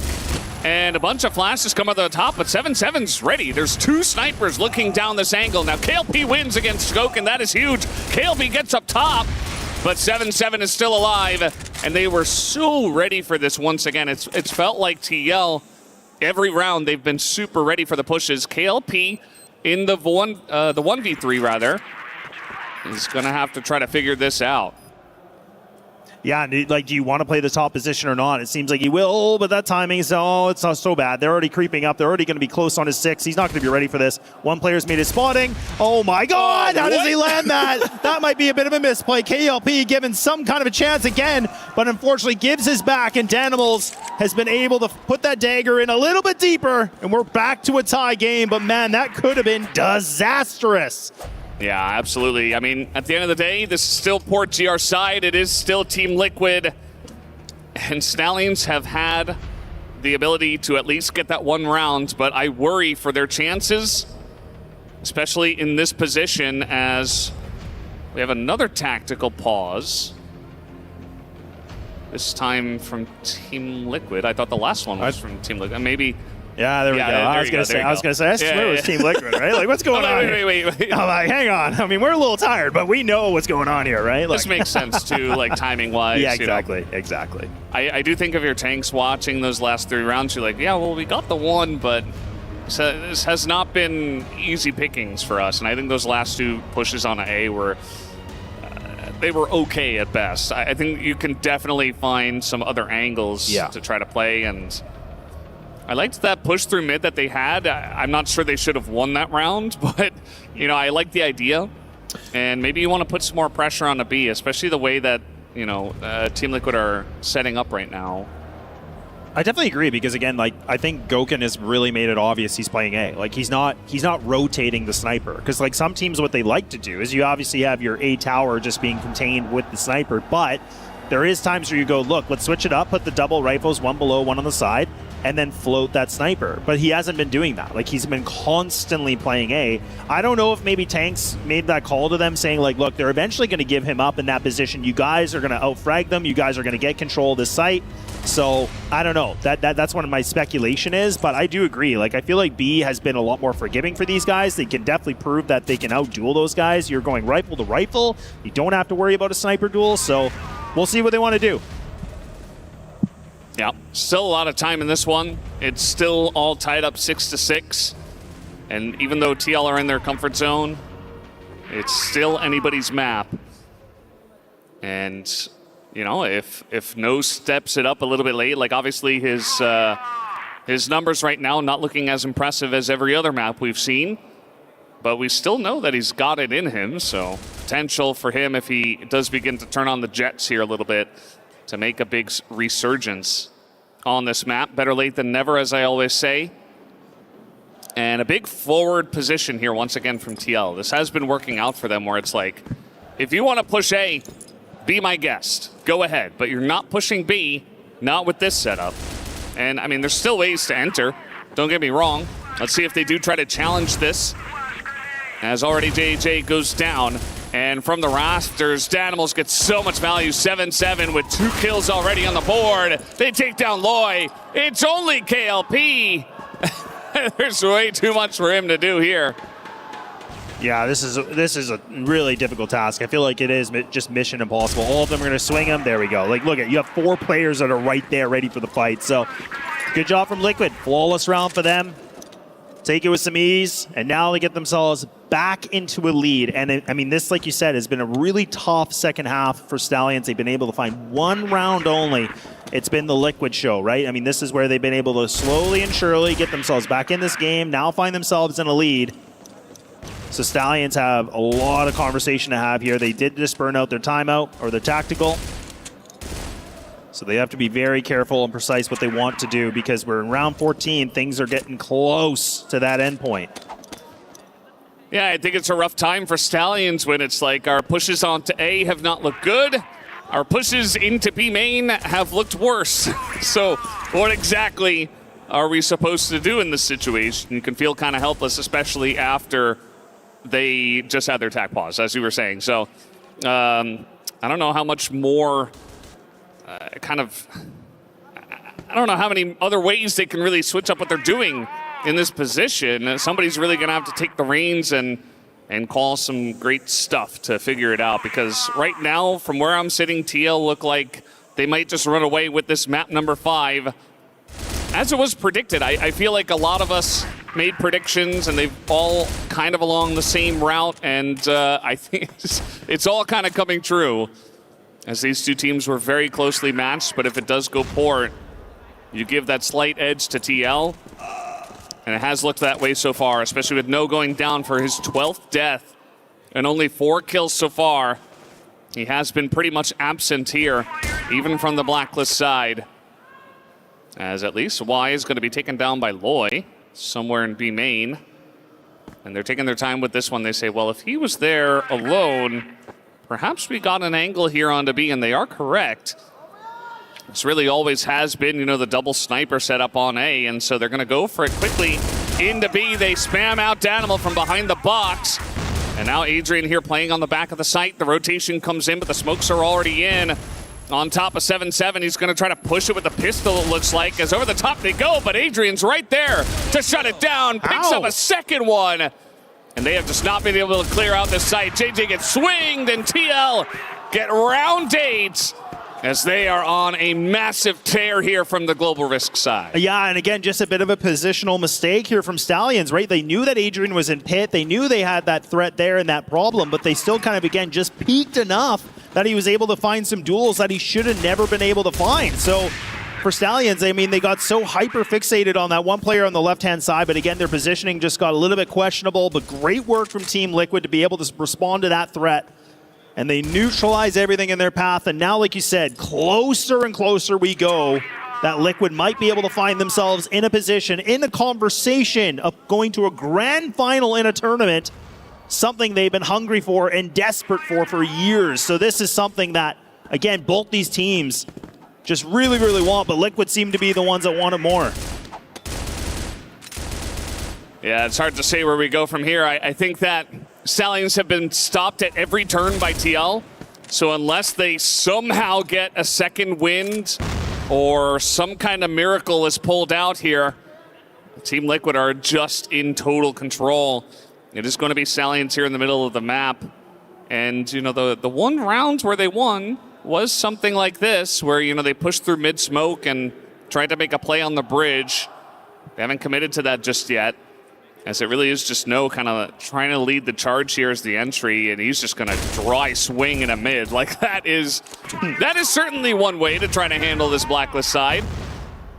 As, you know, you can collapse so quickly in a mid. It's incredible. On it. Like, everybody on this map can immediately turn to mid, and all 5 guns can be facing. Yeah. So that's why I say, like, that's certainly one way you can do it. Yeah. Not the best way. Well, and I feel like even for someone like No, right? Like, I mean, obviously, statistically, this game, he's not playing his best. So, like, I mean, for him, like, to be the first point of entry and just doing something like that, be that entry point, let it happen. Like, let him just go for a fight. Oh, that could be bad. Oh, that could be so bad for Stallions, and it is. Oh, why? Good marksmanship here. And now JJ does something back, and now are they going to realize, okay, Pit exists. Danimal's now trying to make a lot of havoc, and he does. He's just tapping away through the box. 7-7 might have this one easy for timing. He just has to pounce on it, and he does. All of a sudden, it's just down to No, the superstar himself. 16 seconds, he realizes, no, we got to have a conversation. We got to figure this out quickly. And they're just going to let this one go. But Team Liquid now solidifying themselves onto match and series point. One round needed, and they go to the grand finals. It's looking fantastic for them right now. I mean, Team Liquid moving over to GR, and they have looked pretty much lights out. Again, even the one round that Stallions got, I was like, TL should have won that round. Yeah. Like, this has been all them after the swap. There has been pretty much nothing in the tank left here for the boys on Stallions. And Team Liquid are such a strong team from the CFBL, and they look like they are just one step away from making it to face off against Baisha and making it back into the finals after such a long drought. And again, we need that miracle. I don't think we're going to see it. Y is right here. No does pick up one, and they are pushing in up top as Adrian's got the flank, but Loy is watching it. And maybe Stallions get another round here. But 7-7 wants to put an end to that noise, is going to land the snipe. And Danimals has been having a big map here, 17 kills. He being still alive. They're trying to find an angle here to get onto the site. And they're expecting the push. I mean, I don't blame them, especially with finally a little bit of momentum. But that's a couple of kills all of a sudden. KLB, the last man alive, standing up against 2. He gets 1. For the time. And yeah, he's just running out of time. KLB's playing it excellently here, and he does get the kill. And Stallions are not done yet. You need to hit number 10 before extra rounds if you want to win. What a scrappy round for Stallions to win, right? Like, I mean, Liquid just seemed like, again, like another level right now on this map. They almost take that away, but again, from KLB just being able to burn the time as much as he could, that was great. And that little bit of a cheeky swing that he was able to find that one kill, that really was, to me, the saving grace. Otherwise, I think that round would have been over if he didn't find that initial duel, because it would have been a 2-on-1. They could have had one person go on the defuse right away, one person spamming him. So Stallions will survive. 2 needed. And we could go to another extra overtime. Third one, why not? I would love it. As was predicted. As was predicted, yes. As was written. Yeah. Oh, man. What a game, though. Like now I'm kind of still wondering if No's just going to do this weird thing. He flicks a switch, and then he's just like, okay, kill mode activated. I'm just going to do what I need to do now. I don't know. Maybe not. Or somebody else. But It's just unfortunate. He's been so amazing all 4 maps, and this is the one, unfortunately, it seems like he really has exerted himself maybe just a bit. Yeah, and same thing for TL, where it's been really a team effort. You know, everybody has put up big rounds, big maps at differing times. This time it's Danimals, 2 KD in such a close map is just crazy.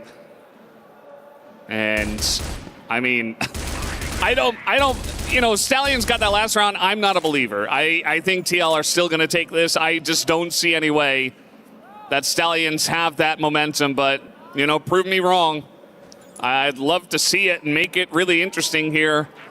If Danimals can find these kills, though, like, this is going to be huge because, again, he's the sole anchor. He's the one guy, one-man army right now. He's waiting for his team. He's staying alive. Stallions have to neutralize him. They have to get rid of this threat. They have to get rid of the problem. They get the plant down, but he's still here. He's still in their territory, but look at that. 1, 2, 3. Absolutely, yes, please. Stallions still have a pulse. They still have some motivation left in them, Valdez. They are not done with this game yet.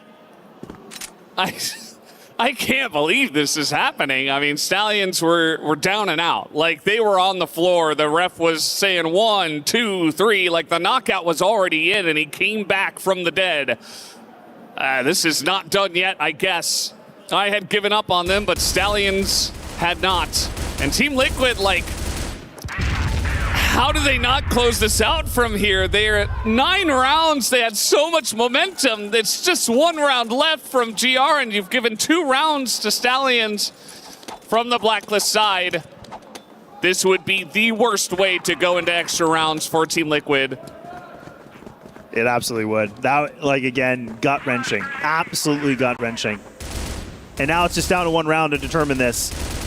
Done here and now or overtime. And again, Liquid, this is where you start to shake in the boots, right? I mean, we talk about their event squad, we talk about their experience, yes, but you've given some room. You've given some inches now, and Stallions are like, okay, hang on. Like, that copium is starting to be real. Like, this is the thing. We'll have to see if they can convert that energy into the positive one here to get this thing done. Danimals looks like he might try to entertain the idea of going towards short, or he might just try to play this top box position, which does have a lot of benefit as well. Oh, this is tense. Like, you can cut it with a knife, man. Like, I almost don't want to say anything. I'm like, no, I got to do my job. But, like, oh. You just want to watch it. This is so close. This is so scary. And Stallions have taken their time once again at the beginning. They've done so much spamming into Adrian, like they know the angles he's been playing. And it's been him that's held down the middle of the map. But already a decent amount of damage done to 7-7 and Y. 7-7, it's not going to matter too much playing that sniper role. And they just won a round on B. I mean, I don't mind this if they can get into B quick. With some big momentum onto the site. It's going to be 7-7 for first contact. Oh, and it's a 5-man commit, man. Nobody's even waiting. Nobody's lurking. And then you have Y that's kind of sitting close on by here with 7-7. So they got a double setup. Oh, the rotate's already happening. Rotate's already happening. Liquid are ready for this. They've read it. They have full inkling of it. Liquid might be able to just do it here and now. And they might just be able to secure this unless something happens from Stallions, and it's all just down to Loy. 1 man to do something, but not gonna happen. Team Liquid will advance to the grand final. And you see Daniel saying bye-bye, but that was a very high emotion series. As some words still shouted. You know who is calm and cool as a cucumber is Goke, and he's like, yeah, whatever, you know, just making a finals. Yeah, that's just what I do.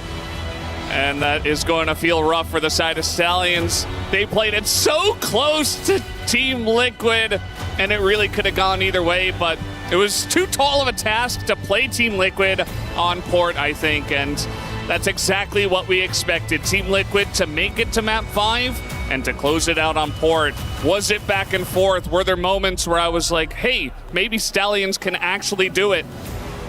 Absolutely, but it's Team Liquid at the end of the day. It was written, and it was played out exactly as we expected. Team Liquid winning 10-8 on port, and they will move on to the finals against Baisha Gaming tomorrow.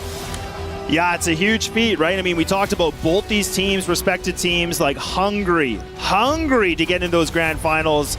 You know, we have been able to see Stallions being able to do it before, but Team Liquid, I don't think they have been able to. They've always just been placing themselves in like 9 to 12, 5 to 8, things like that. But now they finally have been able to break so many different barriers, so many different boundaries. They have now rewritten some history for themselves. So now it's all about, can you get it done? Can you be able to take down the powerhouse team of Baisha Gaming? That's the biggest question tomorrow, right? That's the biggest riddle we have to see. But look, you handled Stallions down all the way to the distance. They went through so much adversity. And that does kind of write, you know, a little bit of things about creating a championship team. Absolutely. We'll see about that as the tournaments come by, as they have made it to a championship already in their career. But yeah, you can see the energy is so high. And of course, the Brazilian team from the CFBL, Team Liquid, able to get the victory, and they were so pumped. And obviously, you know, showing a lot of respect once they went across the stage, a lot of shaking hands, some hugs exchanged as well. I mean, there's so much respect given to both squads, honestly. They played their hearts out, and it really could have been anyone's, but Team Liquid cross the line and get the win. Yeah, and again, like, it's just where I think Stallions have proven that they can play internationally, right? They've been able to compete. They've been able to play some of those CFPL teams. This is going to be the biggest thing for me tomorrow is Liquid. They've been able to handle that from Stallions, but there's a lot that's at stake here. But I am very excited for this grand final. It has definitely been propped up very well, and Liquid have earned this one. Absolutely. Well, guys, on the stage waiting now is Damascus for the interview. Take it away. What an incredible semi-finals, and it is time, as per tradition, of course, for Team Stallions to give up their key to the rightful winner. Time to exchange the key. Team Liquid moving forward to grand finals of Crossfire here at Esports World Cup 2026. Man, what an incredible match. That final map was so clutch. You guys were heads and Stallions was coming back. You guys clutched it. Can you run me through, you know, the emotion throughout the team to just stop that comeback from happening and validating that win? O que estava passando na cabeça de vocês nesses últimos rounds, né? Que eles estavam ali tentando um comeback, tiveram alguns rounds mais difíceis. Como é que estavam se sentindo? A gente sabia que ia ser uma partida muito, muito difícil. A Team Stallions é um time muito, muito bom. Então a gente sabia que a gente tinha que jogar nosso melhor Crossfire e jogar coletivamente para poder ganhar dos caras, e graças a Deus deu tudo certo. So I knew it was going to be a very, very tough match. Team Stallions, they're like an amazing team. So we had some tough rounds, but in the end of the day, it's always a teamwork, and we played a very, very nice Crossfire today. Love to hear it. And listen, you guys are in grand finals. You've had an incredible week. Last time Brazil won the international was 2019. You get an opportunity to bring the Brazil flag to grand finals and maybe get the first win for your country. How much does it mean to you guys? How much it was to bring this to your own region? A última vez que o Brasil ganhou o evento internacional foi em 2019. Como é que vocês estão se sentindo agora, podendo trazer mais uma vez o troféu para casa? Então, eu vou para minha terceira final de Mundial. Eu venci uma e perdi outra, então agora vai ser o desempate. Eu não sei o que vai acontecer, mas pode esperar que o Team Liquid vai vir forte para poder conseguir esse título. So I had already 3 international finals in my whole career. So I'm going to my third one. I won one, I lost one. We don't know what's going to happen tomorrow, but Team Liquid is going to be very prepared. Oh, I love to hear this. Listen, you guys have been amazing. Congratulations again to Team Liquid. You can go on and crush your opponent's key, validating your ticket to tomorrow's finals. And now it is time for Team Liquid to crush the key of the young Stallions who fought valiantly, but in the end, there wasn't enough. Congratulations. That's how you play. That's how you play, man. Come on, you see the pop-offs, the big-time energy. I even seen a little Reggie Miller. They did the little choke thing. I was like, oh, hold on. But that is the intensity that we see at the highest level. That's how they made it this far. Remorse does not get you far. There can only be one champion. And Stallions has their key crushed here at the Esports World Cup. Now we have our finals set, ladies and gentlemen. It is going to be Baisha going head-to-head with Team Liquid, representing Brazil on the highest level and showing us just exactly what that scene is all about. Once again, congratulations and best of luck in the finals. Play is in our DNA. Whenever we let it out, it becomes our superpower. Now imagine an entire city being built to supercharge it. Kadir City, powered by play.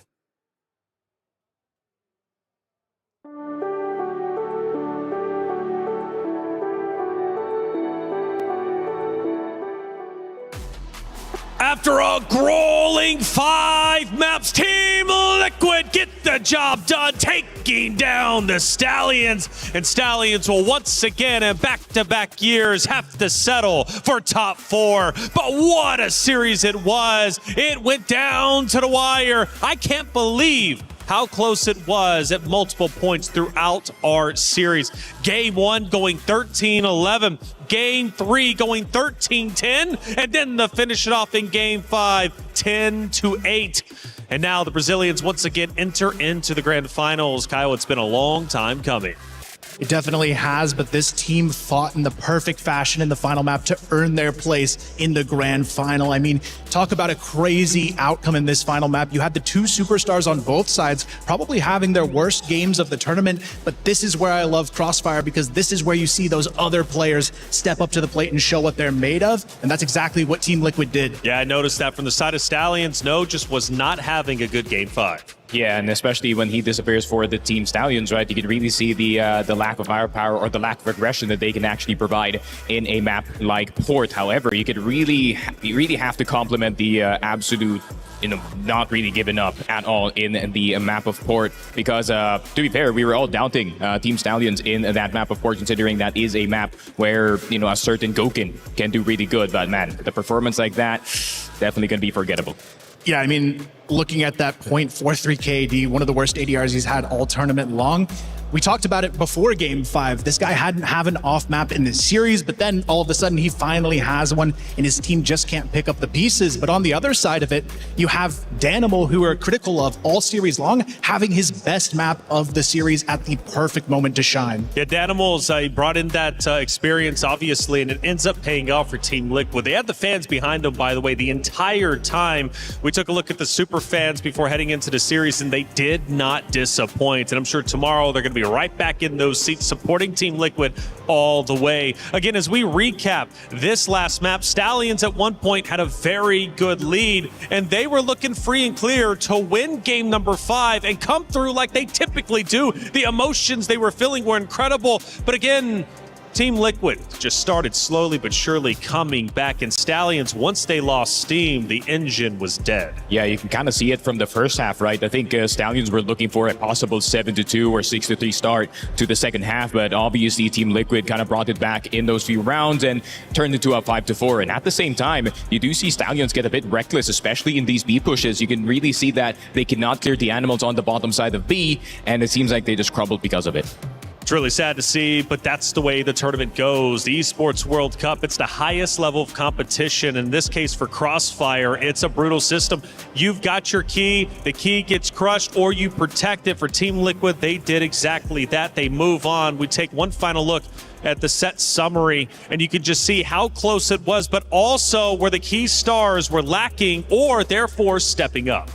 Yeah, I mean, you still have to shout out KLB in particular. He had a really good performance. He tried to keep his team alive in this one. Loy as well, putting in a solid effort. But when you have some of those key stars like the Knows, like the KLPs, just not living up to expectations, it makes it so hard to overcome. It does. I mean, look, eventually you got to run out of steam. It's so hard to be at the elite level. When you think of Noah and what he's done this entire tournament, 20 plus eliminations each and every game, eventually you're going to have a bad one. Unfortunately, it just happened to fall where it mattered most, game 5. Yeah, and of course, you cannot, rely on No 24/7 to carry the team, right? It is up to the other players to kind of step up to the plate, just like what he said. I kind of expected more from JJ, kind of expected more from Loy, despite his really good performance in this one. I was expecting him to be kind of taking No's place of being the entry fragger for the squad. But, it is really hard to entry up against Team Liquid. Even just watching up here and just saying, man, they are playing as far back as possible. Then all of a sudden, 3 players pop out with the animals. What can you do about it? Stallions had their key crushed, much like King Zero, but they still have a match tomorrow to play for 3rd and 4th. Last year, it was Stallions who got 4th. For King Zero, they obviously wanted to be in grand finals. They don't find themselves there. That's going to be a brutal matchup.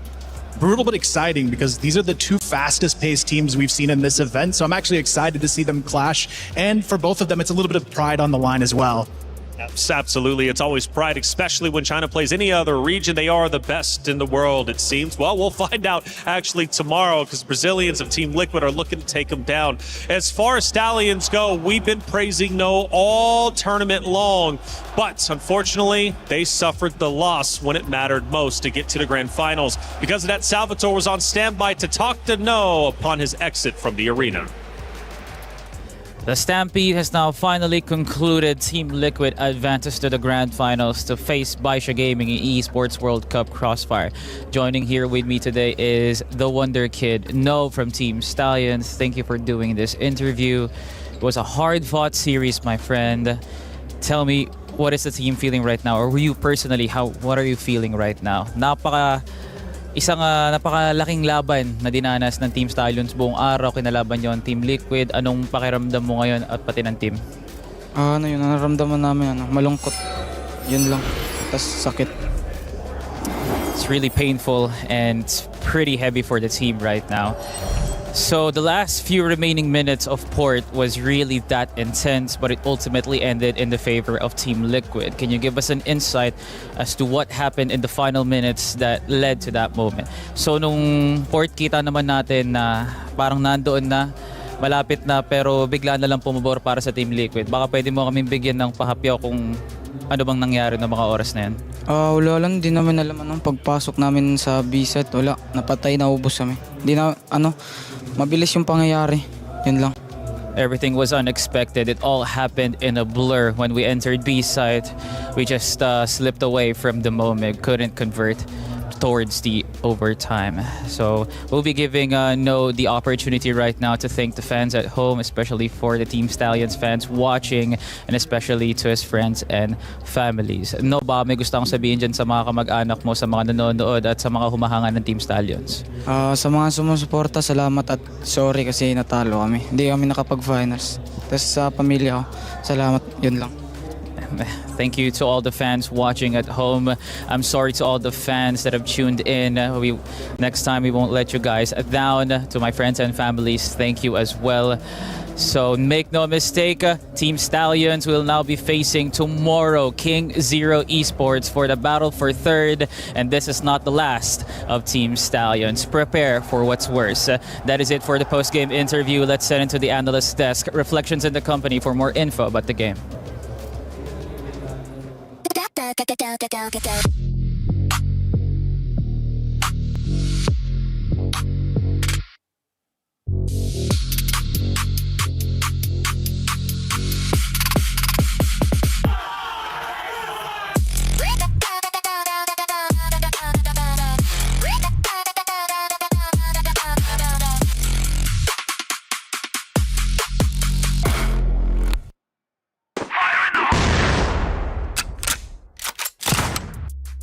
Thank you, Salvatore, as always, for the great interview. Obviously, for No disappointment on his face. They wanted to be in grand finals, but they still have King Zero tomorrow. And like you said, sometimes, you start to take the L's and it just becomes a blur. And it's hard to then regain your focus after that point. And that's exactly what ended up happening once they transferred over to the B side. But for Team Liquid, they move on to tomorrow's competition. And I brought just a guy to break down what it means for the club championship race. Trav, good to see you. What a day it's been around the entire venue. But first, let's start in the Allianz Vault. Team Liquid are now in grand finals. I mean, it's absolutely huge for them. I just looked at the standings here, and luckily for us, people in the background are updating it as fast as the games are going on. They've catapulted themselves from 11th to 6th. And that's just under $1 million extra that they've managed to secure themselves by putting themselves in this grand finals. And that's without winning it as well. There's still very much a chance that can happen. So huge for Team Liquid. And by the way, just to update the audience, I mean, this is over the span of what, a week and a half?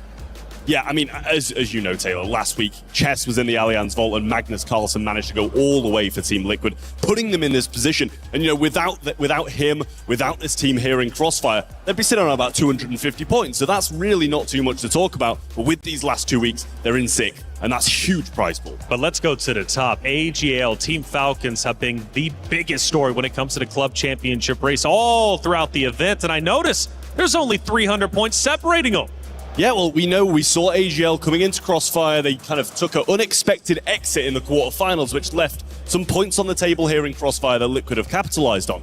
And we thought, that might be it. That might be done. But actually, that was not the case, as Falcons unexpectedly fall out of CS2 a little bit earlier today in the same situation. They're dropping out in these quarterfinals, only securing themselves 200 points. So now it's between Fortnite and Trackmania for these two teams to make a separation. But Trackmania, they got a big dog on their side when it comes to Team Falcons. But you're saying there's a chance that AGAL can take down the back-to-back champion for the club championship race. There's absolutely a chance. This is the thing. Carl Jr. playing for Falcons in Trackmania is expected to win, but AGL were expected to win here. Team Falcons were expected to do better in CS2. If there's anything that this week's teaching us, it's that anything can happen across the Esports World Cup.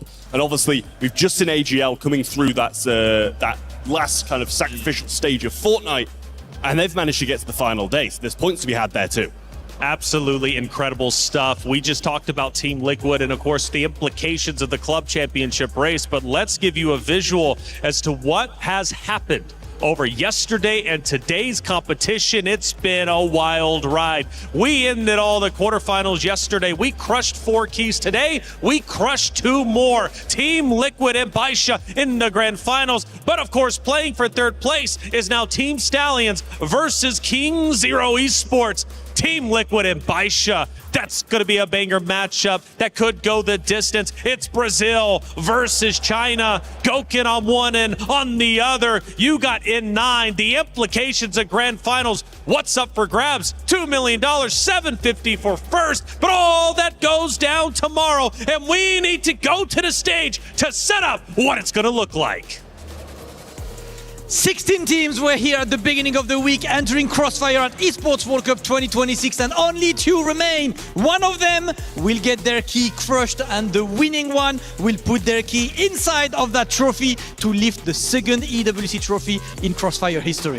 One more day of Crossfire here at the Esports World Cup. Today was phenomenal, top to bottom. And before we get to that finals match tomorrow, we do have our 3rd and 4th place qualifier, which matters tremendously when it comes to overall club championship points. And of course, ladies and gentlemen, that bag, that fettuccine, as we're gonna have King Zero Esports going head to head with the Stallions. I cannot wait to see that match. Stallions had an amazing run at this event, but Team Liquid was just too strong. Team Liquid looking too good. Listen, it was amazing to also see the vibes of Team Liquid. These guys deserve their place in that grand finals. They are extremely ecstatic to be able to make their way there. It's going to be a very exciting day. Tomorrow, final day at Esports World Cup for Crossfire here. Final day on this stage. We crown one final champion tomorrow. I'm looking forward to that. Ladies and gentlemen, where else do you get this type of energy, this level of gameplay? Only right here at the Esports World Cup. And tomorrow is the culmination of years of blood, sweat, and tears that all of these players have put in to get up to this point. You do not want to miss it. We will see you tomorrow for grand finals of Crossfire.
we